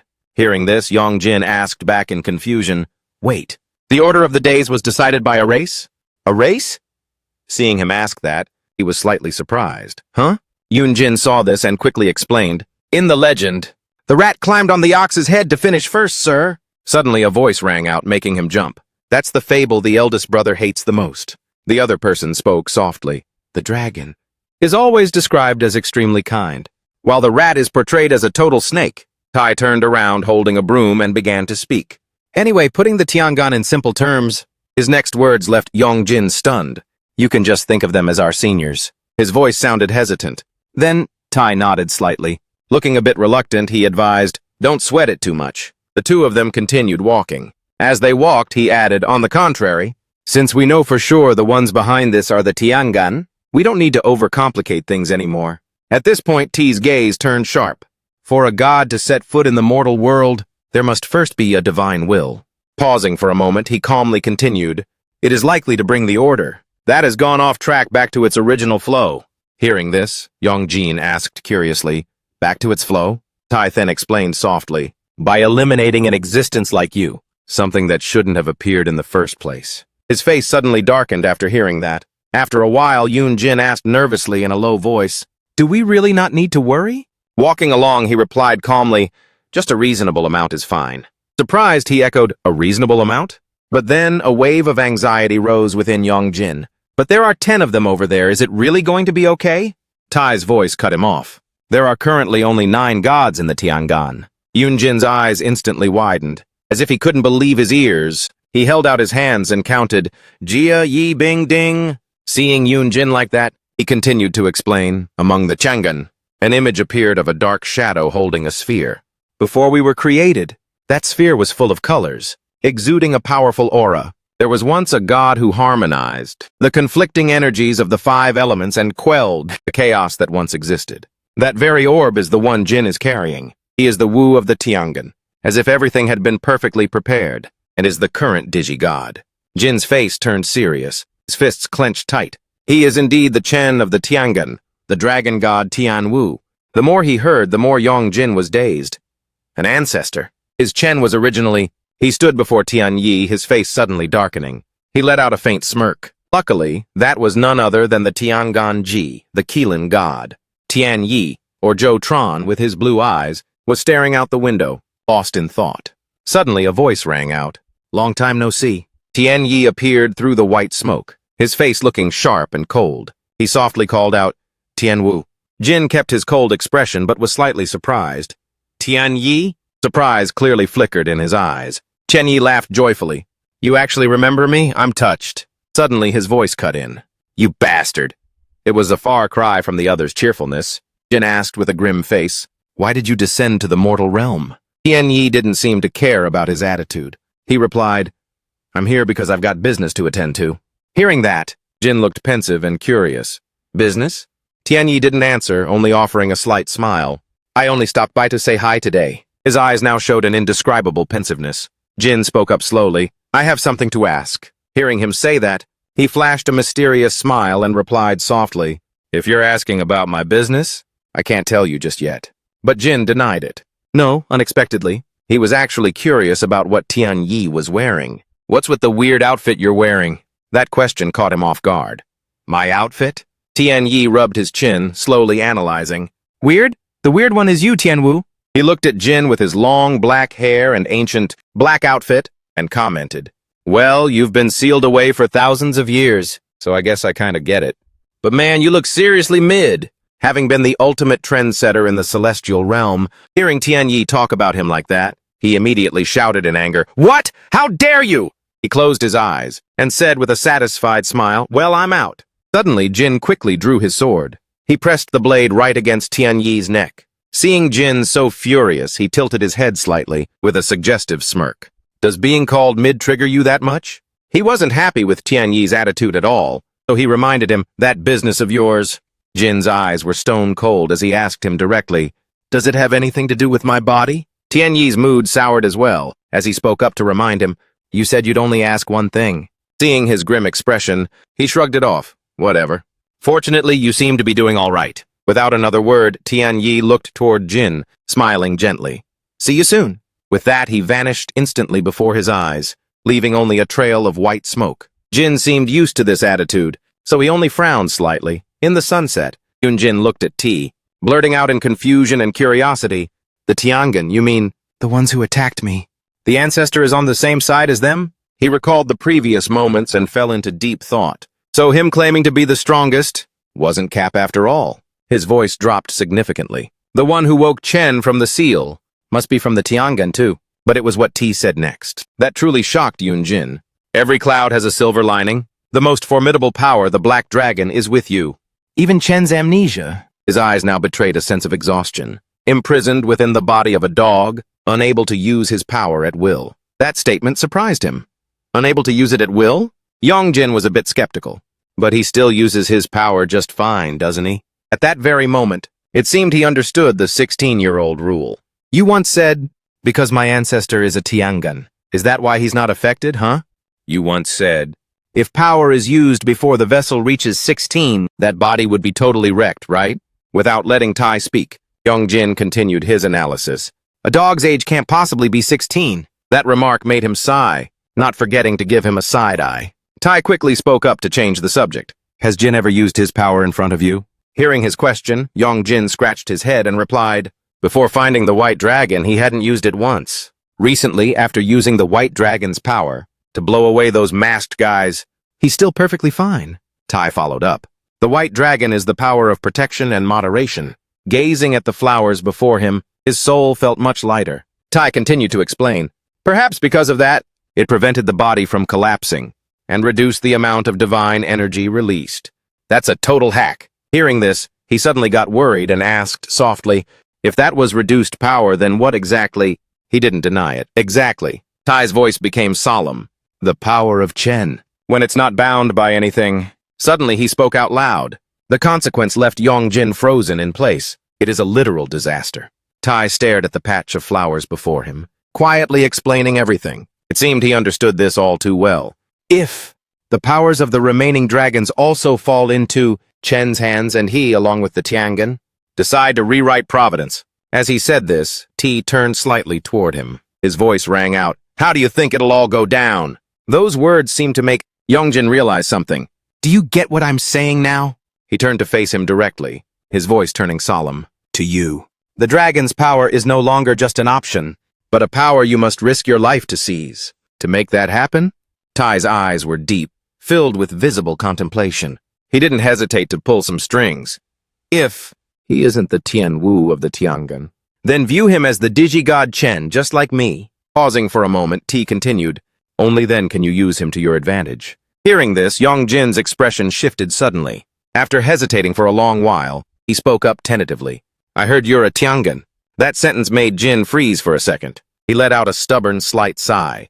Did that big-mouth T really tell you? Immediately, Yongjin shot back defiantly. Doesn't matter who said it, but at that moment, he couldn't stop complaining. Seriously, how many more things are you hiding from me? Facing Yongjin, Jin just coolly replied, well, you never asked. The answer made him yell in anger. What? Yongjin's voice echoed in his ears. Am I supposed to go find some Tiangan? And ask them, is Emmy a Tiangan or something? That made him frown in helplessness. The previous images flashed back in his mind. Yongjin started nitpicking. And another thing. What did you tell me at first? Something about the 12 original gods. And being the digigod Chen, right? But Jin just calmly replied, well, I am a digigod for real. That line left him speechless. Well, that's true. He asked with a grumpy face. But is that really something to get so salty about? Yongjin snapped back, yes! Leaving Jin at a loss for words. Suddenly, a shocking secret was revealed by him. Because the Tiangan are the culprits! He frowned, curiously asking, what? Not letting Jin wonder for long, Yongjin immediately explained the reason. The ones targeting me are the Tiangan. I was attacked on my way home from school today. Hearing that, he was slightly taken aback and said, so it really is them? Seeing Jin's reaction, he grumpily asked back, what's that supposed to mean? He calmly replied, those guys. Jin's eyes showed a look of realization.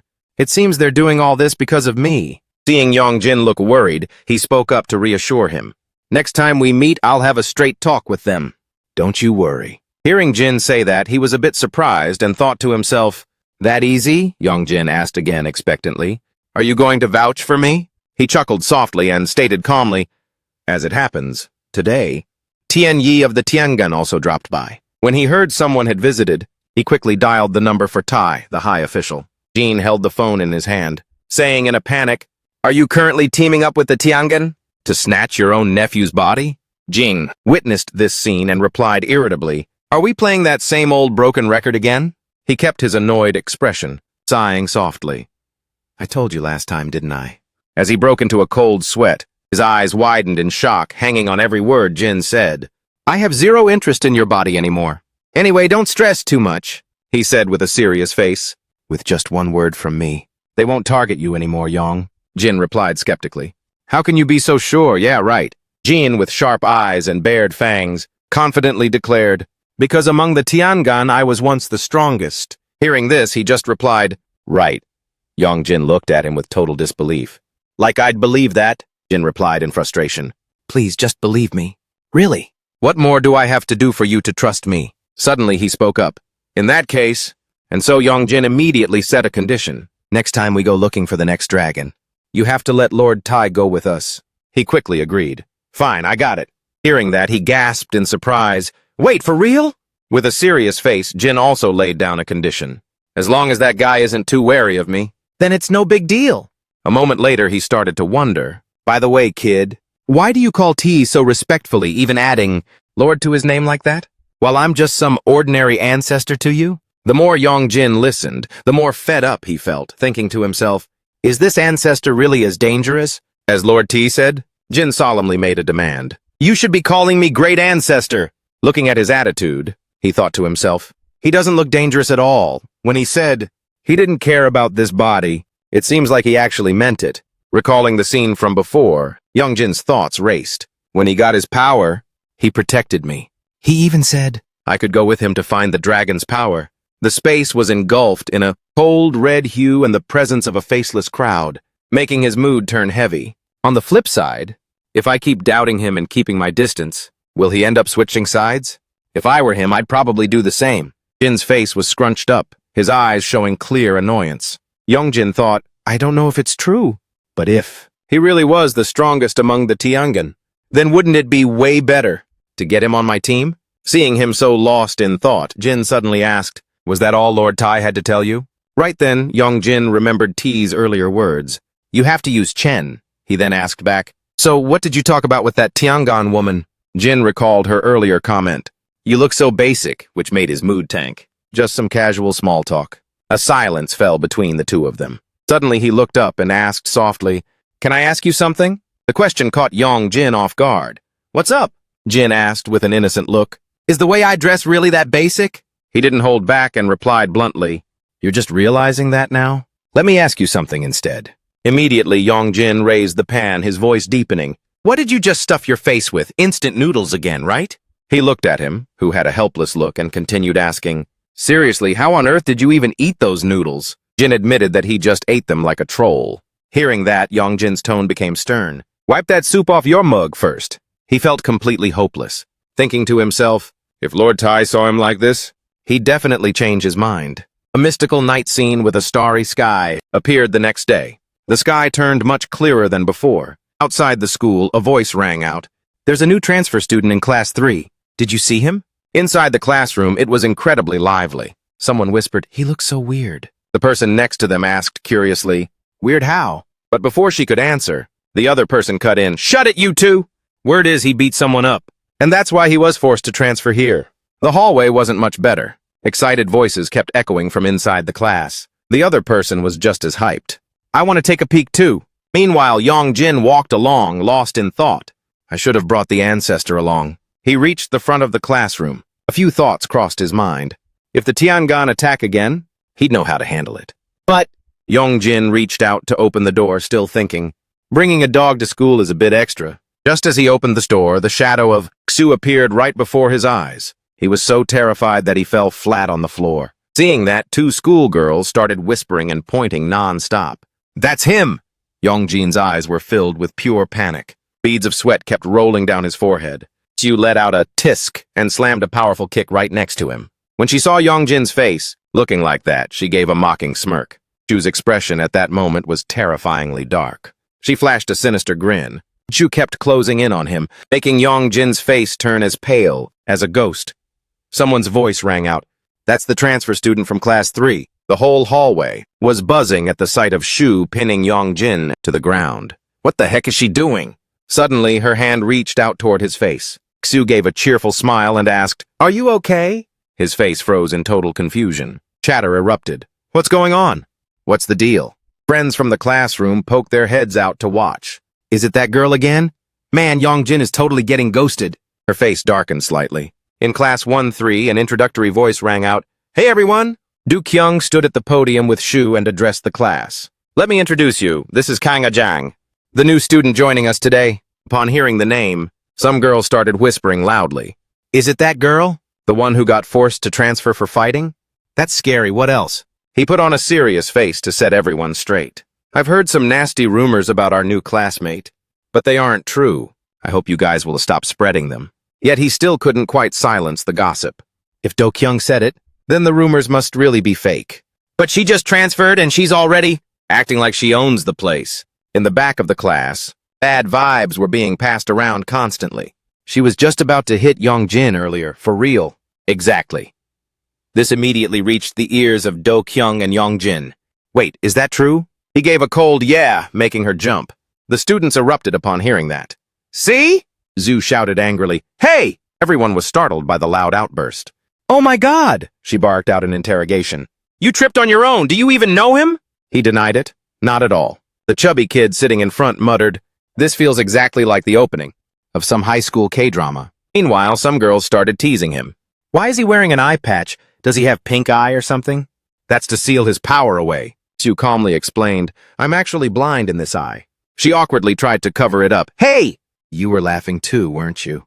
You said that eye patch looked like part of a concept. Xu's voice echoed from inside the classroom to the door. The kid sitting right in front of Yongjin was suddenly called out. He froze up a bit. Mimi? She bluntly made a demand. Give up your seat. Just as he was about to move, Bailong spoke up. Stay right there. The two of them argued back and forth, leaving him stuck in the middle, looking lost. Move out. Stay put. Get lost. Don't you move. Finally, he made a proposal. Whoever talks to me nicely, that's the person I'll listen to. Immediately, both of them blurted out at once. Jian-ho, please stay right where you are. Oh, Jian-ho, a Jang really wants to sit here? After a bit of bickering, Xu eventually got to take that seat. Once settled, she turned back and glanced at him. She recalled their earlier conversation. Tai said the Tiangan were targeting Jin's body, so they would only get more aggressive from here. So we have to make a move too. That's why he made the request. Go transfer to Yongjin's school. This decision was met with heavy resistance from her. Me? Why the heck does it have to be me? Tai glanced at her and gave a convincing reason. You're the only one who can be in the same grade as him, aren't you? But Xu still wasn't feeling it. That's your only reason? At that point, he added one more thing. I heard you've already met Yongjin anyway. Seeing her silence, Tai pretended to change his mind. If you don't want to, I'll just ask Lord Wu. Xu immediately spoke up in a rush. Since when did I say I didn't like it? Her intense reaction made him stop in his tracks. Then what do you want? In the end, Zhu had to agree since there was no other way. Fine, I'll go. Happy now? Suddenly, she called out softly. Hey, Yongjin? Xu opened her mouth as if to say something. About last time. Unexpectedly, he cut her off. Don't tell me you're stalking me again. Caught red-handed, she immediately started fumbling. Me? Why would I ever follow you? To avoid the awkwardness, Shu deliberately leaned in close and lowered her voice. I'm here to keep an eye on you. If you use Heilong's power, I will kill you.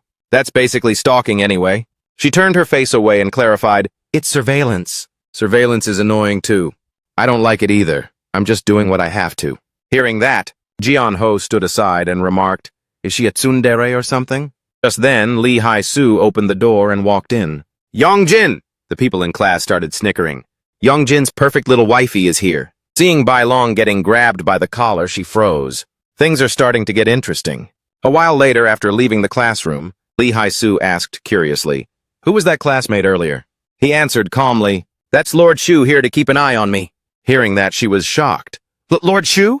This reaction puzzled Bai Long. I thought you'd be able to tell. Lee Hai-su went blank. Huh? Me? He explained, you're an exorcist, right? Can't you see stuff like that? You can even see the spirits of ancestors. She immediately realized that he had totally misunderstood things, so Lee Hai-su clarified her abilities. Well, it's true that I can see floating spirits of ancestors, but I can't see other gods. I can't even see Lord Tai. I can't see him at all. Suddenly, a third voice chimed in to finish her sentence. That's because that dog isn't Chen's real body. They looked up and saw Xu had been sitting on the tree branch for God knows how long. That's why the soul could escape like that. Lee. Hai-su's eyes were filled with surprise. She put on a serious face and warned, hey, little girl, stay away from him. Xu jumped down from the tree. Yongjin, she gave him a piece of her mind. You're supposed to stay within my sight at all times. Living the life, aren't we?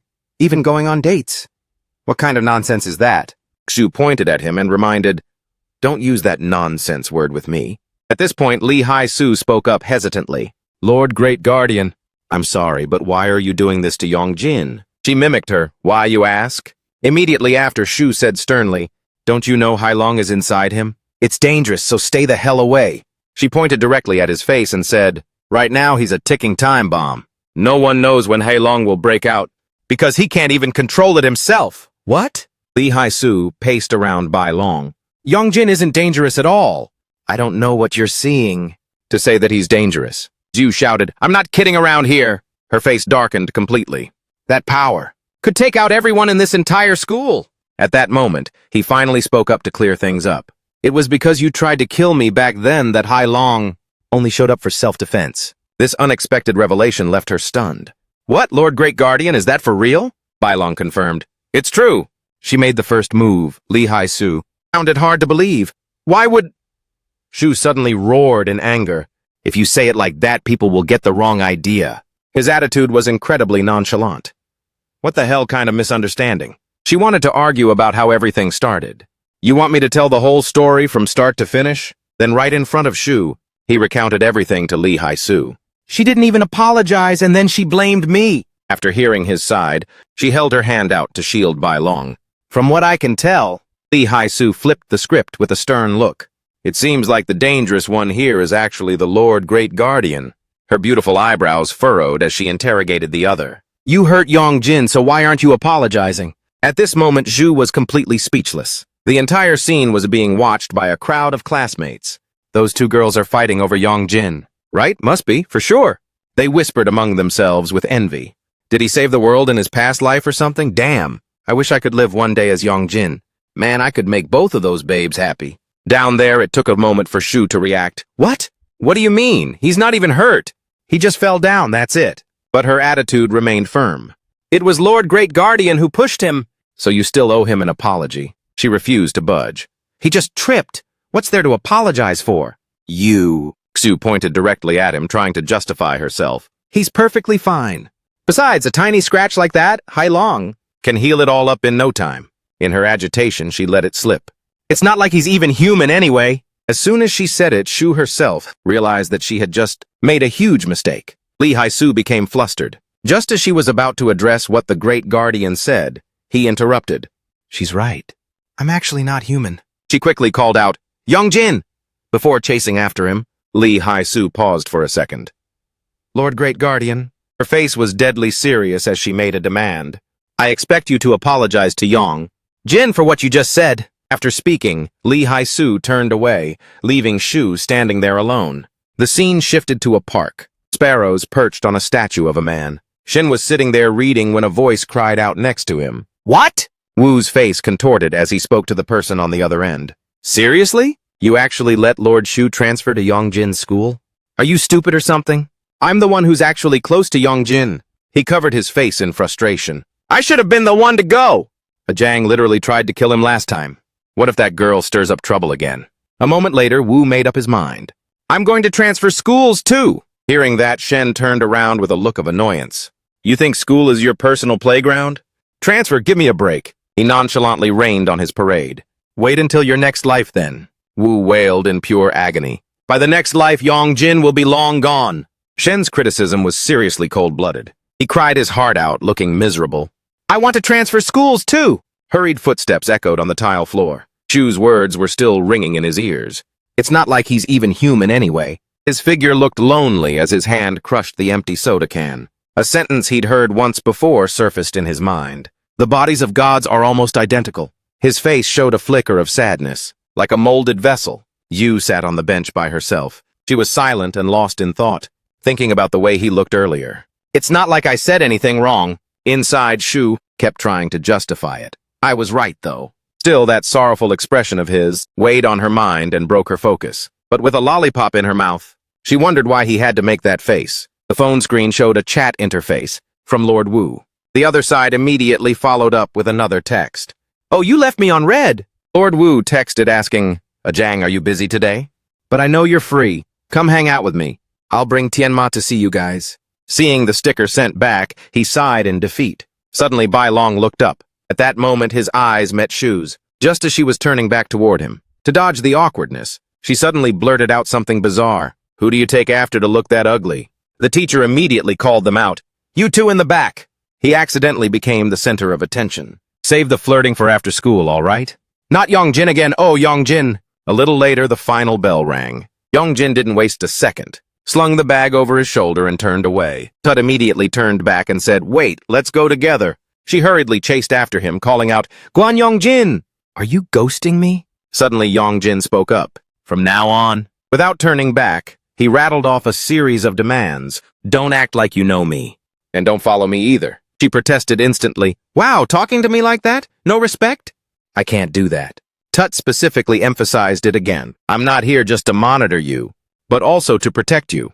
Great Overseer Tai himself requested this of me. This time, Youngjin decisively pulled out his phone. Then I'll relay that to Great Overseer Tai for you. She was dazed. What? He spoke with a nonchalant air. That you don't want to be here, but were forced into it. Seeing that, Tut finally began to panic. No, wait. I heard Sheondan is already after you. It's extremely dangerous. Youngjin immediately interrupted. So what? His demeanor was purely sarcastic as he continued. It's not like this is a human body anyway. Even if I'm attacked, I'll recover quickly. This statement left her completely blindsided. Tut tried to call out to him, Hey, about that! But Youngjin had already run ahead, leaving a warning. If you keep following me, I'll report you for school bullying. At this point, she didn't dare do anything else. She stood bewildered in the middle of the street. Scattered groups of students were heading home. Youngjin looked up aimlessly at the sky. The sky was clear and vast, with a few small clouds drifting past. He thought to himself, no matter what. It couldn't be, right? Surely not. Thinking of them, Youngjin muttered, There's no way he's riding that thing here, right? The roar of a powerful engine thundered through the street. He turned in surprise toward the sound. Instantly, Youngjin caught sight of a motorcycle, barreling toward him. The bike came to a screeching halt. A pair of leather boots landed firmly on the ground. One hand gripped the throttle while the other took off the helmet. Finally, he just flipped up the visor and said gleefully, Allow me to introduce you.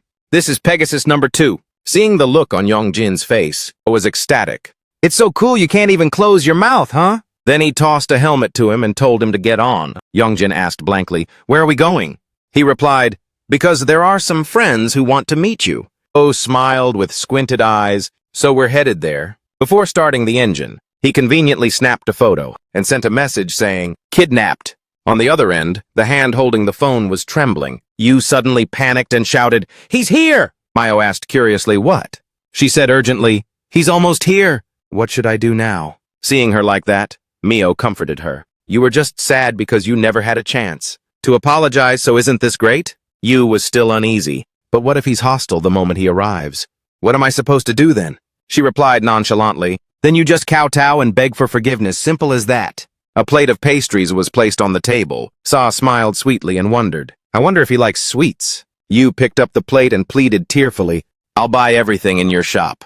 Just bring it all out for Yongjin to eat his fill." She actually pulled out a calculator to do it. "That will be 38,001, please." Mayo picked up a piece of cake to nibble on first. "Thanks, Great Overseer Yu. I'll enjoy the meal." The scene shifted to a house in the forest. The sky was gradually darkening. Two people in black cloaks stood outside, muttering, "For days now, all we've been doing is staring at the wall. We've already given it our all." To be honest, it wasn't exactly our best effort. Hearing that, one of them remained silent. Sneaky footsteps crept across the floor. A white-haired person was holding a wine glass in hand. Hearing a respectful call, "Lord Cheondon," the masked subordinate reported, "The guest has arrived."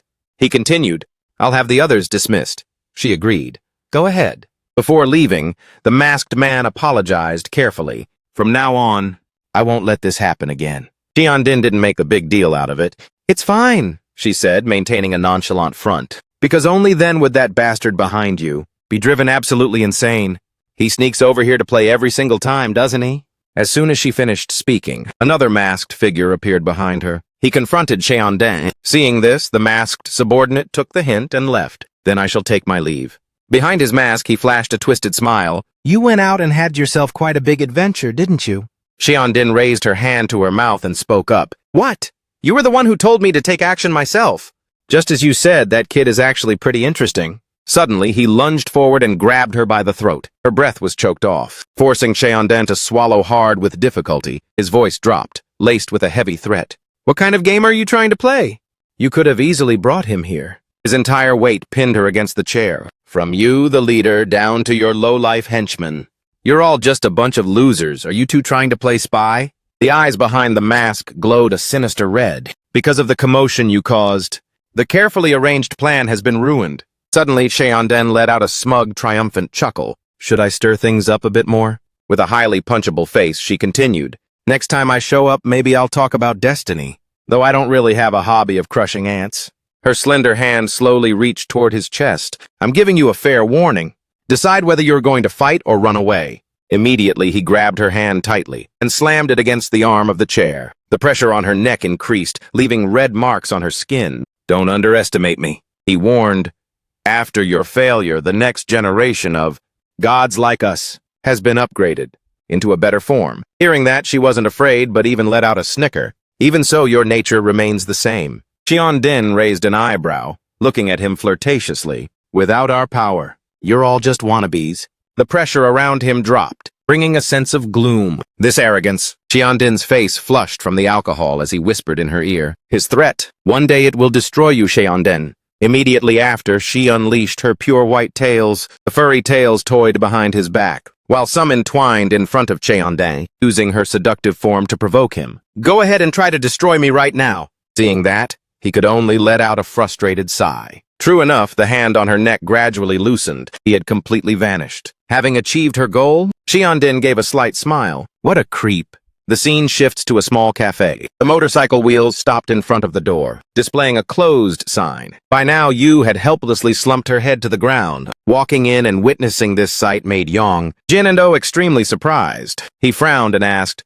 "What the heck are you doing?" Mayo stood to the side and spoke for her. "She's begging for forgiveness." A fork stabbed firmly into the cake on the table. Just as Oh opened his mouth to take a bite, he was suddenly pulled back by a hand. "You're not allowed to eat it." It turned out to be Yu, with sparkling eyes. She held the piece of cake out to Yongjin. "Yongjin, I bought this for you," he replied hesitantly. "Then everyone please help yourselves," I exclaimed. "You really are a living saint."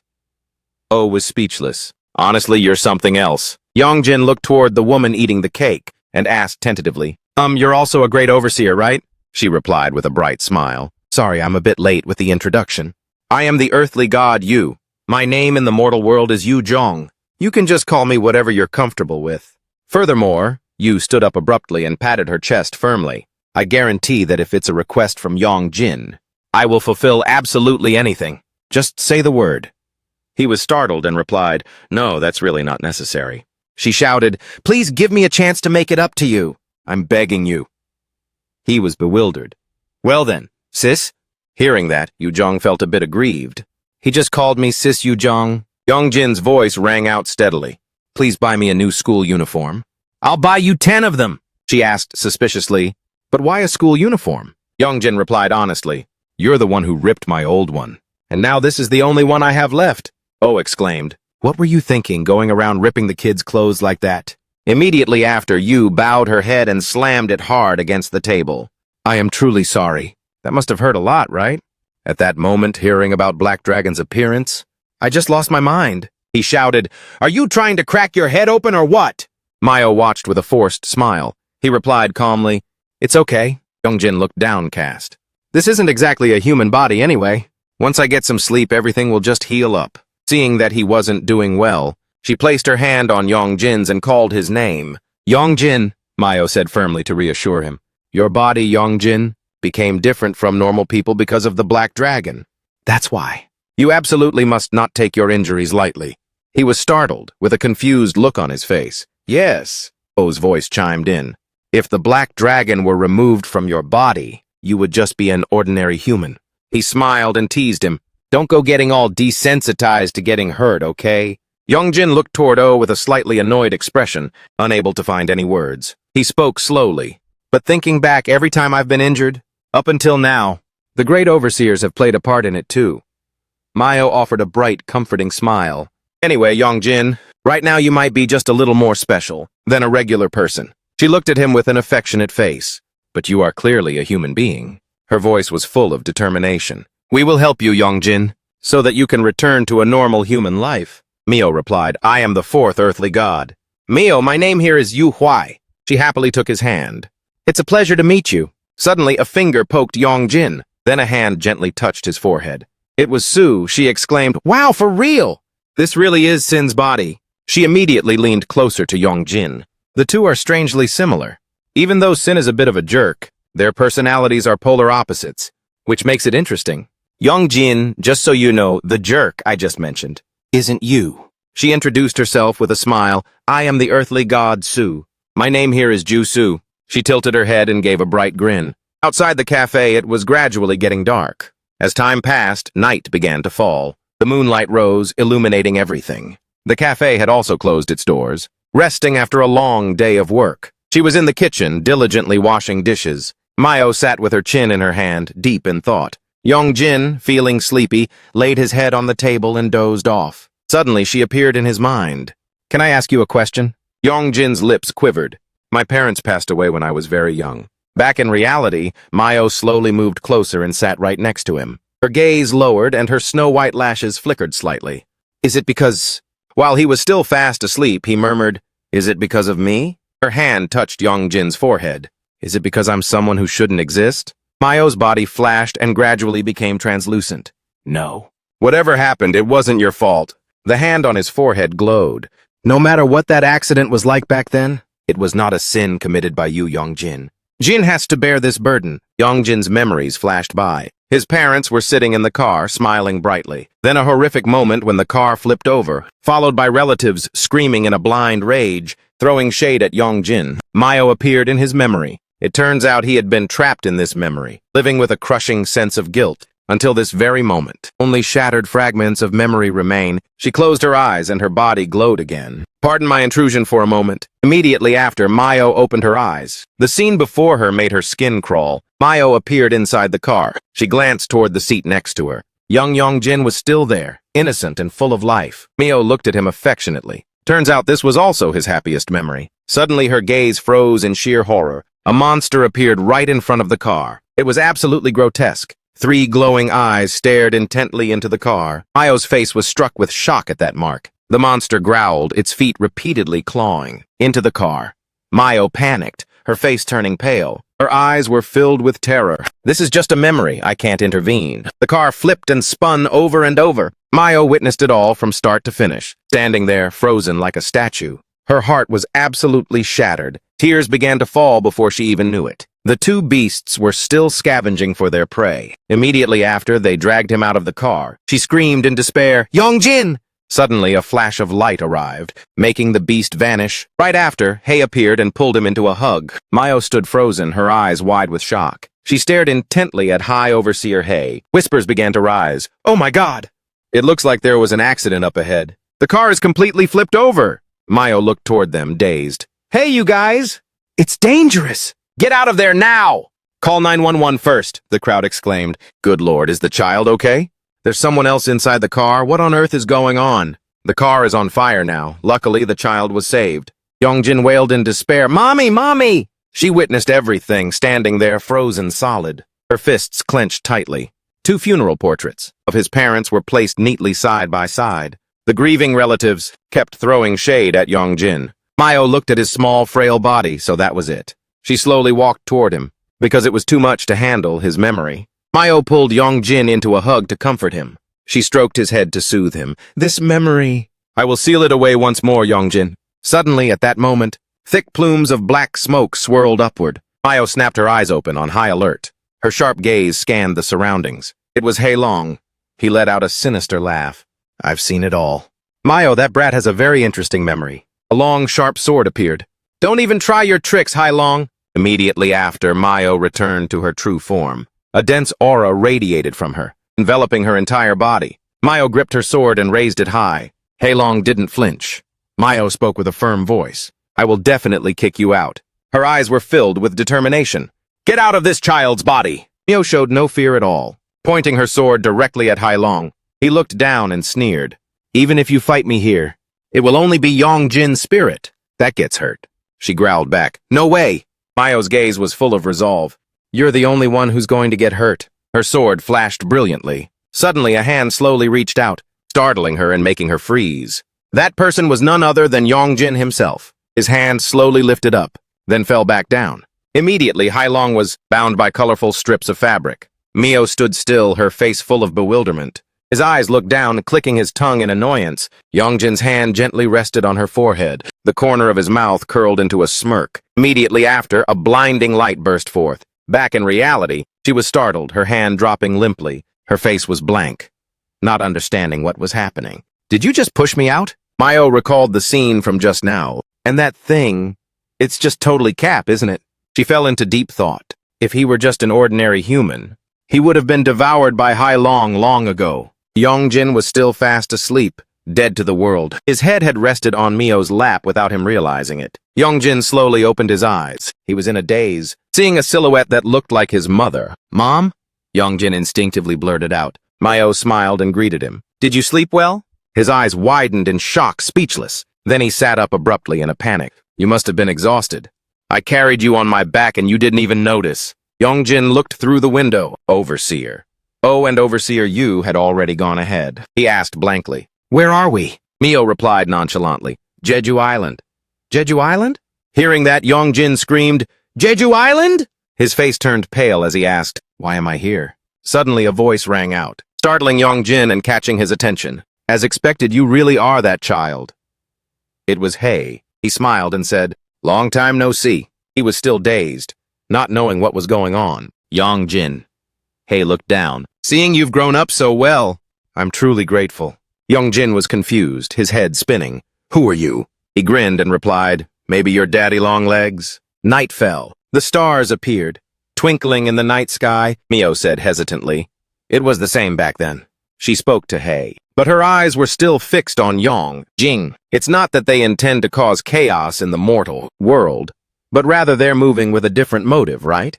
His gaze lowered from a long time ago. It seems the Tiangan. She listened with a somber face, had already started targeting Yongjin. Both of them looked toward him as he was eating, but something felt very off. He asked suspiciously, "Overseer Mayo, don't you feel like something's wrong?" Stating his theory after that event, up until he was almost 16, Yongjin hadn't encountered anything similar. She was stunned after hearing this. If their goal was only to restore the natural order, Then they should have made more moves. To eliminate him by now? Mayo nodded in agreement. That is indeed strange.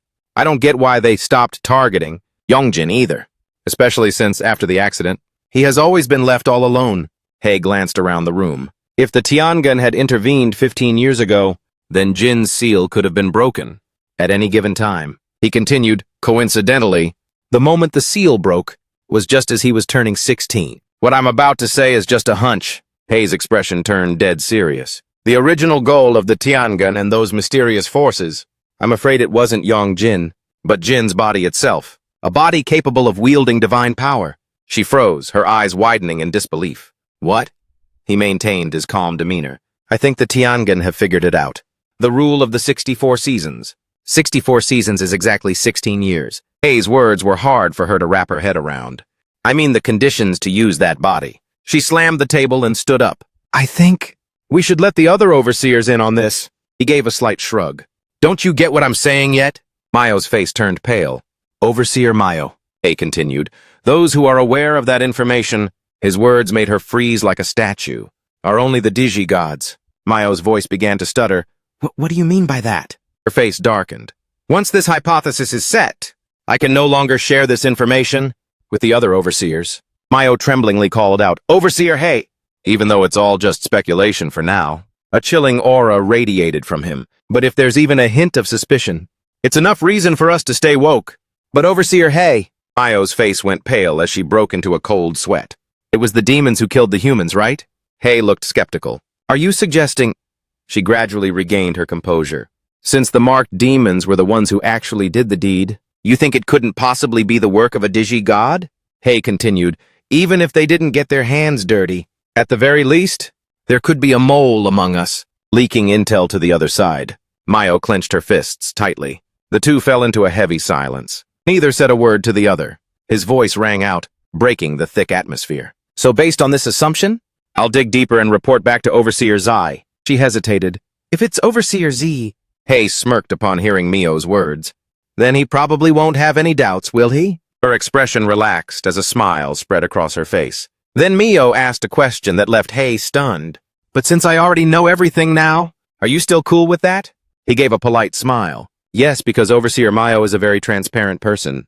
But if these rumors start spreading, I'm blaming you, Overseer Mayo. Mayo stared down at the teacup on Hei's table. She looked up with a cold, sharp expression. I also have some tea to spill with you.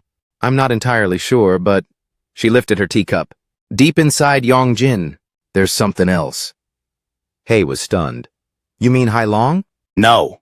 It's something I can't quite explain. She continued. I'm not sure if it belongs to Yongjin's subconscious, or if it's something else entirely. Right now, I still can't make a final call. Mio thought back to the scene at that moment. It didn't give off any bad vibes to me. She slightly bowed her head, and it actually pushed me out of Yongjin's inner world.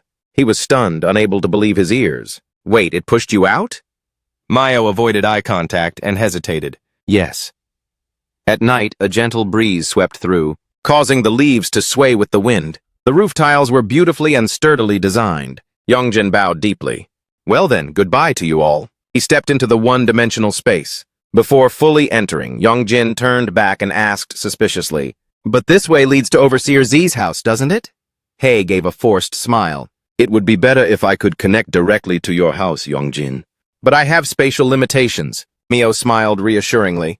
I've already spoken with Overseer Z. He's probably already opened a portal straight to your house, Yongjin, so don't worry. As he slowly stepped through, a voice suddenly called out to Yongjin. Yongjin startled and turned around. It was Hei. He smiled. Don't worry. Everything is going to be just fine, Hei continued. Looking at the current situation, since we've only confirmed the appearance of a Tianding, then it's likely not all the Tiangun are making a move, right? He chuckled. Besides, when it comes to power levels, I'm way above a Tianding. Mio chimed in with praise. That's right, Overseer Hei is extremely OP, so set your mind at ease. He looked confused. That's not it. Scene change. Sai was currently standing lost in thought in front of the door. Her gaze lowered. Well, about the two overseers. Suddenly, a figure crashed through, shattering the glass door. My ancestors... Yongjin froze in place. Must have encountered another Tiangun, I think. Mayo was stunned upon hearing this, her brows furrowed. On this side, Hei's expression was just as grim. His eyes widened, Sai was being pinned down by a powerful arm at her throat. A massive silhouette loomed over her. He had rows of sharp, pearly white teeth. That person was none other than a Tiangan. His face was ferocious, filled with pure hype. Tiangong, the undying god of Tiangan. Tiangong pinned Sai down to the ground. She gritted her teeth, trying her best to endure and resist. His voice echoed from right above her head. "Long time no see, big sis, bye." Tiangong flashed a creepy, twisted smile. His sharp teeth were partially revealed. "I heard you were playing around with Tianding last time." He held his arm across Sai's neck. His attitude was incredibly disrespectful and taunting. "Play with me this time." Facing such a total psycho, she actually smirked and said, "We're closed for business today." "Sir?" Tiangong was completely confused. "I'm your customer, huh?" Suddenly a voice rang out from behind. "Not you." Shen stood against the light, oozing with main character energy. "She's talking about me!" Immediately after, he swung the staff in his hand downward. He gave the opponent a mischievous grin. "It's been a while, hasn't it?" Tiangong didn't even turn around. His hand accurately caught Shen's weapon. Then he turned his head and said his name. Shen. The two of them immediately clashed head-on. Tiangong spun around, intending to sweep an attack at him, but Shen quickly closed the gap. His perspective shifted abruptly. His pupils contracted rapidly. Shen landed a powerful punch, squarely on Tiangong's face. A half-smoked cigarette fell to the ground. The broken blade was held right against his neck. A sudden smirk appeared on Shen's face. "Think you can actually pull it off?" Tiangong's expression instantly froze as he saw the blade getting closer and closer. Sai also leaned in, eyes wide as she watched the counterattack. Then a massive explosion went off. At the same time, Shen made his decisive strike. She called out to him loudly, "Hey!" Shen tilted his head, puzzled. "What?" Sai approached angrily and shouted. "This is my shop, you know," he replied nonchalantly. "I'll just fix it up for you, all right?" While the two were bickering, a third voice rang out. "Whoa, surprisingly, Tiangong is completely unscathed. I thought that being trapped in a human body, you wouldn't be able to use your powers properly. That hurt more than I expected." Seeing that, Shen became even more intrigued, his smile radiating pure excitement. He reached out and lightly touched Ba's shoulder. Instantly, the outfit Shen was wearing transformed, donning a red robe with gold patterns, the martial god. Next, he quickly launched another dagger, watching the sharp weapon flying toward him. Tiangong wasn't worried at all, thinking it'd be useless. But right after that, Shen suddenly leaped up and grabbed the hilt. This move caught him completely off guard. Without giving Tiangong a chance to react, he delivered a long-range kick to the side of his opponent. Seeing that he still managed to raise an arm to block, Shen said, "Impressive, you still blocked it?" His face looked incredibly punchable as he began to provoke him. "The same old story. Remember the old days? The time you got your ass handed to you?" Having finished, Shen quickly withdrew his leg. The hilt in his hand emitted a soft glow. Ba, holding his great sword, leaped behind Tiangong's back. "Tianjin!" The blade gradually flickered with golden light. "Hi!" The massive blade, charged with power, descended upon Tiangong. His voice made Ba freeze in his tracks. "You're the one I've been looking forward to meeting the most." Tiangong caught the blade with one hand, flashing a contemptuous smile. But how disappointing. As soon as he finished speaking, he quickly clenched his fist and punched Shen straight in the chest. "Shen!" The sword in Shen's hand fell powerlessly to the ground.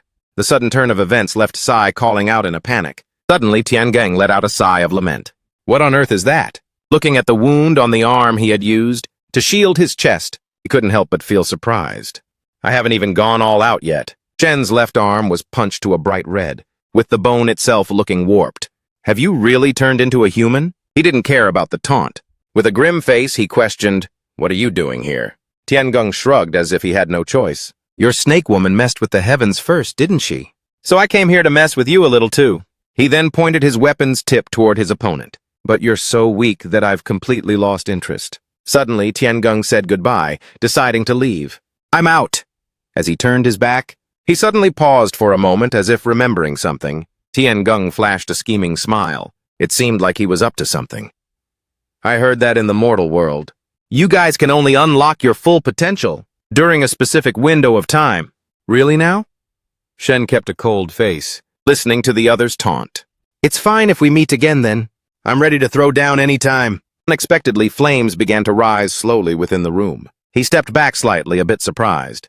Hot. The one fueling those flames was none other than Sai. "There's no need for a next time." With a cold expression, her hands controlled the fire. "Don't even think about leaving here." As soon as Sai gave the command, Tiangong was instantly surrounded by a ring of fire. "Fire, serpent!" Her voice carried a steely resolve to corner her opponent. "Speak." Every word was uttered with weight. The ring of fire tightened further, making Tiangong visibly uncomfortable.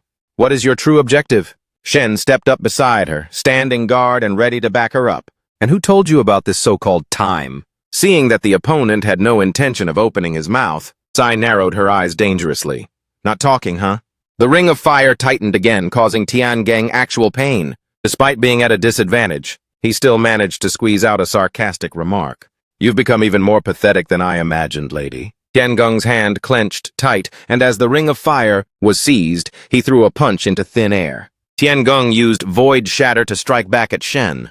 He quickly pulled Sai into an embrace, shielding her from the massive surge of power. A moment later, nothing remained but a giant crater in the ground, and Tiangong had vanished. He glanced around in frustration. "Man, this is so annoying." That night, at the brightly lit villa, "That monkey's gonna be back any minute." Go poured a glass of wine with a mischievous grin. "Let's finish this drink and clean up. Gotta wipe out the evidence." Dao was in a reflective mood. "Actually, I've been thinking." She scrolled through her phone, absent-mindedly mentioning the existence of Yun Jin. If the cycle of the child who doesn't cry has ended, then what? Those words made him stop short. "Senior Dao, what's going on in that bird brain of yours?" "Logically speaking, but..." Dao cut him off slowly. "Let me finish." She sat up straight. "The reason we call it logical fate, isn't it because it's a flow that even gods can't stop with their powers? Isn't that right?" Dao's expression became dead serious. "Just try to think more simply. That flow has already changed, hasn't it, no?" He listened intently. "In a body born of humans resides a human soul." He followed up, pointing out accurately, "Then that's not exactly a human body." She seemed to agree. "Fair enough. But what was born inside that body is a human soul. And if that's the case, then is it possible," Dao continued to present her theory, "human souls might also inhabit our next bodies, and then humans will just keep being born, so..." She grew more excited as she spoke. "That would mean our mission on Earth is finally over, and we're heading back to heaven, right?" Ngo burst her bubble once again. "Nice thought. But that person over there didn't get to go back." He brought up that character again. "You mean Senior Thin?" Dao scratched her head sheepishly. "It probably won't be the same for us, right? Forcing us into a dog's body is a bit much." Ngo placed the empty wine glass on the table. His hair shadowed his face, hiding his expression. "Saying this makes me feel bad for Yongjin.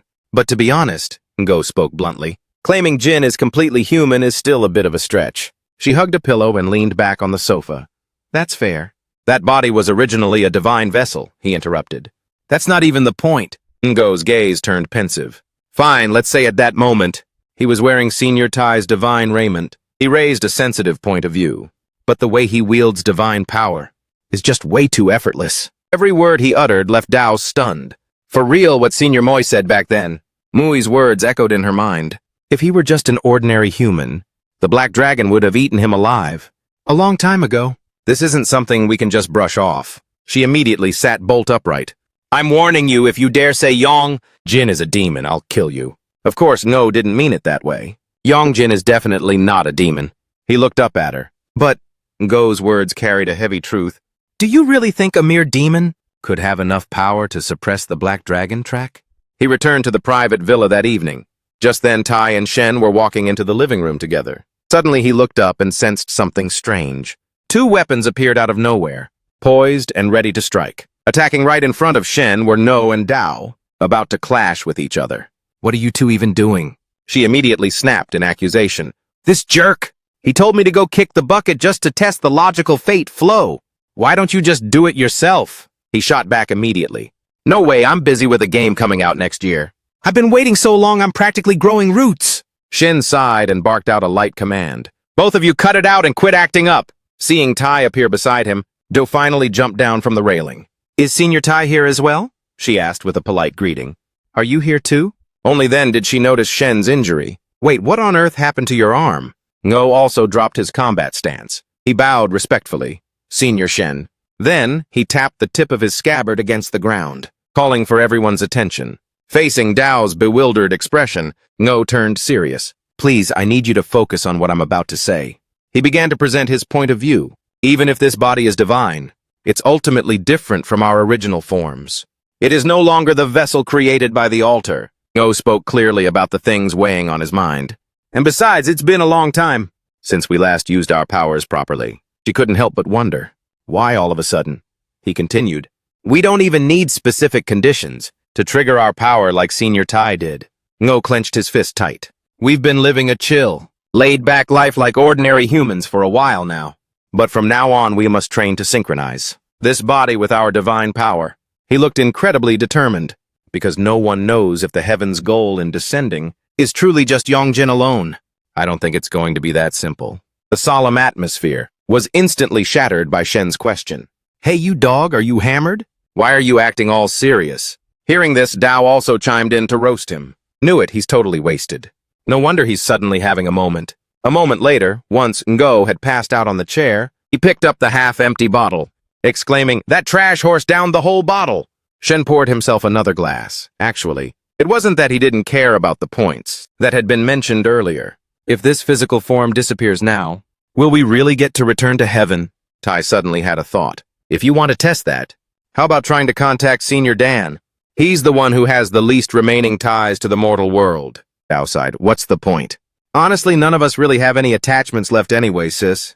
We've dealt with so much headache because of these shackles. Shen looked up and recalled, the last time I saw Dan, he was already a 70-year-old man. It's been over 50 years with no contact since then.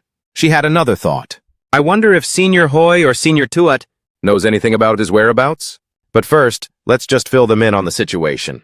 Suddenly, he cut her off. No way. Shen set his empty glass down on the table. With a serious face, he gave a stern warning. We must strictly limit the sharing of information with the other earthly branch gods. Someone was immediately confused. But why? Tai spoke up to clear the air. Tianken knows way too much about us. From the exact times our power peaks, to our physical bodies in the mortal realm, and even matters regarding the altar bodies. She sat there stunned, processing those words.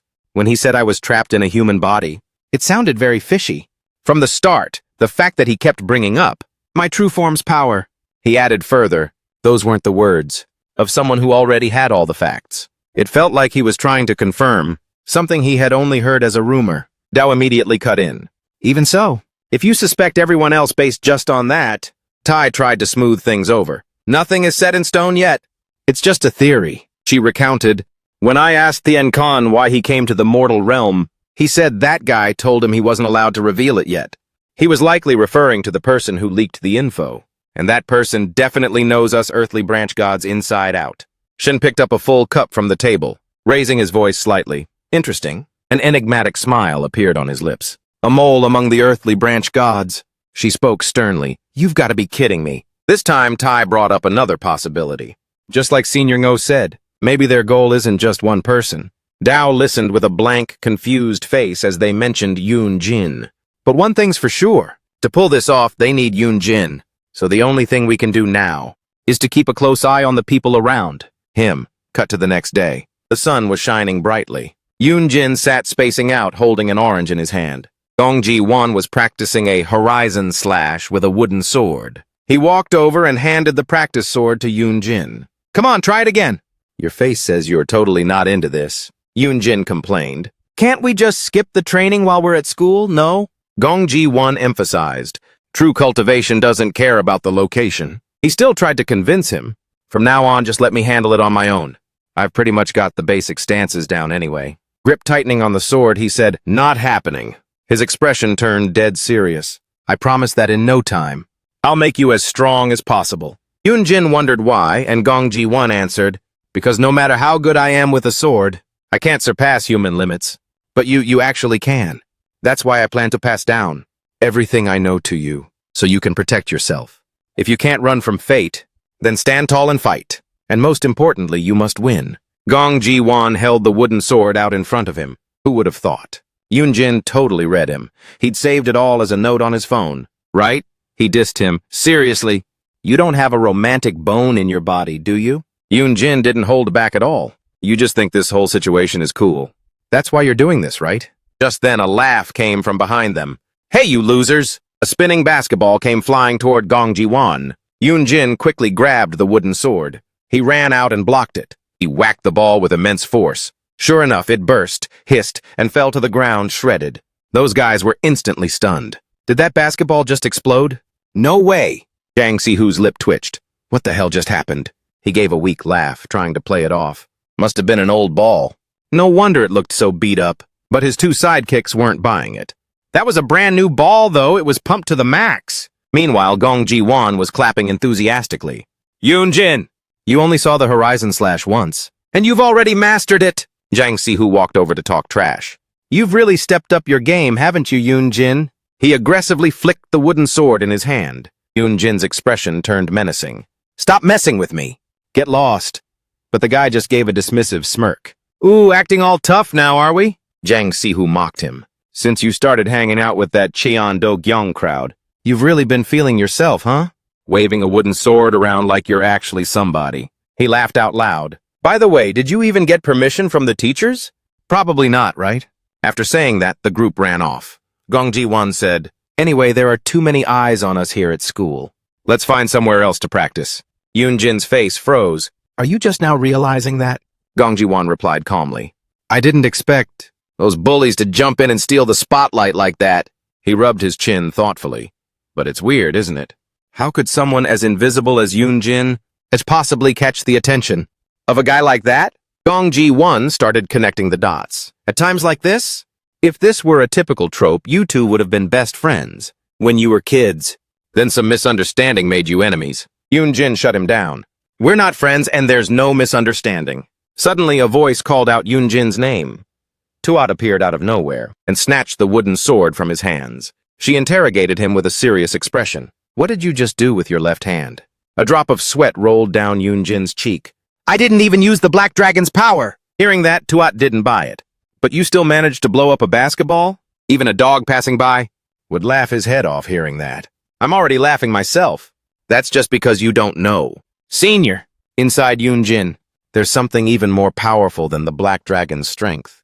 Wait, what? Stronger than the Black Dragon? What is it? It is the sword of the heart called willpower. I told you not to talk to me at school, didn't I? Well, I don't feel like listening.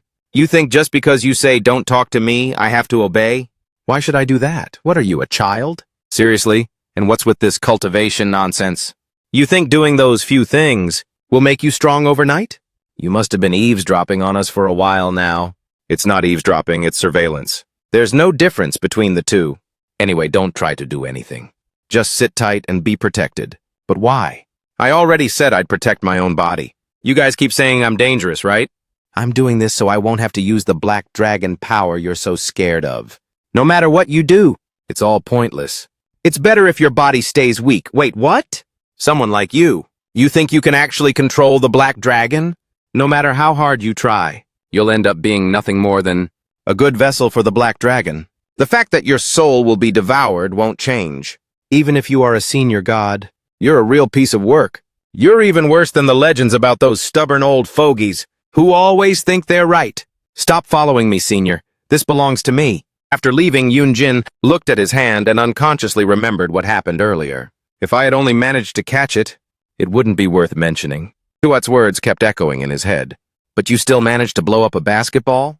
I didn't even see it coming myself. Wait. At this moment, Yoon-jin could only clench his fist and affirm, there's one thing I can be sure of.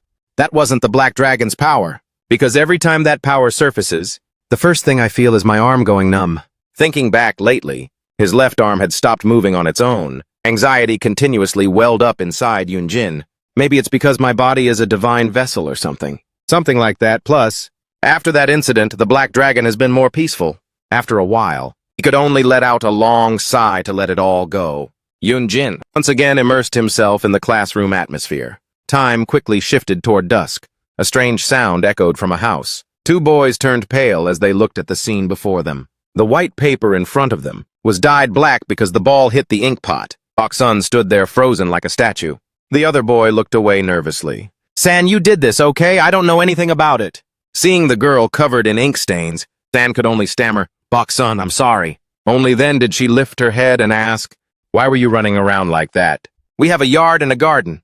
Why didn't you go out there instead of playing ball inside? The girl's gaze made San and his friend shake in their boots. So scary. Bok-sun stood up and somberly demanded compensation. San immediately got flustered, looking like he was about to cry. But I don't have any money to pay you back. Bok-sun said nothing but held up 3 fingers. With every passing second, a finger went down. Then, a scream echoed through the house. Tihai looked at the kids with a frown. What's going on? Summoning his divine artifact, Senior Tai, Bok-sun threw a tantrum and tattled, The thing is, it was San. San did all of it. San sheepishly admitted his guilt. I'm the one who spilled the ink. Bok-sun wailed in distress. This is my favorite dress. The boy could only suggest, just wash it and it'll be fine. But Bok-sun cried even harder. How are these stains supposed to come out? The boy cheerfully told the girl. Tech these days is super advanced, you know. Bok-sun couldn't believe it and yelled out, What, Tai? After hearing the whole story, he could only let out a long, heavy sigh. I'll buy you a new dress exactly like that one. Hearing that, Bok-sun happily ran over to him. Really? Seeing how excited she was, T added, But it's late today, so let's do it tomorrow. Bok-sun took the chance to push her luck. Well then, since it's summer now, could you buy Bok-sun a new one-piece dress too? A brand new one, please? San and his friend were speechless. So, this was your real goal all along. Tai gently patted her head and promised, Tomorrow I'll have Manager Lai come over. You can go with him, okay? Suddenly being handed off to someone else made Bok-sun bristle and throw a fit. I don't want to go with the manager. I told you I wanted to go with you. You have to go on a date with Bok-sun. Seeing her start to wail again, T had to give in. All right, I get it. He quickly urged them on. Let's go have dinner now. Bok-sun, go change your clothes. The little girl excitedly replied, Okay. While San and his friend looked at each other and chuckled, relieved that everything had been smoothed over. The 3 kids tagged along after Tai, chatting away. By the way, isn't Yoon coming today? San had heard about this. He said, Because of Uncle Thin, he can't come over very often. On a small street corner elsewhere, Yoon had just reached his door when he froze, dropping his bag. Looking at the orange peels scattered all over the floor, Yoon's face dropped. Don't tell me. He ran over and picked up the fruit box in shock. Oranges. This was the box Hoi had given him. Yoon, here's a little something for you. These are Hwangam-hyang oranges and some sponge oranges.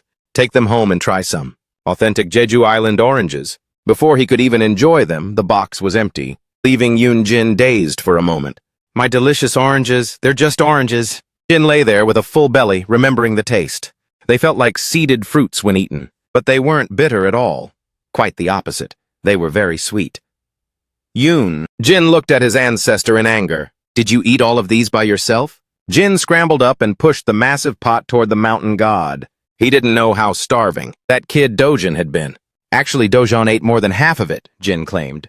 Jin knew his ancestor well enough to know he was just scapegoating Dojin. And at that same moment over at Dojin's place, he was blissfully unaware, excitedly catching fish. Jin was at his wit's end and could only hand down a punishment. You're temporarily banned from eating instant noodles. Jin was completely baffled that he got banned just for eating a little bit. Didn't you also pack a bunch of oranges to take to school? Cheapskate. You're a total cheapskate, Jin.